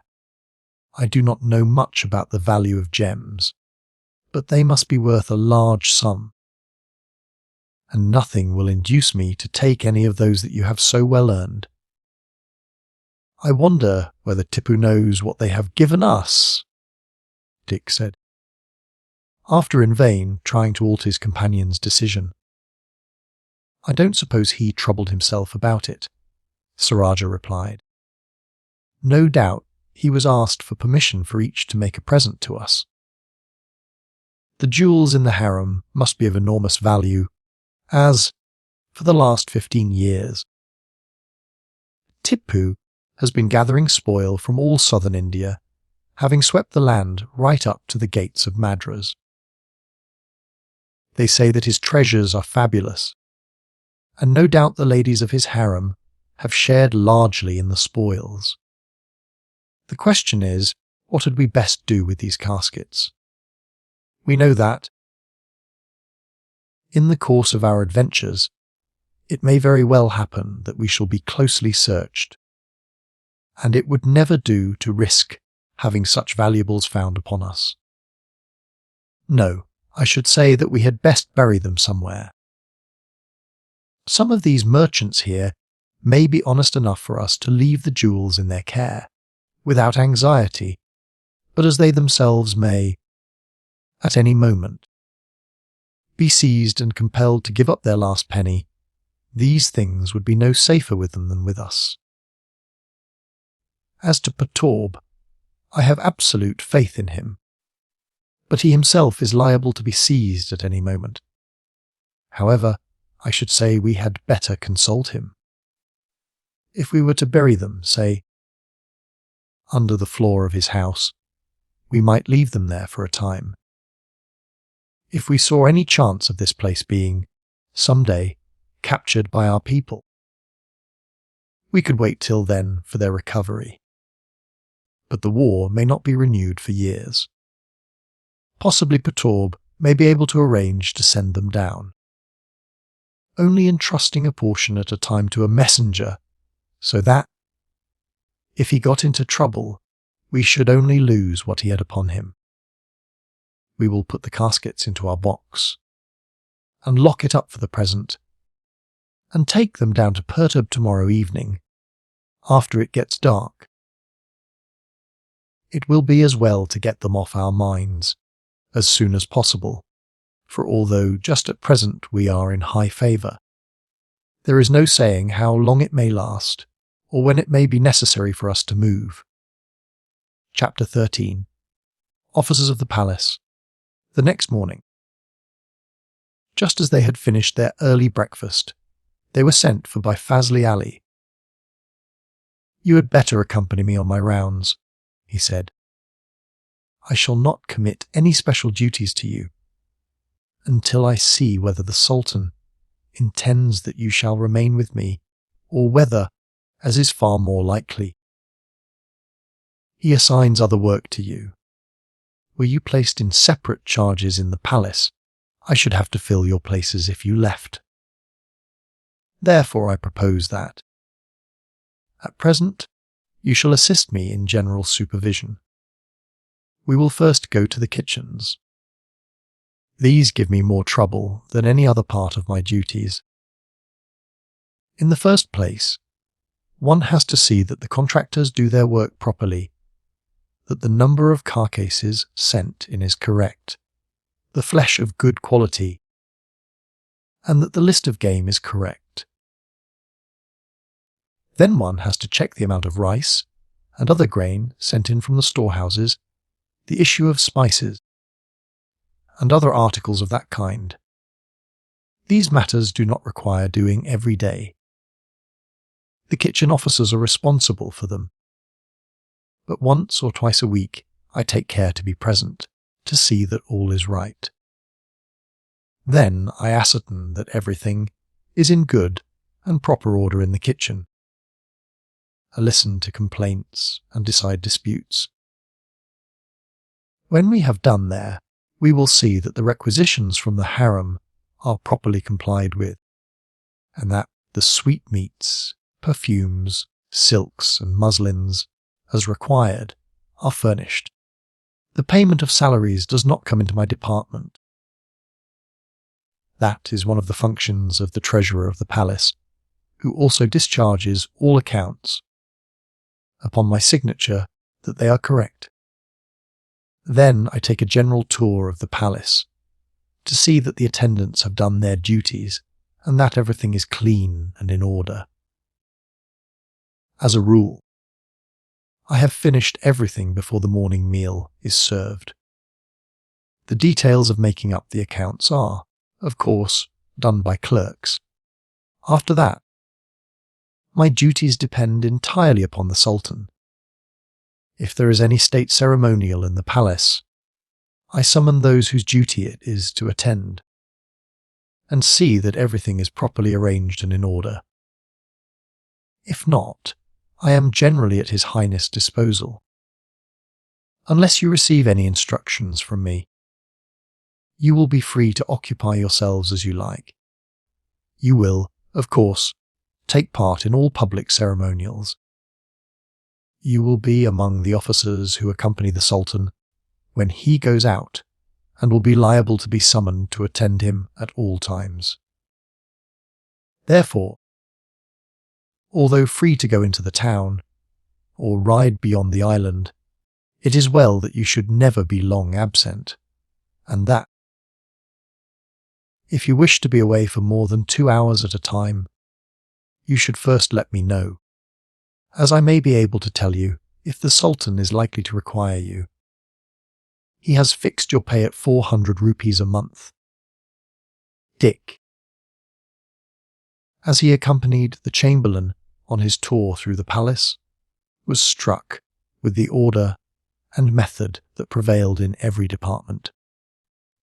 And the Chamberlain told him that Tipu himself inquired closely into details, and that, large as was the daily expenditure, no waste of any kind was allowed. The splendour of some of the apartments was surprising, especially the throne room. The throne itself was of extraordinary magnificence. It was of gold, thickly inlaid with gems. On the apex stood a jewelled peacock, covered entirely with diamonds, emeralds, and rubies, with pendants of pearls. In front of it stood a golden tiger's head, which served as a footstool. On either side were standards of purple silk, having a sun with gold rays in the centre. The spearheads were of gold, set with jewels. When the work of inspection was finished, they went back to their room, where their attendant soon afterwards, with an air of great exultation, brought their meal, which consisted of 9 dishes each, a proof of the high favour with which Tipu regarded them. After this meal was eaten, they went down to the stables, and were pleased, indeed, with the mounts provided for them. They were fine animals, with handsome saddles and trappings, and Dick and Sir Rajah at once mounted, and rode through the town to the other extremity of the island. As they wore scarves that had been furnished them by Fazli Ali, showing that they were officers of the palace, they were everywhere greeted with deep salams. "I hope," Dick said, as they returned from their ride, "that Tipu will not be long before he finds us some other duties. There is nothing very interesting in counting carcasses or seeing rice measured." "That is true enough," Sir Rajah agreed, "but we must not be impatient.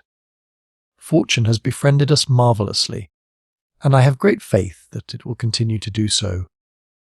We must be content to wait." "Yes, I know that, Sir Rajah, but I think it is all the more difficult to do so, because we have done so much in a short time. It seems as if one ought to go on at the same rate." That evening they went down, as they had arranged, with ordinary wraps, round their gay attire, to Pertob's, taking with them the caskets of gems. The Hindu received them warmly. "I saw you ride through the streets this morning, although you did not notice me. Truly, you made a good appearance, and were well mounted.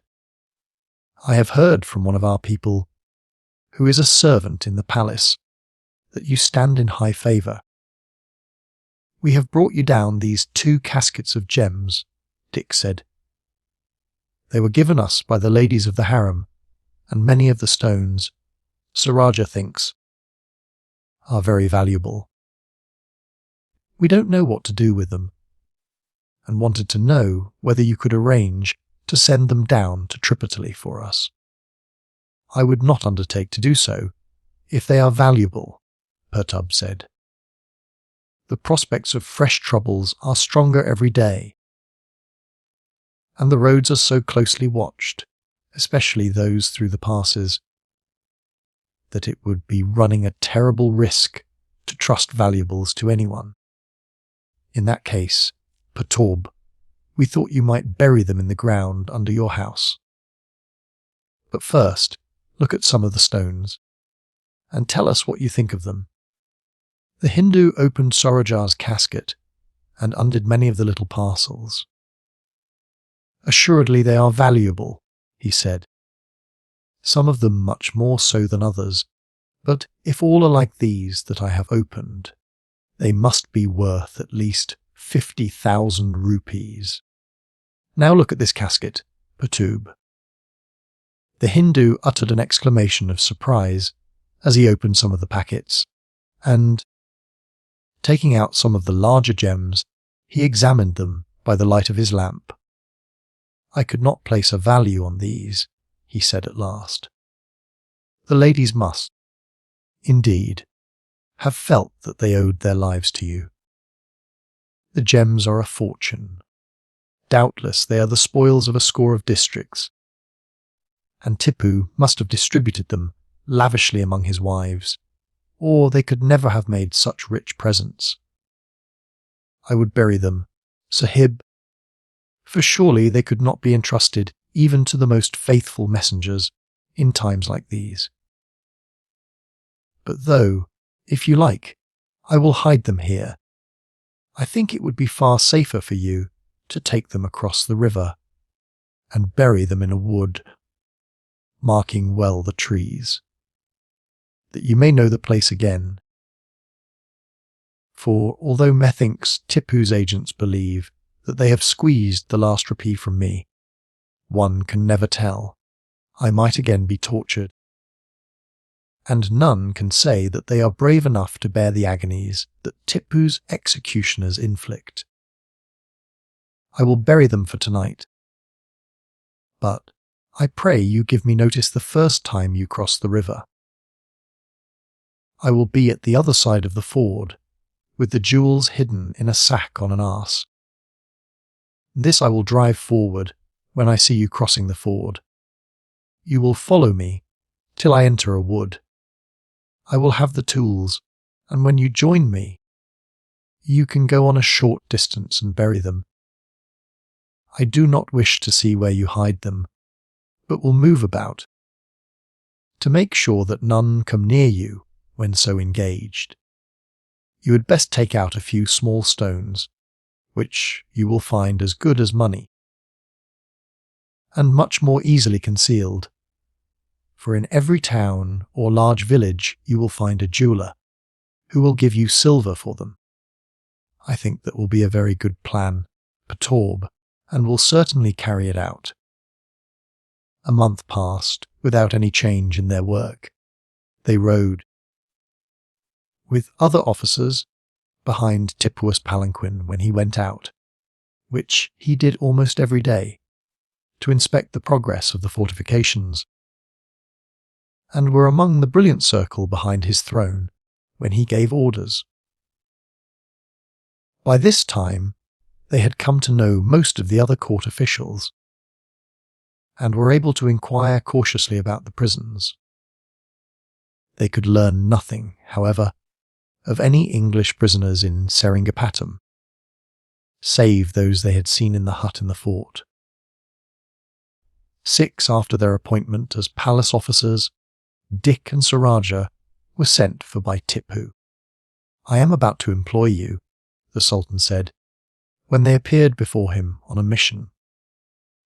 "You are strangers here, and are unconnected with any of my officers, and I can, therefore, place greater reliance on your reports than upon those of men who have other interests than my own to serve. I desire you to go and inspect the hill forts, to see how the repairs of the fortifications injured by the English are progressing, and to make sure that the cannon are in good order, and the supply of ammunition plentiful. You have shown that you are quick-sighted and sharp. Look round the defences, and if you see aught that can be done to strengthen them, confer with the governors, learn their opinions on the subject, and if they agree with you, they will be authorized to take men from the country round to strengthen the fortifications, and I will forward, at once, such guns and stores as may be required. After the inspection of each fort, you will dispatch a mounted messenger to me with your report, and you will state which fort you will next visit, in order that I may dispatch there any order that I may have to give you. Do your duty well, and I shall know how to reward you. In order that your authority may be increased, you are both named colonels in the army. Fazli will furnish you with a written copy of the orders I have given you, and with authority, under my seal, to enter and inspect all fortresses, and to consult with the governors as to everything considered by them as necessary for their better defence. The last time the English came, they captured Nundidrug and other hill fortresses that we had regarded as impregnable, simply because the governors were overconfident, and the defences had been neglected. This must not occur again, and if there is failure in the defences, I shall hold you responsible. Therefore, take care that you do not neglect, not only to see that the repairs are being well carried out, but to recommend additions to the fortifications, wherever it seems to you that there is even a possibility of an enemy making his way up. You will take with you 20 troopers as an escort, but these are not to enter any of the fortresses with you, for treachery is always possible, and no one, save the garrisons, must be acquainted with the defences of the hill forts. Sir Rajah expressed his thanks to the Sultan for entrusting them with the mission, and assured him that their inspection of the forts should be careful and complete, and that they would start in an hour's time. When they reached their own room, Dick threw up his turban in delight. Was there ever such a stroke of good fortune? He exclaimed. The tiger business was nothing to this. Tipu has given us the mission, of all others, that will enable us to carry out our search. Our work is as good as done. That is to say, he added, more gravely, we are at least pretty sure to find my father out, if he is alive. Besides, we may get information that will be of great use if the war is renewed. Now we had better, in the first place, go and see Fazli and get our instructions. We will order our horses to be in readiness to start. As soon as we have had our meal, we may not get another chance of eating today.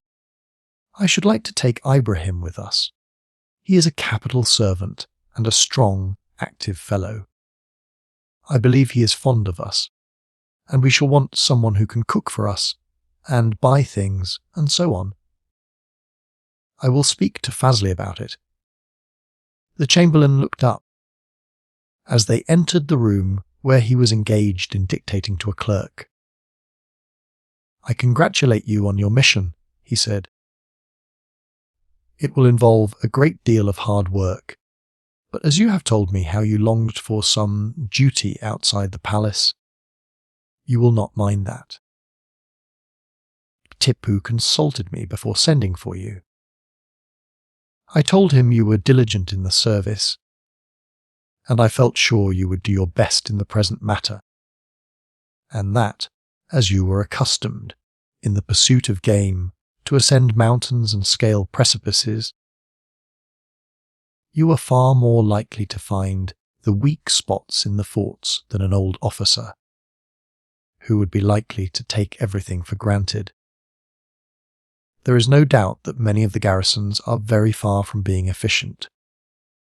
They have been stationed in the forts for many years. Discipline, both among officers and men, is sure to have become lax, and there will be much that young men, going freshly into the matter, will see needs amendment. That the walls are often weak, and the cannon so old as to be almost useless, I am well aware. For sometimes newly appointed governors have sent in strong protests and urgent requests that they might be furnished with new cannon, and that walls and defences might be renewed.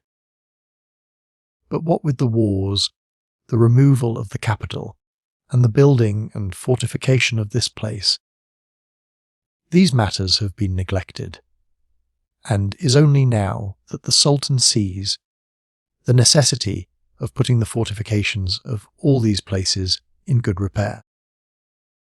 I have had the papers prepared and signed. Your escort has been ordered. Is there anything else you can think of?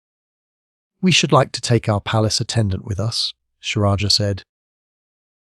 He is a good man and, starting so suddenly, we should have a difficulty in hiring servants we could rely on. I have thought of that, the Chamberlain replied, and have ordered a horse to be got in readiness for him, together with a spare animal to carry food and necessaries for your journey. You will need them on your marches, and may even be glad of them in some of the smaller forts, where the fare will be very rough. When they returned to their room, they found Ibrahim awaiting them. He was evidently delighted at the prospect of accompanying them. My lords, he said, I have the pack horse saddled in the stable, with 2 great sacks and ropes.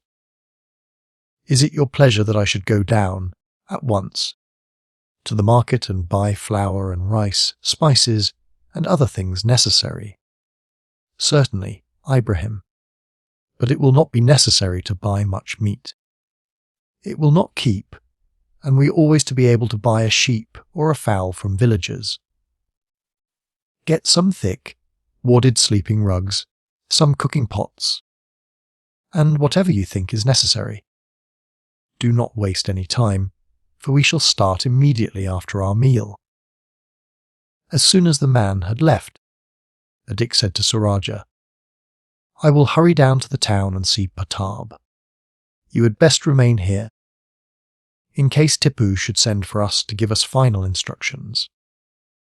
You can say, should he ask, that I have gone down to the town to get a supply of powder and ball for our pistols, writing materials, and other things that we may require, which will be true enough. It is most lucky that we buried our jewels in the forest 10 days ago, for we should not have had time to do it. Now, Dick returned in time for the meal, which was brought up by another servant. Pertab was delighted to hear of our good fortune. He said, on his return, he will keep our disguises by him, and if we have occasion for them, will either bring them himself with the merchandise, or will send them by a trusty messenger to any place we may mention, directly he hears from us. I do not think there is any chance of our wanting them, but it is as well to prepare for any contingency that may occur. Half an hour later they started, at the head of an escort of 20 troopers, Ibrahim riding in the rear, leading the pack horse, which carried a change of clothes, and thick cloths to keep out the night dews, as well as the stock of provisions. Ibrahim had also purchased 2 very large, dark blankets that could be used for a temporary shelter. Rajah now felt quite at home, for he was engaged in the same sort of duty he performed at Tripataly, and more than one pair of dark eyes glanced admiringly at the 2 young officers as they rode down to the ford. They had been furnished by Fazli with a list of the forts they were to visit, and the order in which they were to take them. The first on the list being Savandrog, 50 miles northeast of the city. After a ride of 20 miles, they halted at a village. To the surprise of the troopers, Rajah gave orders that nothing was to be taken by force, as he was prepared to pay for all provisions required. As soon as the villagers understood this, ample supplies were brought in. Rice, grain, and fowls were purchased for the soldiers, and forage for the horses, and after seeing that all were well provided for, the two officers went to a room that had been placed at their service in the principal house in the village. Ibrahim justified his assertion that he was a good cook by turning out an excellent curry. By the time they had finished this, it was getting dark, and after again visiting the troopers and seeing that their own horses were fed and well groomed, they retired to bed. An early start was made, and at 10 o'clock they approached Savandrog. It was one of the most formidable of the hill forts of Mysore, and stood upon the summit of an enormous mass of granite, covering a base of 8 miles in circuit, and rising in ragged precipices to the height of 2,500 feet. The summit of the rock was divided by a deep chasm into 2 peaks, each of which was crowned with strong works, and capable of separate defence. The lower part of the hill was, wherever ascent seemed possible, protected by walls, one behind the other. The natives had regarded the fort as absolutely impregnable, until it was stormed by the troops under Lord Cornwallis. Dick looked with intense interest at the great rock, with its numerous fortifications. The damages committed by the British guns could not be seen at this distance, and it seemed to him well nigh impossible that the place could have been captured. They rode on, until they neared an entrance in the wall that encircled the fort, at the side at which, alone, access was considered possible. They were challenged as they approached.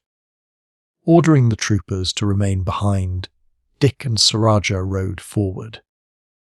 "We are the bearers," Rajah cried out, as they reined in their horses, within 20 yards of the gate, of an order from the Sultan for our admittance, and of a letter to Mirza Mohammed Bukshi, the governor.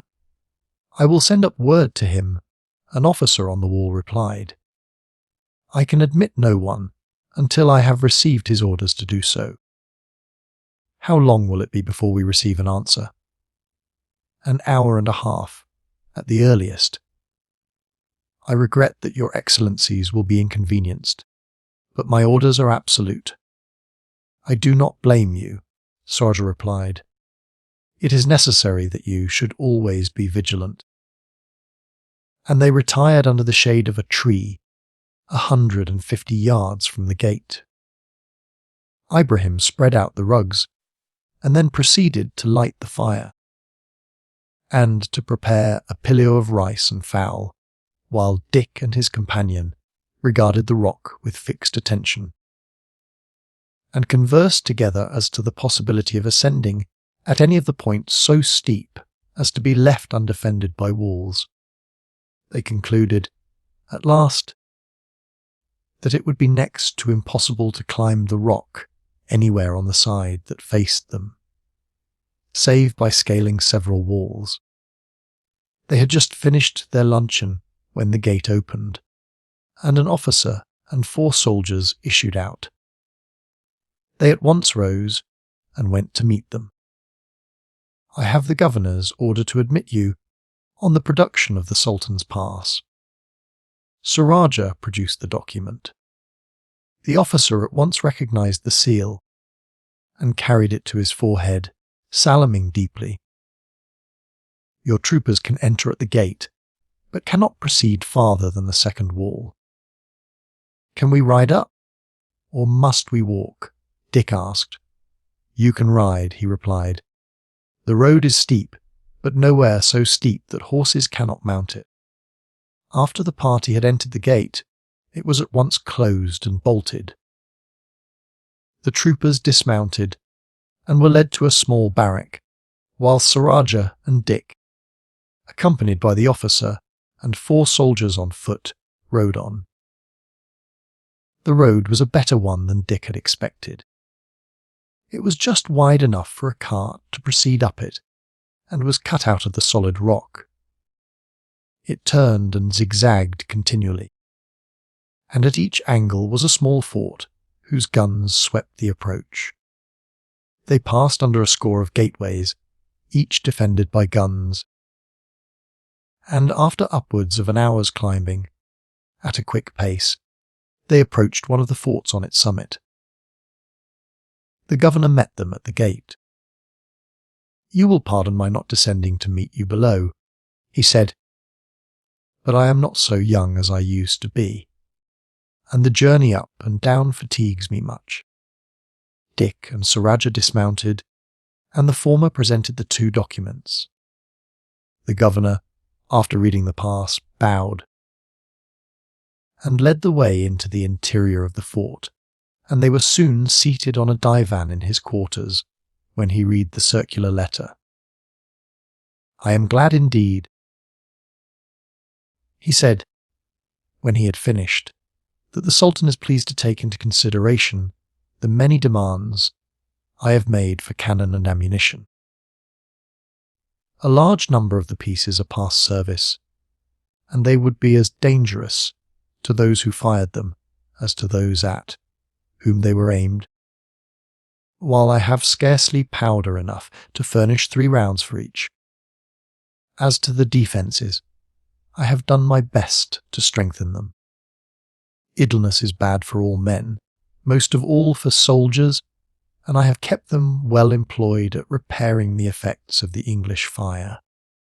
Still, there is much to do yet before they are finished, and there are points where fortifications might be added with advantage. These I will gladly point out to you.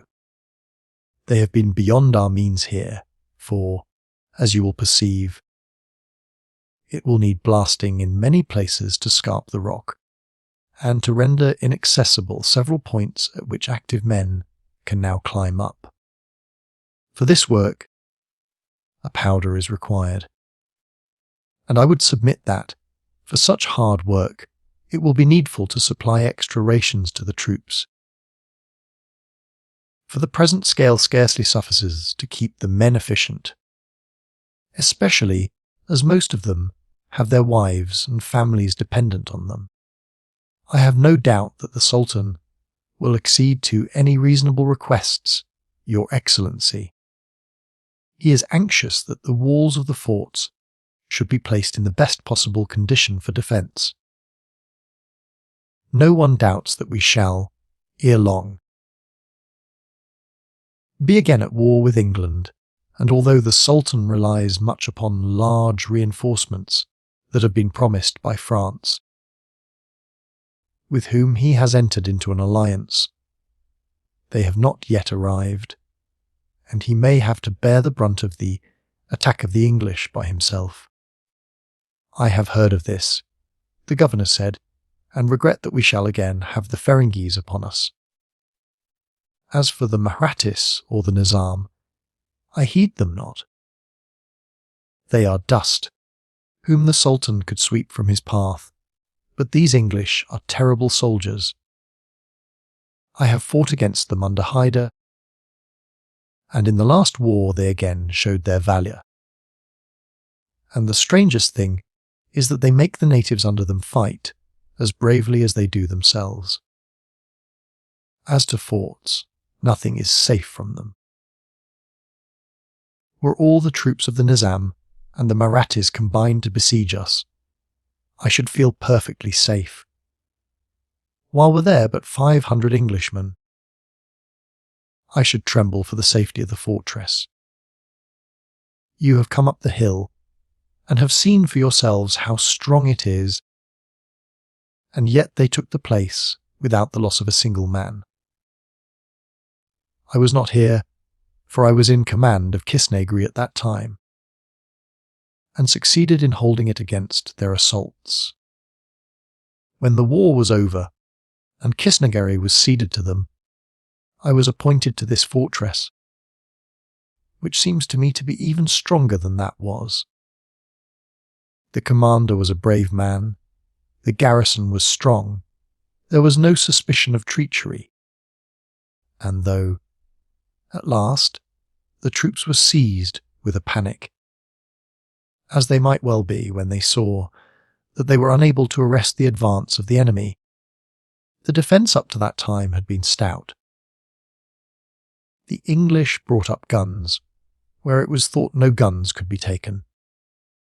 They knocked the defences to pieces, and, after winning their way to the top, in one day captured this fort and that on the hill yonder. It seems miraculous.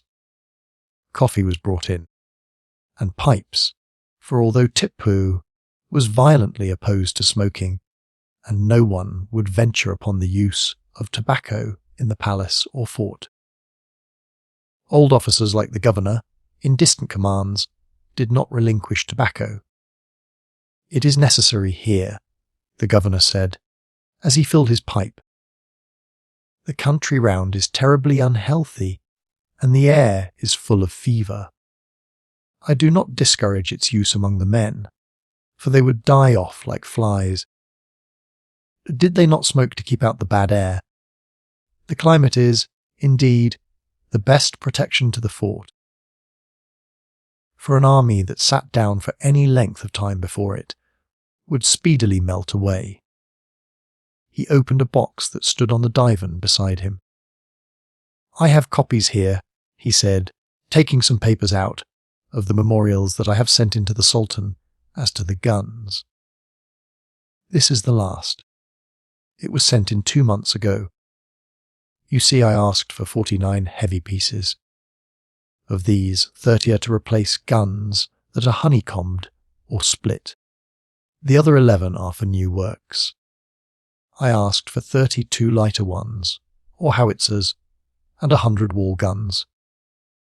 Of course I could do with less, but to place the fort in a perfect state of defence, that is the number that I and my artillery officer think a requisite.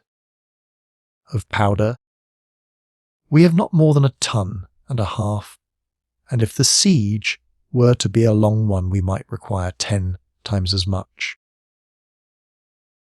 We have not more than 8 rounds of shot for each gun, and we ought to have at least 50 for the heavy pieces, and 20 for those defending the path up the hill." Dick made a note of the figures in a pocket book he had bought for the purpose. As for provisions, the governor went on, "We ought to have large stores of rice and grain. The magazines are nearly empty, and as we have 800 men in garrison, and perhaps twice as many women and children, we should require a large store were we blockaded for any time." "Are the troops in good condition?" Sir Rajah asked. The governor shook his head. "Many of them are past the term of service, but until I get reinforcements to supply their places, I shall not venture to discharge them. Many others are wasted by fever, and, I must say, from insufficient rations, which not only weakens their bodies, but lowers their spirits. As long as there was no fear of attack, this mattered little, but if the English are coming again, we shall want well-fed and contented men to oppose them. I see, by the stars on your turbans, that you are both colonels as well as officers of the palace. You are fortunate in obtaining that rank so young." "It was due to the Sultan's favour," Sir Rajah said. "The other day, at the sports, a tiger burst into the Sultan's Zenana, and we were lucky enough to kill it. That is, my friend did most of the killing. I only gave the brute the final coup. Ah, it was you who performed that deed, the governor said warmly. I heard the news from one of my officers who was on leave and returned yesterday. Truly it was a gallant action, and one quickly done. No wonder that you obtained the Sultan's favour, and your rank as Colonial. I was a sportsman in my young days, but I think I should have been more frightened at the thought of taking a peep into the Sultan's Zenana than I should have been of fighting the tiger.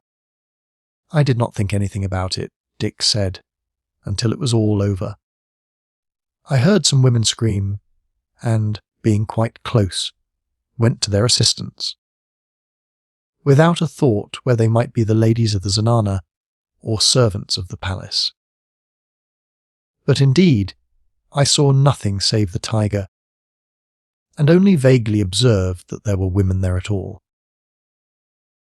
It was well that the Sultan took the view he did of the matter. The governor said, I have known men put to death for deeds that were but trifles in comparison to looking into the Zenana.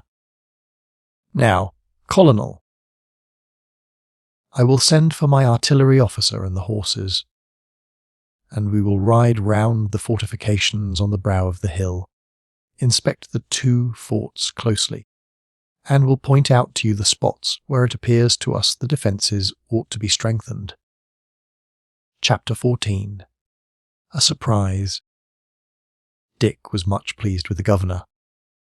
He was evidently an outspoken old soldier, and, though rough, his bearded face had an honest and kindly expression, and he thought to himself, if my father fell into his hands,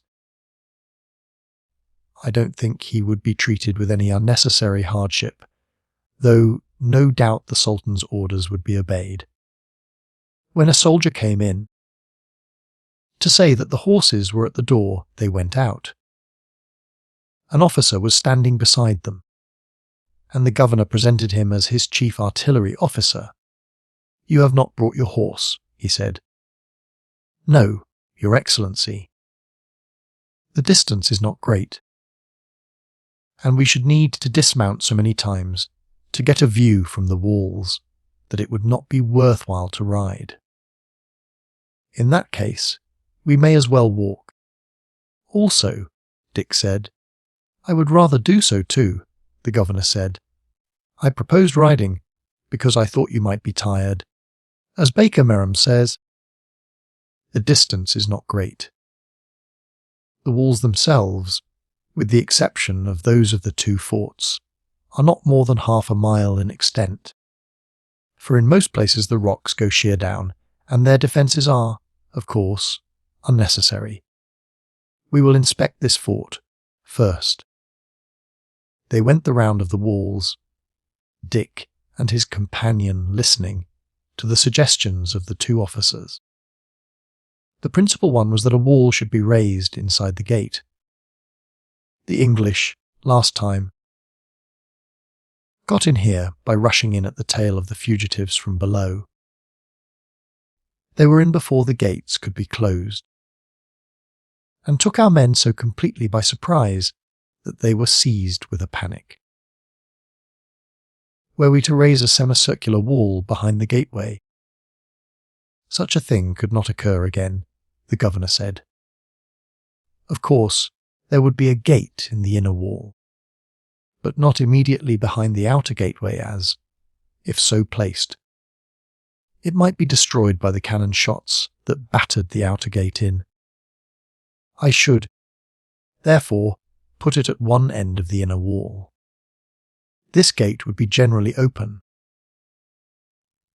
but in case of a siege, I should it blocked up with stones piled behind it, placing a number of ladders by which men, running in, could get on to the walls and, however closely they were pursued, could make us stand there until the ladders were pulled up. That would be an excellent idea, Sir Rajah said gravely, "and I will certainly lay it before the Sultan. I suppose you would propose the same for the other fort?" "Just the same. The only thing that I would observe," Dick said, "is that, if an enemy once got a footing on the top here, you could not hope to make a long defence of these forts." "That is so," the governor agreed. "The strength of the defence is not here, but on the upward road, and if the English once gained the top, the forts must fall. But at least it shall not be said, as long as I am governor, that Savandrog fell almost bloodlessly. In these forts we can at least die bravely, and sell our lives to the last. It is for that reason I desire that they shall be so defended that they cannot be carried, as they were before, by a sudden rush." The other fort was then visited, and a tour made round the walls. The suggestions offered by the governor and the officers were all noted down and approved. Then they made what was, to Dick, the most important part of the inspection, namely, an examination of the undefended portion of the rock. The result showed him that the builders of the defences had not acted unwisely in trusting solely to nature. At many points the rock fell away in precipices hundreds of feet deep. At other points, although the descent was less steep, it was, as far as he could see from above, altogether unclimbable. But this he thought he would be able to judge better from below. "Do you have sentries round here at night?" he asked the governor. "No. It would not be necessary, even if an enemy were encamped below. If you will ride round the foot of the hill when you leave, you will see for yourself that, save from the side you came up, the place is absolutely inaccessible." The view from the top of the hill was superb. Away to the northeast, the governor pointed out the pagodas of Bangalore, 22 miles away, the distance, in the clear air, seeming comparatively trifling. "Are there many troops there?" Dick asked. "There are about 5 battalions of the regular troops and 3 Cheller battalions. These can hardly be counted as troops. They have never been of the slightest use. In the last war they ran like sheep. It is a fancy of the Sultan's.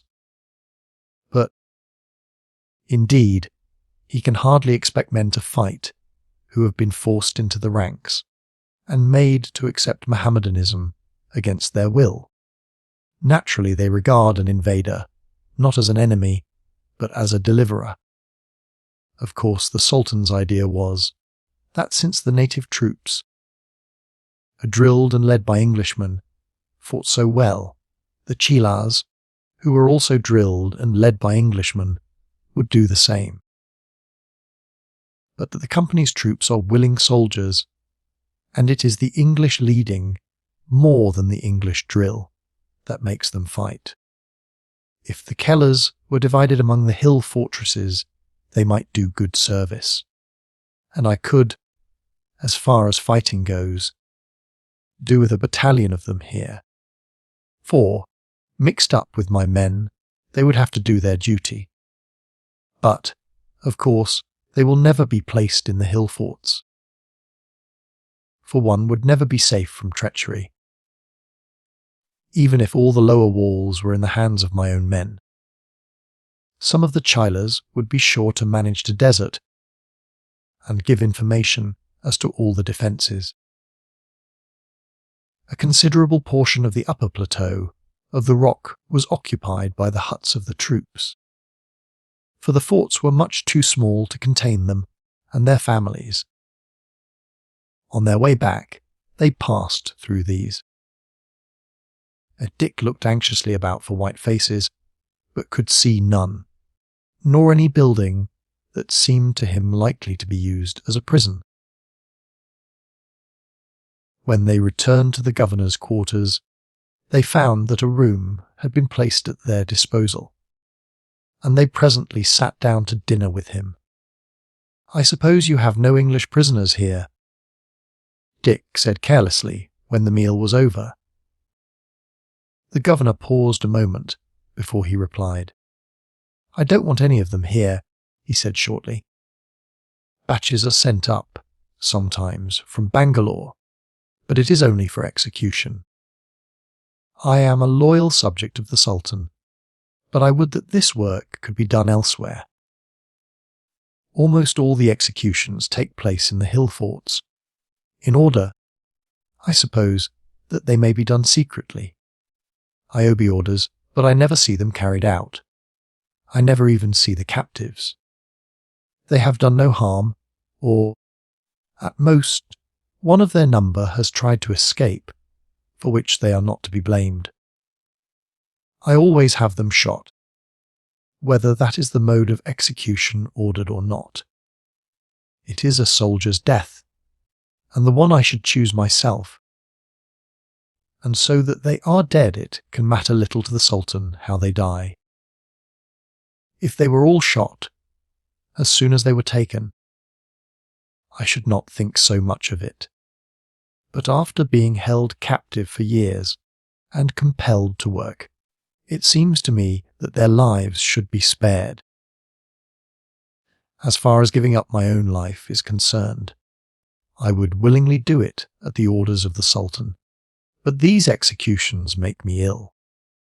I lose my appetite for weeks afterwards. Let us talk of something else." And the governor puffed furiously away at the hookah he had just lighted. Then the conversation turned to the forts again. "No, I do not find the life dull," he said, in answer to a remark of Dick's. "I did so at first, but one soon becomes accustomed to it. I have my wife and 2 daughters, and there are 10 officers, so that I can have company when I choose. All the officers are married, and that gives society.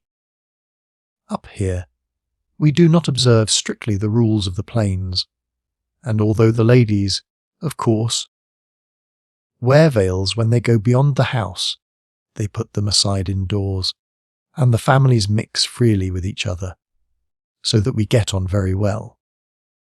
You see, there are very few changes ever made, and as many of the ladies are, like my wife, no longer young, we treat them as comrades." In the morning Dick and Sir Rajah mounted their horses, took a hearty farewell of the governor, and rode down to the gate. A soldier had been sent down half an hour before, and they found their escort in readiness to move. They had decided that, before going to the next fort, they would ride round the foot of the hill of Savandrog. This they did, going at a foot pace and scanning the cliffs and slopes as they passed. Sometimes they reined up their horses and rode a little farther back, so as to have a view to the very summit. When they completed the round, they agreed that there were but 2 spots where it seemed to them that an ascent was barely possible, and they were very doubtful whether the difficulties, when examined more closely, would not prove to be absolutely insurmountable. "That is not a satisfactory outlook," Dick said, "but fortunately there is, now, no motive for climbing the precipice. Certainly those places would be of no use to a party wanting to make an attack. In the first place, though you and I might get up, with soft shoes on, I am sure that English soldiers, with muskets and ammunition pouches, could never do it, especially at night, and in the daytime. Even if a body of troops strong enough to be of any use could get up,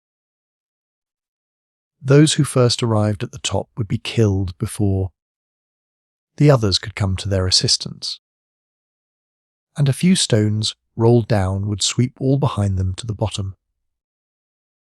I don't like turning my back on the place," he went on, as they turned their horses, heads to the south, for Savandrog was the farthest north of the forts they were to visit.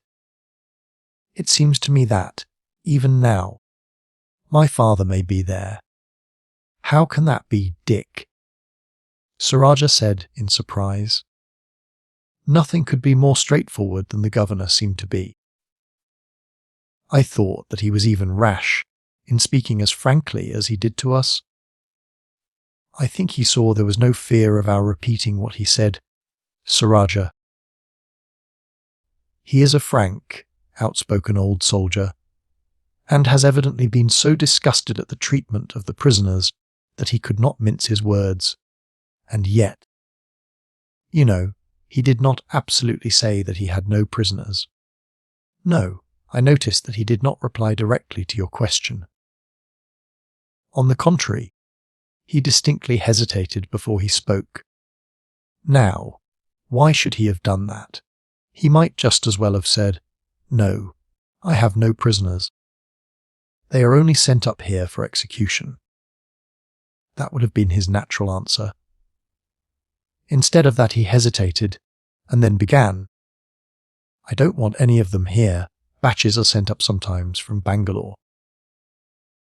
Now, why did he shirk the question? If it had been any other subject, I might not have noticed that he had not really answered it. But of course, as it was so important a one, I was listening most anxiously for his reply, and noticed his hesitation at once, and that he gave no direct answer at all. Now, think it over, Sir Rajah. Why should he have hesitated? And why should he have turned the question off without answering it, unless there had been some reason? And if so, what could the reason be? Sir Rajah had no suggestion to make, and they rode on for some distance in silence. It is quite evident, Dick went on, after a long pause, that he is a kind-hearted man, and that he objects altogether to Tipu's cruelty to the prisoners. Therefore, if he had any captives, his reason for not answering was most likely a kindly one. Yes, I should think so. You see, he would consider that we should report to the Sultan all particulars we had gathered about the fortress. His remarks about the execution of the prisoners and the worthlessness of the Chila battalions, and so on, was a private conversation, and was only a matter of opinion. But, supposing he had had some prisoners, and had said so, we might, for anything he knew, have had orders to inspect them, and to report about them, as well as about the garrisons and defences. Yes. He might have thought that, Sir Rajah agreed, but after all, why should he mind that? Dick did not answer for some time. He was trying to think it out. Presently, he reined in his horse suddenly. "This might be the reason," he said, excitedly. "This governor may be the very one who we heard had taken my father with him, when he was moved from that fort up in the north. He was in command at Kisnegherry before he came here, after the war, and he may have gone to Kisnegherry from that fort in the north. You see, there have been executions, but they have been those of fresh batches sent up, and the governor would not include the captive he had brought with him. In time, his very existence may have been forgotten, and he may still be living there. That would account for the governor's objection to answering the question, as he would be sure that, did Tipu hear there was a prisoner there, he would send orders for him to be executed at once. This may be all fancy, Sir Rajah, but I cannot think of any other reason why he should have shirked my question." He took up the reins again, and the horse at once started forward. They rode for some little time in silence, Dick thinking the matter over, again and again, and becoming more and more convinced he was right, except that, As he admitted to himself, the prisoner whom the governor wished to shield might not be his father. He was roused, at last, by Sir Rajah asking the question, "Is there anything that you would like us to do?" "Not now," Dick replied. "We could not go back again. We must visit the other forts on our list and see what we can find out there. When we have quite assured ourselves that my father is not in any of them, we can think this over again, but at present we must put it aside. However, I shan't rest until I get to the bottom of it." During the next 10 days, they inspected the forts of Navandrog, Sundradrog, Outradrog, and Chittledrog. Few of these were as extensive, and none so strong, as Savandrog. They did the official part of their business, and assured themselves that no English captives were contained in any of them. The governors all said that prisoners were never kept there many days, and that it was only when Tipu wished to get rid of them that they were sent there. None of the governors made any objection to answering Dick's questions on the subject, generally adding an expression of satisfaction that prisoners were never left long under their charge. "It entails a lot of trouble," the governor of Outradrog said. "They have to be watched incessantly, and one never feels certain they may not slip away. Look at this place. You would think that no one could make his escape, and yet, some 10 years ago, 14 of them got away from here. They slid down a precipice, where no one would have thought a human being could have got down alive.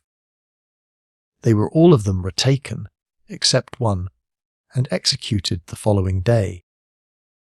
But the Sultan was so furious that, although it was no fault of the governor, who had sentries placed everywhere, he sent for him to Seringapatam and threw him to the tigers, declaring that there must have been treachery at work. You may be sure that I have no desire to hold English prisoners. After that, and when they have been sent here, have been glad, indeed, when orders came for their execution. A good many were ordered to be starved to death. But I never waited for that. It took too long. Do what I could. The guards would smuggle in pieces of bread, and they lingered on for weeks, so that it was more merciful to finish with them at once. Besides making me feel comfortable at the knowledge that there was no chance of their making their escape.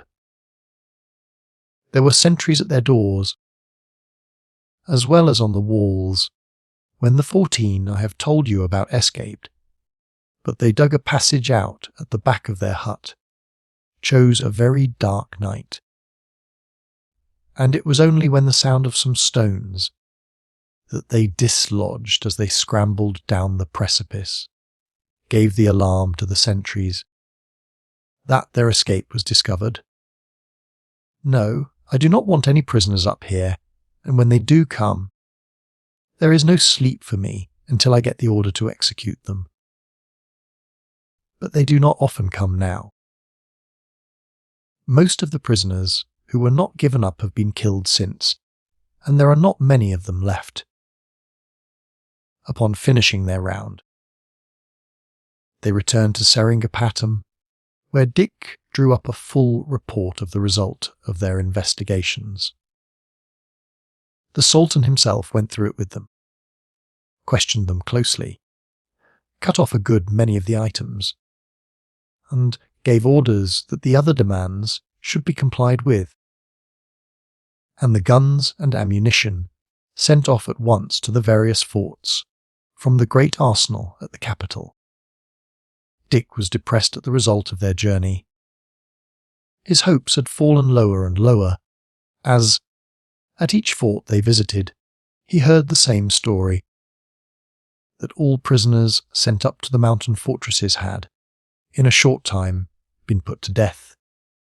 It was possible, of course, that his father might still be at one of the towns where new levies had been drilled, but he had not, from the first, thought it likely that a merchant sailor would be put to this work. And had it not been that he clung to the belief that there was a prisoner at Savandrog, and that that prisoner was his father, he would have begun to despair. It was true that there were still many hill forts scattered about the country, unvisited, but there seemed no reason why any of the prisoners should have been allowed to survive in these forts. When they had all been put to death in those they had visited, among which were the places that had been most used as prisons, I would give it up, he said to Sir Rajah, were it not that, in the first place, it would almost break my mother's heart. Her conviction that my father is still alive has never been shaken. It has supported her all these years, and I believe that, were I to return and tell her that it was no longer possible to hope, her faith would still be unshaken. She would still think of him as pinning in some dungeon, and would consider that I had given up the search front-heartedness. That is my chief reason. But I own that I am almost as much influenced by my own conviction that he is in Savandrog. I quite admit that I can give no reason whatever why. If there is a prisoner there, it should be my father, and yet I cannot get it out of my mind that it is he. I suppose it is because I have the conviction that I believe in it. Why should I have that impression so strongly, if it were not a true one? I tell myself that it is absurd, that I have no real grounds to go upon, and yet that does not shake my faith in the slightest. It is perhaps because we have been so fortunate. Altogether everything has turned out so favourably that I can't help thinking he is alive, and that I shall find him. What do you think, Sir Rajah? Ought we to give it up? Why should we? Sir Rajah replied stoutly. I think you are right, and that we are destined to find your father. There is no hurry. We have not been anything like so long a time as we expected to be, and fortune has, as you say, befriended us wonderfully. We are well off here. We have positions of honour. For myself, I could wish for nothing better. Well, at any rate we will wait for a time, Dick said. We may be sent to Savandrog again, and if so, I will not leave the place until I find out from the governor whether he has still a prisoner, and if so, manage to obtain a sight of him. The next day, Dick was informed by the chamberlain that the officer who was in charge of the wild beasts had fallen into disgrace, and that the Sultan had appointed him to the charge. Dick was well pleased, in some respects.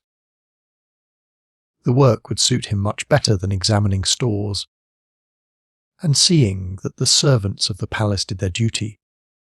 But, on the other hand, it lessened his chance of being sent to Savandrog again. However, there was no choice in the matter, and Sir Rajah cheered him by saying, You must not mind, Dick. Has not everything turned out for the best? And you may be sure that this will turn out so also. It was, indeed, but 2 days later that Dick congratulated himself upon the change. For Sir Rajah was sent by Tipu with an order for the execution of 4 English prisoners. Dick knew nothing of the matter until Sir Rajah, on his return, told him that he had been obliged to stop and see the orders carried out, by poison being forced down the unfortunate officers' throats. It was horrible, he said, with tears in his eyes. Horrible, Dick repeated. Thank God I have been put to other work, for I feel that I could not have done it. And yet, to have refused to carry out the tyrant's orders would have meant death to us both, while it would not have saved the lives of these poor fellows. Anyhow, I would not have done it. As soon as I had received the order, I would have come to you, and we would have mounted and ridden off together and taken our chance. Let us talk of something else, Sir Rajah said. Are the beasts all in good health? As well as they can be when they are fed so badly and so miserably cooped up. I made a great row this morning and have kept the men at work all day in cleaning out the places. They were all in a horrible state, and before I could get the work done, I had to threaten to report the whole of them to Tipu, and they knew what would come of that. I told Fazli last night that the beasts must have more flesh, and got an order from him that all the bones from the kitchens should be given to them.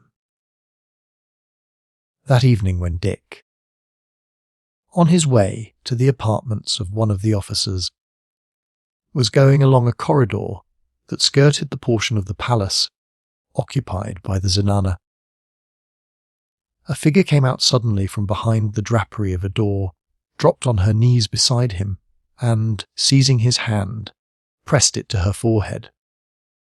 It was, to all appearance, an Indian girl in the dress of one of the attendants of the Zenana.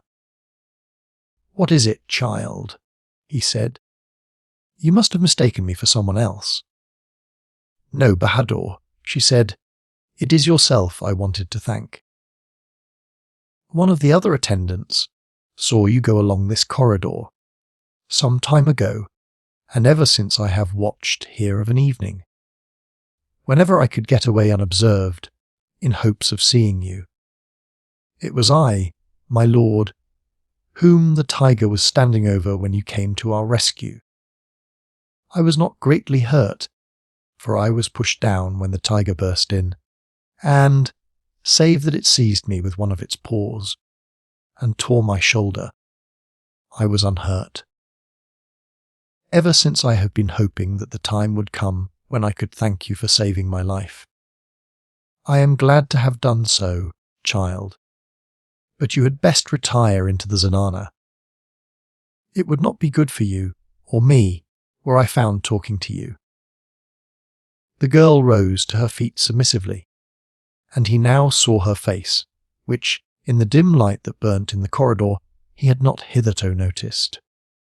"Why," he exclaimed, with a start, "you are English." "Yes, Sahib. I was brought here 8 years ago. I am 14 now. There were other English girls here then, but they were all older than me, and have been given away to officers of the Sultan.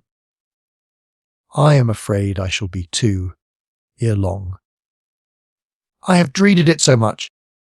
But oh, Sahib, you are a favourite of the Sultan. If he would but give me to you, I should not mind so much." Dick was about to reply, when he heard a distant footfall. "Go in," he exclaimed. "Someone is coming. I will speak to you again in a day or two." When he returned to his room, he told Sir Rajah what had happened. "It will, at any rate, give me a fresh interest here," he said. "It is terrible to think that a young English girl should be in Tipu's power, and that he can give her, whenever he likes, to one of his creatures. Of course, according to our English notions, she is still but a young girl. But as your people out here marry when the girls are but of the age of this child, it is different altogether. She does not suspect that you are English. No. As I told you, I had only just discovered that she was so, when I heard a footstep in the distance. But I shall see her again, tomorrow or next day." "You will be running a great risk," Sir Rajah said gravely. "Not much risk, I think," Dick replied. "She is only a little slave girl, and as the tiger was standing over her when I fired, no doubt I did save her life, and it would be natural enough that she would, on meeting me, speak to me and express her thanks. That would be a good excuse, Sir Rajah agreed. But a suspicious tyrant, like Tipu, might well insist that this was only a pretense, and that the girl was really giving you a letter or message from one of the inmates of the Zenana. Dick was silent for a time. "I will be very careful," he said. "I must certainly see her again, and it seems to me, at present, that whatever risk there may be, I must try to save this poor girl from the fate that awaits her. I cannot conceal from myself that, however much I may refuse to admit it, the hopes of my finding and saving my father are faint indeed, and although this girl is nothing to me, I should feel that my mission had not been an entire failure if we could take her home with us and restore her to her friends. No, I don't think," he went on, in answer to a grave shake of Sir Rajah's head, "that it would add to our danger in getting away. We know that. If we try to escape and are caught, our lives will be forfeited in any case, and if she were disguised as a boy, we could travel with her without attracting any more observation than we should alone. She would not be missed for hours after she had left, and there would be no reason whatever for connecting her departure with ours. I don't say, Sir Rajah, that I have made up my mind about it. Of course, it has all come fresh to me, and I have not had time to think it over in any way. Still, it does seem to me that when the time for our leaving comes, whether we ride off openly as Tipu's officers, or whether we go off in disguise, there ought to be no very great difficulty in taking her away with us. You see that yourself, don't you? I can't give any opinion about it at present," Sir Rajah replied. "I do think that it will add to our difficulties, however we may go, but I don't say it cannot be managed." "I should think not, Sir Rajah, and it would be worth doing, however great the difficulties might be. Just think of the grief that her parents must feel at her loss, and the joy when she is restored to them. You see, it would be no great loss of time if we were obliged to take her down to Tripataly first, and then come back again to renew our search. It would take but a week, going and returning, and now that the passes are all open to us, the difficulties would be nothing to what they were when we went back after our scouting expedition.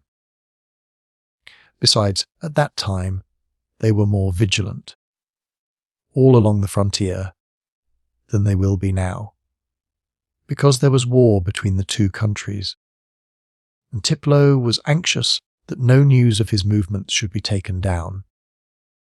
There is no talk of war now, for though Tipu makes no disguise of his fury at his losses, especially at Korg being taken from him, and is evidently bent upon fighting again, it will take a very long time to get his army into an efficient state, to repair his fortresses, to complete all the new works of defence he is getting up here, and to restore the confidence of his soldiers. I should think it will be fully 4 or 5 years before he is ready to fight again. At any rate, if we once get well away from here with the girl, we ought to have no difficulty in getting across the frontier.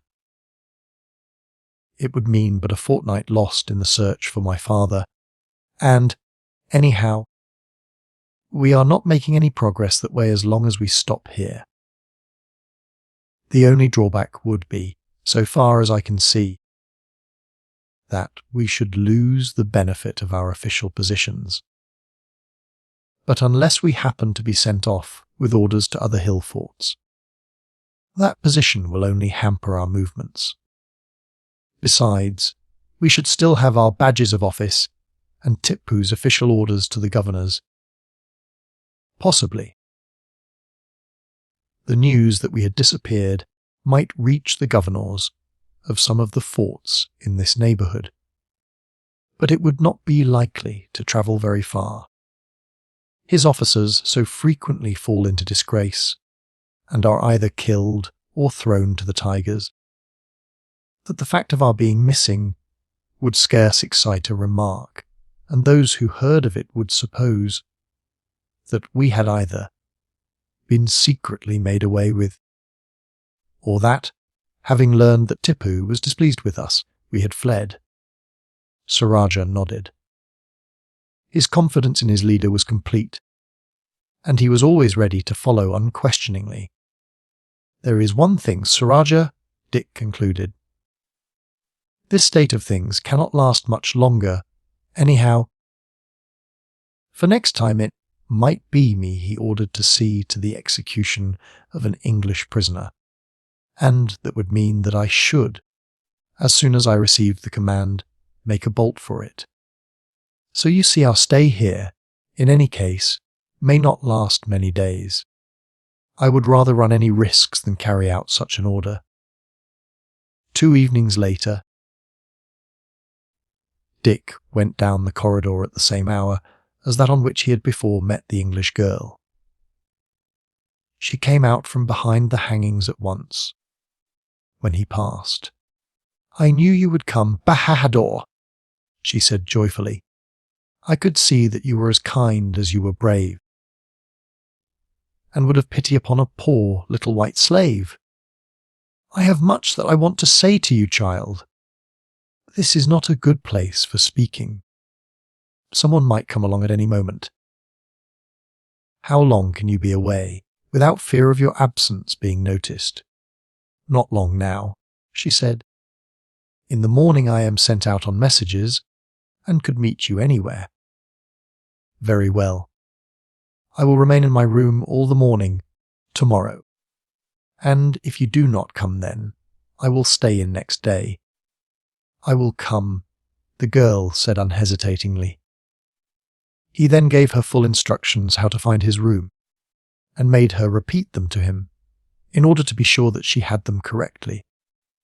"Do you know my companion by sight?" he asked. "Oh, yes. I have seen him often."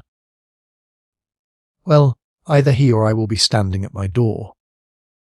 It is as well that you should look carefully round, before you enter, so as to be sure there is no one in the corridor, and that you can slip in unobserved. You may be sure that I am asking you to come for no idle freak, but because I have something very important to say to you.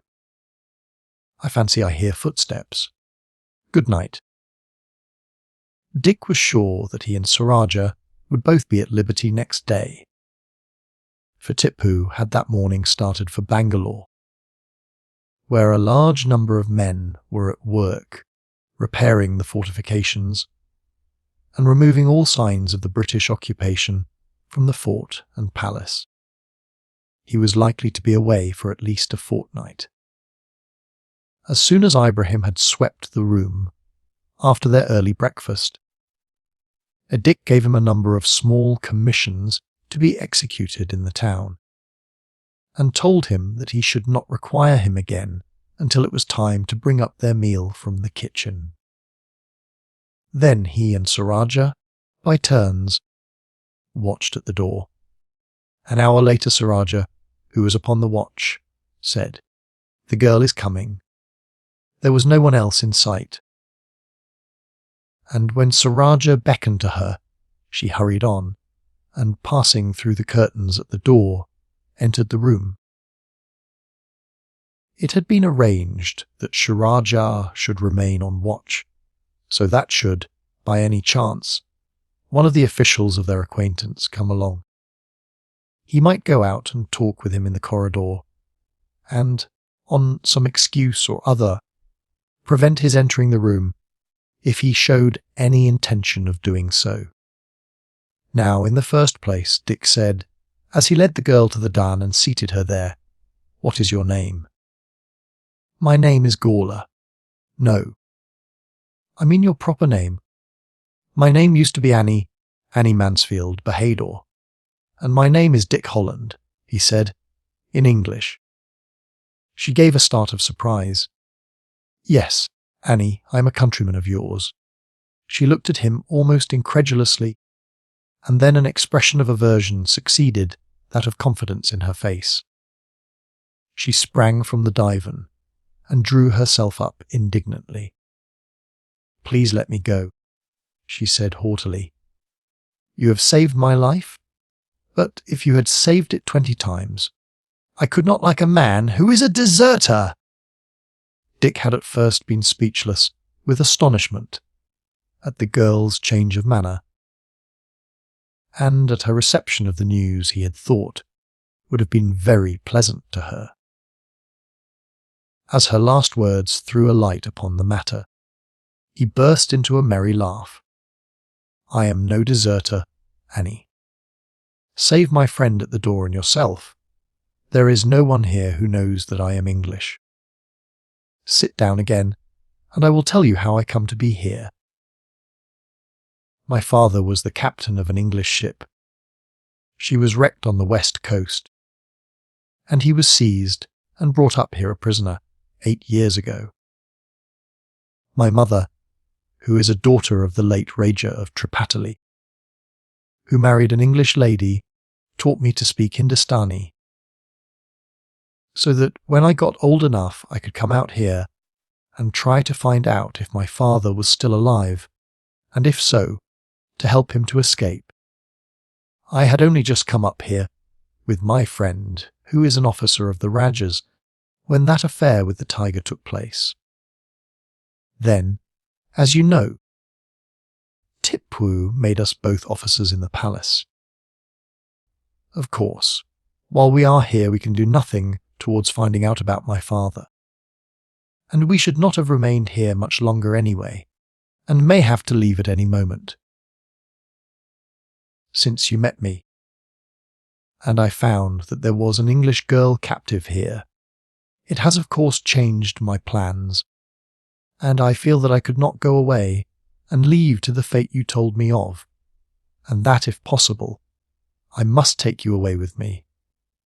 That is, of course, if you are willing to go with us and prepared to run a certain amount of risk. Do not take on so," he continued, as the girl threw herself on her knees, and clinging to him, burst into a passion of tears. "Do not cry like that," and, stooping down, he lifted her and placed her in a corner of the divan. "There," he said, patting her on the shoulder, as she sobbed almost convulsively, "try and compose yourself.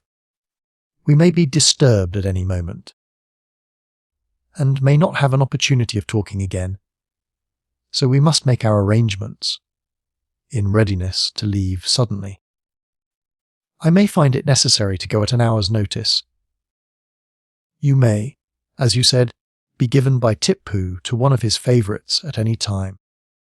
Fortunately, he has gone away for a fortnight, so we have, at any rate, that time before us to make our plans.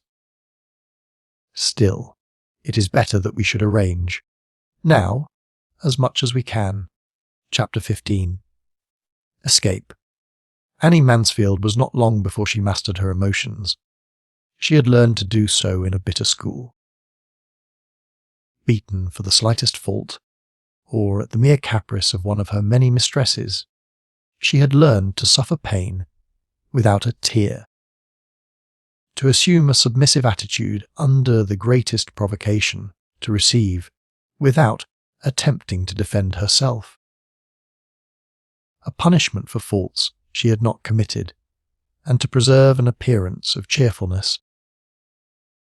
When her heart seemed breaking at the hopelessness of any deliverance from her fate. For the last 6 months, she had been specially unhappy.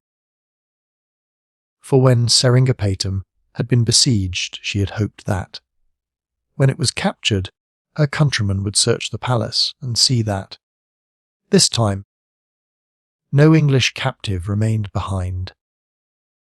Her disappointment, then, when she heard that peace had been made and that the English army was to march away, without even an attempt to see that the condition for the release of captives was faithfully carried out, had for a time completely crushed her, and all hope had forsaken her, thus then, while she had been, for a moment, overwhelmed at finding that her preserver from the tiger was a countryman in disguise, and that he was willing to make an attempt to rescue her. Yet in a few minutes she stifled her sobs, hastily thrust back the hair that had fallen over her face, uncoiled herself from her crouching position in the angle of the divan, and rose to her feet. "I can hardly believe it to be true," she said, in a low voice. "Oh, Sahib, do you really mean what you say? And are you willing to run the risk of taking me away with you?" "Of course I am," Dick said heartily. "You don't suppose that an Englishman would be so base as to leave a young countrywoman in the hands of these wretches?" "I do not think that there is much risk in it. Of course, you will have to disguise yourself, and there may be some hardships to go through. But once away from here, we are not likely to be interfered with. You see, my friend and I are officers of the palace, and no one would venture to question us, as we should be supposed to be travelling upon the Sultan's business. There is peace at present, and although Tipu may intend, some day or other, to fight again, everything is settling down quietly. Traders go about the country unquestioned. There is plenty of traffic on the roads from one town to another, and so long as your disguise is good enough to prevent your being recognized as a white, there is no greater danger in travelling in Mysore than there would be down in the Carnatic. Annie stood before him, with her fingers playing nervously with each other, long trained in habits of implicit obedience, and to stand in an attitude of deep respect before her numerous mistresses. She was in ignorance whether she ought to speak or not. She had been but a child of 6 when she had been carried off. Her remembrance of English manners had quite died out, and the habit of silent submission had become habitual to her. Dick was puzzled by her silence. "Of course, Annie," he said, at last, "I don't want you to go with me, if you would rather stay here, or if you are afraid of the risk of travelling."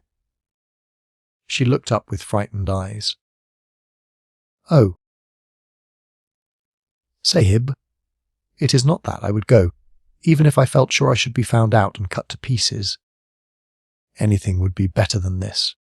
I am not afraid at all. But forgive me, Sahib. I don't know how to thank you. I don't know what is proper to say. It is all so strange and so wonderful." "Oh, that is all right, Annie," Dick said cheerfully. "Of course, you will feel it a little strange, just at starting. Well, in the first place, you must call me Dick, instead of calling me Sahib, and in the next place, you must talk to me freely, as a friend, and not stand as if I were your master. While we are on this journey together, consider me as a sort of big brother. When we get down the guts, I shall hand you over to the care of my mother, who is living at present at Tripataly with her brother, the Rajah. Now sit down again and let us make our arrangements. When we have done that, we can talk, if there is time. Now, how am I to let you know if I have to go away suddenly? Do you always get out at this time of a morning? Not always, but very often. I always go down at 12 o'clock with some of the other slave girls to fetch the food and sweetmeats for the ladies of the harem. Well, you must always manage, even if you are not sent out, to look out through that doorway where you met me, at 8 o'clock in the morning. If we have anything particular to say to you, Sir Rajah, that is my friend, will be there. Which way do you go out from the harem to fetch the food? Not from that door, but from the one nearest to the kitchen. You go right down that corridor, and then take the first turning to the right. There is a flight of stairs at its end. We come out at the door just at its head.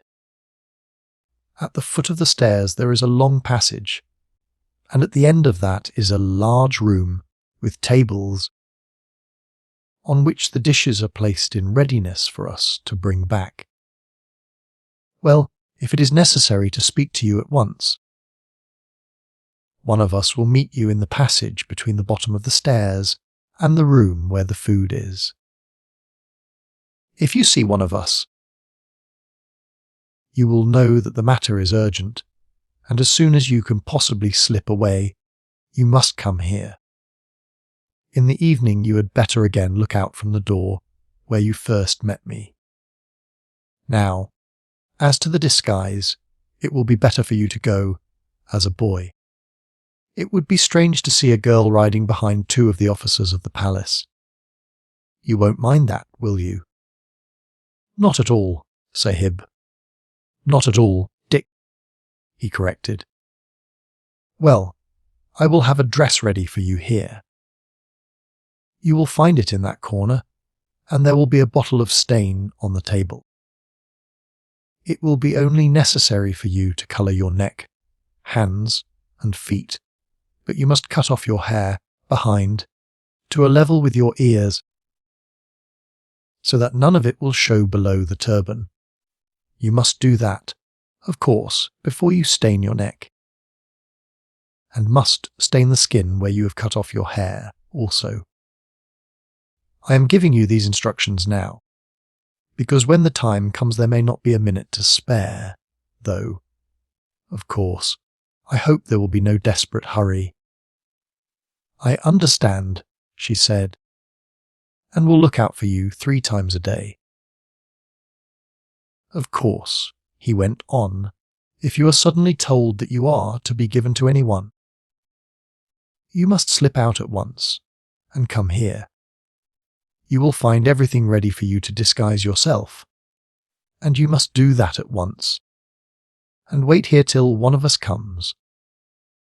Even if you are missed, it will be some time before any search is made, and it would be thought much more likely that you had gone down into the town than that you were hiding in the palace, so there would be no chance of their looking for you here before we return. Anyhow, we shall be able to have another talk before Tipu comes back. We shall be here every morning until 9, and if you are able to get away again, come and see us. It will be better, perhaps, for you not to wait any longer now. I suppose you have been charged with some message or other, and it would not do for you to be too long gone. The girl stood up at once. I have to go down to the petter to get some sewing silk to match this, and she drew out a small fragment of yellow silk. Very well, then. You had better go and do it, or they may think that you are too long away. Goodbye, Annie. I hope that in another week, or 10 days at the latest, I shall have you out of this. And he held out his hand to her. She took it timidly, and would have raised it to her forehead. But Dick said, laughing, "That is not the way, Annie. English girls don't treat their friends as if they were lords and masters. They just shake hands with them as if it were 2 men or 2 girls. I shall know better in time," she said, with a faint smile, though her eyes were full of tears. "I want to do something though I don't know what. You saved my life from the tiger, and now you are going to save me again. I should like to throw myself down and kiss your feet. You would make me horribly uncomfortable if you did anything of the sort, Annie. I can understand that you feel strange and out of your element at present, but you will soon get over that. When you come to know me better. There, goodbye, lassie. I hope to see you again tomorrow or next day, and then you will be able to tell me more about yourself. Is the coast clear, Sir Rajah? Sir Rajah looked out through the curtains. There is no one in sight, he said a moment later. The girl passed silently out and went down the corridor. Sir Rajah returned from his post by the door. The poor girl is shy and awkward, as yet, Dick said, but I think she will be plucky enough when the time comes. You heard what we said. The first thing will be to get her disguise ready for her. What do you think?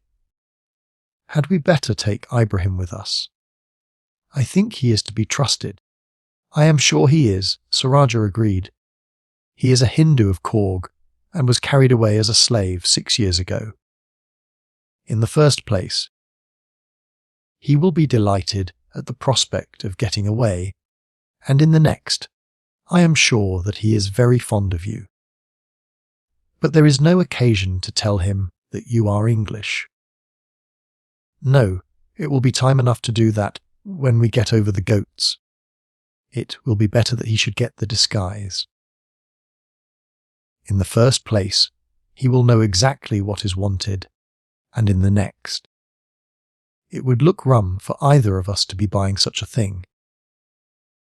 Of course, we could ask Patab to get it for us. But if we take Ibrahim with us, he may as well buy it. We shall want a couple more horses. These, of course, we can buy ourselves, and saddles and things. When we have got them, we had better leave them at some place on the other side of the river. Pertab would help us there. He is sure to know someone who will look after them for a few days. Then Ibrahim and the girl can start together, go over there and saddle them, so as to be in readiness to mount directly we come along. We will stop at the wood and dig up the caskets. There is nothing like taking them away with us, when there is a chance, and it is not likely that we shall come back to Seringapatam again.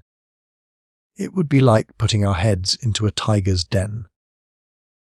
When Ibrahim brought in the dishes for their meal, Dick said, "Go down and get your own food, Ibrahim, and when you have done come back here again. I want to have a talk with you." They had just finished their meal when Ibrahim returned. "Ibrahim, would you be glad of a chance of getting away from here and returning to your own country?" "I would have given anything to do so, my lord," Ibrahim said, "before I was ordered to attend upon you. But I am happy now. You are kind to me, and I should not like to leave your service. But if I were going too, Ibrahim, then, my lord, I would go with you anywhere if you would take me. Well, Ibrahim, we feel sure that we can trust you. And so I may tell you that I think it likely we shall, very shortly, go away. You know what the Sultan is. One day he gives you honours and rewards. The next he disgraces you, and perhaps sends you into the ranks of the army, perhaps has you thrown to the tigers. We do not care to live under such conditions, and we mean, in a few days, to slip away and go to our friends down the Ghauts. You can come with us, if you like." "I would go with you to the end of the world, my lord," Ibrahim exclaimed earnestly. "To go with you and be a free man, and not a slave, would be almost too great happiness. Very well, then, that is settled. Now, Ibrahim, We are not going alone. We are going to take with us a young white slave in the harem and restore her to her friends. I want you to get a disguise for her. Let it be a dress like your own, long white trousers to the ankle, a shirt and tunic with waist belt, also the stuff for a turban, that you must wind in proper folds, as she would not be able to do it herself. I also want a bottle of stain for the skin. I will get them, my lord. How tall is she? About half a head shorter than you are. She is about the size of an average Hindu woman. Shall I get the things at once, my lord? Yes. You had better get them today. We may leave at any time, and it is as well to have them in readiness. We shall buy 2 horses, 1 for each of you, and have them taken across the river. You can ride, I suppose.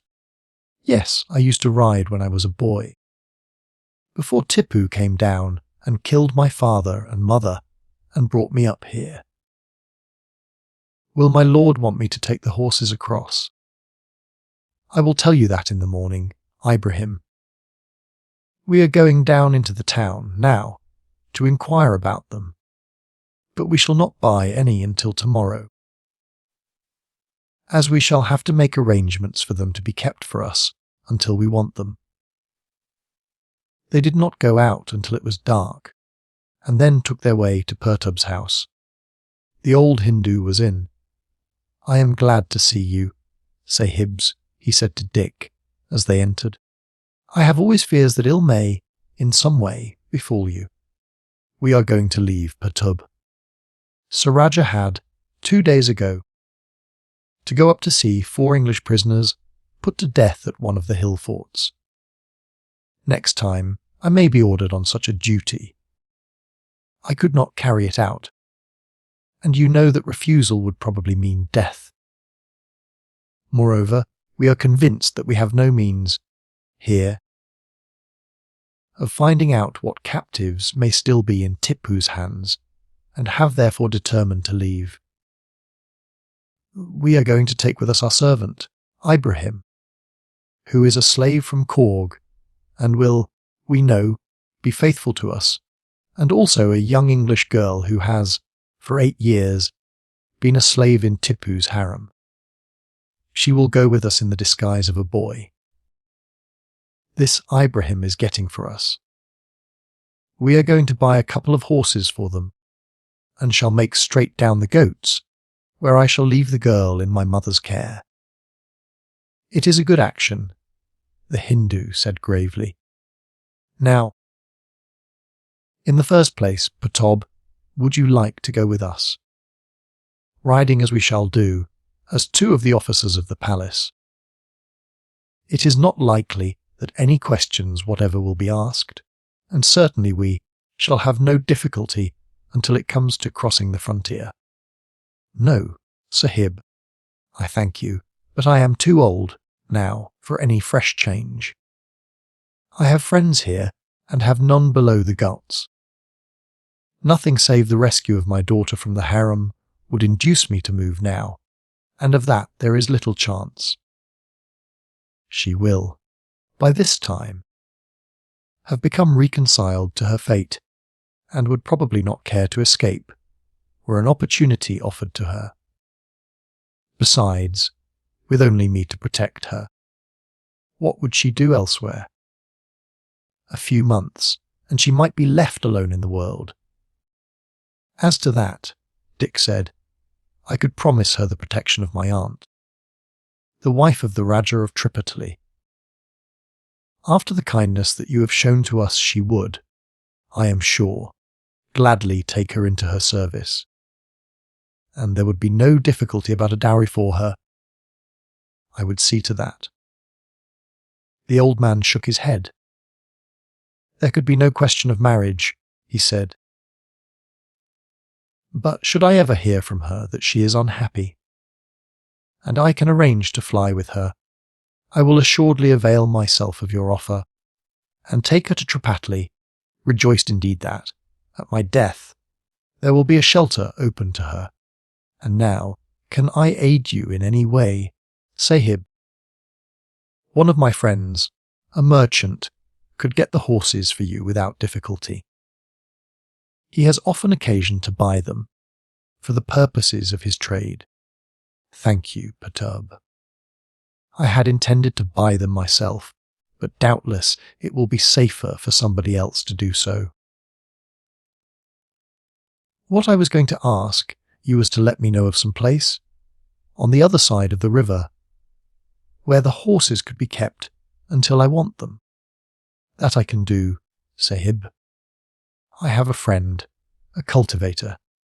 His house stands by itself on this side of the first village, the 1/2 a mile beyond the ford. It is the only house this side of the village, so you cannot mistake it. It lies about 100 yards back from the road. I will go over and arrange with him that, when 2 horses arrive, they shall be placed in his stalls, and remain there until one arrives who will say to him, after greeting, the word Madras. To him he is to deliver the horses at once, whether he comes by night or day. That would do admirably, Perturb. Of course, I shall also want saddles and bridles. How much do you think it will come to, altogether? I do not want showy horses, but they must be animals, capable of performing a long journey, and of travelling at a fair rate of speed, the faster the better. We are likely to get 7 or 8 hours' start, at least, but must, of course, travel fast. As long as all goes well, I shall keep the main roads, but if there is a breakdown or an unforeseen accident occurs, I may have to leave the road and take to bypaths. The cost of such horses would be about 80 rupees each. The saddles and bridles another 15 or 20. Then here are 200 rupees per dub. Have you given up all hope of finding your father, Sahib? I have felt so sure that you would be successful. It seemed to me that such brave efforts could not go unrewarded. No, Perturb, I have not given it up. At all. I intend to stay at Tripataly for a fortnight, with my mother, and shall then come up the Ghats again. That is another matter I want to speak to you about. Of course, we should not dare to return to Seringapatam, and I think that we had better settle to go to Bangalore. Could you forward our packs with the merchandise to someone in that town? There will be no difficulty in that, Sahib. There are many Hindu merchants there who have been forced to change their religion and who have frequent dealings with traders here. One of my friends will, I am sure, forward your goods with the next consignment that he sends to Bangalore. That, also, I will arrange tomorrow. And when you come in the evening, we'll give you the name of the trader there, together with a letter from the one here, telling that you are the person to whom the goods are to be given up. Thank you, Perturb. I don't know what we should have done. Without your assistance, it has been a pleasure to me to be of use to you, Sahib. I had thought my time of usefulness was over, and it has given a real pleasure to my life to have been able to aid you. You will let me know, Sahib, if ever you find your father. Certainly, Perturb. I will, in any case, send word to you, either that I have found him, or that I have given up all hope and have abandoned my efforts. The next morning a lad brought Dick a message from Perturb that he had fulfilled all his commissions, and on the following morning, Annie Mansfield again came to Dick's room. Everything is going on well, Annie, Dick said, as he shook hands with her. The horses have been bought. There is your disguise in that corner, and we can start any moment, at a quarter of an hour's notice. Now, I want you to tell me how you came to be brought up here." "I have not much to tell," she said. "You see, I was only 6 years old.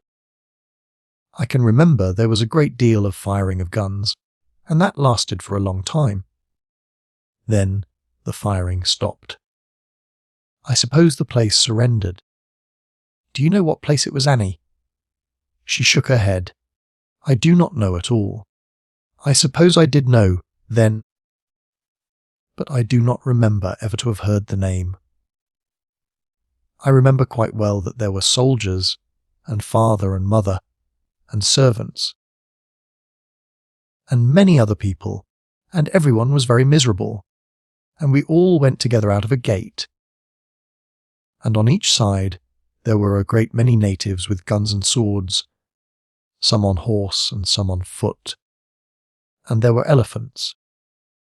I don't think I had ever seen one before, for I noticed them particularly. We went on, and I know one of the soldiers carried me. At night we stopped somewhere. I think it was in a wood, and there were fires, and we lay down to sleep on the ground. Then I woke up suddenly, and there was a great noise and firing of guns, and someone caught me up and threw something over my head, and I don't remember anything more. For a long time. I know that presently I was on horseback, before a fierce-looking man. There were a good many of them, and when I cried for my father and mother, they said they would cut off my head if I were not quiet. I do not know how long we were travelling, but after the first day there was only the man who carried me and another. I was brought here, and there were many people, and I was very much frightened. Then I found myself only among women, and they took off my clothes and dressed me in their fashion. I think I was very happy when I once got accustomed to it. The ladies made a sort of pet of me, and I was taught to dance and to sing little native songs. There were other white girls here, and they were all very kind to me, though they always seemed very sad, and I could not make out why they cried so often, especially when they were beaten for crying. As I grew bigger, I was not so happy. I had ceased to be a plaything, and little by little I was set to work to sweep and dust, and then to sew, and then to do all sorts of work, like the other slave girls.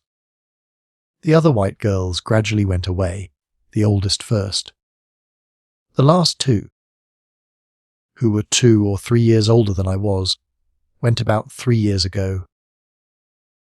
At first, I used to wonder why they cried so when they went, and why the others all cried, too, but by the time the last 2 left, I had come to know all about it, and knew that they had been given by the Sultan to his favourite officers. There were many white men here when I first came.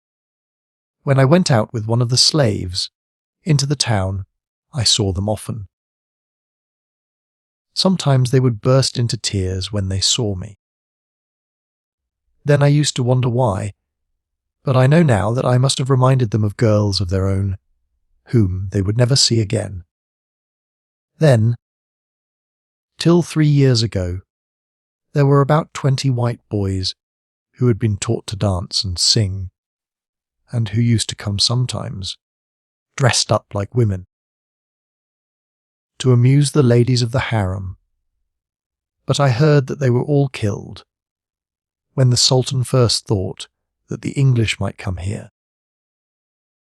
One of the slave girls told me that it was done because the Sultan had often sworn to the English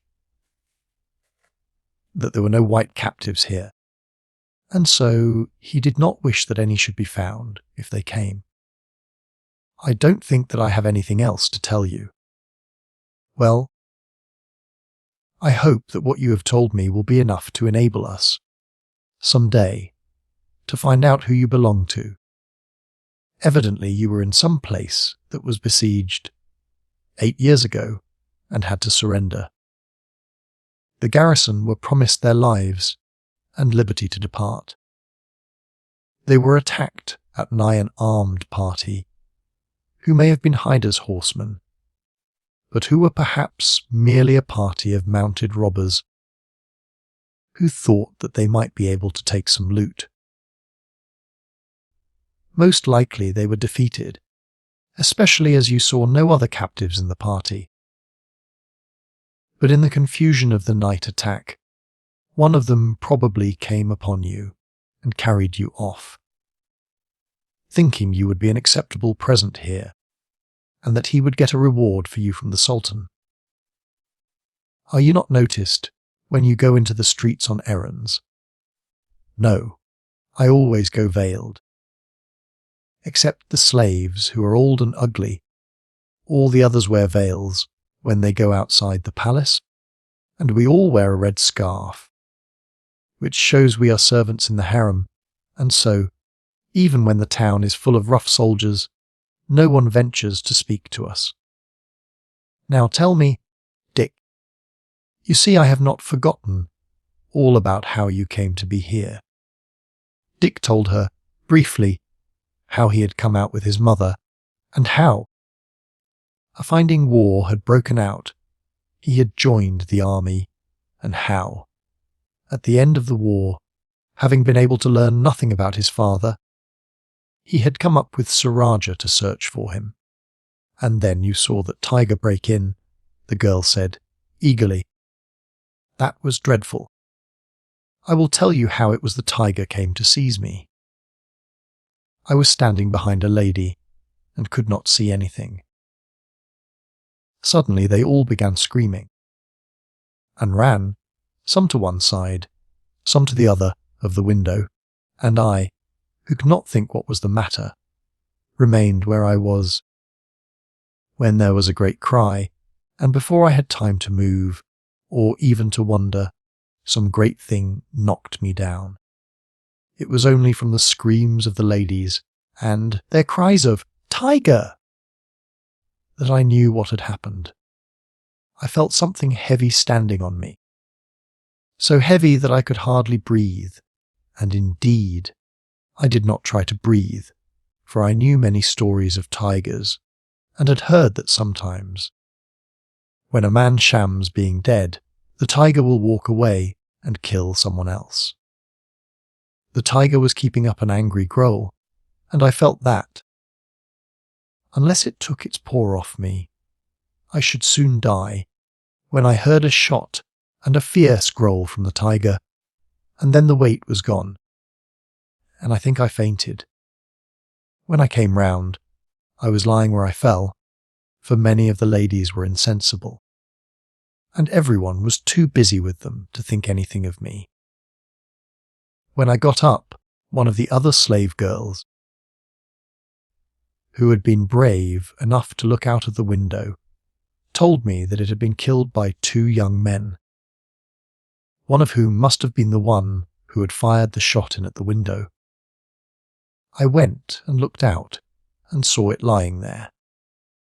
After that everyone talked and laughed and cried, and then the Sultan's chief wife said that everyone must make a present to the young men who had saved us, and that each one ought to give one of her best jewels.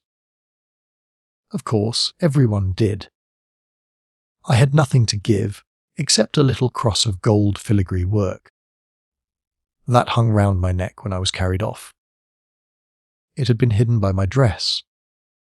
The men had not noticed it, and they had not taken it away when I was brought here. It was such a poor little gift, but it was all I had. I noticed it. Annie, Dick said. There was a little flat plate behind it with the letters AM, and I thought, then, that it must be some little ornament taken from one of the Englishwomen Hyder's troops killed. It is fortunate you kept it, for it may be useful, some day, in proving that you are Annie Mansfield. Now I must be going, she said. I was slapped and pinched, last time, for being so long. but I have several things to get today, so that if I hurry I can be back again as soon as they expect me. You have not settled when you are going yet? No, but we rather think of going the day after tomorrow. It will be better to do so before Tipu comes back, for we might be ordered away so quickly as to have no time to make arrangements. Besides, there will be 10 times as many people about, in the palace, and more guards at the entrances when he returns. So, altogether, it will be better to go before he does so. If we settle it so, I will come along past your door tomorrow evening, and if I say, tomorrow morning, get here as soon as you can in the morning, and directly you have stained your skin and put on your disguise, we will start. My servant, who is going with us, will act as your guide, and will take you to the place where the horses are, and where we shall join you almost as soon as you get there. At the appointed time next evening, Dick told Annie that they should start in the morning. He and Sir Rajah then went down and said goodbye to Patob, and Dick gave him a letter to his aunt, to give to her should he ever go to Tripataly with his daughter. It may be, he said, that neither Sir Rajah nor I may be there, but I shall speak to her about you, and of course tell her how much you have done for us. So you may be sure of the heartiest welcome from her. And you will also find a hearty friend in my father, Rajbullub, Sir Rajah said. He is principal officer in the Rajah's household, and will treat you as a brother, and your daughter as if she were my sister. Then they returned to the palace, where they had a final talk over the route that it would be best to pursue. The nearest point to the new frontier was the territory ceded to the English on the Malabar coast. But this would entail a long sea voyage, and they therefore determined to make for Kavrapatam, going by the road that led through Anikul, and then through Rayakota, which stood just side the line of territory ceded to England, and from whence a road led direct down the passes. Anikul lay nearly due south of Bangalore, but the road they would follow would not be the one by which Tipu would return, as he would come by the main road, which ran in a direct line between the two cities. Ibrahim was informed of their plans, and was told to warn the Sais to get their horses saddled and in readiness at 8 o'clock, and that, as they were going for a long day's ride, he would not be required to accompany them, as he always did when they rode only into the town, for then he might be wanted to hold the horses. If they dismounted and went into a shop, he was also to give notice, in the kitchen, that they would not return to the midday meal, and that dishes for them would therefore not be required. Thus it would be unlikely that any suspicion would be aroused by their absence until they had been gone 24 hours, by which time they would be more than halfway to the frontier. They went to bed at their usual time and slept soundly, for it seemed to them both that there was practically no risk whatever to be run, and that they would be across the frontier before any active search was made for them, even when it was discovered that they had left the palace. It would be thought that they had received some order from Bangalore, either to join the Sultan, or to go on some mission for him that had occupied more time than they had anticipated on starting. The idea that 2 officers, who were considered to stand high in Tipu's favour, should desert would scarcely occur to anyone. In the morning they were up early, completed their slight preparations and took their early breakfast, reserving a portion for Annie, who, they thought, would not improbably have eaten nothing before coming to them. She was a quarter of an hour late in arriving and looked somewhat pale and flurried. "They did not send me out this morning," she said, "and so I had to stay until I could slip out without being noticed.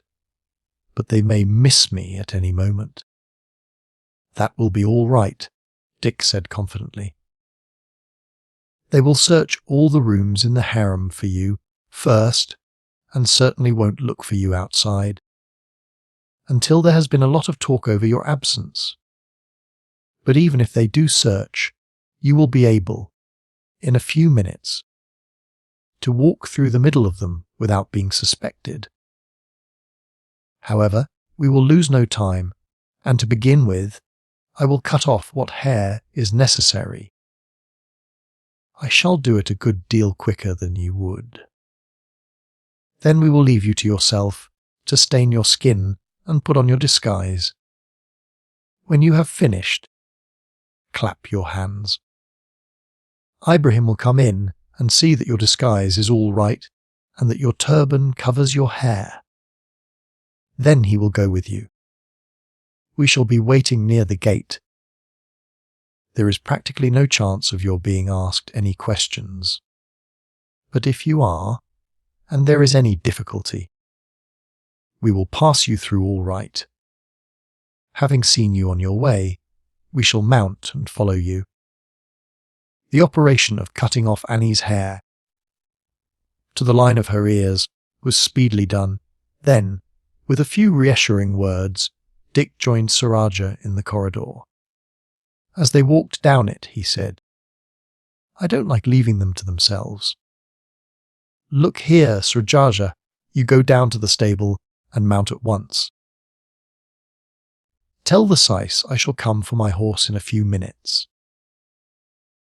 Then ride out and take your post where you can see them come out of the gate, and then follow them closely. I will stay here and see them safely through the gate, and then mount and follow you. I shall overtake you before you get to the ford." "That will perhaps be safest," Sir Rajah agreed.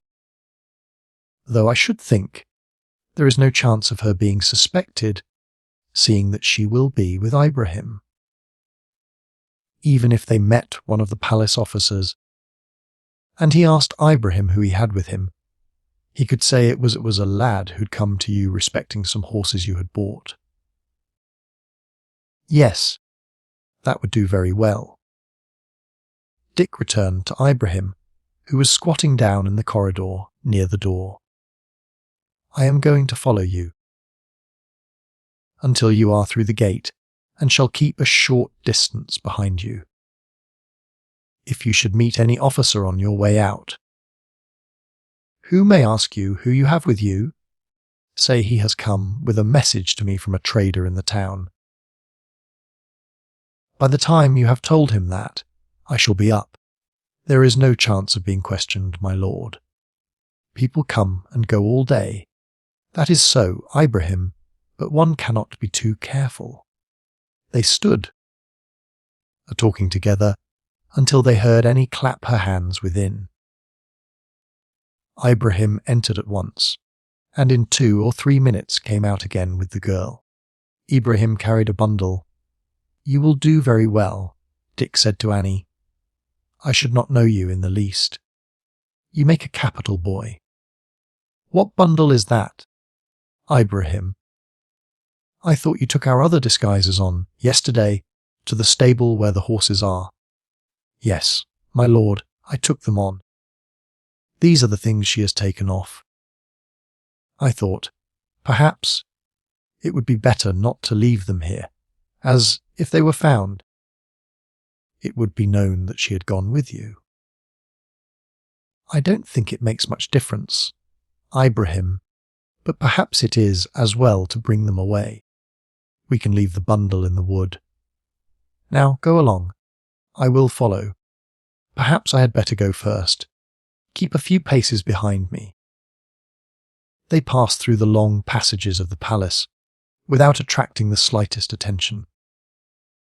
Once or twice, Dick paused to speak to some officials of his acquaintance, the others stopping respectfully a few paces away. Then he went out into the courtyard and across to the gate, and as the sentries saluted he stopped and asked them a few questions as to the regiment they belonged to, until Ibrahim and his companion, who had passed straight through, were well away. He saw Rajah sitting upon his horse, a couple of 100 yards away, and then went to the stables. Chapter 16. The Journey. The Syce brought out his horse as soon as he saw Dick approaching. "You need not wait up for us." "After 9 o'clock, Dick said, as he mounted. "It is possible that we may be detained, and shall not return until tomorrow evening. If we come, we shall certainly be back by 9 at the latest, and we shall not be back before 7, at any rate. So that until then you are free to do as you like." He rode quietly off, and did not quicken his pace until he had got beyond the fort. Then he touched the horse with his heel, and cantered down to the ford. Rajah was halfway across the river when he reached it. The other two figures were just ascending the road up the other bank. Rajah checked his horse when he got across, and waited till Dick joined him. "Shall we go on with them to the farmhouse?" he asked. "We may as well do so as halt in the road. Besides, there are the things Ibrahim took over yesterday, to put into our saddle bags. There is another thing that I never thought of. Of course, the girl has never been on a horse, and that may give us a good deal of trouble. I wonder I did not think of it, though if I had, I don't see that anything else could have been done. We must see how she gets on, and if she cannot manage, I must take her before me, whenever we see that the road is clear for a good distance ahead. Of course, it does not matter about country people, but if we see a body of troops coming in the distance, she must mount her own horse again, and follow us at a walk. If we find that things don't go well, we must halt in a wood somewhere, and ride only by night." They cantered on now, and overtook the others just as they reached the farmhouse. The farmer was at his door, and looked a little surprised at seeing two of the officers of the palace come up. He salaamed deeply. "We have not come to requisition anything," Dick said, with a smile, as he saw that the farmer looked alarmed as well as surprised. "We have only come for the 2 horses that we have bought, for our servants, as we are going on a journey. Can I assist you in any way, my lords?" "No, our men will saddle the horses," Dick said, and, dismounting, went into the stable with Ibrahim and Annie. "You are not afraid of riding, I hope, Annie," he said. "I am not afraid of anything, Dick, so that I can but get away. We will go quietly at first, anyhow. Mind, as you mount, put your left foot in the stirrup. When you are seated, carry yourself as easily as you can. The pony looks quiet enough, but if, when we get fairly off, you find that you cannot sit comfortably, you must get up before me, and Ibrahim must lead your pony. When we are fairly on the road, I will fasten a bit of rope to your bridle to act as a leading rein, and you can ride by my side, unless we see people coming along. Then you must drop behind with Ibrahim. I won't give more trouble than I can help," she said. Ibrahim had taken some rugs over with him on the previous afternoon, which had been bought in case they should sleep out at night. When the horses were saddled, Dick rolled 2 of these up, strapped one on the high peak, and the other on the cantle of the saddle upon which the girl was to ride. "That will wedge you in pretty tightly," he said. "Now, Ibrahim, put the things into the saddle-bag, and then we shall be ready." When this was done, the 2 horses were led outside. The farmer had gone back into the house, and Dick, helping the girl into her seat, arranged the stirrups the right length for her. "Now," he said, you must keep your knees pressed against the roll of blankets in front, and hold on as well as you can with them. But the principal thing is for you to balance yourself with your body. Don't sit up stiffly, but as if you were in a chair. Now, we will start at a walk. Ibrahim will keep quite close to you, so as to be able to catch hold of your rein, should there be any occasion for him to do so. Then, mounting, he and Rajah rode off at a walk, the others following a length or 2 behind them. Dick looked round, from time to time, and saw that any exhibited no signs of nervousness. "I am quite comfortable," she said, in reply to one of his glances. When they got into the road again, Dick said, "We will go at an easy canter now, Annie. If you feel as if you could not keep on, call out, and we will stop directly. But first come up between Rajah and myself, and we will take the leading reins, so that you will have nothing to attend to but holding on." 2 cords had been attached to the bridle before setting out, and Rajah and Dick each taking one. They started again, the horses instinctively breaking into a canter, which was their usual pace. Annie at first grasped the strap of the rug in front of her, but as soon as she became accustomed to the motion, she let go. A small rug had been strapped over the saddle before she mounted, and this afforded her a much better hold than she would had of the leather, and as the pace of the horse was a gentle one, she found it much more easy to keep her seat than she had expected. Moreover, the fact that Dick and Rajah rode close by her side, and would be able to catch her at once if she swayed in the saddle, gave her confidence. "It is much better than I thought it would be," she said. "It is quite a pleasant motion. I will go faster if you like." "No, there is no occasion for that," Dick replied. "This is the pace the horses are most accustomed to, and they will go on longer at it than at any other. There is no fear of pursuit, and we have all day before us." After a 1/4 of a mile's riding, they came to a wood. "We must turn in here," Dick said. "We are going treasure hunting. We hid those caskets that were given us by the ladies directly after we got them, and we are going to dig them up now and take them with us."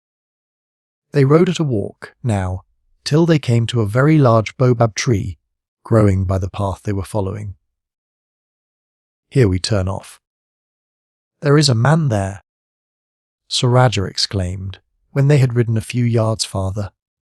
Dick checked his horse. "It is Perturb," he said a moment later, and in a minute they were beside the Hindu. "I could not sleep, thinking of you, Sahib," the latter said as they came up. "So I came across here, partly to help you dig up the caskets, and partly that I might see you and assure myself that, so far, all had gone well. Thank you, Perturb. You have, I see, brought a pickaxe.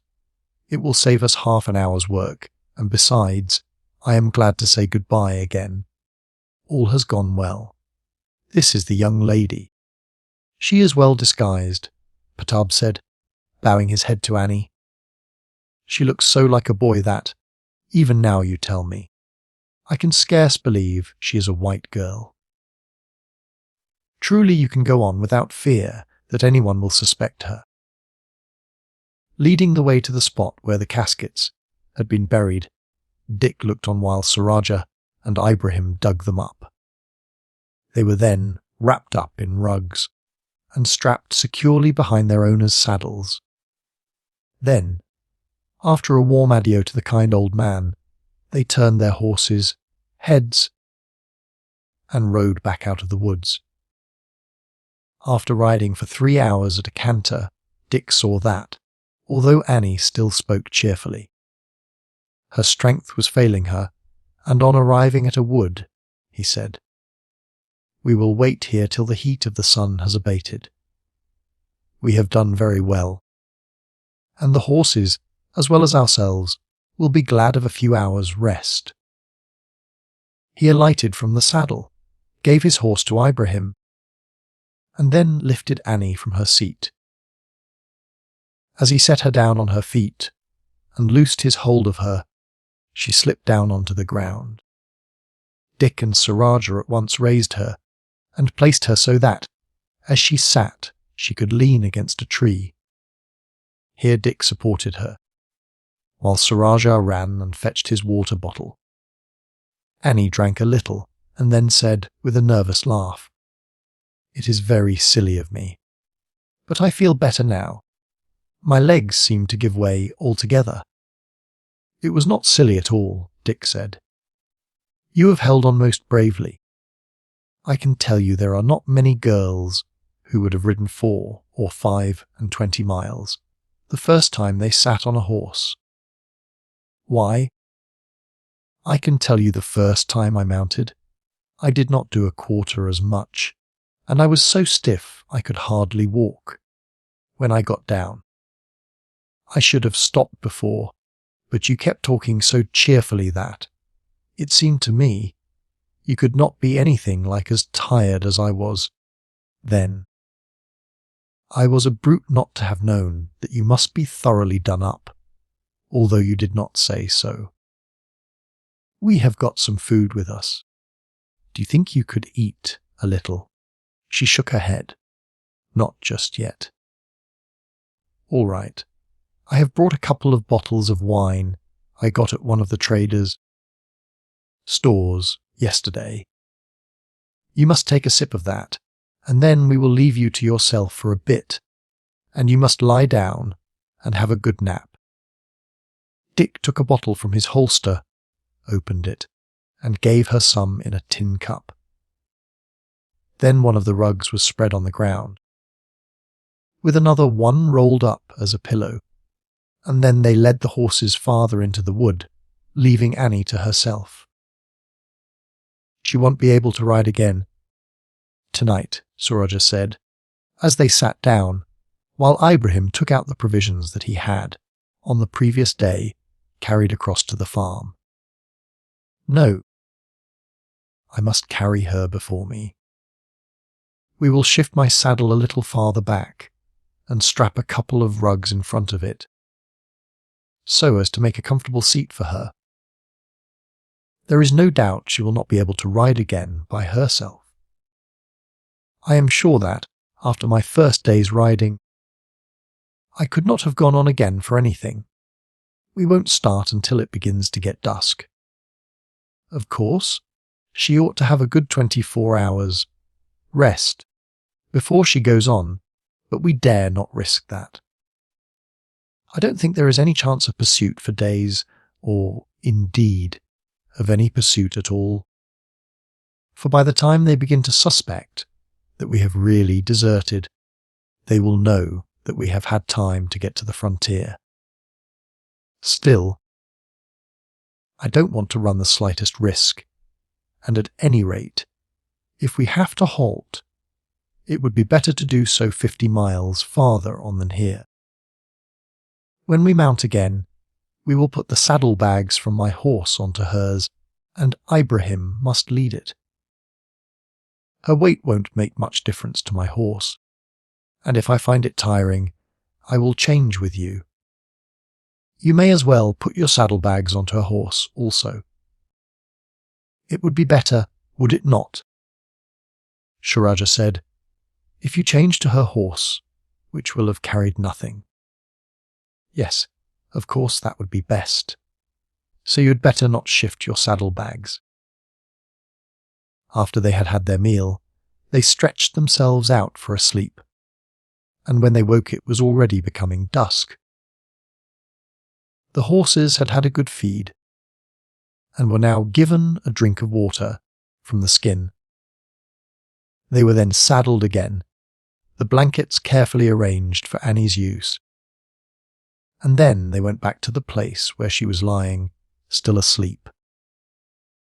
Put the provisions into the wallet again, Ibrahim. We will see if we can get her up without waking her. She is so dead beat that, perhaps, we may do so. I don't suppose she would be able to eat anything, if we woke her.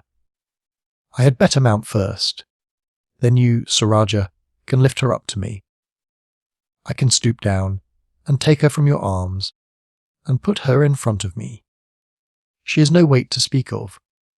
Very gently, Surajah put his arms under the sleeping girl and lifted her.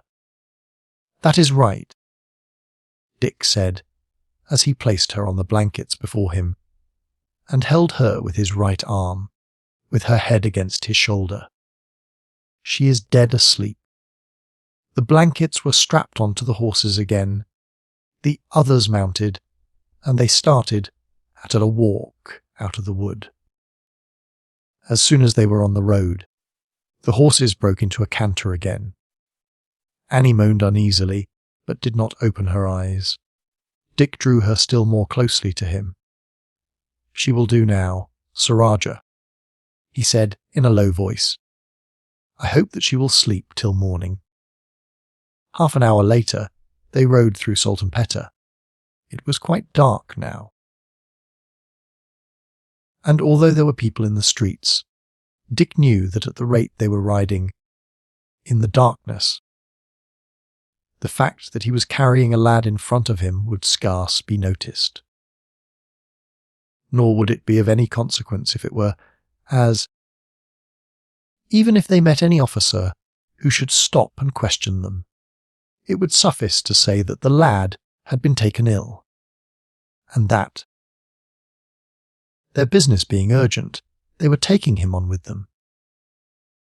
4 hours later, they passed through Colonial and crossed the bridge over a branch of the Covey. Here Dick felt that his horse was flagging. Halting, he dismounted and lifted Annie down. This time the movement woke her. She gave a little cry. Where am I? She asked. You are quite safe, child, Dick said cheerfully. Just lie quiet in my arms. We have come 5 hours' journey, and as my horse is getting tired, I am changing to yours. Ibrahim is shifting the rugs that you have been sitting on.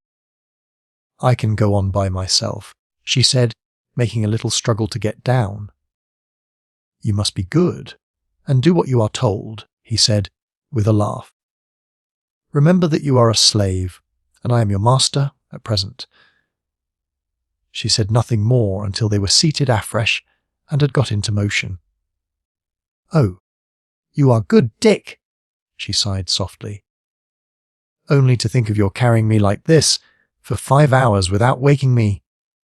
Well, it was much better for us both that you should sleep, he said, and it is the horse that is carrying you, not I. I have been very comfortable. I can assure you. We shall go on for another 4 hours. After that we shall hide up in a wood and sleep till the afternoon. Then it will depend upon you. If you can sit your horse, we shall ride on through Enicle. If not, we must wait till it gets dark again, and then go on as we are now. Are you comfortable, child? Very comfortable, Dick. They were talking in English now, for the first time since they started. I have almost forgotten how to talk English, she said. We white girls always used to talk it, when we were together, so as not to forget it. And since the last one went, 3 years ago, I have always talked it to myself for a bit before going to sleep, so as to keep it up, but it does not come anything like so easy as the other. Still, I like talking it to you. It almost seems if I were at home again. You see, I have never heard a man talk English since I was carried away. Even now, I can hardly believe this is not a happy dream, and that I shall not wake up presently and find myself a slave girl in the harem. It is pleasant to me to talk English, too, Dick said, though it is only a few months since I last spoke it. Now, the best thing you can do is to try and get off to sleep again. When we stop, you shall have breakfast. I am sure you must want something. You have had nothing since you ate a mouthful or two in my room. Before starting, "Oh, I have slept hours and hours," she said. "I shall not want to sleep any more." However, before long the easy motion lulled her off again, and she did not wake until at about 4 o'clock in the morning. They entered a wood that was, as Dick supposed, some 3 or 4 miles from Anicle. "Well, how do you feel now?" Dick asked as he set her on her feet. "I feel stiff," she said, "but that will soon wear off when I have run about a little." "Oh, how tired you must be, after carrying me all these hours!" "There has not been much to hold," Dick said with a laugh, "especially since we started the last time. Before that, you were so dead asleep that I did have to hold you, but you see, you nestled up more comfortably when we changed horses, and needed very little support since then. Now, what can I do?" she asked with a little laugh. "Please order me to do something. I am your slave, you know, and I want to be helping you." "Well, then, I command you to aid me to gather some sticks for a fire. We have nothing to cook, but it will be cheerful, and the air is cool." They picked up sticks, while Sir Rajah and Ibrahim loosened the girths of the horses, took off their bridles, and poured out another feed from the bag of grain they had brought with them. In a few minutes a fire was blazing, and the wallet of provisions brought out. "I wish I had a cup of coffee to offer you, Annie," Dick said, as he poured her out some wine and water. "But we must wait for that until we get down to Tripataly. I have forgotten all about coffee, Dick, and what it tastes like." The white girls used to talk about it and say how they longed for a cup. It seems to me funny to drink anything hot. I have never tasted anything but water that I can remember until you gave me that wine yesterday. It is very nice and very refreshing. There is another drink that is coming into fashion. It is called tea. I have tasted it a few times, but I don't like it as well as coffee. And it is much more expensive. The Sultan says that all the English get drunk, and there used to be pictures of them on the walls. They used to make me so angry. I don't say that no English get drunk, Annie, because there is no doubt that some do. But it is very far from being true of the great proportion of them. Tipu only says it to excite the people against us, because, now that he has made them all Mohammedans, they cannot drink wine, at any rate, openly. When I bought these 2 bottles, the trader made a great mystery over it, and if I had not given him a sign he understood, and which made him believe that I was a Hindu, and not a Mussulman, he would not have admitted that he kept it at all. He did say so, at first, for I have no doubt he thought that, as I was an officer of the palace, it was a snare, and that, if he had admitted he had wine, I should have reported him, and it would have served as an excuse for his being fined, and perhaps having all his goods confiscated. When I made the sign that an old Hindu had taught me, his manner changed directly, and he took me to the back of his little shop and produced the wine. I told him I wanted it for medicine, and that was quite true, for I thought it was a drug you were very likely to need on your journey. "How much farther have we to ride?" she asked, after a pause. "Only about 35 miles. That is to say, it is only that distance to the frontier. There is a road that is rather more direct, but it passes through Ausa, a large town which we had better avoid. It is not more than 50 miles from the frontier to Tripataly, but once across the line we can take matters easily and stop whenever you get tired. It will be all very strange to me, Dick. I shan't mind it, as long as you are with me, but it will be dreadful when you go. I am afraid your mother won't like me. You see, I know nothing of English ways, and I am, oh, so ignorant. I cannot even read, at least, very little. One of the girls used to teach me, from a book she had when she was carried off. It was a Bible. She used to tell me stories out of it. But one day they found it, and she was beaten, very much, for venturing to have it. I am afraid I have quite forgotten even my letters, but she and the other girls used to teach me about religion, and told me I must never forget that I was a Christian, whatever they might do to me, and I was to say my prayers every night after I lay down, and every morning before I got up. Of course, I have always done it. You need not be afraid of my mother Annie. She is very kind, and I am sure she will take to you very much, and will be very glad that I have brought you to Tripataly, for, you see, she has no girls of her own. She will teach you to read and write, and if we go back to England, I dare say you will go to school for a time, so as to learn things like other girls. I can work very nicely, she said. The ladies of the harem all used to say that. Well, you will find that very useful, no doubt. And what else is there to learn? She asked. No end of things, Annie, at least. There are no end of things for boys to learn. I do not know anything about girls. But, of course, you will have to get to know something of history and geography. What is geography, Dick? Well, geography is where countries and places are. For instance, you know something of the geography of India without ever having learnt it. You know that Madras and the Carnatic lie to the east, and Travancore to the southwest, and Malabar to the west, and the Maratha country and the Nizam's dominions to the north. Well, that is the geography of this part of the country.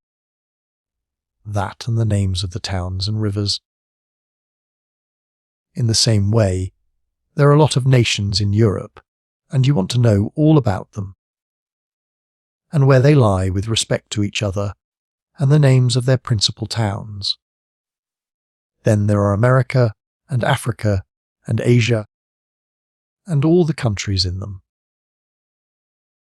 If you don't know about these things, you can't follow what people are talking about. And did you like learning geography, Dick? She asked, a little anxiously. Well, no, I can't say that I did, Annie. I think I used to hate geography. It was very hard to remember where all the places were, and what rivers they stood on. I know very little about it now, except the principal towns and places. But then, I never was very fond of learning anything. I was a very stupid boy at school.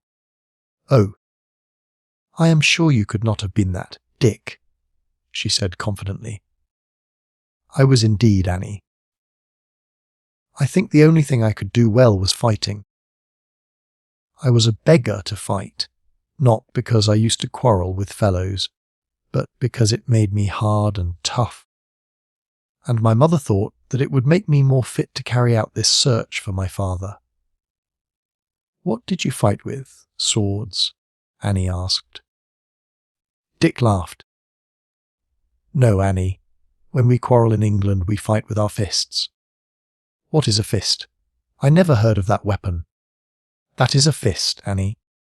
You see, it is hard enough to knock a fellow down, though it does not very often do that.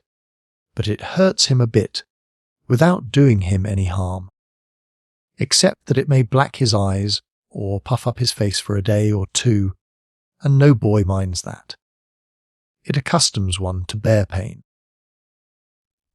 and is a splendid thing for teaching a boy to keep his temper. And I believe it is one reason why the English make such good soldiers. It is a sort of science, you see, and one learns it just as people here learn to be good swordsmen. I had lessons, when I was 12 years old, from a little man who used to be a champion lightweight, that is, a man of not more than a certain weight.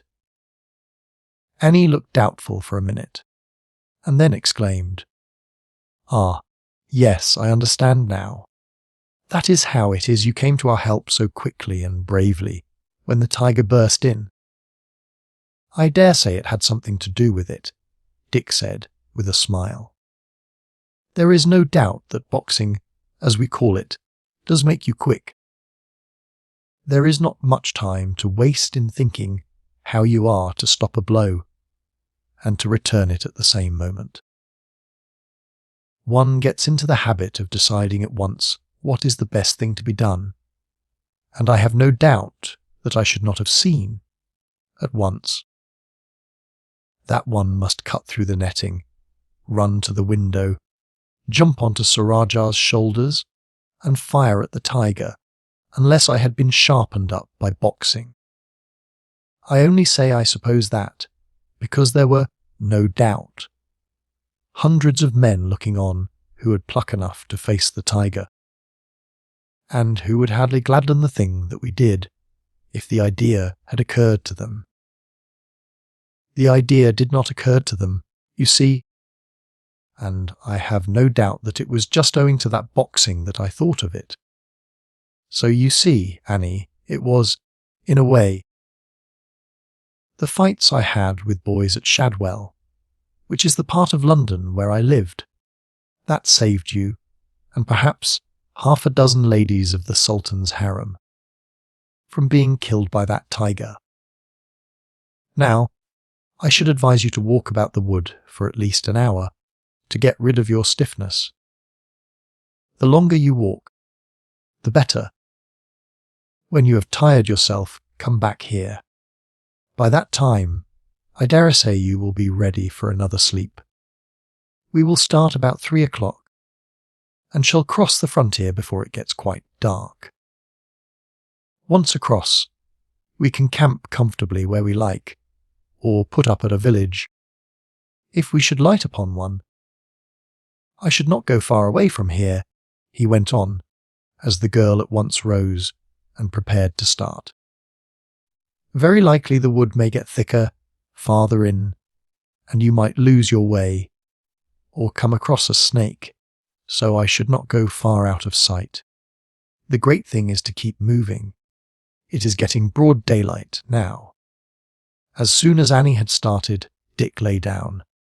"I feel dog-tired, Surajah. This right arm of mine is so stiff that I can hardly lift it." I did not feel at the time, and her weight was nothing, but I certainly feel it now. "You have a good sleep, Dick. Ibrahim and I will keep watch by turns." "I don't think there is any occasion for that," Dick said. "No one is likely to come into the wood." "Not very likely," Surajah agreed, "but a body of travellers might turn in here for a halt in the middle of the day. And it would look strange were they to find 2 of the palace officers and their attendants, all fast asleep. They would only think we came in for a rest, a short time before they did, Dick said drowsily. Still, if you don't mind, perhaps it would be best. In 2 minutes, Dick was sound asleep. Now, Ibrahim, you lie down, Sir Rajah said. I will call you in 3 hours. In half an hour Annie returned. She looked pitifully at Dick, and then seated herself by Sir Rajah. He must be tired, she said. It was too bad of me, letting him carry me like that all night. I thought so, over and over again, when he believed I was fast asleep. But I knew that it was of no use asking him to let me ride for a bit. You don't mind my sitting here for a little, do you? I am going away again. Presently. I only came back so soon because I thought he might wonder what had become of me if I did not. I could have gone on walking for a long time. It was very hard work at first, for my back ached dreadfully, and every step hurt me so. It was much as I could do to keep on walking, but gradually it got better, and at last I had a long run, and after that I scarcely felt it. How long have you known him, Sir Rajah? And she nodded towards Dick. It is about 2 years and a half since he came to Tripataly, and I have seen a great deal of him ever since. I love him very much. He is always the same. He never seems to get angry, and is kind to everyone. Did he fight when he was with the army? Not much. He was one of the general's own officers, and used to ride with the others behind him. He fought in the battle before Seringapatam, for the general and everyone else had to fight then. How is it you come to be always with him? She asked. It first began when we went out on a scouting expedition together, before the English army went up the Ghats. We volunteered to find out, if we could, which way the Sultan's army was going. We went through a good deal of danger together, and some hard fighting, and the Sahib was pleased with me, and since then we have always been together. Tell me about that, Sir Rajah. Sir Rajah related the story of their capture and escape, of their making their way through the fort, and the subsequent pursuit, and their defence of the ruined hut. Annie listened, almost breathlessly. How I should like to have been with you, she said, when he finished. At least, I think I should have liked it. I should have been dreadfully in the way. But I could have sat down in the hut and loaded the guns, while you were both fighting. You could have shown me how to do it. How brave of you both to have fought 50 or 60 men. It was not so very brave, Sir Rajah said. We knew we should be killed if they took us. There is nothing brave in doing your best, when you know that. But it was not so much the fighting as arranging things, and he did all that. And I only carried out his orders. He always seemed to know exactly what was best to be done, and it was entirely his doing, our getting through the fort, and taking to the hut, and making the loopholes, and blocking up the windows, just as it was his doing, entirely, that we killed that tiger. Whatever he says is sure to be right. And when he tells me to do a thing, I do it directly, for I trust him entirely. And there is no need for me to think at all. If he had told me to go up to the Sultan and shoot him, in the middle of his officers, I should have done it, though they would have cut me in pieces a minute afterwards. I will go away again, now, Annie said, getting up. He told me to keep on walking about, and he would not like it if he were to wake up and find me sitting here. And she got up and strolled away again. By the time she returned, Rajah had lain down to sleep, and Ibrahim was on watch. Annie was, by this time, tired enough to be ready for sleep again, and, wrapping herself in a rug, she lay down at a short distance from the others. It was 2 o'clock when she awoke, and she sprang to her feet as she saw Dick and Rajah standing by the fire, talking. "I was going to wake you soon," Dick said, as she joined them, "for we must have another meal before we start. I hope you feel all the better after your walk and sleep." "Ever so much better. I scarcely feel stiff at all, and shall be ready to ride as soon as you like. How do you feel, Dick?" "Oh, I am all right, Annie. I was all right before, though I did feel I wanted to sleep badly, and you see I have been having a long one, for I only woke up 10 minutes ago. I own, though, that I should like a good wash. I don't suppose I can look dirty through this stain, but I certainly feel so." "There is a pool," she said, "a few 100 yards away there, on the right. I found it the second time I went away, and I did enjoy a wash." "I thought you were looking wonderfully tidy," Dick said, smiling. "Well, I will go there at once. I shall feel a new man after a bath." "I will come with you," Rajah said, for he had learned to speak a good deal of English during his companionship with Dick. They returned in half an hour.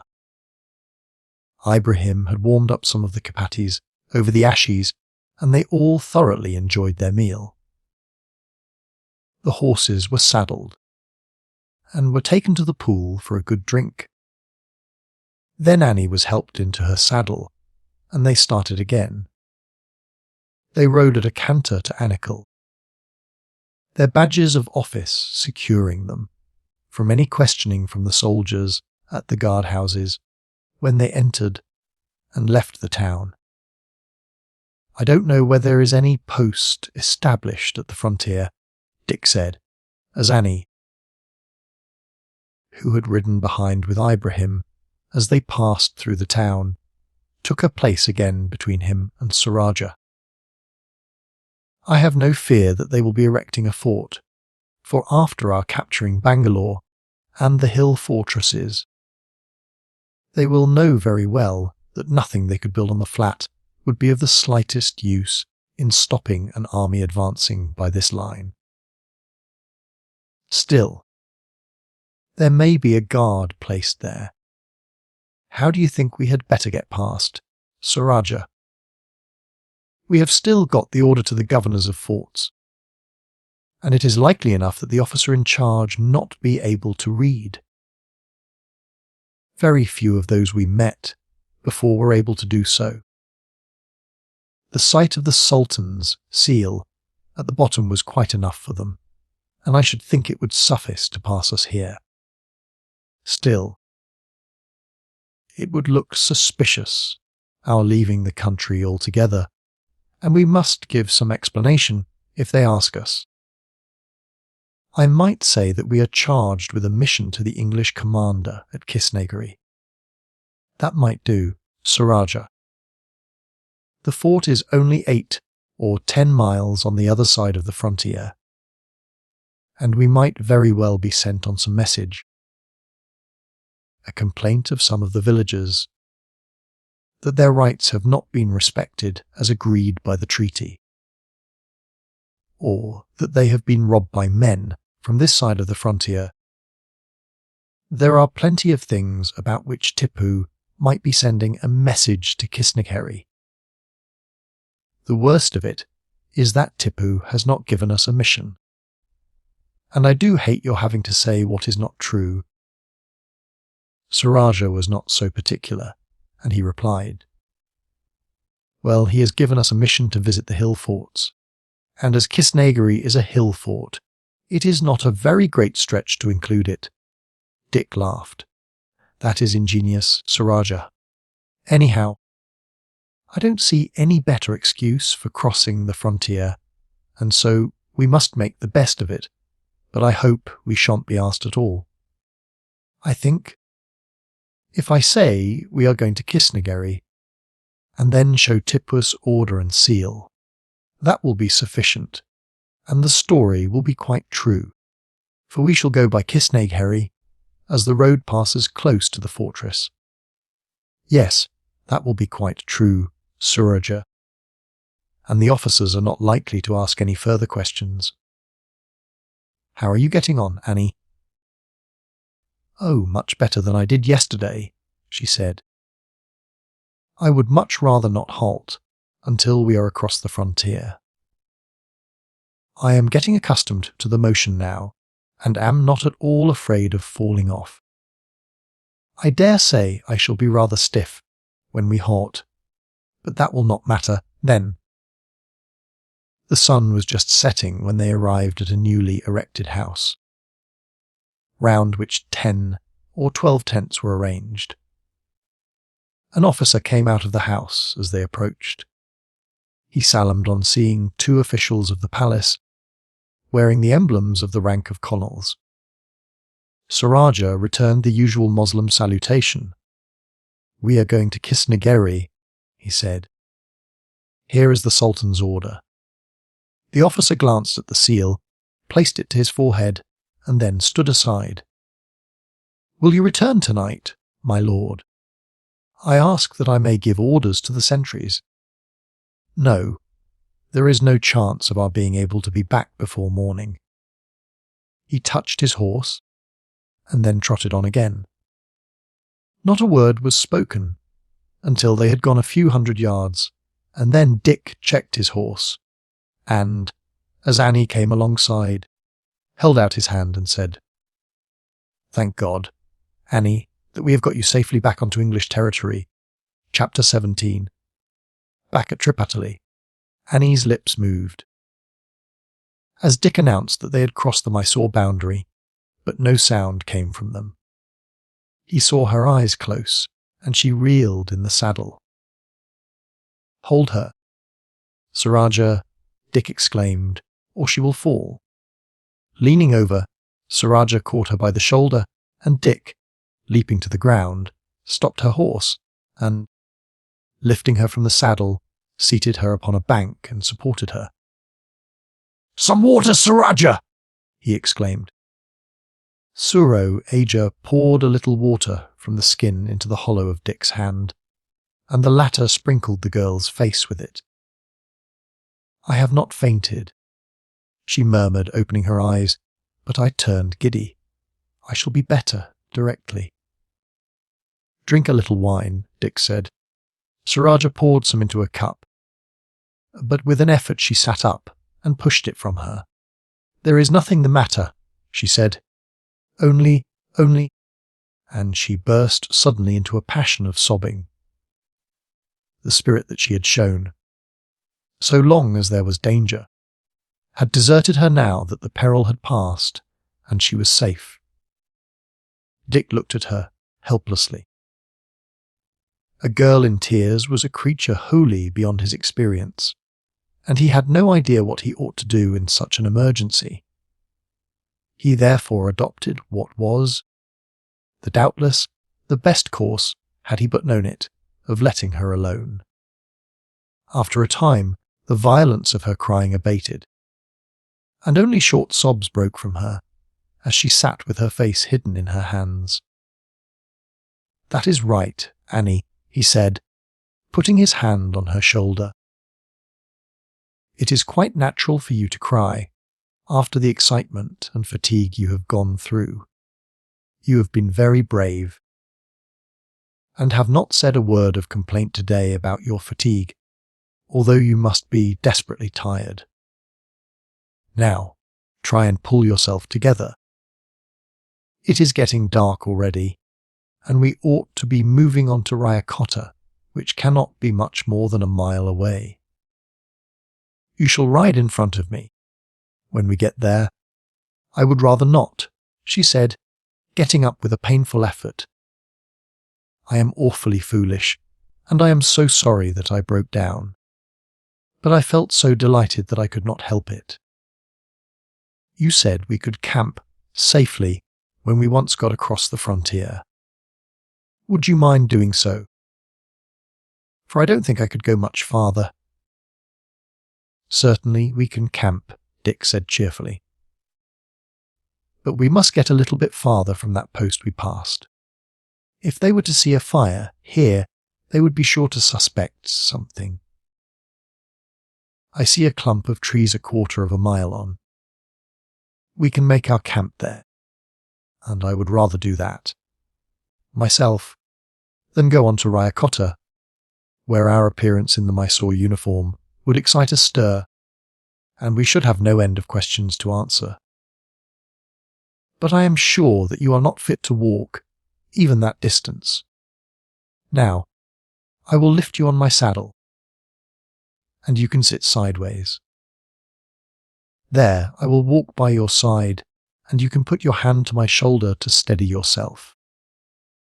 Sir Rajah can lead your horse and his own, and Ibrahim can take mine. In this way they performed the journey to the trees, and then halted. Annie was lifted down and laid on a rug. Dick insisted on her drinking some wine, and then, covering her with another rug, they left her and lighted a fire 50 yards away. Look here, Ibrahim.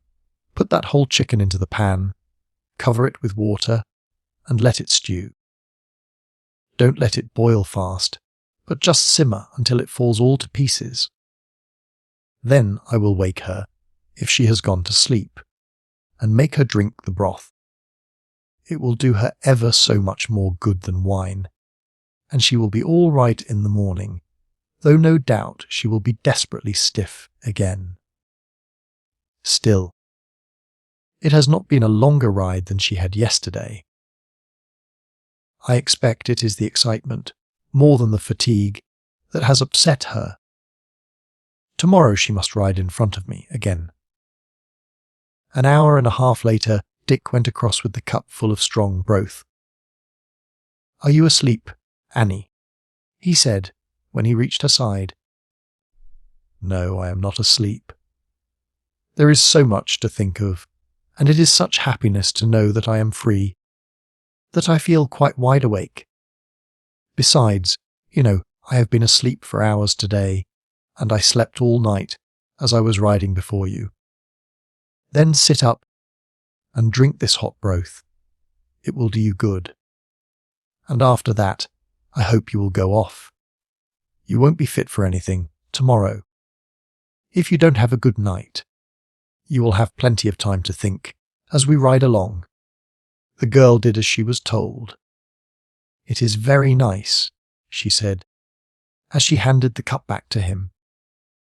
"Oh, Dick, I do hope that we shall find my father and mother. I don't want to, for some things, but I do for others. And most of all that they may thank you for all your goodness to me, which I shall never be able to do myself." "Nonsense, child," he said cheerfully. "I have done what every one would do if they found a little countrywoman in distress. I should have gone away from Seringapatam anyhow. If I had not met you, and getting you down is a good excuse for me to go back and spend a fortnight with my mother. Now get off to sleep, as quickly as you can. We will see what we can do to make things comfortable for your ride tomorrow."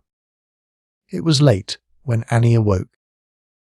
The sun was some distance above the horizon, and she saw her companions occupied with the horses. In a few minutes she joined them. "I am ashamed at sleeping so long," she said. "We were glad to find that you did," Dick replied. "If you went to sleep soon after I brought you the broth, you have had 10 hours of it, and ought to feel all the better." "I do," she said. "I am very stiff, but not so stiff as I was yesterday morning." "How you are both altered!" "Yes, it would never have done to have gone on in our gay dresses and Tipu's badges. These are the clothes we came up in, and we shall attract no attention whatever. You won't have to ride far today.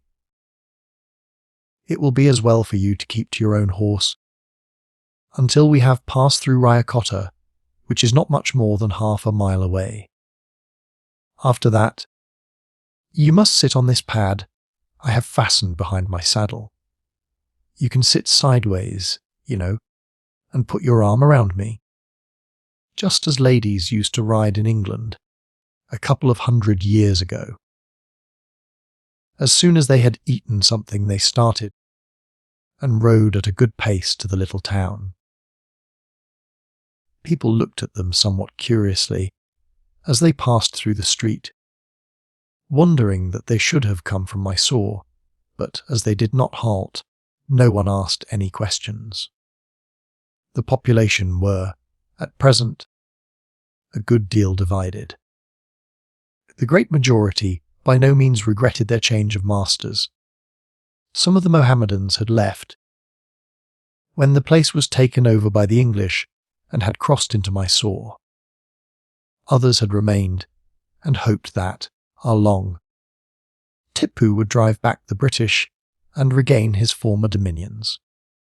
Before mounting, the rich housings and the silver work on the bridles had been removed and hidden among the rugs,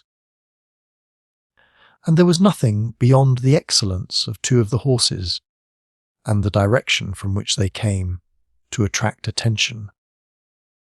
When well beyond the town, they halted. The saddlebags were all packed upon Annie's horse. Dick lifted the girl onto the pad behind his saddle and then mounted.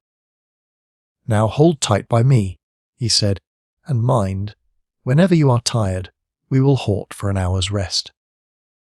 We will not go more than 20 miles today, and then it will only be as much more down to Tripataly tomorrow. We will walk for a bit until you get quite accustomed to your seat." After a while, the horses broke into a gentle canter. For a time, Annie felt very doubtful as to whether she could retain her seat, and so held tight with one arm to Dick, while with the other hand she kept a firm hold of the crupper. Presently, however, she was able to release her hold of the latter, and it was not long before she was able, honestly, to assure Dick that she felt quite comfortable and had no fear of falling off. In 2 hours they passed near the hill on which stood the fortress of Kisneheri, which had successfully resisted the attack of the English, but above which now flew the British flag. Skirting round the foot, they came, in the course of an hour and a half's ride, onto the direct road which they had left at Anikol, in order to avoid passing through the town of Ausor. Here they came upon a large village, and Dick found no difficulty in hiring a light native cart to take Annie, who was,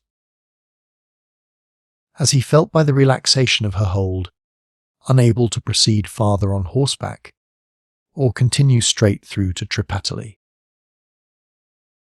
A thick layer of straw was placed at the bottom of the cart, a couple of rugs spread over it, and on this Annie was enabled to lie down at her ease. The horses were fed and watered, and had an hour's rest, and then they started for the last 20 miles of their journey. Annie had, while the horses were resting, a chat with a native woman, and had gone into her house with her. When they were ready for the start, she returned, dressed in the costume she had worn in the palace.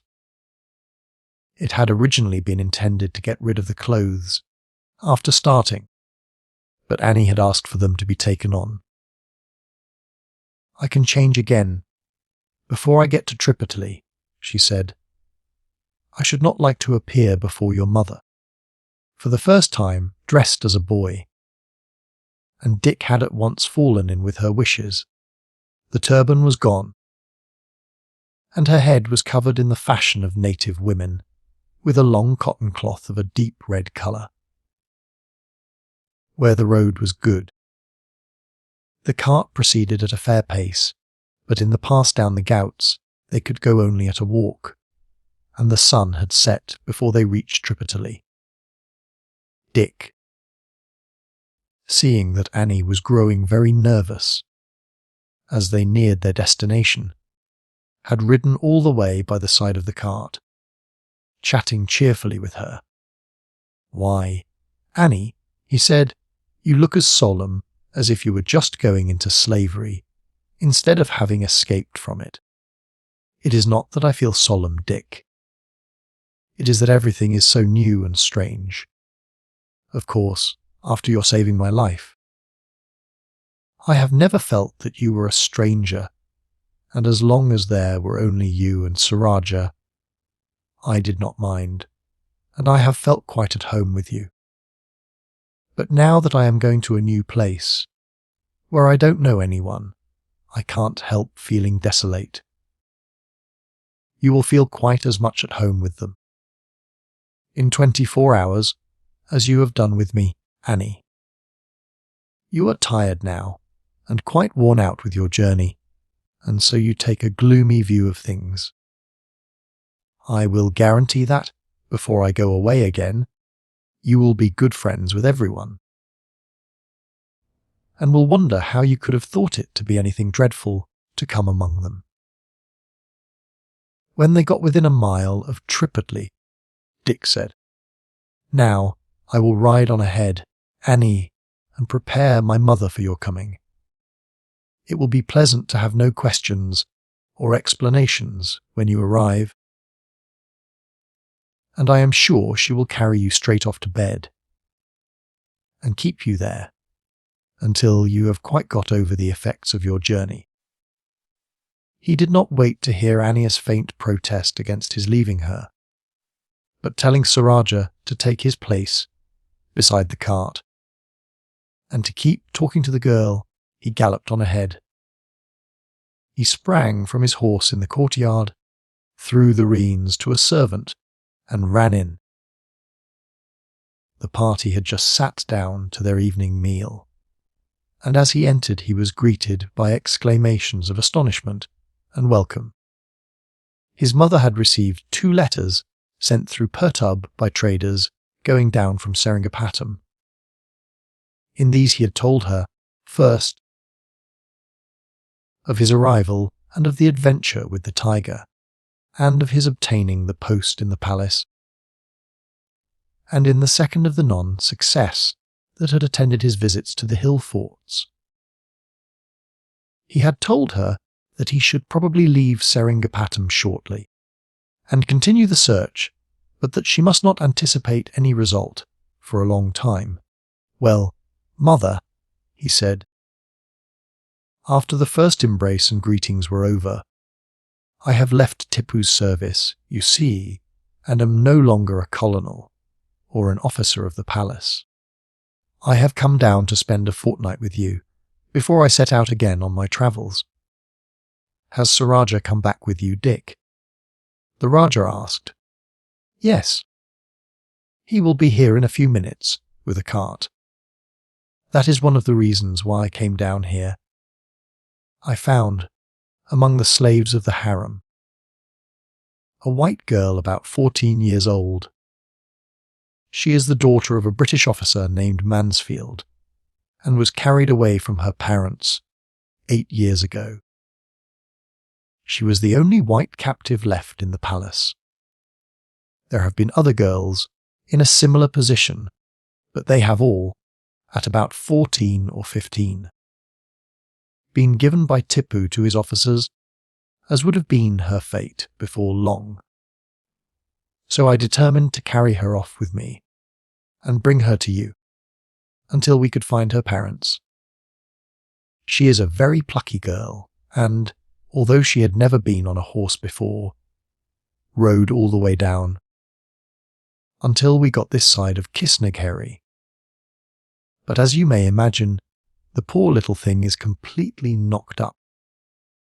So we brought her down from there in a cart.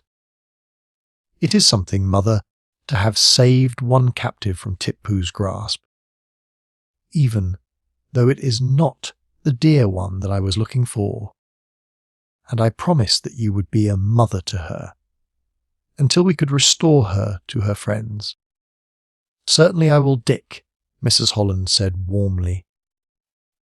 Will you tell the girls, Holla, she said to her sister-in-law, to have a bed made up for her in my room? I will do so at once, the Rainey said. Poor little thing, she must have had a journey indeed. She will be here directly, mother, Dick said. As his aunt gave the necessary directions for the bed to be prepared, and a dish of rice and strong gravy. She is very nervous, and I am sure it will be best if you will meet her when she arrives and take her straight to her room. That is what I was going to do, Dick, his mother said with a smile. Well, I will go down with you at once. 2 or 3 minutes later, the cart entered the courtyard. Mrs. Holland was on the steps. Dick ran down and helped Annie from the cart. The girl was trembling violently. Don't be afraid, Annie, Dick whispered, as he lifted her down. Here is my mother, waiting to receive you. This is the young lady, he went on cheerfully, as he turned to his mother. I promised her a warm welcome in your name. Mrs. Holland had already come down the steps, and as the girl turned towards her, she took her in her arms and kissed her in motherly fashion. Welcome indeed, she said. I will be a mother to you, poor child, till I can hand you over to your own. I thank God for sending you to me. It will be a comfort to me to know that, even if my son should never bring my husband back to me, he has at least succeeded in rescuing one victim from Tipu and in making one family happy. The girl clung to her, crying softly. Oh, how good you all are, she sobbed. It seems too much happiness to be true. It is quite true, dear. Come with me. We will go up the private stairs, and I will put you straight to bed in my room, and no one else shall see you or question you until you are quite recovered from your fatigue. I am afraid, Annie began faintly. She did not need to say more. Mrs. Holland interrupted her. Dick, you must lift her up and carry her into my room. Poor child, she is utterly exhausted, and no wonder. A couple of minutes later, Dick returned to the dining room. He had run down, first, to tell Sir Rajah to come up with him, but found that he had already gone to his father's apartments. Well, Dick, the Rajah said, as he entered, I was prepared, after hearing of that tiger adventure, and of you and Sir Rajah being colonels in Tipu's household, for almost anything. But I certainly never dreamt of your returning here with an English girl. I suppose not, uncle. Such a thing certainly never entered into my calculations. I did not even know there was a white girl in the palace, until one day she stopped me, as I was passing along the corridor near the harem, to thank me for saving her life, for it was this girl that the tiger had struck down, and was standing upon when I fired at him. Of course, she had no idea that I was English. We only said a few words then, for if I had been seen talking to a slave girl belonging to the harem, I might have got into a scrape. However, I saw her afterwards, and she told me about herself, and how she was afraid that she would be given away to one of Tipu's officers. Of course, I could not leave her to such a fate as that. There was really no difficulty in getting her away. She was dressed as a boy, and only had to ride, with our servant, after us. We had arranged so that our absence would not be noticed until we had been away for at least 24 hours, and of course, as officers of the palace, no one questioned us on the journey, so that it is a very simple affair altogether.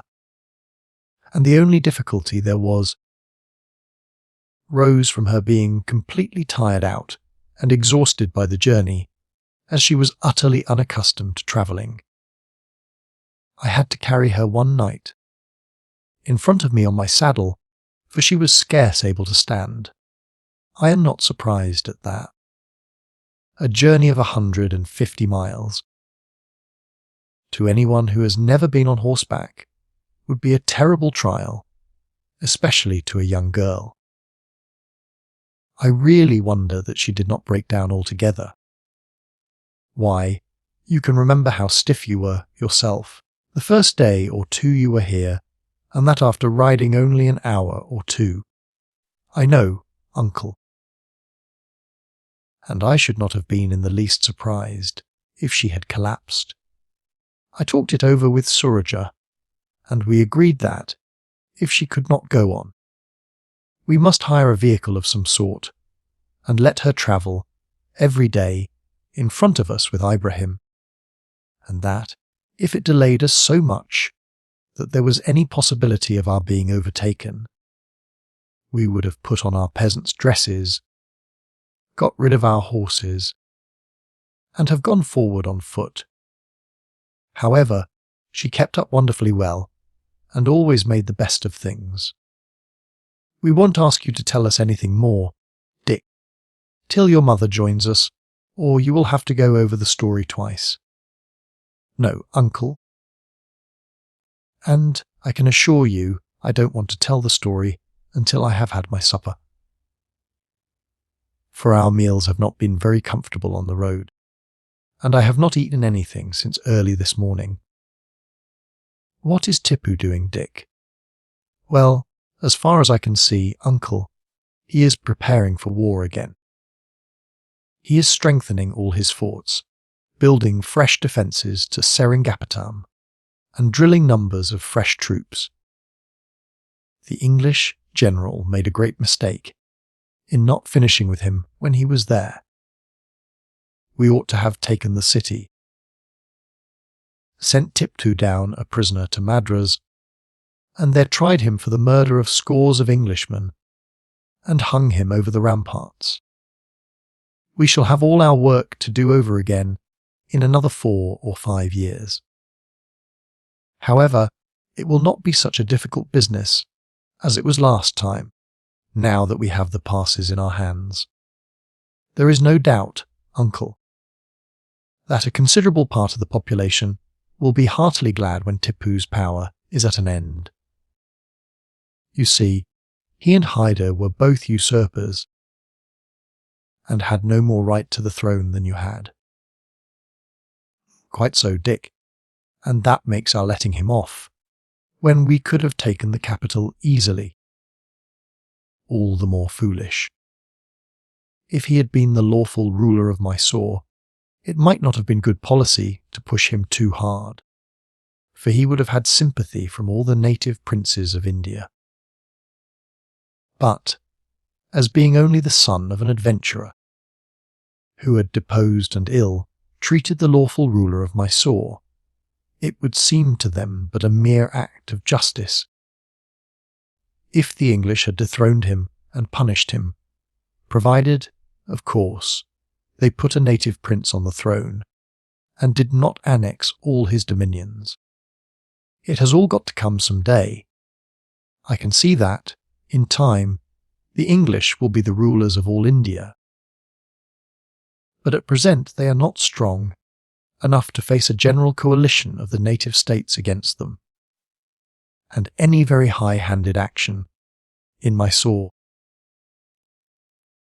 might well alarm the native princes throughout India into laying aside their quarrels with each other and combining in an attempt to drive them out. Just as they had finished their meal, Mrs. Holland entered. "The poor child is asleep," she said. "She wanted to talk at first, and to tell me how grateful she was to you, Dick, but of course I insisted on her being quiet, and said that she should tell me all about it. In the morning, She ate a few mouthfuls of the rice, and not long after she lay down, she fell asleep. I have left Sundra sitting there, in case she should wake up again, but I don't think it is likely that she will do so. Now, Dick, you must tell us all about it. Dick was not a great hand at writing letters, so he had not entered, with any fullness, into the details of what he was doing. The principal point being to let his mother know that he was alive and well. Before he begins, the Rajah said, "I will send for Rajbulub and Sir Rajah. Master Dick is rather fond of cutting his stories short, and we must have Sir Rajah here to fill up details." Sir Rajah and his father soon appeared.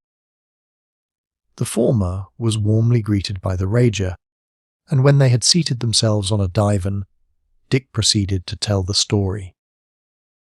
He was not interrupted until he came to the incident of the killing of the tiger, and here Sir Rajah was called upon to supplement the story, which he did, doing full credit to the quickness with which Dick had, without a moment's loss of time, cut the netting and ascended to the window. When Dick came to the incident of the ladies of the harem presenting them, in Tipu's presence, with the 2 caskets, Mr. Holland broke in. "You did not say anything at that in your letter, Dick. Let me see your casket." "Where is it?" "It is in one of the saddlebags," Dick said. "They are in my room," Rajbulub corrected. Sir Rajah brought them up at once. "Then he had better get them," the Rajah said. "What do they contain, Dick?" he asked, as Sir Rajah left the room. "All sorts of things, necklaces and rings. Some of them are stones, as if they had been taken out of their settings." Pertub said they had done this, because they thought, perhaps, that Tipu would not allow the jewels they had worn to be sold, or worn by anyone else. "Then I should think that they must be valuable," the Rainey said. Pertub said they were worth a good deal, but I don't know whether he really knew about the cost of precious stones. Some of the things were of small value, being, I suppose, the trinkets of the slave girls. All gave something, and there is a little cross there that belonged to Annie. It has her initials on it, and she had it on her neck when she was captured. It was the thing she valued most, and therefore she gave it. I don't suppose she had anything else, except the usual trinkets she would wear when she went out on special occasions with the ladies of the harem. I thought it would be useful to us, to prove who she was. Sir Rajah now returned with the casket. "You had better look at Sir Rajah's first," Dick said. "I don't know anything about it, but it looks as if mine were the more valuable." I wanted Sir Rajah to put them all together and divide fairly, but he would not. "My son was perfectly right," Rajbulub said. "If it had not been for the young lord, the deed would never have been done at all. Sir Rajah aided in killing the tiger, but that was nothing more than he has done on the hills here. It is to you the merit is entirely due. The purse that the Sultan gave my son was, in itself, an ample reward for the share he took in it. Now, Sir Rajah, open your casket. The ladies are waiting to see the contents." The whole of the little packets, some 50 in number, were opened and examined, in many of them eliciting exclamations of admiration from the Rani and Mrs. Holland. "There is no doubt that many of them are worth a good deal of money," the Rajah said. "It is certain that Tipu's treasuries are full of the spoils he has carried off from the states he has overrun, and the ladies of the harem, no doubt, possess a store of the jewels and could afford to be liberal to those whom they considered had saved their lives. Those 7, which you put together as the best, must alone be worth a large sum. I should think that the total value of the whole cannot be less than 40 or 50,000 rupees, so that, if those in your casket are handsomer than these, Dick, they must be valuable indeed. Dick's casket was next examined. Some of these stones are magnificent, Dick. Those 3 great diamonds could only be valued by a jeweller accustomed to such things, for their value depends upon their being of good lustre and free from all flaws, but, according to my judgment, I should say that, at the very least, they must be worth 10,000 rupees each. That pearl necklace is worth at least as much. Those rubies are superb. I should say, lad, that the value of the whole cannot be less than £15,000. The harem must be rich in jewels, indeed, to be able to make such gifts. Not that I am surprised at that. Tipu had all the jewels belonging to the lawful rulers of Mysore. He has captured all those of Coorg, Travancore, and the other states on the Malabar coast. He and his father have looted all the Carnatic, from Cape Comorin to the north of Madras. He has captured many of the Nizam cities and several Maratha provinces. In fact, he has accumulated at Seringapatam the spoils of the whole of southern India, and those of the Hindu portion of his own people. The value of the jewels, alone, must be millions of pounds, and as he himself, as they say, dresses simply and only wears 1 or 2 gems of immense value, he may well have bestowed large quantities upon his harem, especially as these would be, in fact, only loans, as at the death of their wares they would revert to him, or, indeed, could be reclaimed at any moment, in a freak of bad temper. I have no doubt they had to ask his permission to give you the presents, and as you, at the moment, were in high favour with him, I dare say he suffered them to give what they chose, without inquiring at all into their value. The gold he gave you was simply to procure your outfits, and he left it to the harem to reward you, as they chose, for the service you had rendered. Well, Dick, I congratulate you heartily. It places your future beyond doubt, and leaves you free to choose any mode of life that you may prefer. I congratulate you, too, Margaret, on the lad's good fortune, which he has well deserved by his conduct. See this, my sons. Here you have a proof of the advantages of the training your cousin has had. The quickness and coolness he has acquired, by it, enabled him to make his way down through the fort at the top of the pass, and to defend the ruined hut against 50 enemies. Now it has enabled him to seize the opportunity, opened by the attack of the tiger on Tipu's harem, thereby gaining the Sultan's favour. His appointment to the rank of Colonel in the Mysore army, a post in his palace, and this magnificent collection of gems. Without that quickness and decision, his courage alone would have done little for him.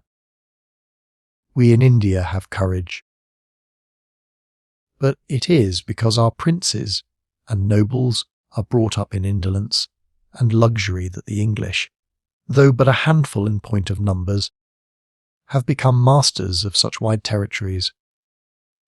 Rajah is as brave as Dick, but he would be the first to tell you that it is to Dick he owes it that. On their first excursion together, he escaped with his life, and that, in this last adventure, he attained rank and position, and has returned with these valuable gifts. It is indeed my lord, Rajah said. The young lord has been my leader. and I have tried to carry out his orders.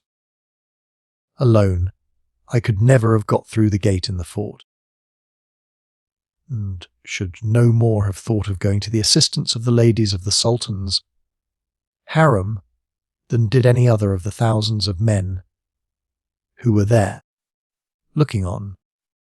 So you see, boys, the Rajah went on, that though, when he came out here, your cousin was able neither to shoot nor to ride, and can neither shoot nor ride as well. Now, as can tens of thousands of natives, he has acquired, from his training in rough exercises, qualities of infinitely greater value than these accomplishments, and I do hope that his example will stir you up to take much greater interest than, in spite of my advice, you have hitherto done in active sports and exercises. Your grandmother was an English woman, and I want to see that. With the white blood in your veins, you have some of the vigour and energy of Englishmen. It was some days before Annie Mansfield left her room. For the first 2 she had been completely prostrated. After that, she rapidly gained strength. But Mrs. Holland thought it best to insist upon her remaining perfectly quiet until she had quite recovered. Either she or the Ranee were constantly with her, so that when, at the end of a week, she made her first appearance at the breakfast table, she was already at home with 3 of the party. Before long her shyness completely wore off, and she seemed to have become really a member of the family. Mrs. Holland had altered 2 of her own dresses to fit her, but she preferred, for a time, to dress in Indian costume, to which she was accustomed, and which was, indeed, much better suited the climate than the more closely fitting European dress. Mrs. Holland, however, bargained that she should, of an evening, wear the frocks she had made for her. You must get accustomed to them, my dear, so that when you find your own people, you will not be stiff and awkward, as you certainly will be when you dress in English fashion for the first time. The day after his arrival, Dick had written to the military secretary of the governor of Madras, with whom he was well acquainted, to tell him that,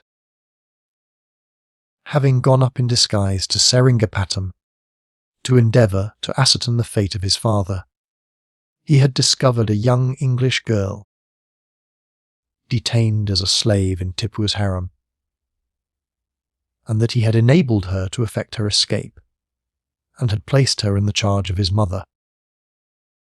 He then repeated the account Annie had given of her capture, and asked if the circumstances could be identified, and if the officer of the name of Mansfield concerned in it was still alive, and if so, was he still in India? Annie was secretly dreading the arrival of the answer. After her life as a slave, her present existence seemed to her so perfectly happy that she shrank from the idea of any fresh change. She had no memory whatever of her parents, and had already a very strong affection for Mrs. Holland. She liked the Ranee very much also, and the absence of all state and ceremony in the household of the Rajah was to her delightful. She was already on good terms with the boys, and as to Dick, she was always ready to go out with him if he would take her, to run messages for him, or to do anything in her power, and, indeed, watched him anxiously, as if she would discover and forestall his slightest wish. "One would think, Annie," he said one day, "that you were still a slave, and that I was your master. I don't want you to wait on me, child, as you waited on the ladies of the harem. However, as I shall be going away in a few days now, it does not matter, but I should grow as lazy as a young Rajah. if this were to go on long. "What shall I do when you go away, Dick?" "Well, I hope that you will set to work hard to learn to read and write, and other things my mother will teach you. You would not like, when you find your own people, to be regarded by girls of your own age as an ignorant little savage, and I want you to set to and make up for lost time, so that, if you are still here when I come back, I shall find you have made wonderful progress. Oh, I do hope I shan't be gone before that. Dick!" "I am afraid you must make up your mind to it, Annie, for there is saying how long I may be away next time. You see, there is not much chance of my lighting upon another white slave girl, and having to bring her down here, and I shall go in for a steady search for my father. I don't want you to find another slave girl, Dick," she said earnestly. "Not even if it brought you down here again. I should not like that at all." "Why not, Annie?" "Oh, you might like her ever so much better than me. I should like you to do all sorts of brave things, Dick, and to save people as you have saved me, but I would rather there was not another girl." Dick laughed. "Well, I don't suppose that there is much chance of it. Besides, I can't turn my uncle's palace into a home for lost girls." 2 days before Dick and Sir Rajah started again, the reply from the military secretary arrived. It stated that the time and circumstances pointed out that the place besieged and forced to surrender 8 years before was Corspan, and this was indeed rendered a certainty by the fact that the officer in command was Captain Mansfield. He had with him a half company of Europeans and 3 companies of sepoys. On looking through the official papers at the time, he had found Captain Mansfield's report, in which he stated that on the night after leaving the fort, the troops, which had been reduced to half their original strength, had been attacked by a party either of dacoits or irregular troops. Fearing that some such act of treachery might be attempted, he had told his men to conceal a few cartridges under their clothes when they marched out with empty cartridge pouches. They had, on arriving at their halting place, loaded and, when the dacoits fell upon them, had opened fire. The robbers doubtless expected to find them defenceless, and speedily fled. In the confusion, some of them had penetrated far into the camp, and had carried off the captain's daughter, a child of 6 years old. When peace was signed with Tipu 3 weeks afterwards, the commissioners were ordered to make special inquiries as to this child, and to demand her restoration. They reported that Tipu denied all knowledge of the affair, and neither she nor any of the other girls there were ever given up. The letter went on. "There can be no doubt that the young lady you rescued is the child who was carried off, and the initials you speak of on the cross may certainly be taken as proof of her identity. Her father retired from the service last year with the rank of Colonel. I am, of course, ignorant of his address, as you say that Mrs. Holland will gladly continue in charge of her. I would suggest that you should write a letter to Colonel Mansfield, stating the circumstances of the case, and saying that, as soon as you are informed of his address, the young lady will be sent to England.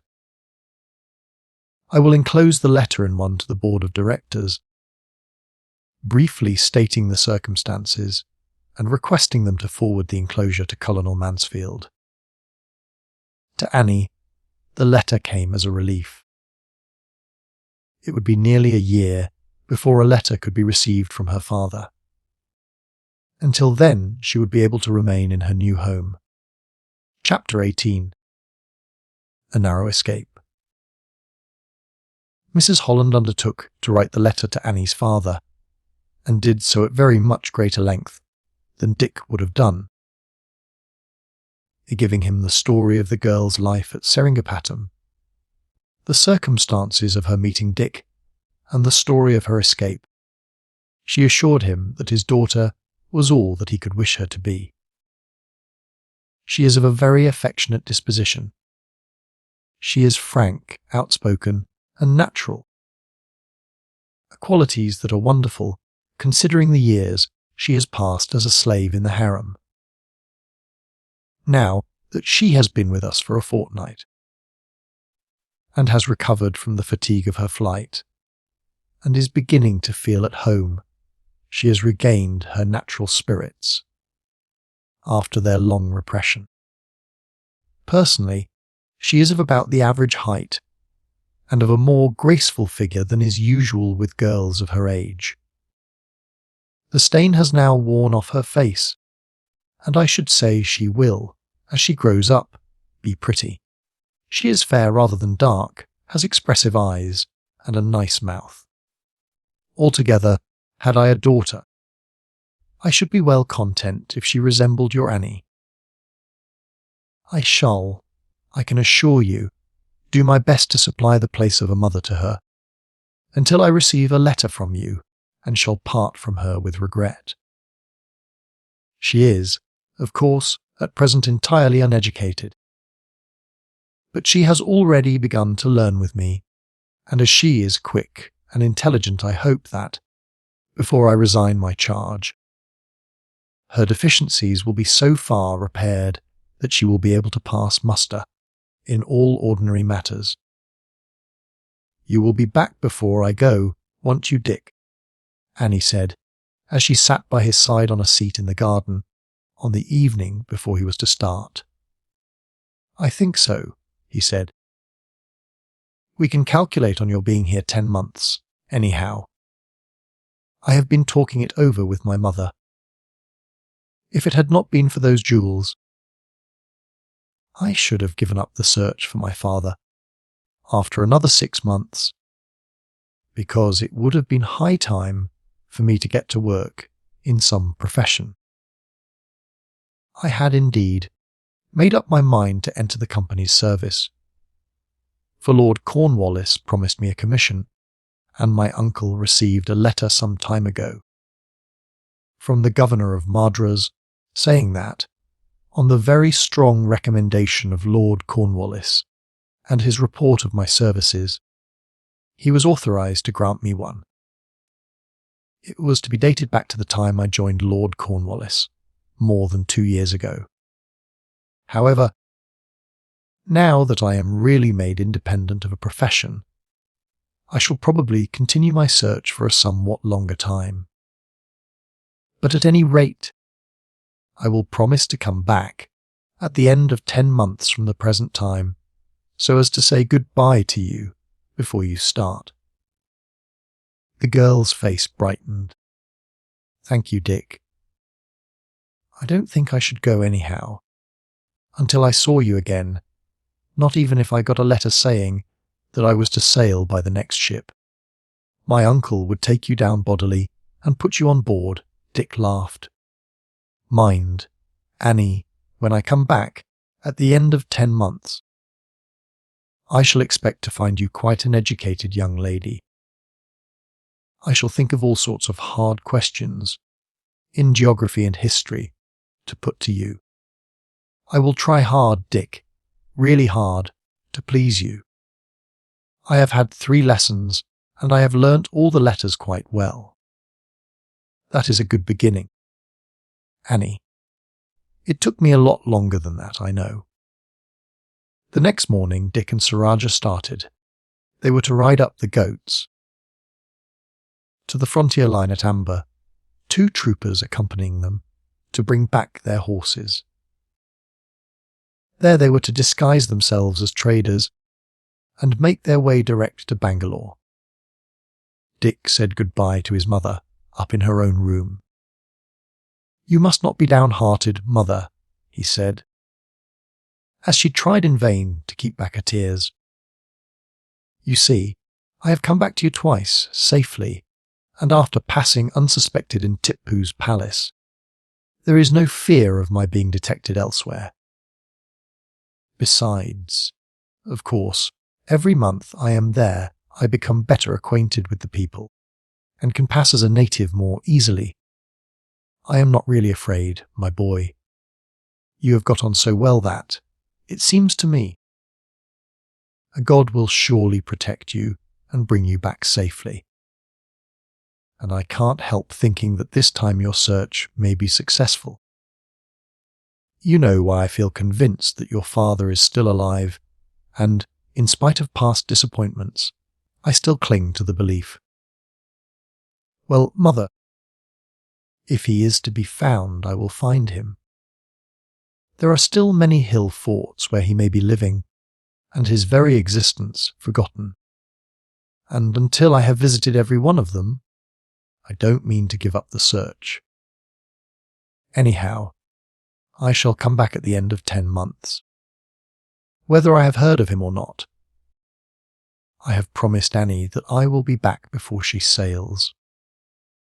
It is not a very long journey down here, and I shall drop in for a fortnight's stay with you, as I have done this time.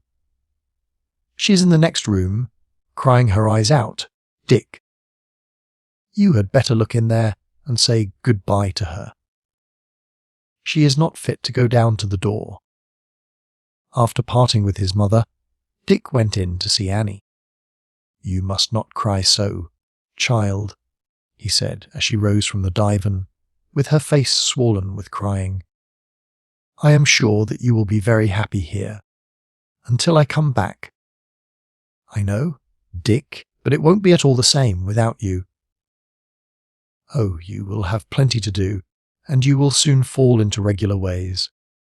Besides, you know, you have got to comfort my mother and keep up her spirits, and I quite rely upon you to do that." "I will try, Dick," she said earnestly. "Now, goodbye, Annie." He held out his hand, but she threw her arms round his neck and kissed him. "You have never kissed me, not once," she said reproachfully, "and you were going away without it. Now, your mother kisses me, and the English girls in the harem always used to do so. But that is different, Annie. Girls and women do kiss each other, but boys and girls do not kiss, unless they are brothers and sisters, or are relations, or something of that sort. But you are not a boy. You are a great big man, Dick. I am not much more than a boy yet, Annie. However, there is no harm in kissing when one is saying bye, so there. Now be a good girl, and don't fret," and he ran downstairs to the door, where his uncle and the two boys were standing. "Take care of yourself, lad," the Rajah said, as, after bidding them goodbye, Dick sprang upon his horse. "Whenever you get a chance, send down a letter as we arranged last night, to the care of a Zola fool, trader, Tripataly. That will seem natural enough. Whoever you send it by, while a letter directed to me might excite suspicion. Goodbye, uncle," and, with a wave of his hand, Dick rode off and joined Sir Rajah, who was waiting for him a short distance off, and then followed by Ibrahim, who had begged so earnestly to be allowed to accompany them, that Dick had consented to take him, feeling indeed that his services would be most useful to them, and the two troopers, they rode off at a sharp pace. At Amber they assumed their disguises.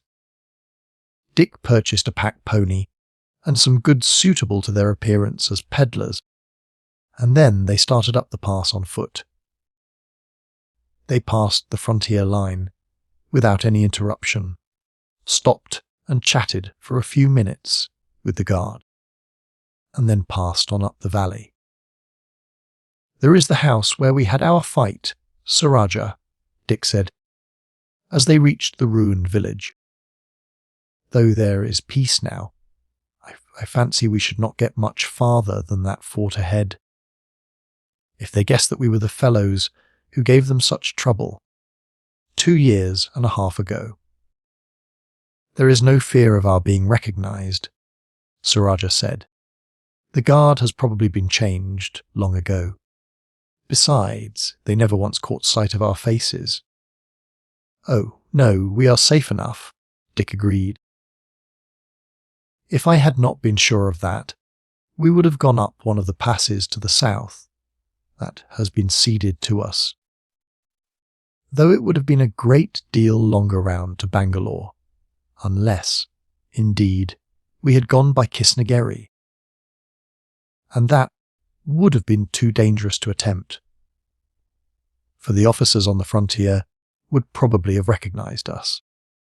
It was late in the afternoon before they arrived at the gate. It stood open, and there was no sentry on duty. A few soldiers could be seen loitering about in the street, but it was evident that, now the war was over and everything finally settled, it was considered that all occasion for vigilance was at an end. Upon making inquiries, they soon found a house where they could put up for the night. They had, as is the custom in India, brought their provisions with them, and after leaving their goods in the house, and seeing that the horse was fed, Ibrahim set to work to cook a meal, while the others opened one of the packs and went round the village, where they disposed of a few small articles.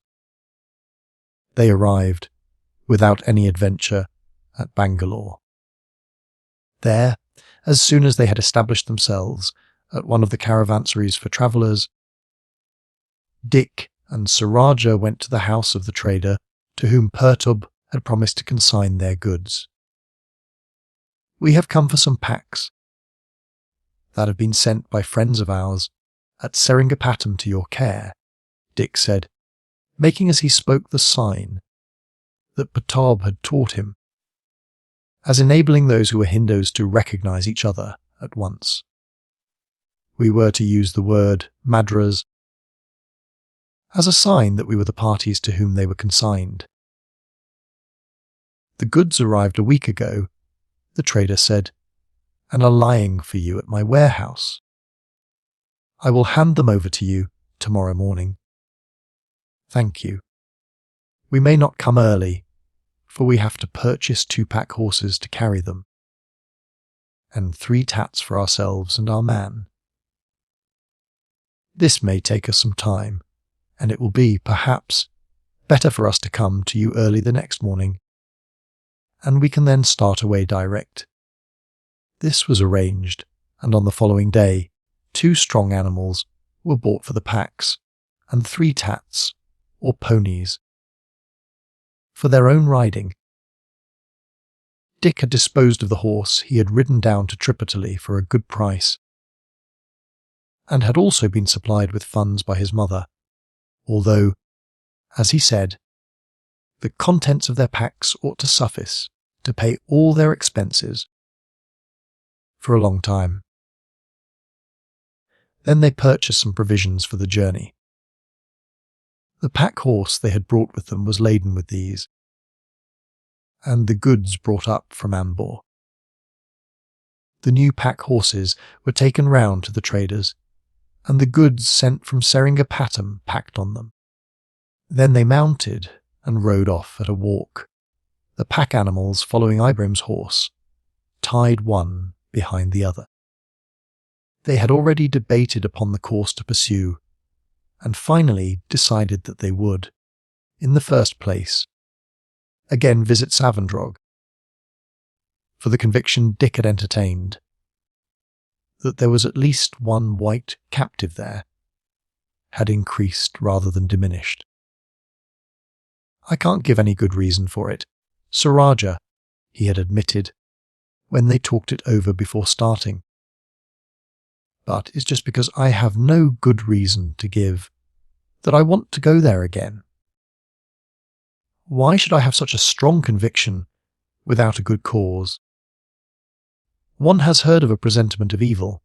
I can't help feeling that this is a presentiment of good. The question is, how can we best go there again?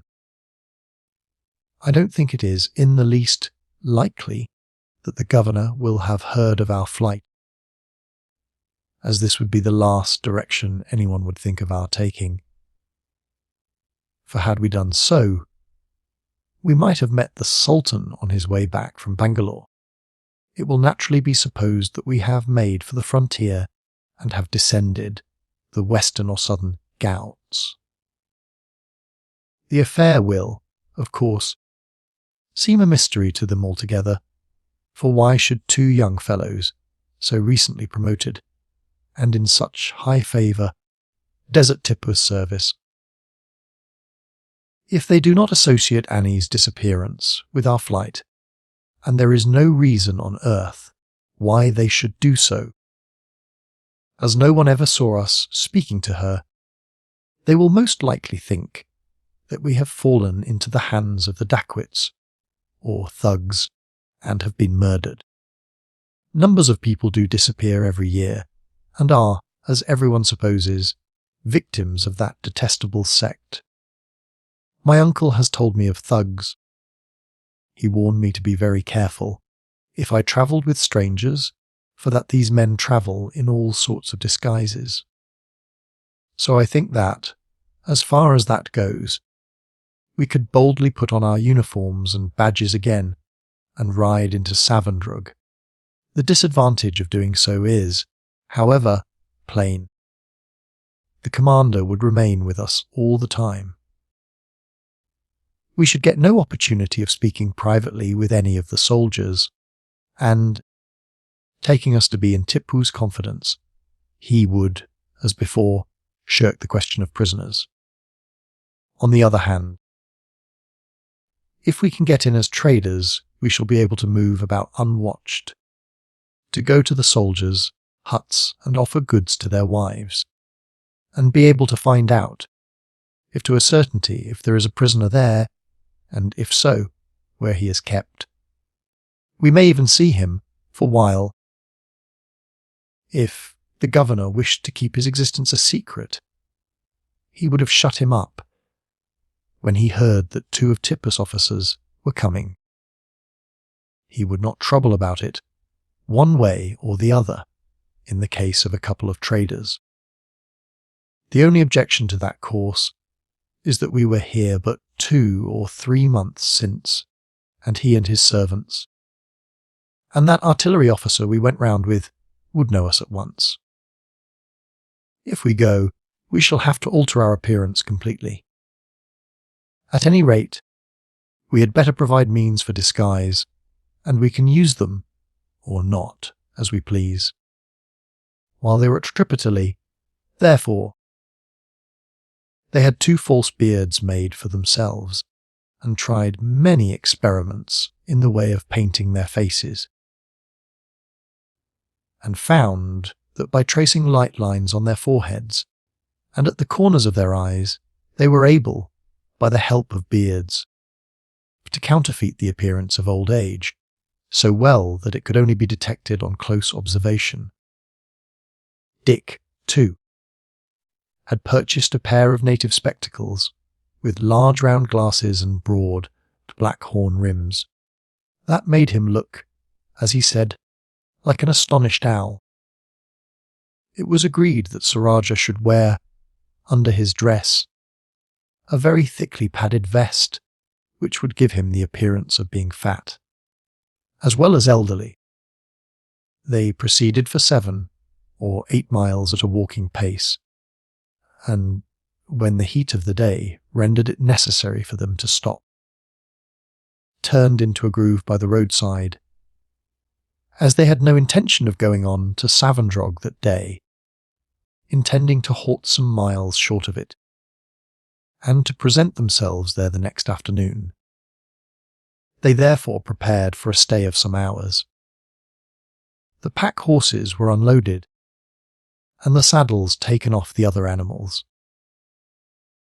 Half an hour later, a party of 12 men, travelling in the same direction as themselves, also halted and turned in among the trees. The man, who was apparently the leader of the party, came across to where they were sitting. "We do not disturb you, I hope, brothers. The grove is large enough for us all. I see that you are traders like myself." "By no means," Rajah replied. "The wood is open to all, and even were it not, we should be discourteous, indeed, did we refuse to share our shade with others. Sit down by us, I beg of you, while your people are unloading your animals. I marked you as you left Bangalore," the trader said, as he seated himself beside them, "and when I saw that you were taking the same route that we should follow, I wondered how far our roads might lie together." "We are travelling west," Rajah replied. "It may be that we shall stop at Magree, and there, or at Outradrog, stop for a day or two to trade. Thence we may go north. Then as far as Outradrog our paths will lie together," the merchant said.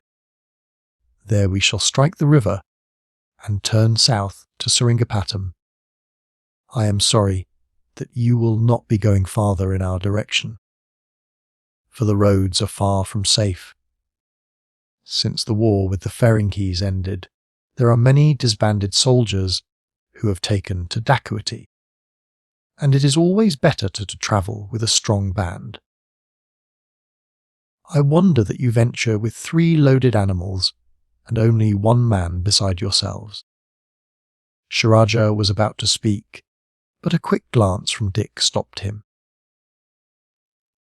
"We think there is less danger in travelling in a small body than there is with a large one," the latter said. "There is less to tempt anyone to interfere with us.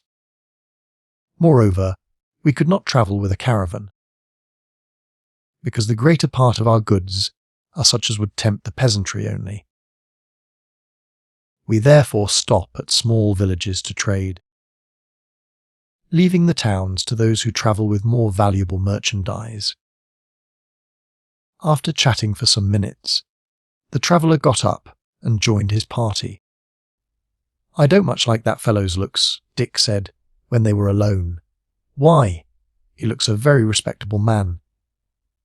"Oh yes, he looks respectable enough. But for all that I don't fancy him. It may be that he regards us as rivals, and was only trying to find out where we intended to stop, and whether we were likely to spoil his trade.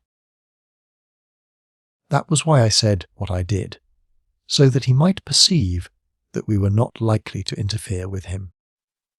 Then again, Rajah, I remembered my uncle's warning against joining other travellers, as these thugs, who, they say, commit so many murders, generally travel in bands, disguised sometimes as traders, sometimes as men seeking work, sometimes as disbanded soldiers. Anyhow, it is as well to be careful. We have each got a brace of double-barreled pistols in our girdles, in addition to these old single-barreled Indian ones that we carry for show, and our swords are leaning against the tree behind us, so we can get hold of them in a moment. I know, of course, that the betting is all in favour of these people being peaceful traders, but I don't want to leave anything to chance. And there is nothing like being prepared for whatever may happen." Presently Dick got up and sauntered across to Ibrahim, who was engaged in cooking. "Ibrahim," he said, "don't look round while I speak to you, but go on with your cooking. I don't like the look of the leader of this party. He may be a respectable trader, he may be a dacoit or a thug. I want you to keep a sharp lookout, without seeming to do so. See that your pistols will come out of your girdle easily. Keep your sword handy for use. If you see anything suspicious, come over and tell me, and if there is not time for that, shout." "I will watch, Sahib," Ibrahim said. "But they seem to me peaceable men like ourselves. Of course they carry weapons. No one would travel about with merchandise without doing so. They may be all right, Ibrahim, but I have a sort of feeling that they are not, and at any rate, it is best to be cautious." The other party did not light a fire, but sat down and ate some provisions they carried with them. When Rajah and Dick had finished their meal, the leader again strolled over to them. He asked whether they intended to sleep, and on hearing that they did not, he again sat down with them. He proceeded to discuss trading matters, to describe the goods he carried, the places where he had purchased them, and the prices he had given. As he talked, Dick noticed that 3 or 4 of the others came across. They did not sit down, but stood round listening to the conversation, and sometimes joining in. Dick's feeling of uneasiness increased, and thrusting one hand carelessly into his girdle, he grasped the butt of one of his hidden pistols. Suddenly a loud cry came from Ibrahim. At the same moment something passed before Dick's face. He threw himself backwards, drawing his pistol as he did so, and fired into the body of the man behind him.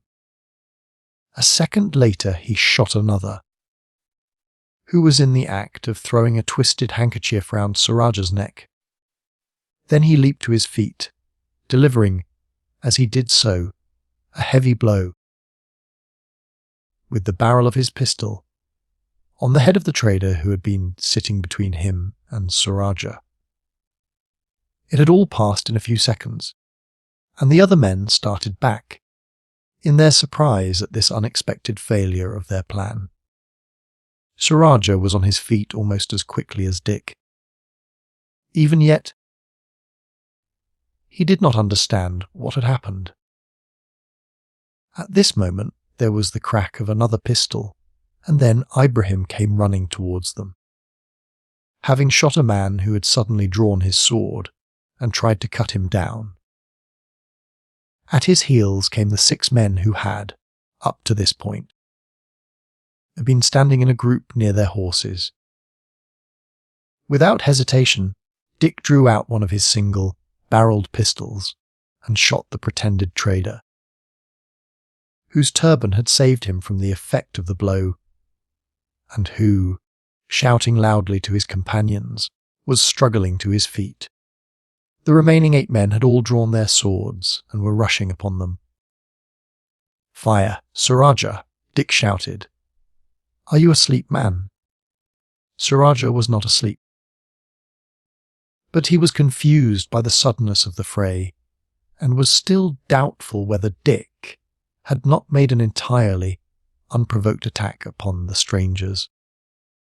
However, he perceived that it was now too late to discuss that point, and was a question of fighting for his life. Accordingly, he fired both barrels of one of his pistols. One of the men dropped. "Your sword, Rajah!" Dick exclaimed, as he grasped the scabbard of his own weapon in his left hand, while in his right he held his other double-barreled pistol. Their antagonists, with yells of fury, were now upon them. Dick shot one, but the next man he aimed at darted suddenly aside when he fired. Dick dropped his pistol and grasped the hilt of his sword just in time to ward off a blow aimed at his head. Blow after blow was showered upon him, so quickly that he could do no more than them off and wait his opportunity. He heard Rajah fire 2 more shots in quick succession. Then Ibrahim suddenly dashed forward and cut down his opponent, and then furiously engaged another, who was on the point of attacking him from behind. Dick drew his remaining pistol and shot the man through the head, He had then time to look round. Both Rajah's shots had told, and he was now defending himself against the assaults of two others, who were pressing him hard, while a third stood irresolute a short distance away. Dick rushed to Rajah's assistance. As he did so, the third man fled. "After him, Ibrahim!" Dick shouted. "Not one of them must get away." The two thugs defended themselves with cries of fanatical fury, but their opponents were far better swordsmen, and, fighting coolly, were not long before they cut them both down. "What on earth is it all about, Dick?" Rajah asked, as panting with his exertions. He looked round after cutting down his opponent. "Thugs," Dick said briefly. "Are you sure, Dick?"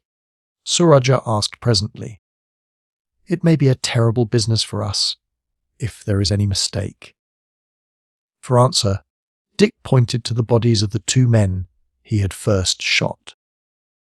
One still grasped the rumal, or twisted silk sash, while a like deadly implement lay by the side of the other. "Thank heaven," Rajah ejaculated.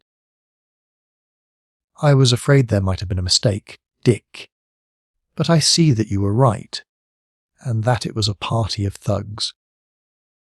If it had not been that you were on the watch for them, and had your pistol ready, we should have lost our lives. It was a close shave as it was, Rajah. 1 second later, and you and I should both have been strangled. I had my hand on my pistol, and felt so sure that an attack was intended that. The moment something passed before my face, although I had no idea what it was. I threw myself back and fired at the man behind me, with an instinctive feeling that my life depended on my speed. But it was only when, on looking at you, I saw a man in the act of throwing a noose round your neck, that I knew exactly what I had escaped. It was fortunate that they had not pistols," Rajah said. "We should have had no chance against them if they had had firearms. No, they could have shot us the moment I first fired. But Uncle said, when he was talking to me one day, that he had heard that the stranglers did not carry firearms, because the reports might attract attention, and that it was a matter of religion with them to kill their victims by strangling, but that if the strangler failed, which he very seldom did, the other men would then dispatch the victims with their swords and knives. Ah, here comes Ibrahim. I caught him just outside the trees, Sahib. He will strangle no more travellers." "Well, what had we better do?" asked Rajah. "I should say we had better make off as fast as we can. Of course, if we were really traders, able to prove who we are, we should go back to the town and report the affair. But as we can't do that, we had better be moving on at once, before any other party of travellers comes up." That was why, when we had killed several of them, I was anxious that none should get away, for they might have gone and accused of slaughtering their companions. That would be too unlikely a story to be believed. No one would credit that 3 men would attack 12, but there would be no one to prove that there were only 3. The fellows would naturally swear that there were a score of us, and that, after murdering their companions, the rest made off with the booty. Ibrahim, load the pack animals at once. We will saddle the horses. I think, Rajah, we had better leave everything just as it is. It is now getting on for the afternoon. It is likely enough that no other travellers will enter the grove today. By tomorrow, at the latest, someone will come in, and will of course go and report at once, in Bangalore, what he has found, and they will send out here to examine into it. when they find that the men have all fallen, sword in hand, that 2 of them are evidently stranglers, and that their girdles have not been searched, nor the packs on their horses opened, it will be seen that it was not the work of robbers.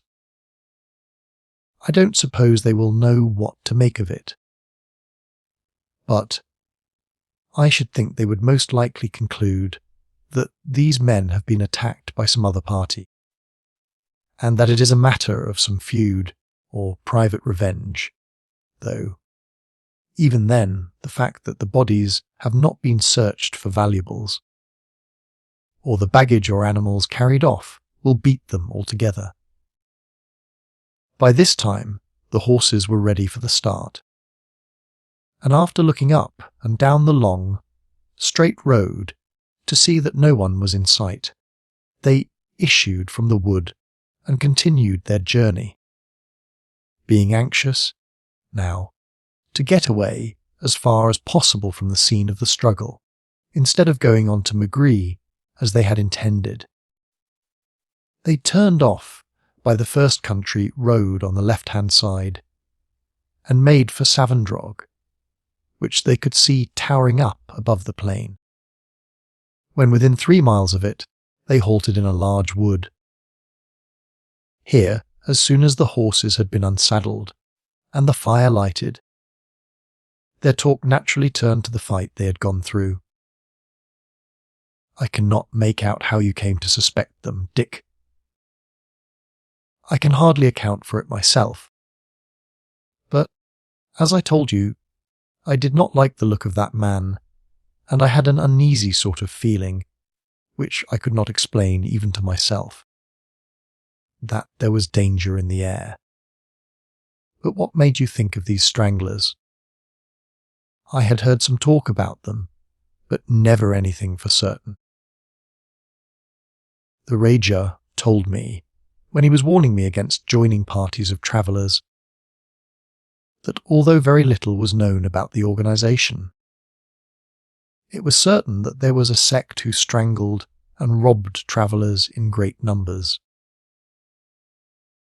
He said that he was aware that complaints had been made to princes all over India of numbers of persons being missing, and that it was certain that these murders were not the work of ordinary dacoits, but of some secret association, and that even powerful princes were afraid to take any steps against it, as 1 or 2, who had made efforts to investigate the affair, had been found strangled in their beds. Therefore, no one cared to take any steps to search into the matter. It was not known whether these stranglers, scattered as they were very widely, obeyed one common chief, or whether they acted separately, but all were glad to leave this mysterious organisation alone, especially as they preyed only on travellers, and in no case meddled in any way with Rajahs or officials who did not interfere with them. Consequently, the idea occurred to me, directly, that these men, who seemed like traders, might be a party of these stranglers, and when the others came up, while the leader was sitting talking to us, I felt as if cold water was running down my back, and that someone was whispering to me, "Be on your guard. Be on your guard!" Therefore, the moment something passed before my face, I threw myself back and fired at the man behind me, without a moment's thought as to what it was. "Well, certainly you saved our lives by doing so, Dick, for I suppose if that man behind me had once got his silk scarf round my neck, he would have choked me before I had time to so much as lift my hand. I have not the least doubt that he would, and I feel thankful, indeed, that I had such a strange feeling that these men were dangerous. Do you know, Rajah, it seems to me that it was just the same sort of feeling that my mother tells me she has. Whenever my father is in danger, and I shall be curious to know, when we get back, whether she had the same feeling about me.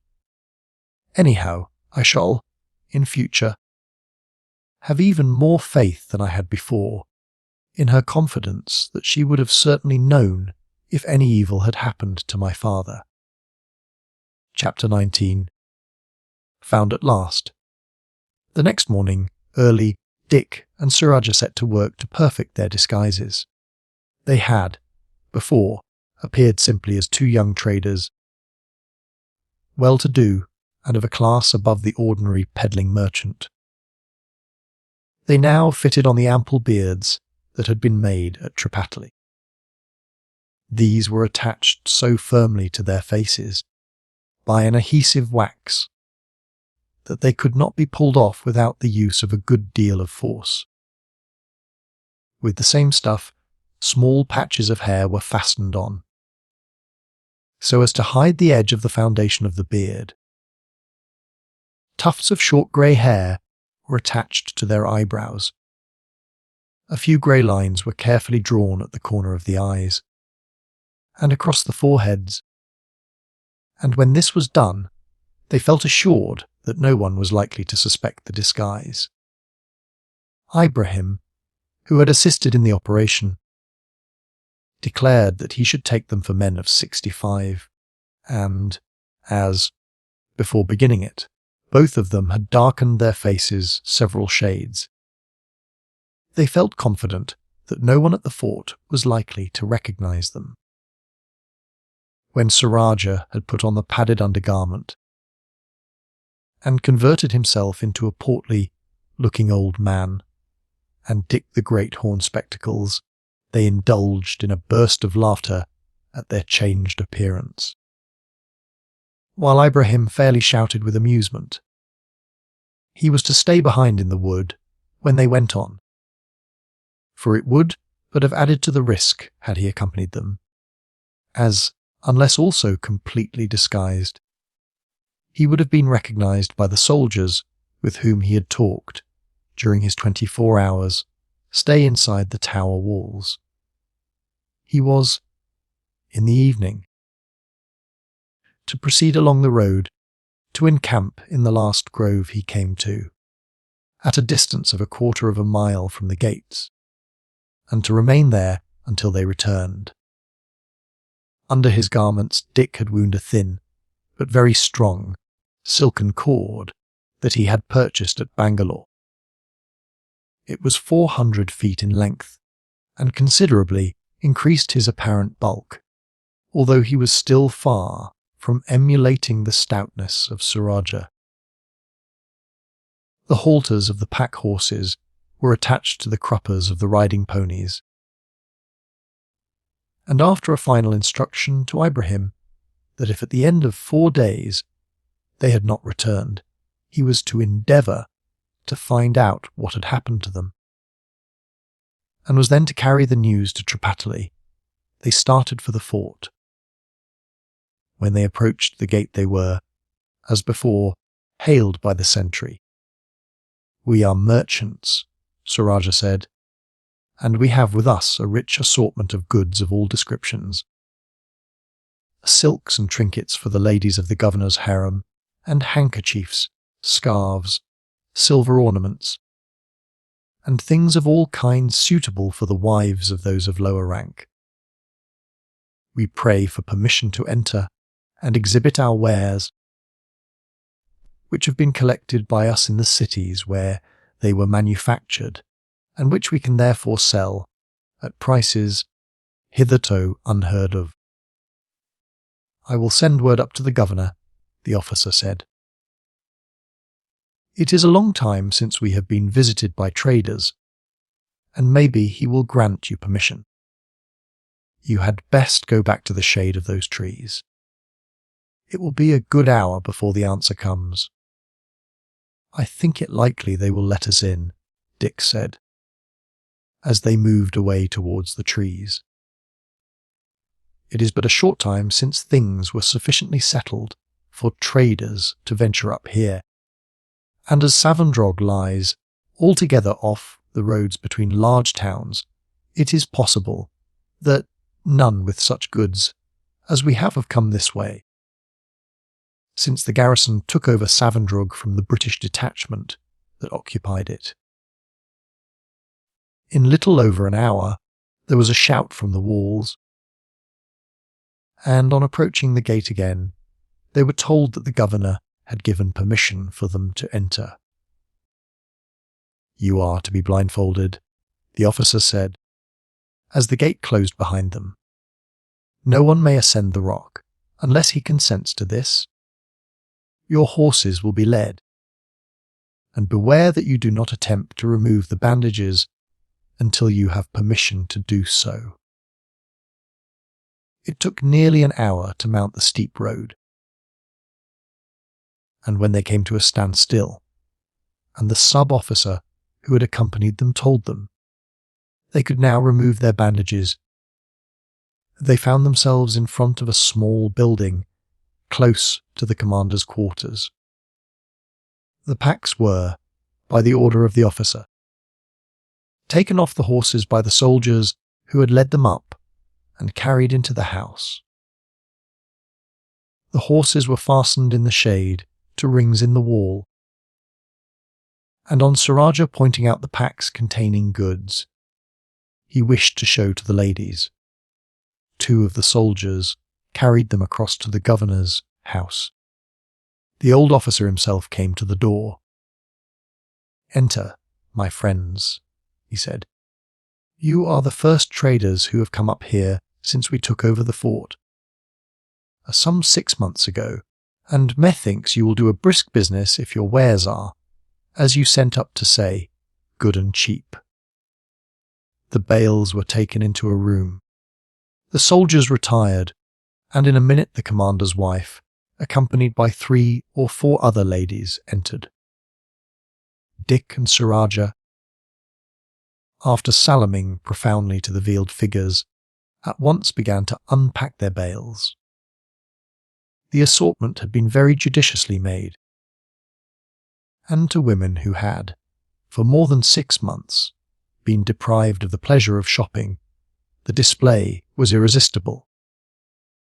In their desire to examine the goods, the ladies speedily lifted their veils, and, seating themselves on cushions they had brought in with them, chattered unrestrainedly, examining the quality of the silks which Sir Rajah and Dick, squatting behind their wares, handed for their inspection, comparing the colours, asking each other's advice, and endeavouring to beat down the terms Sir Rajah named. In the first place, he asked the prices marked on small labels attached to each article, but suffered himself, after the proper amount of reluctance, and protests that he should be a ruined man, to abate his terms considerably. Although the ladies were evidently well satisfied that the goods were indeed bargains, it was a long time before the ladies could make up their minds which to choose among the many silks exhibited for their selections. When this had been settled, the pack containing delicate muslins was opened, and the same scene gone through. It was, altogether, 4 hours before the purchases were all made, and even then the boxes of trinkets remained unopened, the governor's wife saying, "No, we will not look at them. We have ruined ourselves already. Tomorrow, when our husbands know how much we have spent, you can show the trinkets to them, and try your best to get them to buy. These things we have been getting are our own affair. It is for them to make us presents of ornaments, if they are disposed to. This evening you must come in again. The ladies from the other fort will be here then. The purchases made were paid for. The bales again fastened up and carried across to their room. The governor met them as they went out. "I suppose you have been ruining us all," he said good-humouredly. "Well, it is a dull life up here, and the ladies have but few chances of spending money. "We are to see the ladies from the other fort this evening, my lord," Rajah said. "Have we your permission, in the meantime, to go and sell in the soldiers' quarters? We have goods suited to the needs of their wives also, as well as those for the ladies." "Certainly. You can go about as you please up here. It is only as to the approaches that we have to be careful. But wait in your room for a short time. I will have food sent over to you." In a few minutes a servant brought across a large dish of pillau and several cakes of sweetmeats, the latter being, as he informed them, the special gift of the governor's wife. There was no occasion for them to start, as they had intended, after their meal. For the news of their coming had spread, and by the time they had finished, a number of women were waiting outside. Until sunset, they were busily engaged in selling their goods, for the most part bright cotton cloths, red silk handkerchiefs, and cheap silver trinkets. Soldiers sauntered in and out. For these they had provided a store of pipes, tobacco boxes, knives, and muslins for turbans. And as the news spread that these were to be obtained, the number of soldiers increased, until the room was quite crowded with them, as well as by many natives engaged in the work of rebuilding the fortifications. Rajah did the selling, while Dick's part of the work was receiving the money and giving change. As he was stooping over a tray in front of him, piled with copper, picking up the change for silver coin, he heard a man ask Rajah for a pound of his best tobacco and a pipe. There was something in the accent that caused him to look up sharply. As he did so, he started. The blood rushed to his head so violently that a mist seemed to pass across his eyes, and his hand shook so that he dropped the coins he was counting. Forgetful of the dark stain on his face, he bent forward over the tray again to conceal his emotion, forced himself to pick out the right change, and then, handing it to its owner, again looked up. The man who was standing before Rajah was broader and taller than those around him. The sun had darkened his face until its shade approached those of his companions, and yet there was no mistaking the fact that he was a European. A heavy moustache and beard, streaked with grey, concealed the lower part of his face. Dick dared not gaze on the man too earnestly, and could see no likeness to the picture on the wall at Shadwell. But, allowing for the effects of hardship and suffering, he judged him to be about the age of his father. The man was evidently on good terms with the soldiers, one or two of whom were chaffing him on his purchase. "Will nothing but the best tobacco satisfy you?" One laughed. "Nothing. And even that won't really satisfy me. This stuff is good enough, when rolled up, for cigars, and it does well enough in hokos. But I would give all this pound for a couple of pipes of pigtail, which is the tobacco we smoked at sea." Again Dick's heart beat rapidly. This man must have been a sailor. He could not restrain himself from speaking. "Have you been a sailor, then?" he asked. "Ay, I was a sailor, though it is many years ago now, since I saw the sea." "We got some English tobacco at Madras," Dick said, not hesitating for once at telling an untruth. "We sold most of it to the ferrying soldiers on our way up, but I think I have got a little of it still left somewhere in the pack. I am too busy to look for it now, and we shall soon be going to show our goods to the officers' wives, but if you can come here at 9 o'clock, I may have looked it out for you." "I can't come at 9, the man said, for at 8:30 I am shot up for the night." "Come at 8, then," Dick said. "If I am not back, come the first thing in the morning before we get busy." "I will come, sure enough," the man said. "I would walk 100 miles, if they would let me, for half a pound of pigtail." "Get rid of them, Sir Rajah," Dick whispered, as the man shouldered his way through the crowd. "Make some excuse to send them off." "Now, my friends," Sir Rajah said, "you see it is getting dusk. It will soon be too dark to see what you are buying, and we have been selling for 8 hours and need rest. At 8 o'clock tomorrow we will open our packs again, and everyone shall be served. But I pray you excuse us going on any longer now. As you see, we are not as young as we once were, and are both sorely weary. As time was no object, and the work of purchasing would relieve the tedium of the following day, the crowd good-humouredly dispersed. Sir Rajah rose and closed the door after the last of them, and then turned to Dick. He had, himself, been too busily engaged in satisfying the demands of the customers to look up, and had not noticed that one of them was a white man. "What is it?" he asked, as he looked round. "Has the heat upset you?"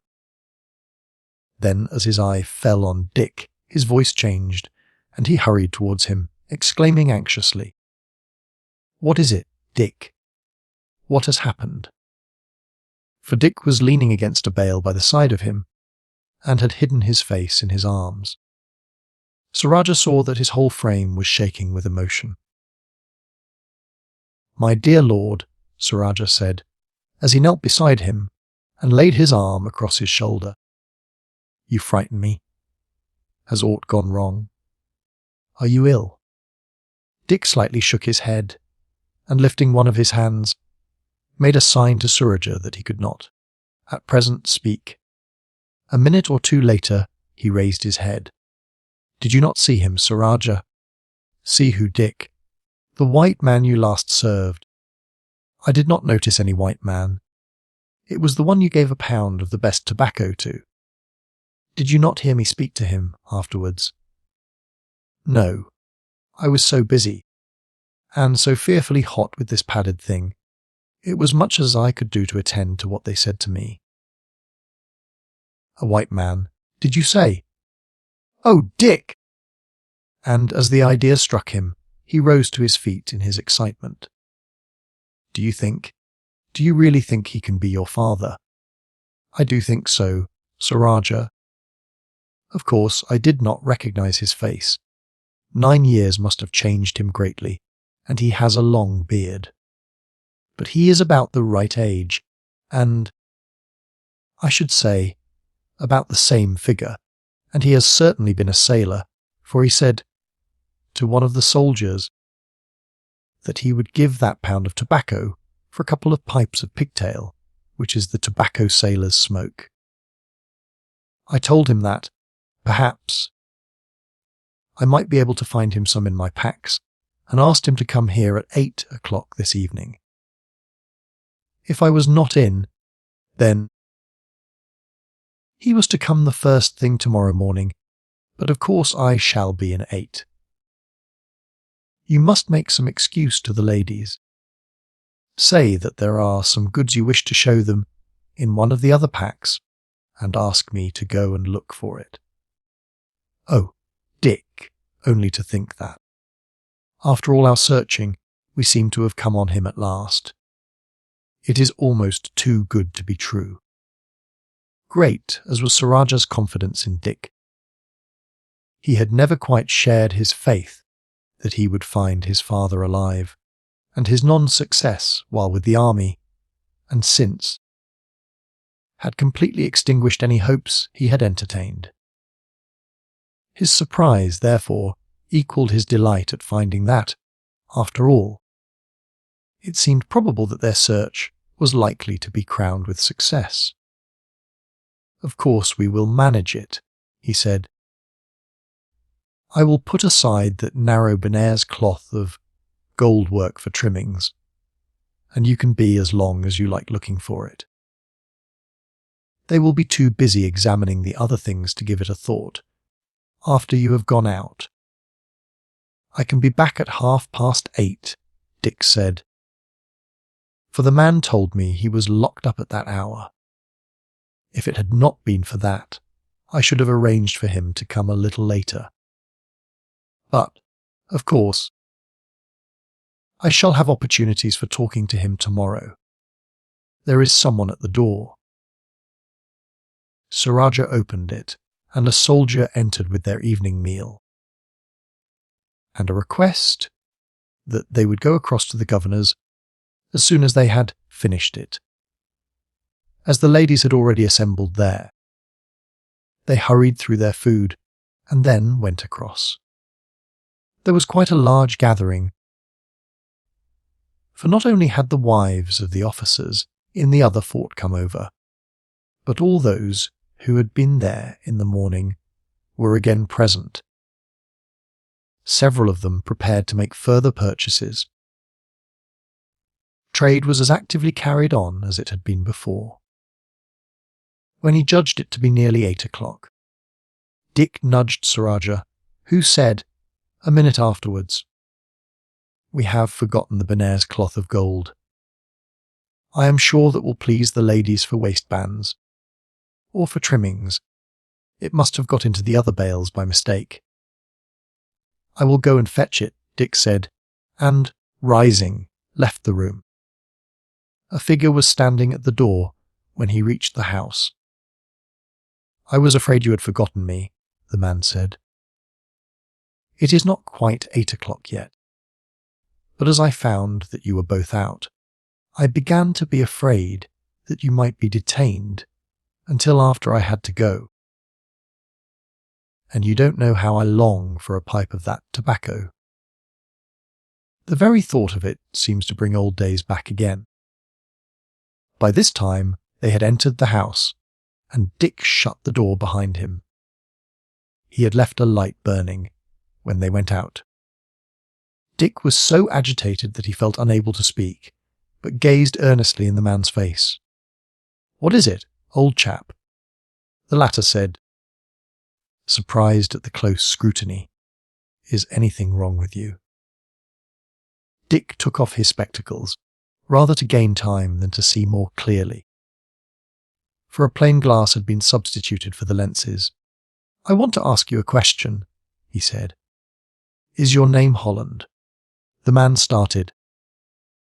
"My name is Jack Holland," he said.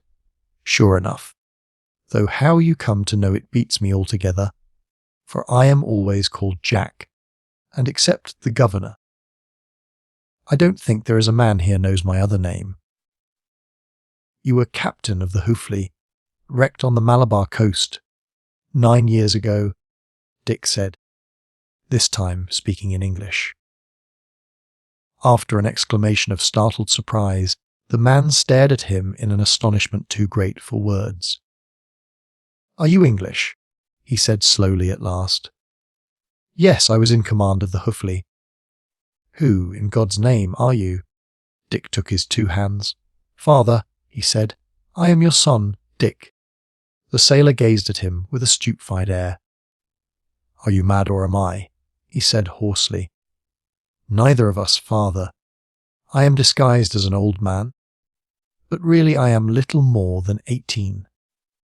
I have been searching for you for more than 2 years, and, thank God, I have found you at last, and—" Bursting into tears, Dick would have thrown his arms round his father's neck, but the latter pushed him off with one hand and held him at arm's distance, while his other hand plucked at his own throat, as if to loosen something that was choking him. "It can't be true," he muttered to himself. "I am dreaming this. I shall wake presently, and you will be gone. It is quite true, father.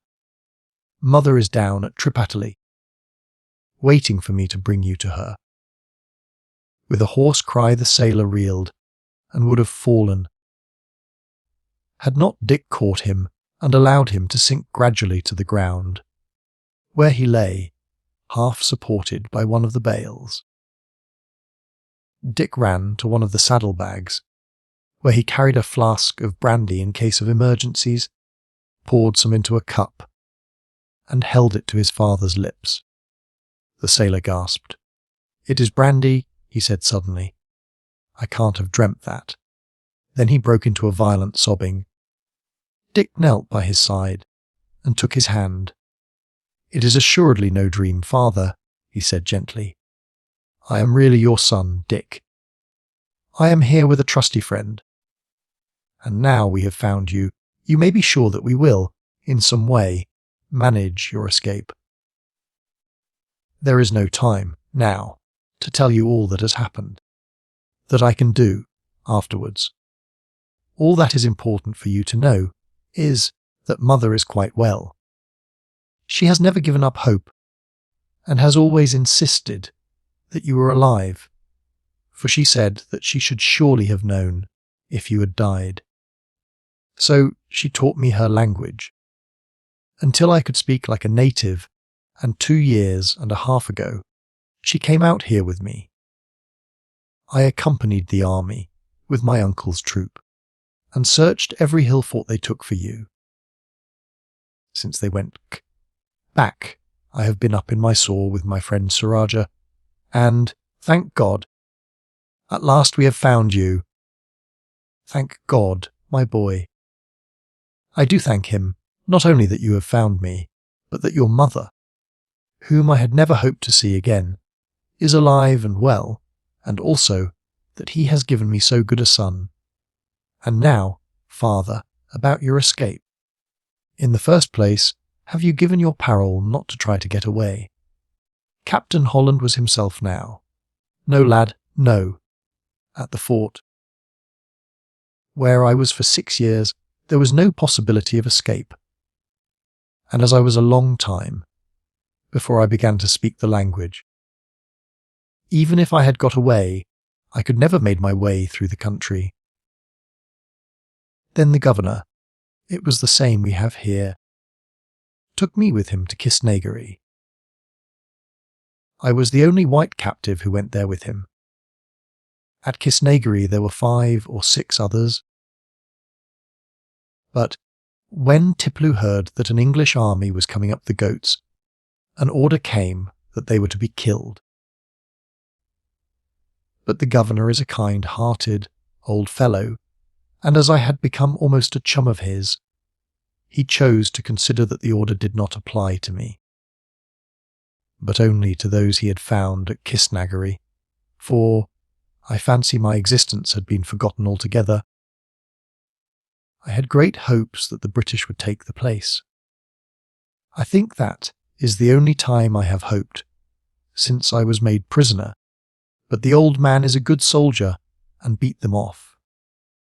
When peace was made, Kisnagari was, as you know, given up, and the governor was ordered to evacuate the place and to come here.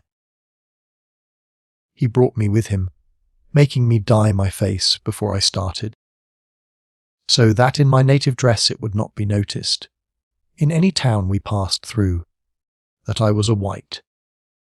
For had this been done, the news might have come to Tipu's ears, and there would have been an end of me. Except that I am locked up at night. I am not treated as a prisoner. But the governor, who has a strong sense of duty, has a certain watch kept over me. He has a real friendship for me, and would do all in his power to save my life, short of disobedience to an actual order. But his view is that I have been confided to his care, and that if, at any moment, the Sultan should write to demand me of him, he would be bound to produce me. Well, father, it must be nearly 8:30. I will go with you and see where you are confined. That is the first step. We will both, tonight, think over the best way of attempting your escape. And in the morning, when your guard is removed, if you will come straight here, We will talk it over. I am afraid you will have for your pigtail till we get to Madras." Captain Holland laughed. "I can afford to wait for that now." "God bless you, my boy. I have never looked for such happiness as this again. But, as you say, it is time for me to be off. I have never been late yet. And if it were reported to the governor that I was so tonight, he might think that there was something in the wind." Dick walked with his father across the fort. "That is the house in the corner," the captain said, pointing to one before which a group of soldiers were standing. "Don't come any farther." Dick stood looking after him and heard a voice say, "You are late, Jack. I was beginning to wonder what had become of you." "I don't think it is past the hour yet," Captain Holland replied. "I have been with those traders.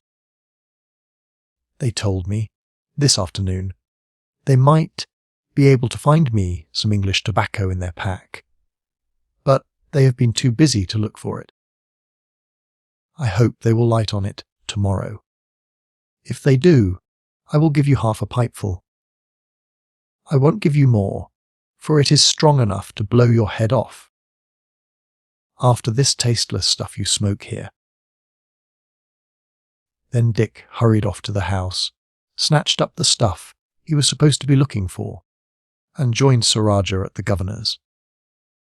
It was another hour before the ladies had completed their purchases. Dick, on entering, had given a little nod to Sir Rajah to let him know that it was really his father whom he had discovered, and had then tried to keep his attention upon his work as a salesman, and Surajah, as he handed him the goods, had given a furtive squeeze to his hand in token of his sympathy. "So it is really your father," he said, as, carrying their greatly diminished pack, they walked across to their house. "It is, indeed." You may imagine his surprise and joy when I told him who I was. Now we have got to talk over the best plan of getting him out. When the door was shut, and they had seated themselves on two of the bales, Dick first repeated all that his father had told him, and then, for a long time, they discussed the best plan of attempting an escape. Both agreed, at once, that it would be next to impossible to get him down the road and out of the gate. In the first place, they would have to leave by daylight. And even could a disguise be contrived that would deceive the sentries and guard at the gate, all of whom were well acquainted with Captain Holland's figure and appearance, it was certain that, as but two had come up the rock, a third would not be allowed to leave unless he had a special order from the governor. They agreed, therefore, that the escape must be made over the precipice. That this was a matter of great difficulty was evident from the fact that the captain had made no attempt to get away in that manner. Still, there was hope that, with the assistance of the silk rope Dick had brought with them, it might be managed. There was, too, the initial difficulty of getting out from the fort to be faced. "We can do nothing till we have had a long talk with my father," Dick said.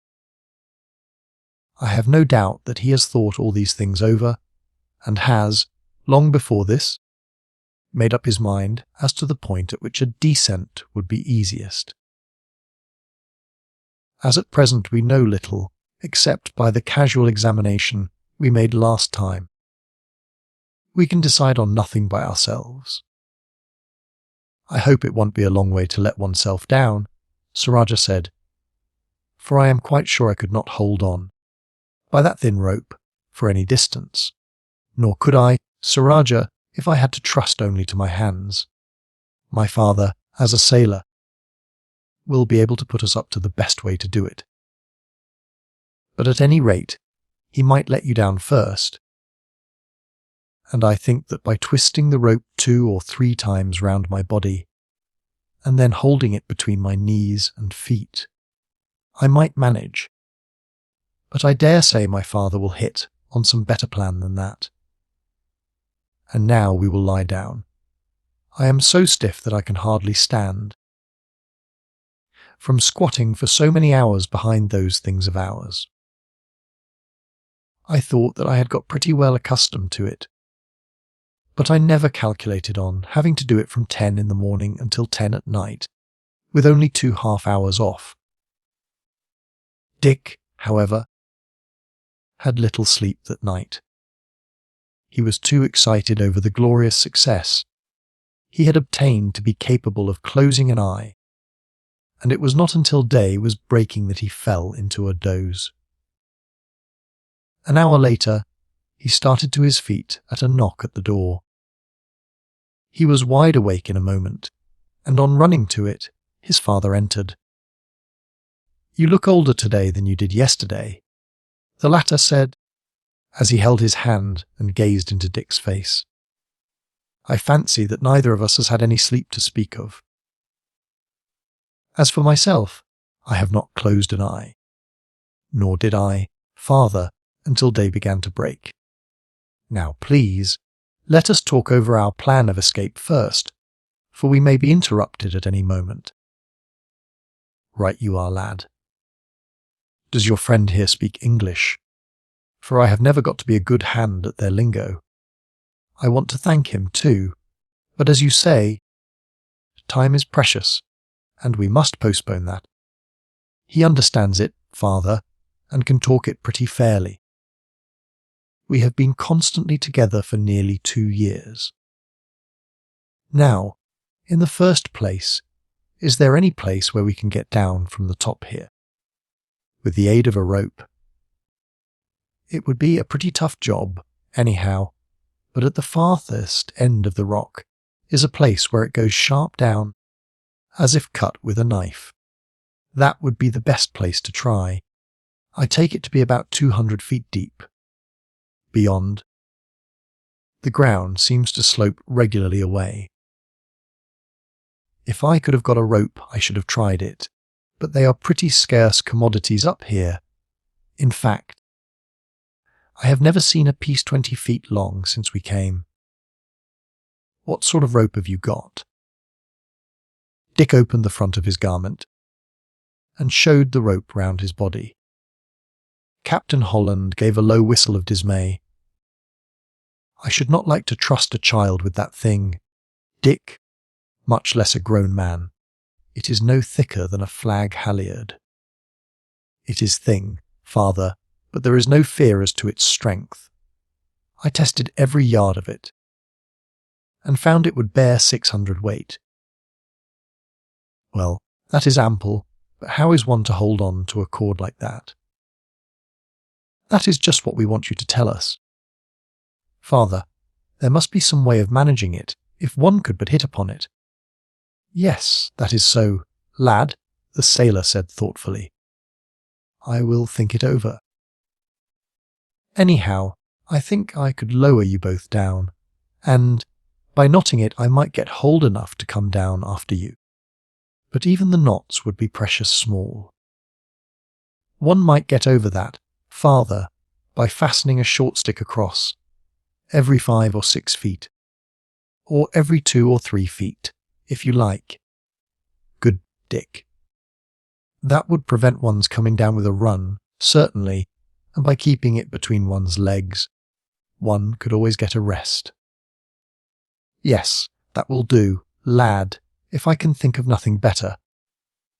There are a lot of spears stowed away, in the room adjoining mine. If we were to cut them up into 6-inch lengths, with one of a foot long to each 10, for sitting on, they would be just the thing." "That is capital. Father, I had a lot of practice in rope climbing before I came out, and I am sure that I could manage with the help that would give. I don't think Sir Rajah could, but we could let him down first, easily. Now, as to your prison, There are bars to the windows, the captain said, and a sentry is always on duty outside. The only way would be to escape at the rear.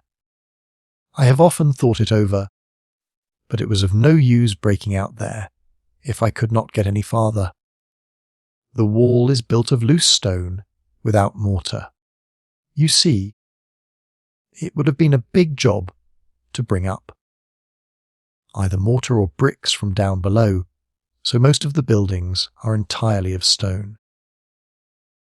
The wall is 2 feet thick, but there would be no great difficulty in getting out the stones and making a hole big enough to crawl through.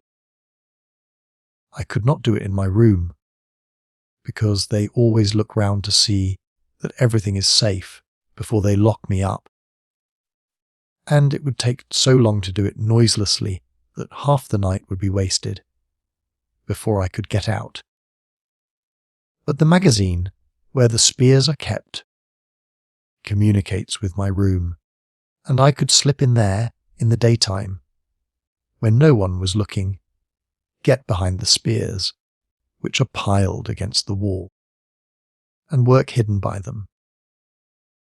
No one would be likely to go into my room during the day, and if he did, he would not expect to find me there, as I am generally about the place. In that way, I could get out enough stones to render it an easy job to finish it. After I was locked up, a spearhead is as good a thing to help me prize them out as one could wish for. Very well, father. Then we had better settle that you shall get out in that way. Now, shall we go round on the outside and help you? No, I don't say but that your help would make it easier to get the stones out without making a noise. Still, your going round might be noticed. Well then, father, shall we seize and gag the sentry? We have done such a thing before, successfully. No, that wouldn't do, Dick. The guardhouse is hard by, and the slightest noise would destroy us all. Besides, as they have not many sentries posted up here, they relieve guard every hour, so that the thing would be discovered in no time. No, when I get out I will creep along noiselessly by the wall. There are houses in the yard almost all along, and though the sentry would not be likely to see me in the shade of the wall, I will take care to cross the open spaces when his back is turned. I will then come straight here for you, and we will make for the wall behind the governor's house. There is no sentry on that side, for that steep ravine covers it from attack there. However, there are 6 or 8 feet of level ground between the foot of the wall and the edge of the ravine. The walls are 20 feet in height. With 50 feet of that rope I will make a ladder, and will get hold of a piece of iron to make a grapnel of. How much time can you give me? I should think we could stay here today and tomorrow, without seeming to be dawdling without reason. Do you think you'd get ready by tomorrow night? Father? Yes, that will give me plenty of time. Let me see. There is the short ladder to make. That won't take me over an hour. There are 100 bits to cut for the long ladder, putting them about 2 feet apart. That will be a longish job, for the spear shafts are of very tough wood. However, I have a saw and some oil, which will prevent it making a noise, and can make fairly quick work of it. I have several tools too. I very often do carpentering jobs of all sorts. That is what first made the governor take to me. I can get all that part of the work done today. Tonight I will do the knotting. Of course, I shall make it a goodish bit over 200 feet long, for it may turn out that I have not judged the depth right, and that the cliff is higher than I thought it was. I don't think sawing up the spear shafts will take more than an hour or two, so I shall be able to show myself about the place as usual. I will go over and take a good look at the rock again and stick a spear head into the ground, at the point where it seems to me that it goes down straightest, and where there is the least chance of the rope getting rubbed against a sharp edge. I shan't begin at the wall until tomorrow, for I don't suppose I shall be able to get out the first few stones without making a bit of a noise, and it would not do to work at night. Now, lad, I think we can consider that as all settled, and I won't come near you again, unless there is some change of plan. I shall be here tomorrow evening. I hope it will be by 10 o'clock. That must depend upon how long it takes me to get down the outside layer of stone.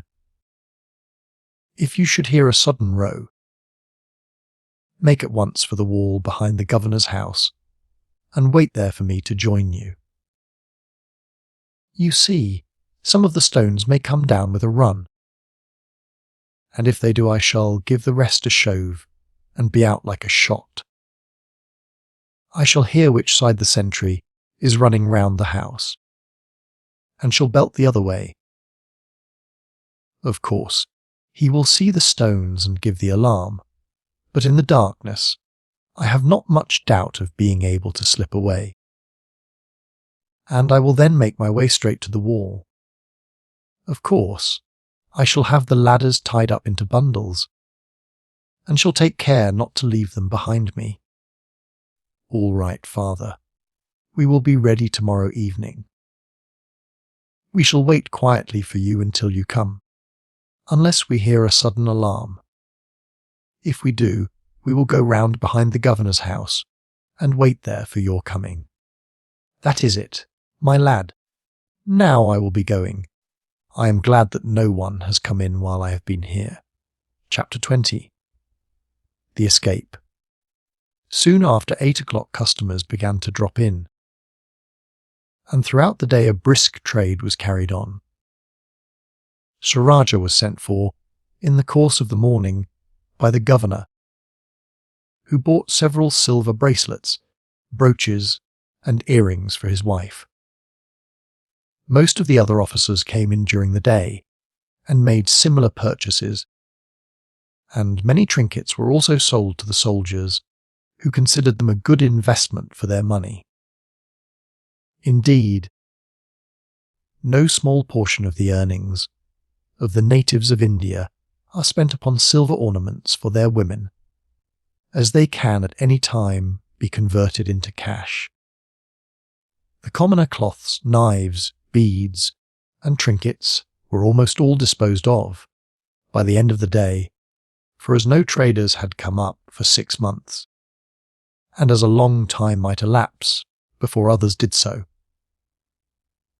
the garrison were glad to lay in a store of useful articles for themselves and families, especially as the prices of all the goods were at least as low as they could have been bought in a town. "We shan't leave much behind us," Dick said, as he looked round after the last customer had left, and they had sat down to their evening meal. "Almost all the silver work and the better class of goods have gone, and I should say 3/4 of the rest. I dare say we shall get rid of the remainder tomorrow. I don't suppose many of the soldiers stationed down by the gate have come up yet, but when they hear that we sell cheaply, some of them will be here tomorrow. We have made no money by the transaction, but at any rate we shall have got back the outlay. Of course, I should not have cared if we had got nothing back. Still, it is satisfactory to have cleared oneself. I wonder how Ibrahim is getting on down in the wood." "He won't be expecting us today," Sir Rajah replied, "but I have no doubt he will begin to feel anxious by tomorrow night." I wish we could have seen some way of getting the horses down. It will be awkward doing without them. Yes, I hope we shall get a good start. Of course, we must put on our peasants' dresses again. I am glad enough to be rid of that rope, though I have had to put on 2 or 3 additional things to fill me out to the same size as before. Still, I don't feel so bound in as I did, though it is horribly hot. I am sure I shall be glad to get rid of all this stuffing, Sir Rajah said. I felt ready to faint today, when the room was full. Well, we have only one more day of it, Dick said. I do hope Father will be able to get out by 10 o'clock. Then, before 11 we shall be at the edge of the rock. Say we are 2 hours in getting down, and walking round to join Ibrahim. That will take us till 1, and we shall have a good 5 hours before Father's escape will be discovered. They will know that he can't have gone down the road, and it will take them fully 2 hours to search the fort, and all over the rock. It will be 8 o'clock before they set out in pursuit, and by that time we ought to be well on the road between Senapatam and Anakul. If we can manage to buy horses at Senapatam, of course we will do so. We shall be there by 5 o'clock, and ought to be able to get them in a couple of hours. Once on horseback, we are safe. I don't think they will pursue very far. Perhaps not even so far as Senapatam, for the governor will see that he had better not make any fuss about a white captive having escaped, when it was not known that he had one there at all. I think it more likely that, when he finds Father has got fairly away, he will take no steps at all. They have no cavalry here, and he will know, well enough, that there will be no chance of our being tracked and overtaken by footmen. If we had but a couple of hours' start, I think that is so Dick. He has done his duty in keeping your father a prisoner, but I don't think he will be, at heart, at all sorry that he has made his escape. I think, Rajah, I will write a letter to him, and leave it here, to be found after we have got away, thanking him in Father's name for the kindness that he has always shown him, saying who I am, why I came here, and asking his pardon for the deception that I have been obliged to play upon him. He is a good old fellow, and I should think it would please him.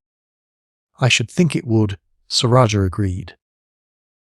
I will do up my brace of pistols in a packet, and put them with the note Dick went on, and will say, in it, that I hope he will accept them as a token of our esteem and gratitude. They are well finished English pistols, and I have no doubt he will prize them. I will mention, too, that we shall have made our escape at 11 o'clock, and therefore, by the time he receives my letter, we shall be far beyond the reach of pursuit. I dare say that will decide him upon letting the matter pass quietly, and he will see himself that, by making no fuss over it, no one outside the fortress will ever know that a prisoner has escaped. The next day passed comparatively quietly. A good many soldiers and women came up from below, and before sunset their goods were completely cleared out. The governor came over in the afternoon and had a talk with them. They expressed their satisfaction at the result of their trading, and said that they should be off before sunrise.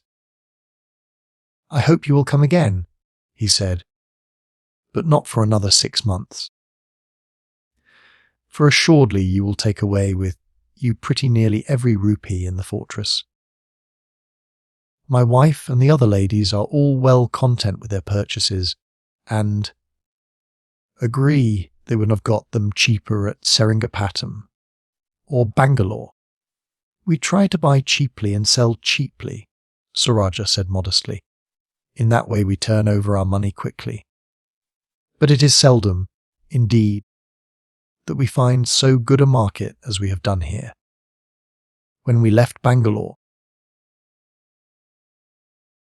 we thought that it might be a month before we should have to go back there to replenish our packs from our magazine. But we shall only have been away 5 or 6 days.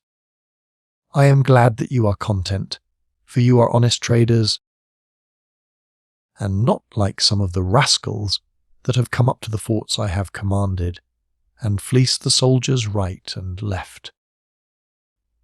Although not given to blushing, Dick felt that he coloured under his dye at the praise, for although they had certainly sold cheaply, he doubted whether the term honest could be fairly applied to the whole transaction. As 10 o'clock approached, the two friends sat with open door, listening intently for every sound. Conversation was still going on in the houses, and occasionally they could make out a dark figure crossing the yard. It was not yet 10 when a light footfall was heard, and a moment later Captain Holland appeared at the door.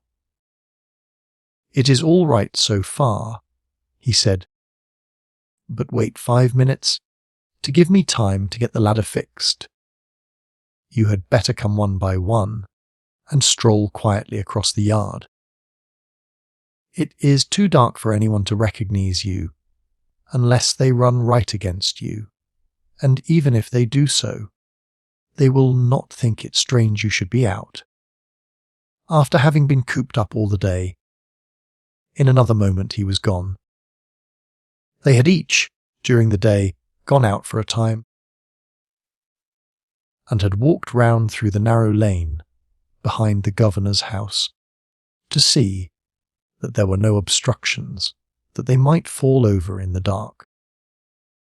They agreed, on comparing notes, that Captain Holland had chosen the best possible place for scaling the wall, for the lane was evidently quite unused, and the house, which was higher than the wall, would completely screen them from observation. In 5 minutes Dick followed his father, leaving Rajah to come on in a minute or two. They had secured about them the gold and silver they had received for their purchases, but they left behind a large heap of copper coins, on the top of which Dick had placed his letter to the governor, and the parcel containing the brace of pistols. He met no one on his way to the rendezvous, but almost ran against his father in the dark. "Steady, Dick, or you will run me down," Captain Holland said. "I have got the ladder fixed, so you had better go up at once. Take these 3 spears with you. I will bring the long ladder. We shan't want the spears, father. We have a brace of double-barrelled pistols and 2 brace of single barrels. Never mind that, Dick. You will see that they will come in useful." Dick took the spears and mounted the ladder without further question. His father then came up and placed the long rope, which, with the pieces of wood, was a bulky bundle, on the wall, and then descended again. It was another 5 minutes before Rajah came up. "I was stopped on the way," he said, "and had to talk with one of the officers." He and the captain were soon by Dick's side. The ladder was then pulled up and lowered on the other side of the wall. They were soon standing at its foot. "Shall I jerk the ladder down, father?" "I think not, Dick. It would only make a clatter, and it is no matter to us whether they find it in the morning or not. You had better follow me. I know every foot of the ground, and there are some nasty places, I can tell you." They had to make several detours to avoid ravines running deep into the plateau, and for a time Captain Holland walked very cautiously. When he had passed these, he stepped out briskly, and in less than an hour from starting they were near the edge of the precipice. Their eyes had, by this time, become accustomed to the darkness. "We are just there now," Captain Holland said, "but we must go very cautiously, for the rock falls sheer away, without warning. Ah! There is the edge, a few yards ahead of me. Now, do you stay where you are, while I feel about for that spear head I put in to mark the place. It had about 3 feet of the staff on it. If it were not for that, there would be small chance of finding it. I know it is somewhere close here." In a few minutes he returned to them. "I have found it," he said. "Keep close behind me." After walking for 50 yards, he stopped. "Here it is, lads. Now give me those spears, Dick." He thrust them firmly into the ground, a few inches apart. "Throw your weight on them, too," he said. "That is right. Now they will stand many times the strain we shall put on them. I have chosen this place, Dick, for 2 reasons. In the first place, because it is the most perpendicular, and in the second, because the soil and grass project slightly over the edge of the rock.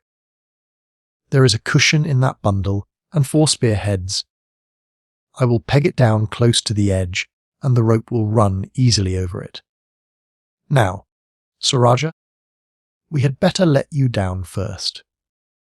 You will be tied quite securely, and there will be no risk whatever, as you know, of the rope giving way. I should advise you to keep your eyes shut till you get to the bottom, for the rope will certainly twist round and round. But keep your arms well in front of you, and whenever you feel the rock, open your eyes and send yourself with your arms and legs.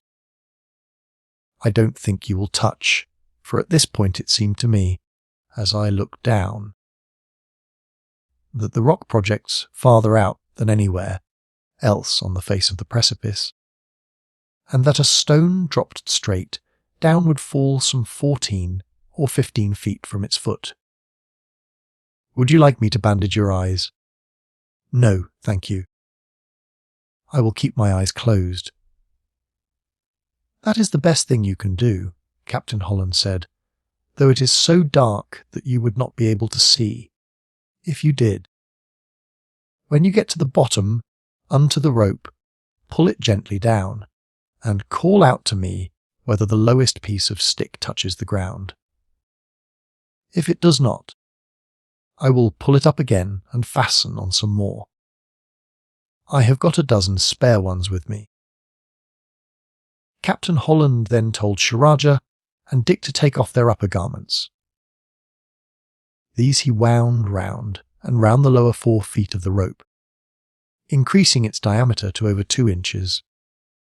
There, he said, as he fastened this round Sir Rajah's body, under the arms, it won't hurt you now. That silk rope would have cut in an inch deep before you got to the bottom, if it had not been covered. Then he took off his own garment, made it up into a roll, lashed one end to the rope in the centre of Sir Rajah's back, passed it between his legs, and fastened it to the knot at his chest. There, he said, that will prevent any possibility of the thing slipping up over your shoulders, and will take a lot of the strain off your chest. Then he lay down and crawled forward to the edge, pegged the cushion down, and then, turning to Sir Rajah, said, "All is ready now." Sir Rajah had felt rather ashamed that all these precautions should be taken for him, while the others would have to rely solely upon their hands and feet, and, sternly repressing any sign of nervousness, he stepped forward to the side of Captain Holland. "That is right," the captain said approvingly. "Now, lie down by my side and work yourself backwards. Go over on one side of the cushion for you might otherwise displace it. I will hold your wrists and let you over. Dick will hold the rope. I will put it fairly on the cushion. Then I shall take it and stand close to the edge, and pay it out gradually as you go down. If you should find any projecting piece of rock, call out, "Stop!" I will hold on at once. We can then talk over how we can best avoid the difficulty. When you are down, and I tell you Dick is coming, take hold of one of the steps, and hold the ladder as firmly as you can, so as to prevent it from swaying about. Now, are you ready? Quite ready, Rajah said, in a firm voice. Dick, who was standing 5 or 6 yards back, tightened the rope. Gradually he saw Sir Rajah's figure disappear over the edge. Slack out a little bit. His father said, "That is right. I have got it over the cushion. Now hold it firmly until I am on my feet. That is right. Now pay it out gradually." It seemed an endless time to Dick before his father exclaimed, "The strain is off! Thank God, he has got down all right." A minute later there was a slight pull on the rope, and the captain paid it out until he heard a call from below. "Have you got to the lowest stick?" he asked, leaning over. "Yes, it is just touching the ground." "Not such a bad guess," the captain said, as he turned to Dick. There were about 20 feet left. He now fastened the rope round the spears in the ground. "I will lower you down, if you like, Dick. You are half as heavy again as that young native, but I have no doubt that I can manage it." "Not at all, father. I am not a bit nervous about it. If it was light, I should not feel so sure of myself, for I might turn giddy, but there is no fear of my doing so now. Well, lad, it is as well to be on the safe side, and I manufactured this yesterday." He put a loop, composed of a rope some 4 feet long, over Dick's shoulders and under his arms. To each end was attached a strong double hook, like 2 fingers. "There, lad! Now! If you feel at all tired or shaky, all you have got to do is to hook this on to one of the steps. Do you see? 1 hook on each side of the cord. That way you can rest as long as you like, and then go on again. You say you can go down a rope with your hands only. I should advise you to do that, if you can, and not to use your legs unless you want to sit down on one of the long steps, for, as you know, if you use your feet the rope will go until they are almost level with your head, while, if you use your arms only, it will hang straight down. I know, father, and I don't suppose I shall have to rest at all, for these cross sticks make it 10 times as easy as having to grip the rope only." Dick laid himself down as Sir Rajah had done, and crawled backwards until he was lying half over the edge. Then he seized the rope and began to descend, hand over hand. He counted the rungs as he went down, and halfway he sat down on one of the long pieces, hitched the hooks onto the one above, and rested his arms. After a short pause, he continued until he reached the bottom. The captain, who was stooping with his hand on the rope, felt the vibration cease, and as he leaned over he heard Dick call out, "I am all right, father. Those bits of wood make easy work of it." Then the captain at once began to descend, and was soon standing beside his son and Sir Rajah. "Thank God that job is finished. How do you both feel?" "My arms feel as if they had done some work, father. I have been 4 or 5 months without practice, or I should hardly have felt it. And how are you?" "Sir Rajah, I feel ashamed at having been let down like a baby, Captain Holland, and at being so nervous." "There is nothing to be ashamed of. Captain Holland said. Rope climbing is a thing that only comes with practice. And as to nervousness, most landsmen are afraid to trust themselves to a rope at all. Did you open your eyes? Not once, Sahib. I kept my arms out, as you told me. But I did not touch anything. I could feel that I was spinning round and round, and was horribly frightened just at first. But I went down so smoothly and quietly that the feeling did not last long, for I knew that the rope was very strong, and as I did not touch anything, it seemed to me that there could be no fear of it being cut against the rock. The clothes were soon unwound from the rope and put on again. Captain Holland cut off all the slack of the rope and made it into a coil. The slope is all right, as far as I could see from the top, he said.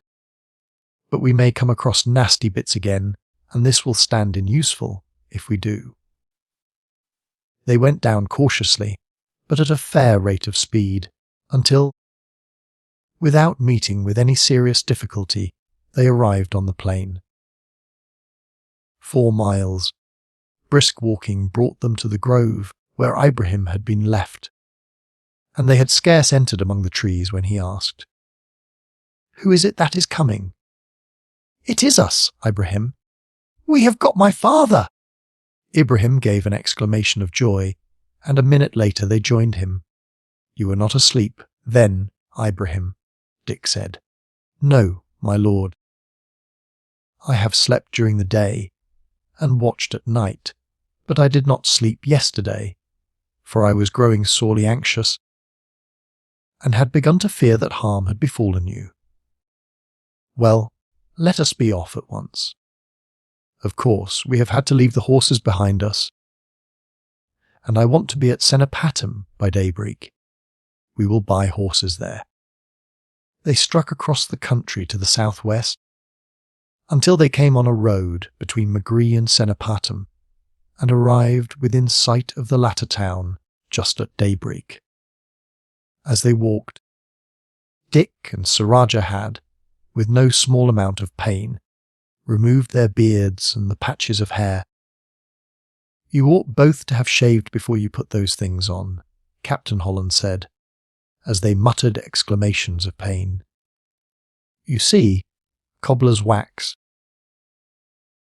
or whatever it is, sticks to what little down there is on your cheeks and chin, and I don't wonder that it hurts horribly, pulling it off. If you had shaved first, you would not have felt any of that."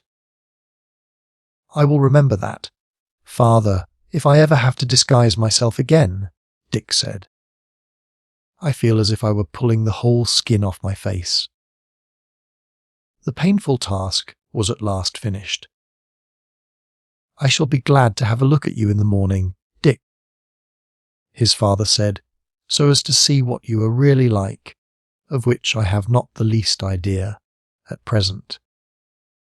You must feel a deal more comfortable, now that you have got rid of the rope." "I am, indeed. I am sure Sir Rajah must be quite as much pleased at leaving his padding behind." They stopped 1/2 mile from the town, which was a place of considerable size. Dick took from the saddlebag of the horse Ibrahim was leading the bottle of liquid with which he was in the habit of renewing his staining every few days, and darkened his father's face and hands. Then they took off their costumes as merchants, and put on their peasants' attire. Dick directed Ibrahim to make a detour, so as to avoid the town and come down on the road 1/2 mile beyond it, and there wait until they rejoined them, for his father was to accompany Ibrahim. It was growing light as Dick and Suraja entered the town, and in 1/2 an hour the streets became alive with people. After some search, they found a man who had several horses to sell, and, after the proper amount of bargaining, they purchased 3 fairly good animals. Another half hour was occupied in procuring saddles and bridles, and, after riding through quiet streets to avoid questioning, they left the town and soon rejoined their companions. "Now," Shariah Dick said, "we will be colonels again for a bit." The saddlebags were again opened, and in a few minutes they were transformed. "Why? Where on earth did you get those uniforms?" Captain Holland asked, in surprise. "Those sashes are the signs that their wearers are officers of the palace, for I have seen them more than once at Kisnageri, and the badges are those of colonels. There is nothing like impudence, Dick, but it seems to me it would have been safer if you had been contented with sub-officers' uniforms." Dick laughed. "We are wearing them because we have a right to them," Dick laughed. "We are both colonels in Tipu's army, and officers of the palace. That is, we were so until a month ago, though I expect since then our names have been struck off their army list. I will tell you about it as we ride." "You had better tell me afterwards, Dick. I have never ridden a horse in my life, except when they were taking me from the coast to Mysore, and I shall have enough to do keep my seat and attend to my steering, without trying to listen to you." They rode all day, passed through Anikal and Ausura, and halted for the night in a grove 2 or 3 miles farther on. They had not been questioned as, at a walk, they went through the town. Captain Holland had ridden behind with Ibrahim, and the latter had stopped and laid in a stock of provisions at Anikal. "Thank goodness that is over," Captain Holland said as they dismounted. "I feel as if I had been beaten all over with sticks and am as hungry as a hunter. Ibrahim will have some food ready in half an hour, father, and I shall be glad of some myself. Though, we all had some chupatis he bought. They were better than nothing, Dick. But a pancake or two does not go very far, with men who have been travelling since 10 o'clock last night. Well, lad, I am glad that you have got rid of your beard, and that, except for that brown skin, I am able to have a look at you as you are. You will be bigger than I am, Dick, bigger by a good bit, I should say, and any father might be proud of you. Much more so one who has been fetched out from a captivity from which he had given up all hope of escaping. As it is, lad, words can't tell how grateful I feel to God for giving me such a son. My dear father, it is mother's doing. It has been her plan. Ever since she heard that you were wrecked, that we should come out here to find you, and she has had me regularly trained for it. I had masters for fencing and gymnastics. We always talked Hindustani when we were together, and she has encouraged me to fight with other boys, so that I should get strong and quick. That evening by the fire, Dick told his father the whole story of his life since he had been in India. "Well, my lad, you have done wonders," his father said when he had finished, "and if I had as much enterprise and go as you have, I should have been out of this place years ago. But in the first place, I was very slow in picking up their lingo. You see, until within the last 3 or 4 years, there have always been other Englishmen with me. Of course we talked together, and as most of them were able to speak a little of the lingo, there was no occasion for me to learn it. Then I was always, from the first, when they saw that I was handy at all sorts of things, kept at odd jobs, and so got less chance of picking up the language than those who were employed in drilling, or who had nothing to do but talk to their guards. But most of all, I did not try to escape because I found that, if I did so, it would certainly cost my companions their lives. That was the way that scoundrel Tipu kept us from making attempts to get off. Well, soon after the last of the other captives was murdered, we moved away to Kisnagari, which was a very difficult place to escape from, and besides, very soon after we got there, I heard of the war with our people and hoped that they would take the place. It was, as you may suppose, a terrible disappointment to me when they failed in their attack on it. Still, I hoped that they would finally thrash Tipu, and that, somehow, I might get handed over to them. However, as you know, when peace was made and Kisnagari had to be given over, the governor got orders to evacuate it, without waiting for the English to come up to take possession. Well, since I have been at Savandrog, I have thought often of trying to get away. By the time I got there, I had learned to speak the language fairly enough to make my way across the country, and I have been living in hopes that, somehow or other, I might get possession of a rope long enough to let myself down the rocks. But, as I told you, I have never so much as seen one up there 20 feet long. I did think of gradually buying enough cotton cloth to twist up and make a rope of. But you see, when one has been years in captivity, one loses a lot of one's energy. If I had been worse off, I should have set about the thing in earnest. But you see, I was not badly treated at all. I was always doing odd carpentering jobs for the colonel and officers, and armourers' work at the guns. Any odd time I had over, I did jobs for the soldiers and their wives. I got a good many little presents. Enough to keep me in decent clothes and decent food, if you can call the food you have up there decent, and to provide me with tobacco, so that, except that I was a prisoner, and for the thought of my wife and you, I had really nothing to grumble about, and was indeed better off than anyone in the fortress except the officers. So you see, I just existed, always making up my mind that some day I should see a good chance of making my escape, but not really making any preparations towards casting off my moorings. Now, Dick, it must be past 12 o'clock, and I am dog-tired. How far have we to ride tomorrow?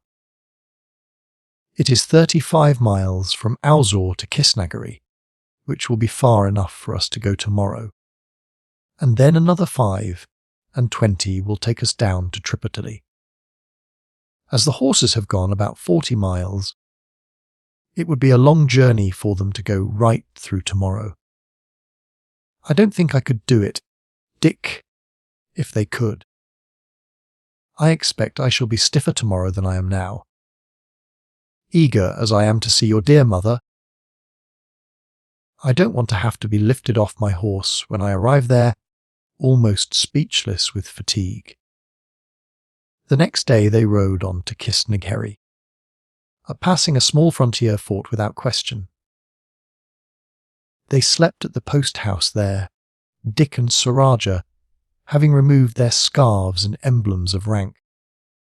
As soon as they passed the frontier, in order to escape all inquiries, they started next morning at daybreak, and arrived within sight of Tripataly at 10 o'clock. Now, father, I will gallop on, Dick said. I must break the news to mother before you arrive. Certainly, Dick, his father, who had scarcely spoken since they started, replied. I have been feeling very anxious about it, all the morning, for though, as you tell me, she has never lost faith in my being alive, my return cannot but be a great shock to her. Dick rode on. and on arriving at the palace was met in the courtyard by the Rajah, who was on the point of going out on horseback. He dismounted at once. "I am truly glad to see you back, Dick, for your mother has been in a sad state of anxiety about you. 8 days ago, she started up from a nap she was taking in the middle of the day and burst out crying, saying that she was certain you were in some terrible danger, though whether you were killed or not she could not say. Since then she has been in a bad state. She has scarcely closed an eye, and has spent her whole time in walking restlessly up and down. It is quite true that I was in great danger, uncle,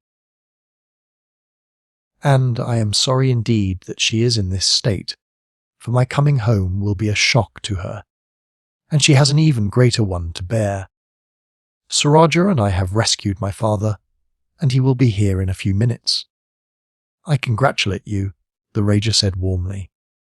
"That is news, indeed, news that I, for one, never expected to hear. It is simply marvellous, Dick. However, I am sure that your mother is not fit to bear it, at present.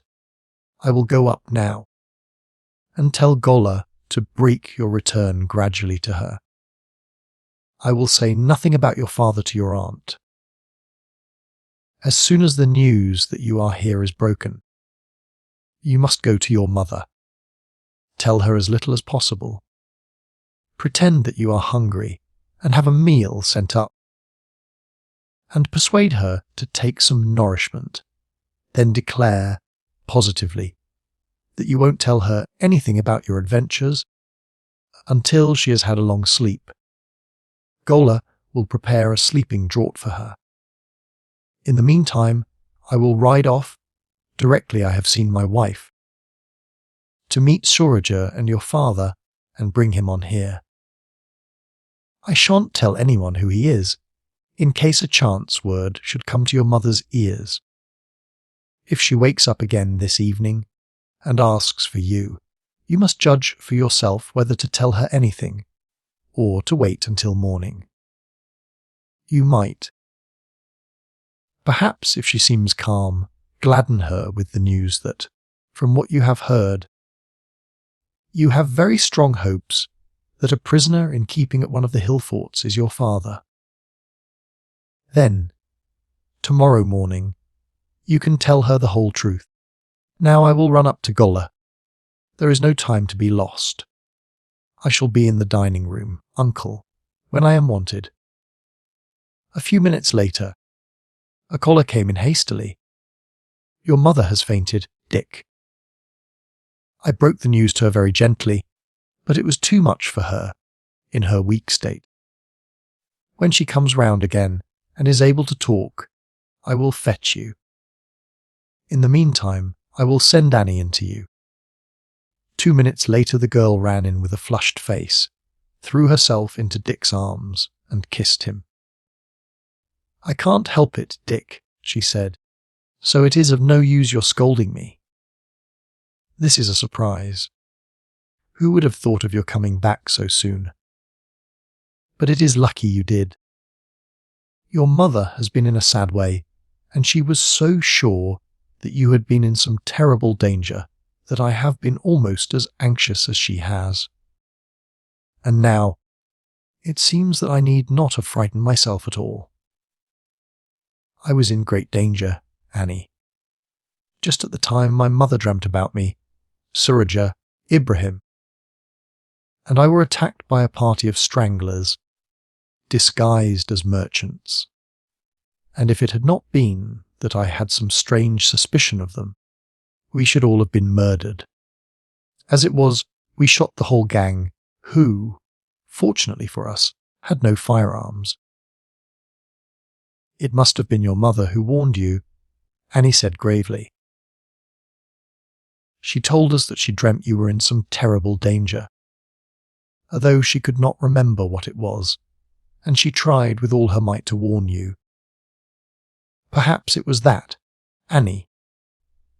I don't know why I suspected them so strongly, Rajah quite laughed at the idea. Anyhow, it saved our lives. And how are you getting on, Annie? Are you happy? Oh, so happy, she exclaimed. At least, I was until your mother got ill, and I was working very hard at my lessons. But of course that has all been stopped, as far as taking them from her is concerned. But I have gone on working, and the Rajah's sons have been very good, and helped me sometimes, and I begin to read words of 2 letters. And what has brought you back so soon? That I can't tell you yet, Annie. I will only tell you that it is not bad news, and no one but my uncle will know more than that. Till I have told my mother, even my aunt won't hear it. Has Rajah come back too, Dick?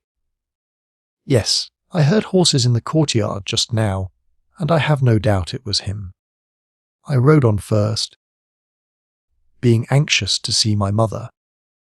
They chatted for a few minutes. Then the Rajah came to the door and called Dick into the next room. I have settled your father in the room at the other end of the gallery, Dick. He agreed with me that it was better for him to keep there, by himself, until you have told your mother that he is here. I have just ordered a meal to be sent, and after that will send my barber in to shave him. He says your mother will never recognize him, with all that hair on his face. I am going to see if something cannot be done to take the stain off his face, and shall then set 6 tailors to work on some dark blue cloth, to turn him out a suit before tomorrow morning, in what he calls sailor fashion, so that he may appear before your mother in something like the style in which she remembers him. A few minutes later Gola came in, and said that Mrs. Holland was ready for Dick to go into her. Dick found his mother looking pale and weak, but the joy of his coming had already brightened her eyes and given a faint flush to her cheeks. I have been so dreadfully anxious, Dick, she said, after the first embrace. I was certain you had been in some terrible danger. I have been, but thank God I escaped, owing, I think, to the warning Annie says you tried to give me, but we must not talk about that now. I will tell you all the story tomorrow. You are not fit to talk. You must take some broth and some wine and a sleeping draught, and I hope you will go off and not wake up till tomorrow morning. Now, you do as I tell you. While you are drinking your broth, I will go in and take something to eat, for I have had nothing today, and am as hungry as a hunter. Then I will come back and sit by you till you go off to sleep. He was not long away, but he was met at the door by his aunt, who said, She has gone off already, Dick. I have no doubt that she will sleep many hours, but if she wakes, I will let you know at once. If that is the case, Gola, the Rajah, who had come in at the same moment, said, I can let you into a secret, which no one but myself knows yet, but which, now that Margaret is asleep, can be told. Gola was very pleased when she heard the news, and Dick went off at once to his father. It was a great relief to the latter to know that his wife had gone off to sleep, and would probably be well enough to have the news broken to her in the morning. I hear that you are preparing for the meeting, father, by getting yourself shaved and having a blue cloth suit made. Yes, Dick. I should like to be as much like my old self as possible. I don't think Mother will care much what you look like, father. Still, it is very natural that you should want to get rid of all that hair. What bothers me, lad, Captain Holland went on, putting his hand to the back of his neck, is this shaved spot here. Of course, with the turban on and the native rig, it was all right, but it will look a rum affair in English clothes. Dick could not help laughing at his father's look of perplexity. Well, father, it is just the same with myself. I have not changed yet, but when I do, the hair above, which is now tucked up under the turban, will be quite long enough to come down to the nape of the neck and hide that bare place till the hair grows again. Yes, I did not think of that. My hair is long enough to come down over my shoulders. I was going to tell the barber to cut it short all over, but I will see now that he allows for that. Now, father, do you mind my bringing in Annie Mansfield? I know she will be wanting to keep close to me all day, and I should never be able to get rid of her without telling her about you. Bring her in by all means, Dick. She must be a plucky young girl, by what you said about her. Where have you been, Dick? Annie inquired, when Dick went out a few minutes later. I have been looking for you everywhere. Nobody had seen you, unless it was the Rajah. I asked him, and he said that little girls must not ask questions, and then laughed. You have not brought home another white girl? She exclaimed suddenly. Would it not be very nice for you to have a companion? No, she said sharply. I should not like it all. Well, I will take you in to see her, and I think you will like her. No, I am only joking, he broke off as he saw tears start into her eyes. It is not another girl, but you shall see for yourself. He took her hand and led her to his father's room. There, Annie. This is the gentleman who has come back with me this time. Annie looked at Captain Holland in surprise, and then turned her eyes to Dick for an explanation. He is a respectable-looking old native, isn't he, Annie? Yes, he looks respectable, Annie said gravely, but he doesn't look very old. Why has he come down with you, Dick? He can't have been a slave. But I have, lass, the captain said, in English, to Annie's intense astonishment. I have been in their hands a year or so longer than you were. Annie turned impulsively to Dick and grasped his arm. Oh, Dick, she said in an excited whisper. Is it your father, after all? Lass, the captain answered for him. I am the boy's father, and a happy father too, as you may guess, at finding I have such a son. And I hear he has been a good friend to you too. Oh, he has indeed, Annie cried, running forward and seizing his hands in both of hers. I don't think there ever was anyone so kind and good. What bosh, Annie, Dick exclaimed, almost crossly. Never mind what he says, my dear. You and I know all about it. Now we can do very well without him. For a time. He can go and tell his uncle and cousins all about his adventures, which I have no doubt they are dying to hear, and you and I can sit here and exchange confidences until my barber comes. I don't look much like an Englishman now, but I hope that they will be able to get me something that will take this stain off my face.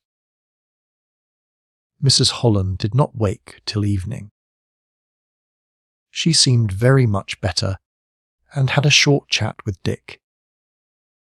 She would have got up had he not told her that he should be going to bed himself. In a short time, and that all his story would keep very well until the morning, when he hoped to find her quite herself again. By dint of the application of various unguents and a vast amount of hard scrubbing, Captain Holland restored his face to its original hue. I look a bit sunburnt, he said, but I have often come back, browner than this, from some of my voyages. You look quite like yourself. In your portrait at home, Father, Dick said, it is the shaving and cutting your hair, even more than getting off the dye, that has made the difference. I don't think you look much older than you did then, except that there are a few grey hairs. I shall look better tomorrow, Dick. When I get these outlandish things off, I have been trying on my new suit, and I think it will do first rate. Those clothes that you wore on board ship, and handed to them as a model, gave them the idea of what I wanted. And indeed, the next morning, when Captain Holland appeared in his new suit, Dick declared that he looked just as if he had walked down from his picture. The Rainey had agreed to break the news to Mrs. Holland. As soon as she was dressed, she came into the room where the others were waiting for breakfast and said to Captain Holland, "Come." She knows all and has borne it well. She led him to the door of Mrs. Holland's room and opened it. As he entered, there was a cry of, "Oh, Jack, my Jack!" Then she closed it behind him and left husband and wife together. A few days afterwards, there was a family consultation. "Now, Dick," his father said, "we must settle about your plans.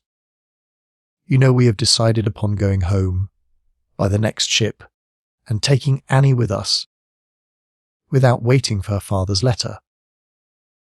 Of course I shall have no difficulty in finding out, when I get there, what his address is.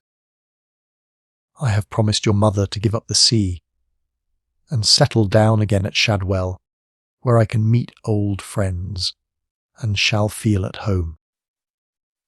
We have had a long talk over what you said the other night, about your insisting that we should take the money those jewels of yours fetch. Well, we won't do that. Then I will sell them, Father," Dick said positively, "and give the money to a hospital." "I have not finished yet, Dick." "We won't take all the money, but we have agreed that we will take a quarter of it. Of course, we could manage on my savings, as your mother did when I was away. We shall lose the little allowance the company made her, but I shall buy a share in a ship with my money, which will bring in a good deal better rate of interest than she got for it in the funds, so we could still manage very well. Still, as we feel that it would please you, we agree to take a quarter of the money the jewels fetch, and that, with what I have, will give us an income well beyond our wants. So that is settled. Now, about yourself. I really don't think that you can do better than what you proposed. When we were talking of it yesterday, you would be like a fish out of water in England if you had nothing to occupy your time, and therefore can't do better than enter the service here and remain, at any rate, for a few years. As your commission was dated from the time you joined Lord Cornwallis 2.5 years ago, you won't be at the bottom of the tree. And while you are serving, you will want no money here, and the interest of your capital will be accumulating. If I invest it in shipping for you, you will get 8 or 10% for it, and as I shall pick good ships, commanded by men I know, and will divide the money up in small shares, among 6 of them, there will be practically no risk, and of course the vessels will be insured. So that, at the end of 10 years, by reinvesting the profits, your money will be more than doubled, and you will have a nice fortune when you choose to come home, even if the jewels do not fetch anything like what you expect. A week later the party journeyed down to Madras, where they stayed for a fortnight. Dick, on his arrival, called upon the governor, who congratulated him most heartily when he heard that he had succeeded in finding and releasing his father, and at once appointed him to one of the native cavalry regiments, and his parents had the satisfaction of seeing him in uniform before they started. Annie showed but little interest in the thought of going to England and being restored to her parents, being at the time too much distressed parting from Dick to give any thought to other matters. But at last the goodbyes were all said, and as the anchor was weighed, Dick returned on shore in a surf boat, and next day joined his regiment. Sir Rajah had wanted to accompany him to Madras, and to enlist in any regiment to which he might be appointed, and the assurance that it might be a long time before he became a native officer, as these were always chosen from the ranks, except in the case of raising new regiments, had little influence with him.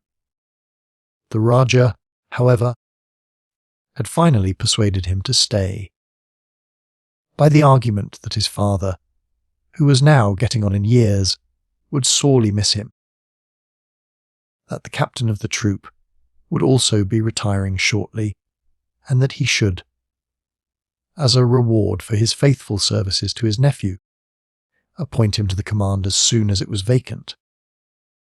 Ibrahim entered the Rajah service, preferring that to soldiering. Chapter 21. Home. It was early in December 1792 that Dick Holland joined his regiment, which was stationed at Madras. There were but 5 other officers, and Dick found, to his satisfaction, that the junior of them had had 4 years' service.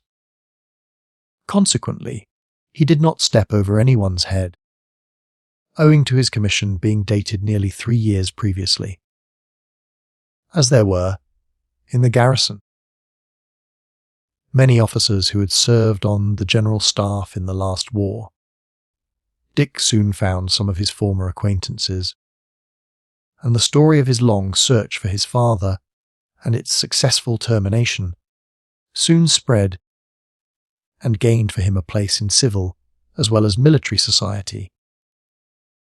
The next year passed peacefully and was an unusually quiet time in India.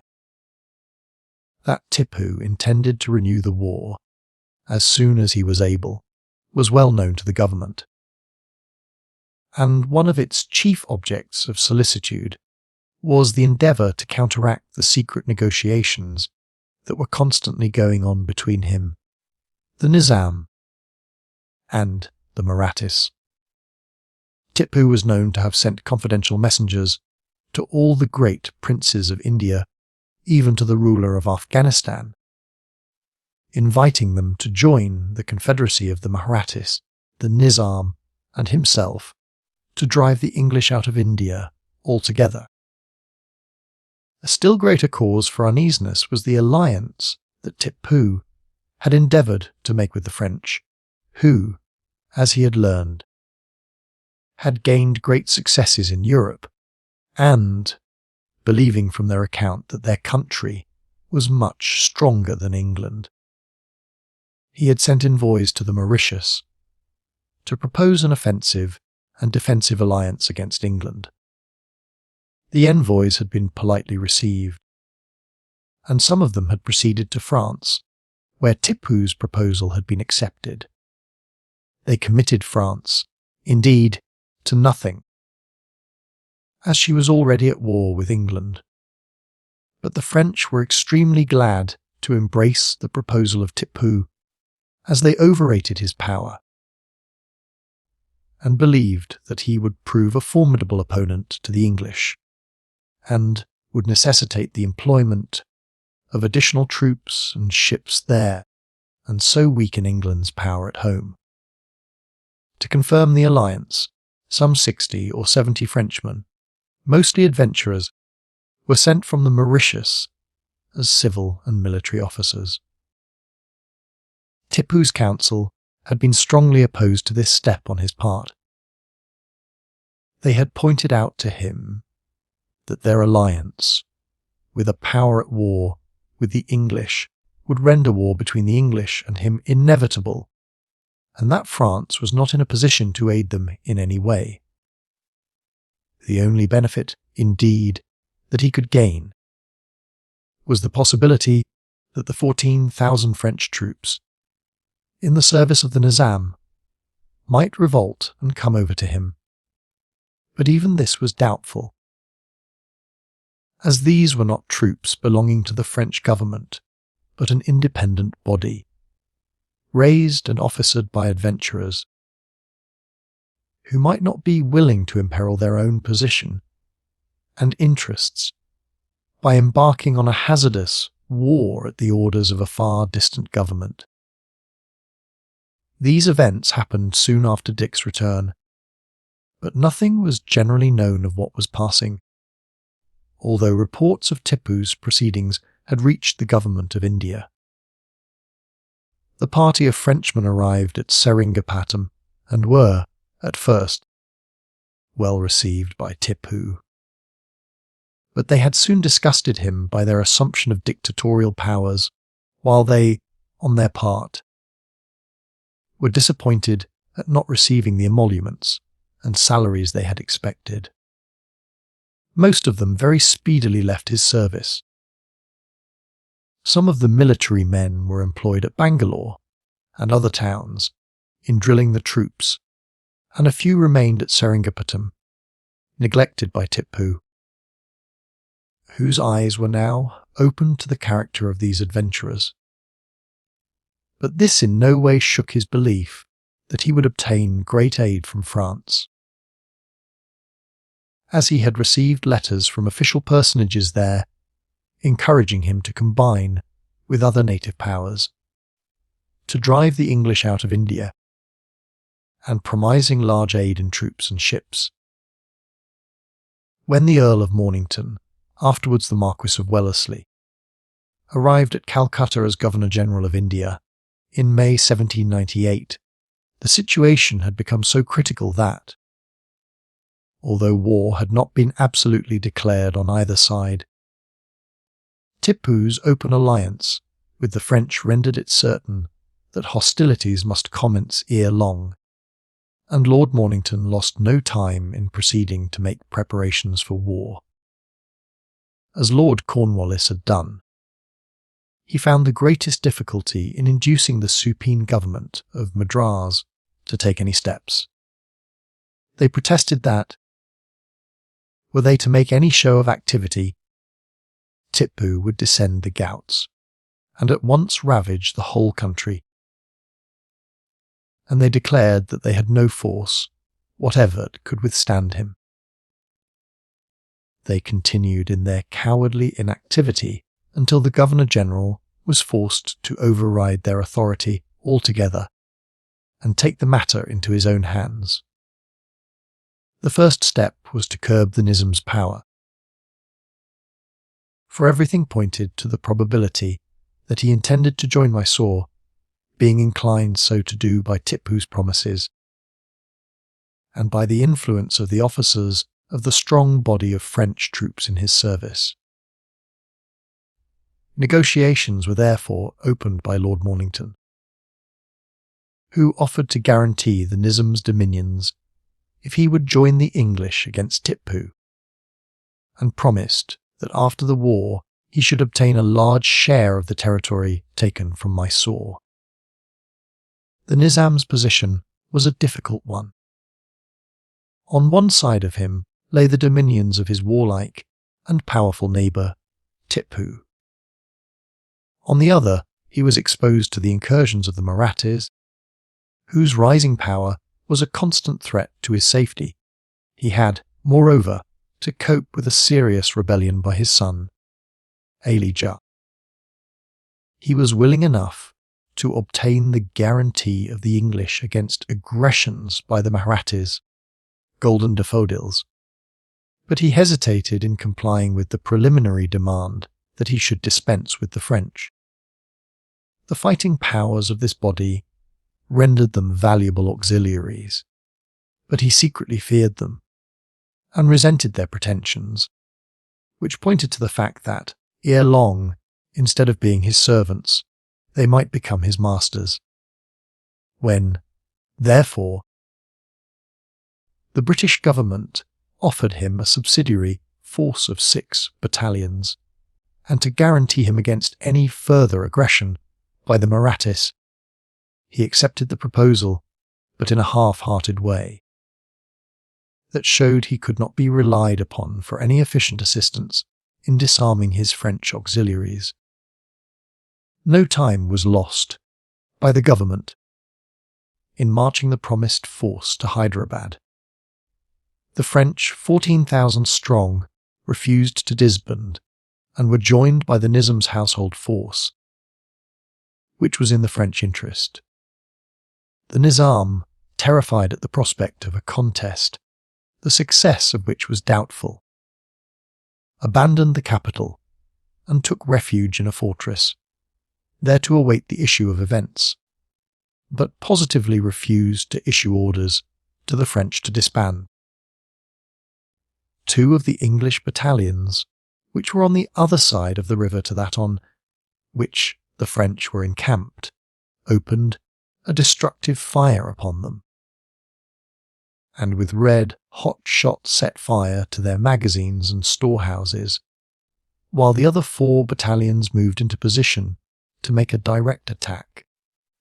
The Nizam now saw that he had no alternative but to declare openly for the French or to dismiss them. He preferred the latter alternative. Peron, who commanded the French, saw that unless he surrendered, the position of his force was desperate. Accordingly, on receipt of the order, he and his officers expressed their readiness to accept their dismissal. Their men were, however, in a state of mutiny, and the officers were compelled to make their escape from the camp under cover of night. The next morning the camp was surrounded by the English and the troops of the Nizam, and the French then surrendered without a shot being fired. While the Nizam was thus rendered powerless, negotiations had been going on with the Marathis, but owing to the quarrels and jealousies of their chiefs, nothing could be done with them. It was, however, apparent that, for the same reason, the Tipu would equally fail in his attempt to obtain their alliance against us, and that therefore it was with Mysore alone that we should have to deal. In the meantime, though preparing for war, Lord Mornington was most anxious to avoid it. When Tipu wrote to complain that some villages of his had been occupied by people from Coorg, the Governor-General ordered their immediate restoration to him. In November he sent the Sultan a friendly letter pointing out that he could look for no efficient aid from France, and that any auxiliaries who might possibly join him would only introduce the principles of anarchy and the hatred of all religion. That animated the whole French nation, that his alliance with them was really equivalent to a declaration of war against England, and, as he was unwilling to believe that Tipu was actuated by unfriendly feelings, or desired to break the engagements of the treaty entered into with him, he offered to send an officer to Mysore to discuss any points upon which variance might have arisen, and to arrange a scheme that would be satisfactory to them both. To this letter no answer was received for 5 weeks, by which time Lord Mornington had arrived at Madras. He then received a letter containing a tissue of the most palpable lies concerning Tipu's dealings with the French. 2 or 3 more letters passed, but as Tipu's answers were all vague and evasive, the Governor-General issued a manifesto on the 22nd of February 1799, recapitulating all the grievances against Mysore, and declaring that, though the Allies were prepared to repel any attack, They were equally anxious to effect an arrangement with him. But Tipu still believed that a large French army would speedily arrive.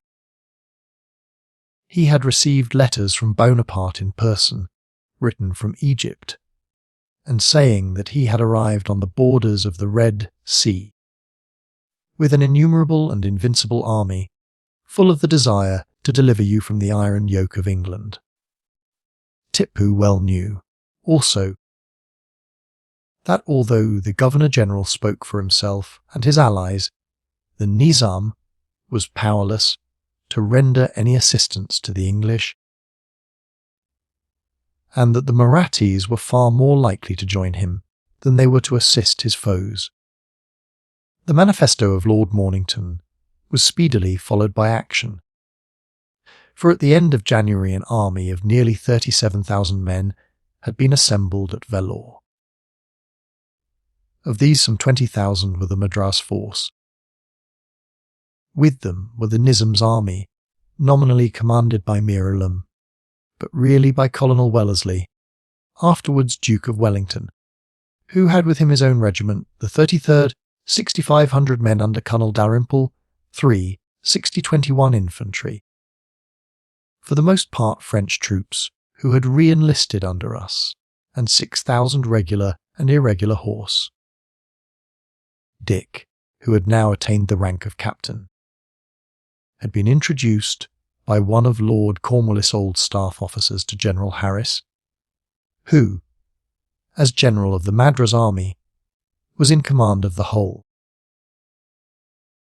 On hearing of the services Dick had rendered in the last war, and that his perfect acquaintance with the language, and with the ground over which the army would pass, would enable him to be equally efficient on the present occasion, General Harris at once detached him from service with the regiment and appointed him to a post on his own staff. Had it not been that Dick had seen, for the last 2 years, that hostilities must along be commenced with Tipu, he would, before this, have left the army and returned home. He was heartily tired of the long inaction. When the regiment was stationed at Madras, life was very pleasant, but a considerable portion of his time was spent at outstations, where the duties were very light, and there was nothing to break the monotony of camp life. He received letters regularly from his mother, who gave him full details of their home life. The first that he received merely announced their safe arrival in England.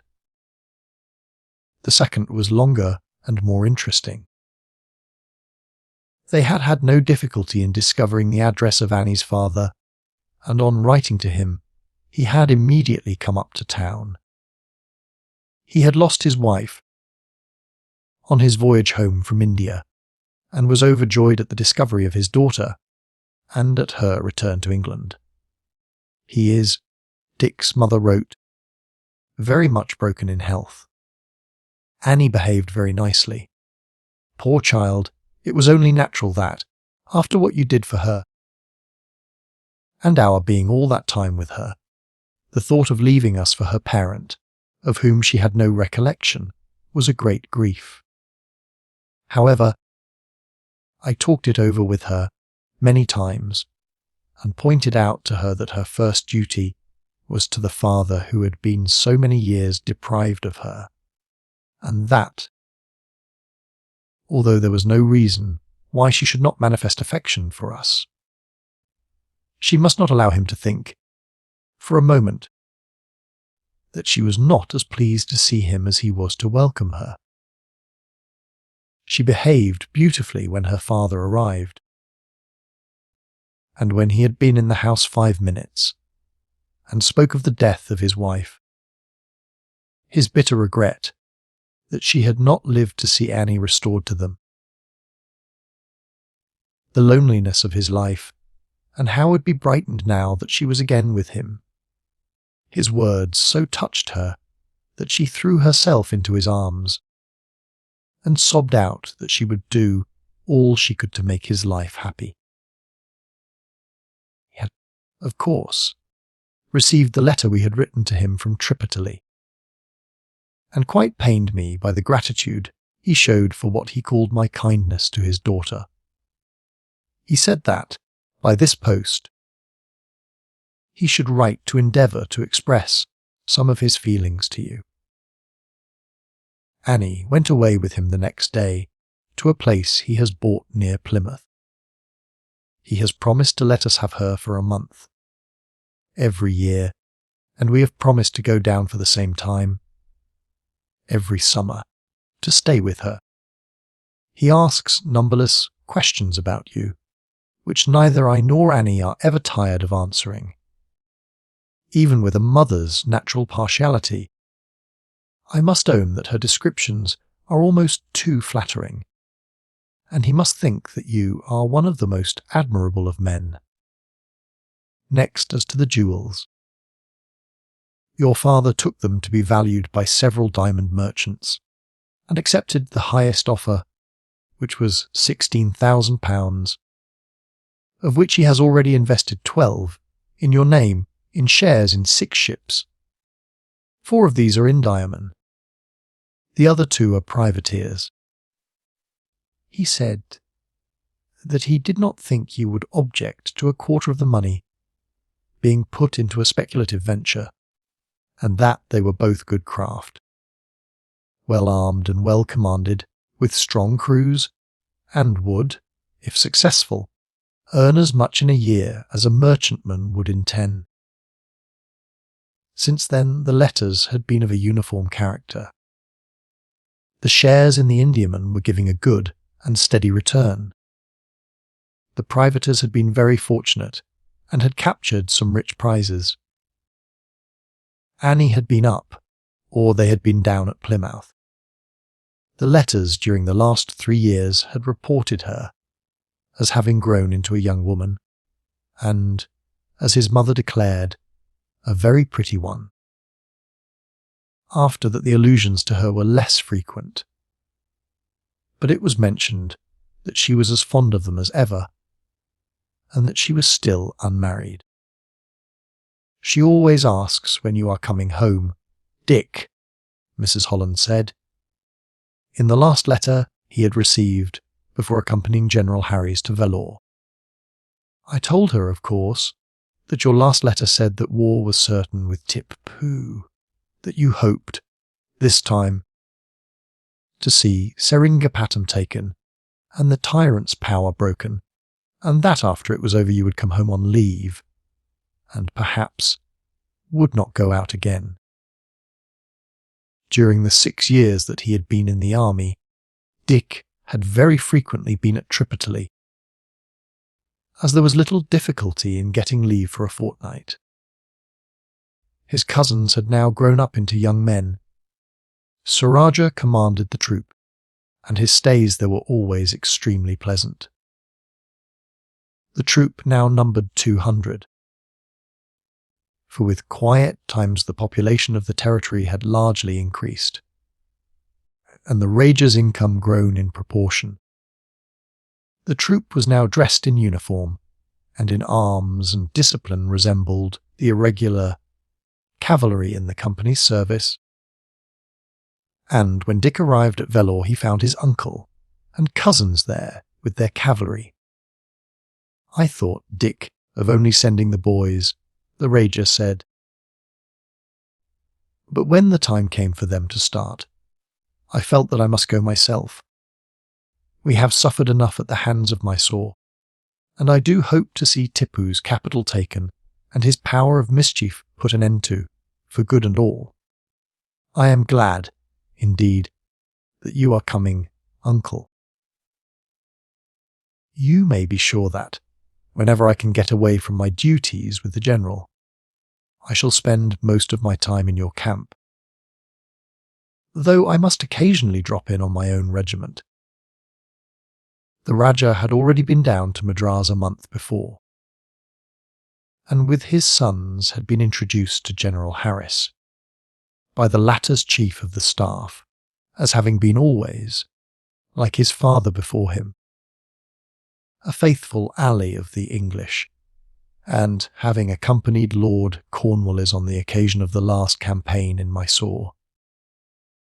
The general had thanked him heartily for his offer to place his 200 cavalry at the disposal of the government, and had expressed a hope that he, as well as his sons, would accompany it in the field.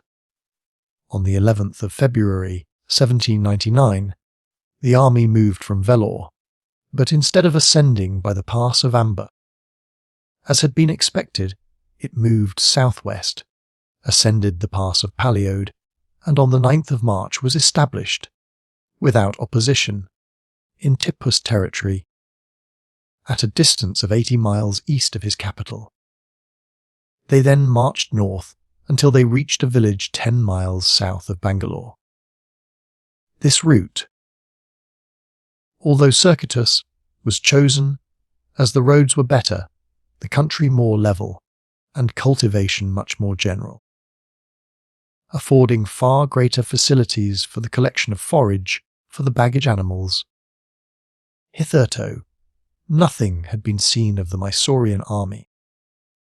It had been confidently expected that Tipu would fight at least one great battle to oppose their advance against his capital. But so far no signs had been seen of an enemy, and even the Mysore horse, which had played so conspicuous a part in the last campaign, in no way interfered with the advance of the army, or even with the foraging parties. A dispatch that reached them, by a circuitous route, explained why Tipu had suffered them to advance so far unmolested. While the Madras army had advanced from the southeast, a Bombay force, 6,500 strong, was ascending the Western Ghats. As the advance brigade, consisting of 3 native battalions under Colonial Montressor, reached Sedasir, Tipu, with 12,000 of his best troops, fell upon it suddenly. His force had moved through the jungle and attacked the brigade in front and rear.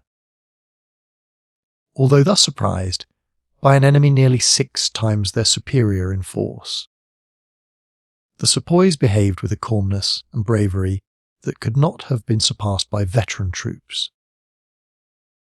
Maintaining a steady front, they repulsed every attack until a brigade, encamped 8 miles in their rear, came up to their assistance, and Tipu was then forced to retreat, having suffered a loss of 1,500 men, including many of his best officers. This proof of the inferiority of his troops, even when enormously outnumbering the English, and fighting with all the advantages of surprise, profoundly impressed Tipu. And from this time, he appeared to regard the struggle as hopeless, and displayed no signs whatever of the dash and energy that had distinguished him when leading one of the divisions of his father's army.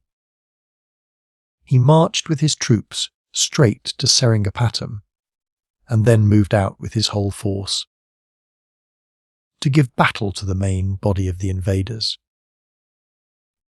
The antagonists came within sight of each other at the village of Malavali, 30 miles east of the capital. For some time an artillery fire on both sides was kept up. Gradually the infantry became engaged, and the Mysoreans showed both courage and steadiness, until a column of 2,000 men moved forward to attack the 33rd Regiment. The British troops reserved their fire until the column was within 50 yards of them. Then they poured in a withering volley and charged. The column fell back in disorder. General Floyd at once charged them, with 5 regiments of cavalry, sabred great numbers of them, and drove the remainder back in headlong rout.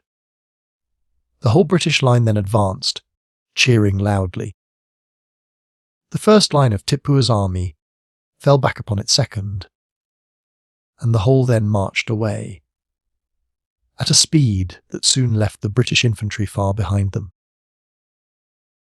Instead of continuing his march straight upon the capital, General Harris, learning from spies that Tipu had wasted the whole country along that line, moved southwest, collecting, as he went, great quantities of cattle, sheep and goats, and an abundance of grain and forage, across the Covey at a ford at Sozole, and, on the 5th of April, took up his position at a distance of 2 miles from the western face of the fort of Seringapatam.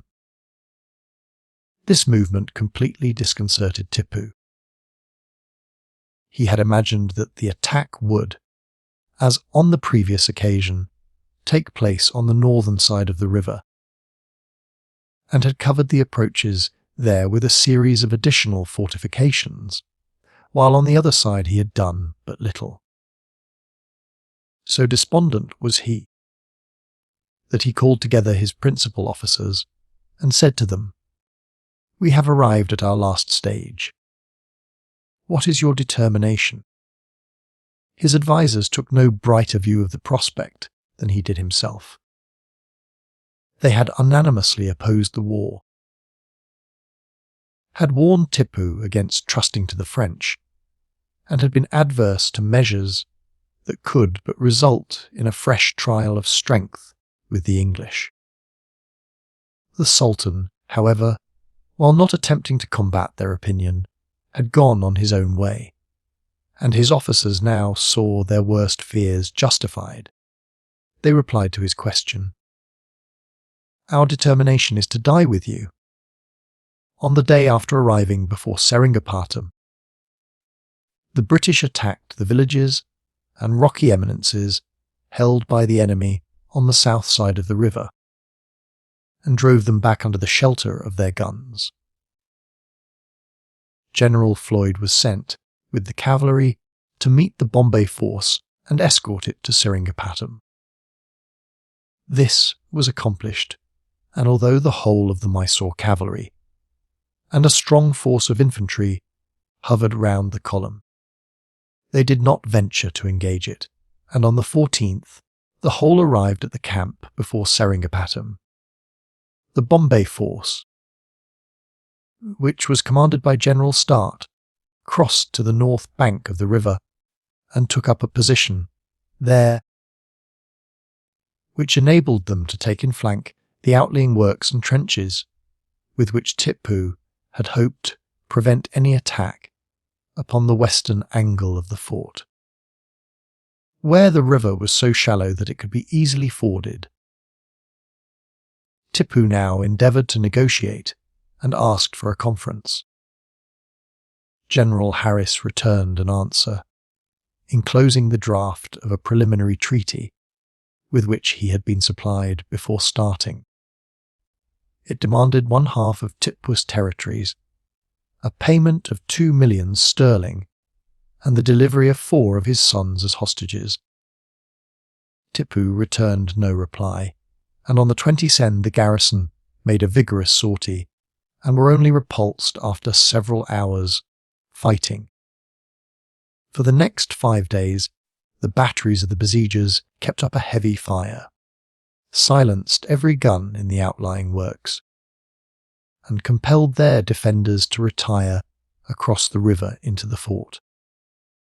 Tipu now sank into such a state of despondency that he would listen to none of the proposals of his officers for strengthening the position, and would not even agree to the construction of a retrenchment which would cut off the western angle of the fort, against which it was evident that the attack would be directed.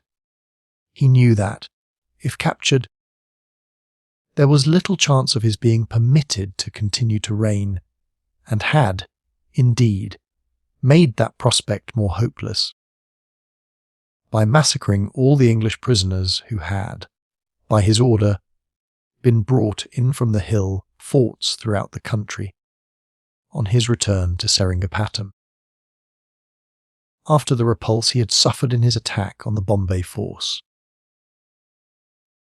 On the 2nd of May, the batteries opened on the wall of the fort, near its northwest angle, and so heavy was their fire that, by the evening of the 3rd, a breach of 60 yards long was effected. General Harris determined to assault on the following day. General Baird, who had, for 4 years, been a prisoner in Seringapatam, volunteered to lead the assault, and before daybreak 376 men took their places in the advanced trenches, where they lay down. It was determined that the assault should not be made until 1 o'clock, at which time Tipu's troops, anticipating no attack, would be taking their food and resting during the heat of the day. The troops who were to make the assault were divided into 2 columns, which, after mounting the breach, were to turn right and left, fighting their way along the ramparts until they met at the other end. A powerful reserve, under Colonel Wellesley, was to support them after they had entered.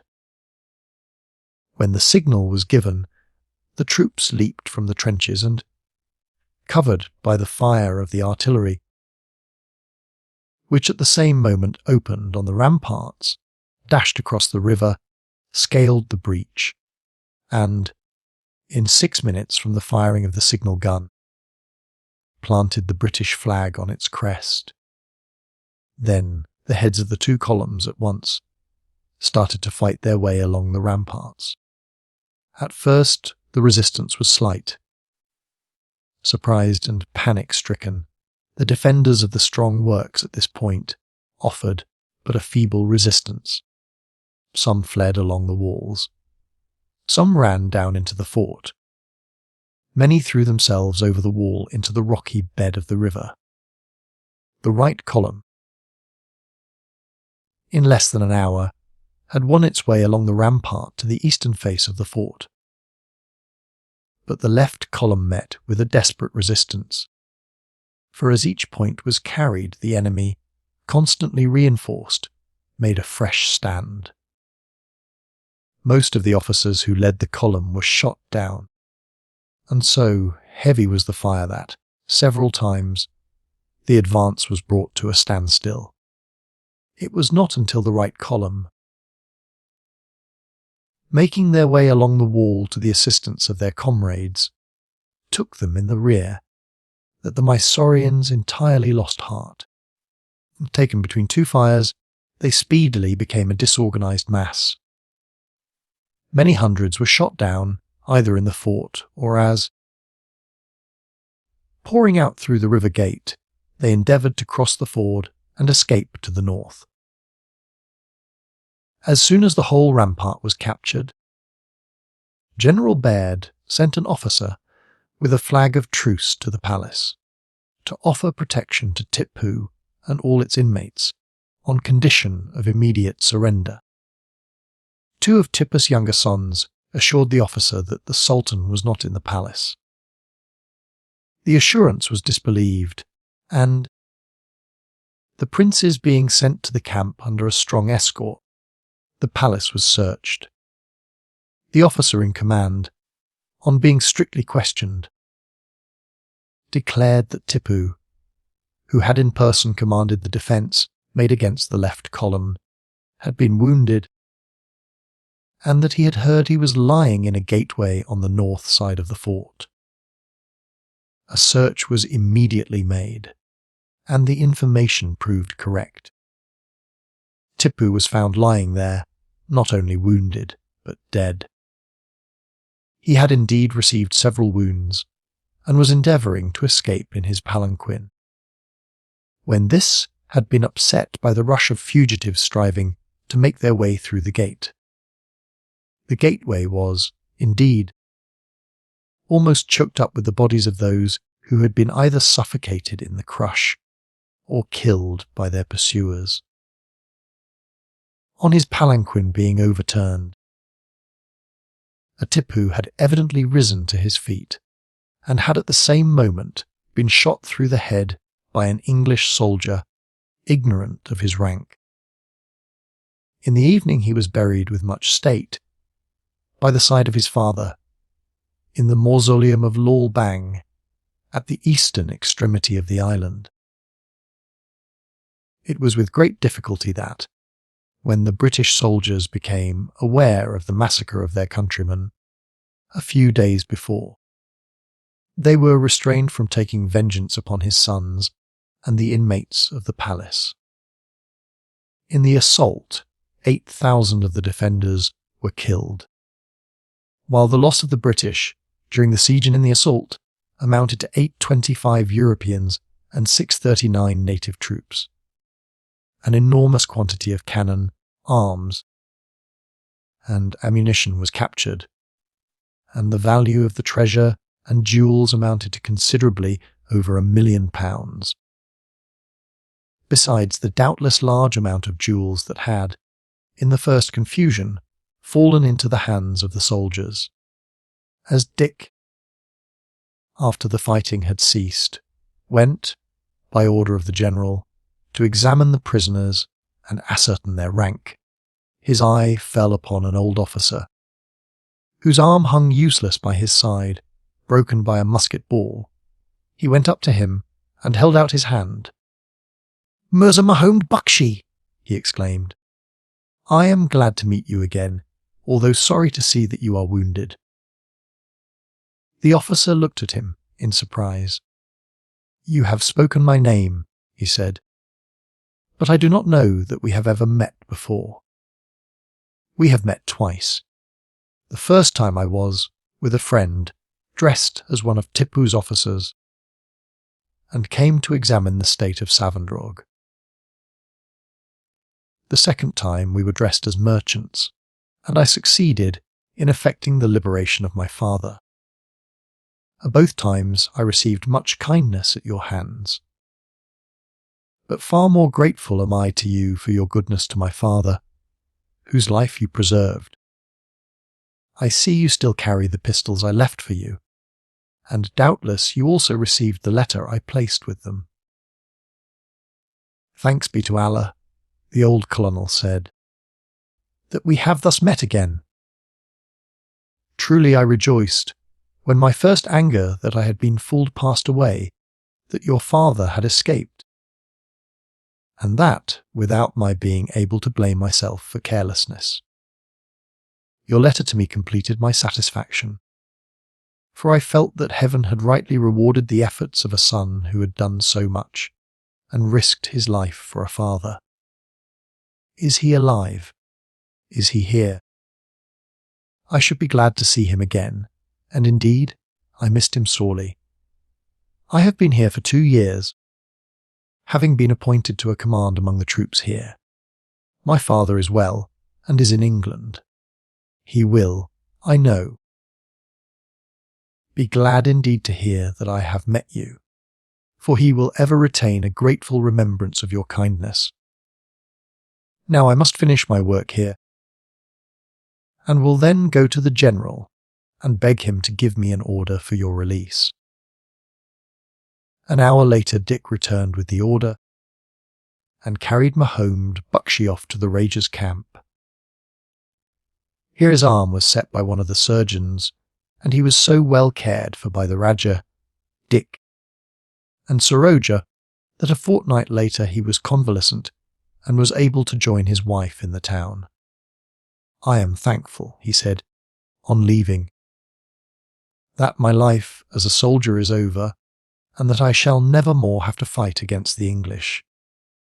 Tipu was my master, but it is he who, by his cruelty and ambition, has brought ruin upon Mysore. I have saved enough to live in comfort for the rest of my life, and to its end I shall rejoice that I have again met the son of my friend Jack." The capture of Seringapatam was followed, at once, by the entire submission of the whole country. A descendant of the old Rajah of Mysore was placed upon the throne. His rule was, however, but a nominal one. A very large amount of territory was annexed. The island of Seringapatam was permanently occupied as a British possession.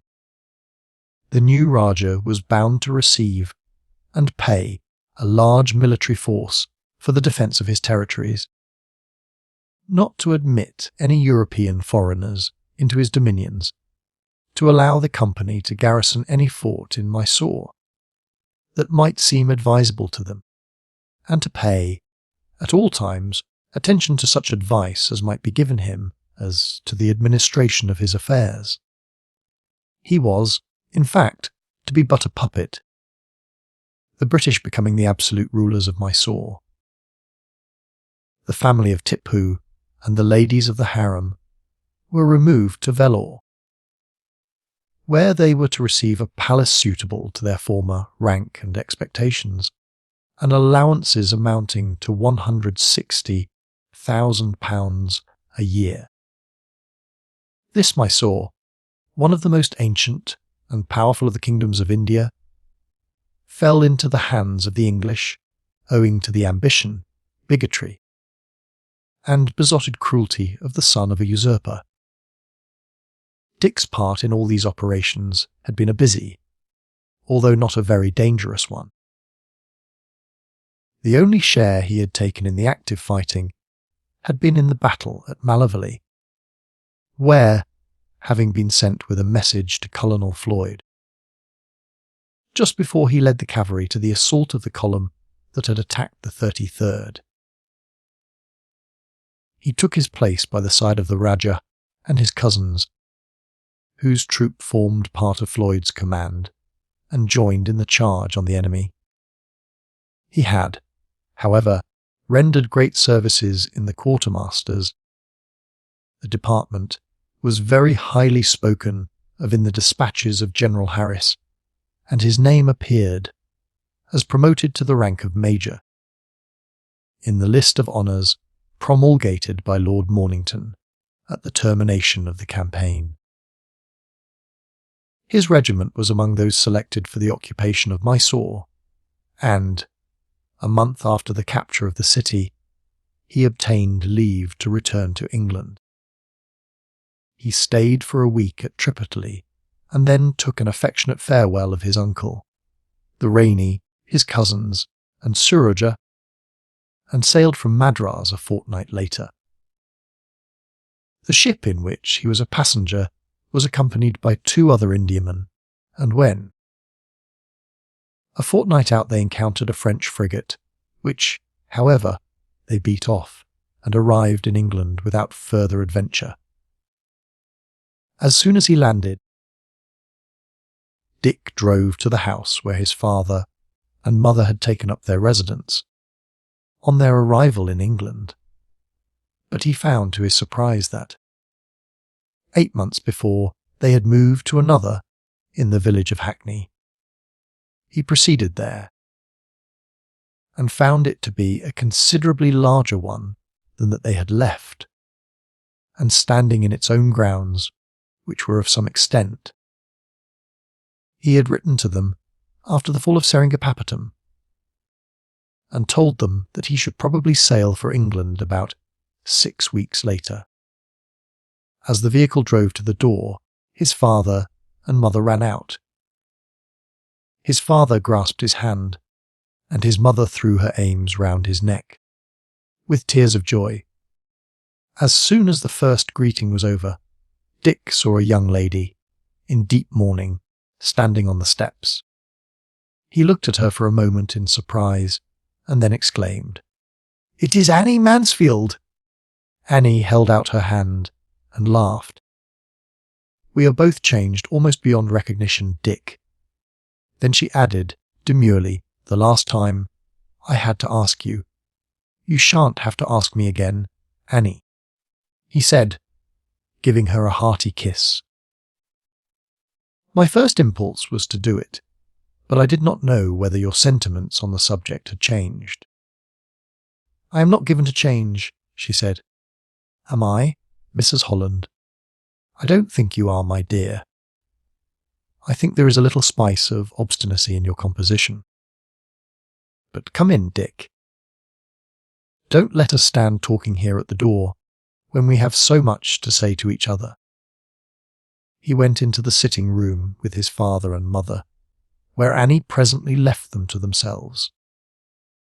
"Why, father, the privateers must have done well." "Indeed," Dick said, looking round the handsome room. "I have nothing to grumble at on that score, Dick, though they have not been so lucky the last 2 years. But it is not their profits that induced us to move here. You saw Annie was in mourning. Her father died nearly a year ago, and at her earnest request, as he said in his will, appointed us her guardians until she came of age, which will be in a few months now.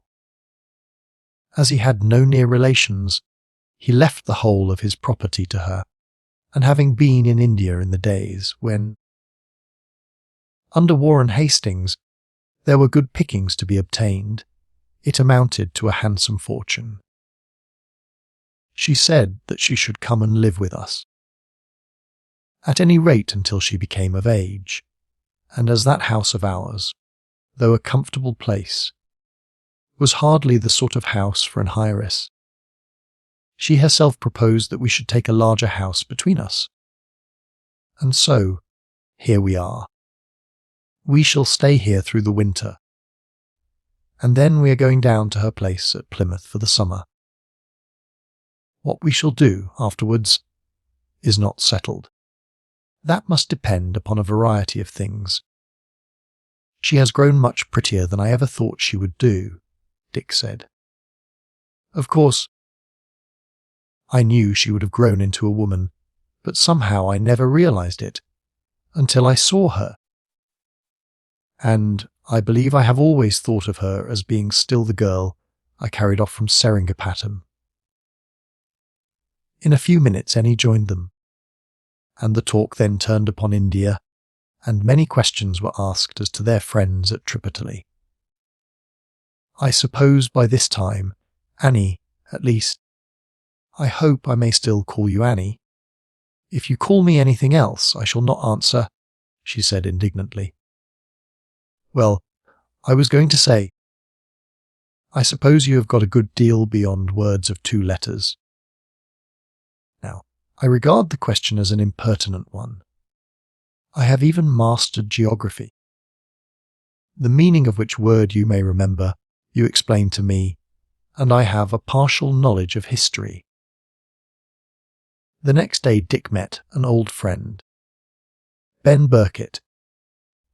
Dick had kept his promise, and had written to him as soon as he returned to Tripataly with his father.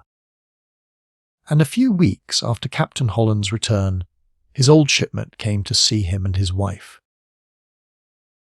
Ben had for some time thought of retiring, and he now left the sea and settled down in a little cottage near. Captain Holland insisted upon settling a small pension upon him, and he was always a welcome guest at the house. His delight at Dick's return was extreme. "I never thought you would do it, Master Dick, never for a moment. And when on coming home I got your letter, and found that the captain and your mother were in England, it just knocked me foolish for a bit." 3 weeks later, Dick told Annie that he loved her. He spoke without any circumlocution, merely taking her hand one evening, when they happened to be alone together, and telling her so in plain words. "I know nothing of women, Annie," he said, "or their ways. I have been bothering myself how to set about it. But though I don't know how to put it, I do know that I love you dearly. All these years I've been thinking about you, not like this, you know, but as the dear, plucky little girl of the old days. The little girl of old days. Dick," she said quietly, "is in no way changed. I think you know what I thought of you then. I have never for a moment wavered. I gave you all the love of my heart, and you have had it ever since." "Why, you silly boy," she said, with a laugh a few minutes later. "I had begun to think that, just as I had to ask you for a kiss in the old times, and again when you met me. I should have to take this matter in hand. Why, I never thought of anything else. Directly I got old enough to look upon myself as a woman, and young men began to come to the house. I said to my dear father, "It is of no use their coming here, father. My mind has been made up for years, and I shall never change." He knew at once what I meant. "I don't blame you, my dear," he said. "Of course, you are young at present, but he has won you fairly. And if he is at all like what you make him out to be, I could not leave you in better hands. He will be home in another 3 or 4 years, and I shall have the comfort of having you with me until then. But you must not make too sure of it. He may fall in love out there. You know that there is plenty of society at Madras." I laughed at the idea. All the pretty ones either come out to be married, or get engaged on the voyage, or before they have been there a fortnight. I have no fear, father, of his falling in love out there, though I don't say he might not when he gets home, for of course he thinks of me only as a little girl. "Well, my dear," he said, "we will get him, and his father and mother, to come down as soon as he gets home. As you have made up your mind about it, it is only right that you should have the first chance. It was not to be as he planned, Dick, but you see I have had the first chance, and it is well it was so, for no one can say how matters would have turned out if I had not been on the spot. Do you know, Dick, I felt that when you rescued me from slavery, you became somehow straightway my lord and master. As you carried me that night before you, I said to myself I should always be your little slave, and you see, it has come quite true. I don't know about that, Annie. We are in England now, and there are no slaves. You will be the mistress now, and I your devoted servant. It will be as I say, Dick," she said tenderly. "I feel that, to the end of my life, I shall remain your willing slave." There was nothing to prevent an early marriage. It was settled that Captain and Mrs. Holland should retain the house, which indeed they could well afford to do, and that Dick and Annie should reside there whenever they were in town, but that, as a rule, they would live at the estate her father had purchased near Plymouth. Their means were ample, for during the 8 years he was in the service, Dick's £12,000 had, as his father had predicted, doubled itself, and Annie's fortune was at least as large as his own. Dick had good reason to bless, to the end of his life, his mother's plan. That had resulted in the double satisfaction of restoring his father to her, and in winning for himself the woman whom he ever regarded as the dearest and best wife in the world. The end of this wonderful story. And so, our journey through this timeless fiction comes to an end. If you enjoyed this audiobook, please consider liking the video and subscribing to our channel. For more golden tales like this one, feel free to explore the playlists on our channel.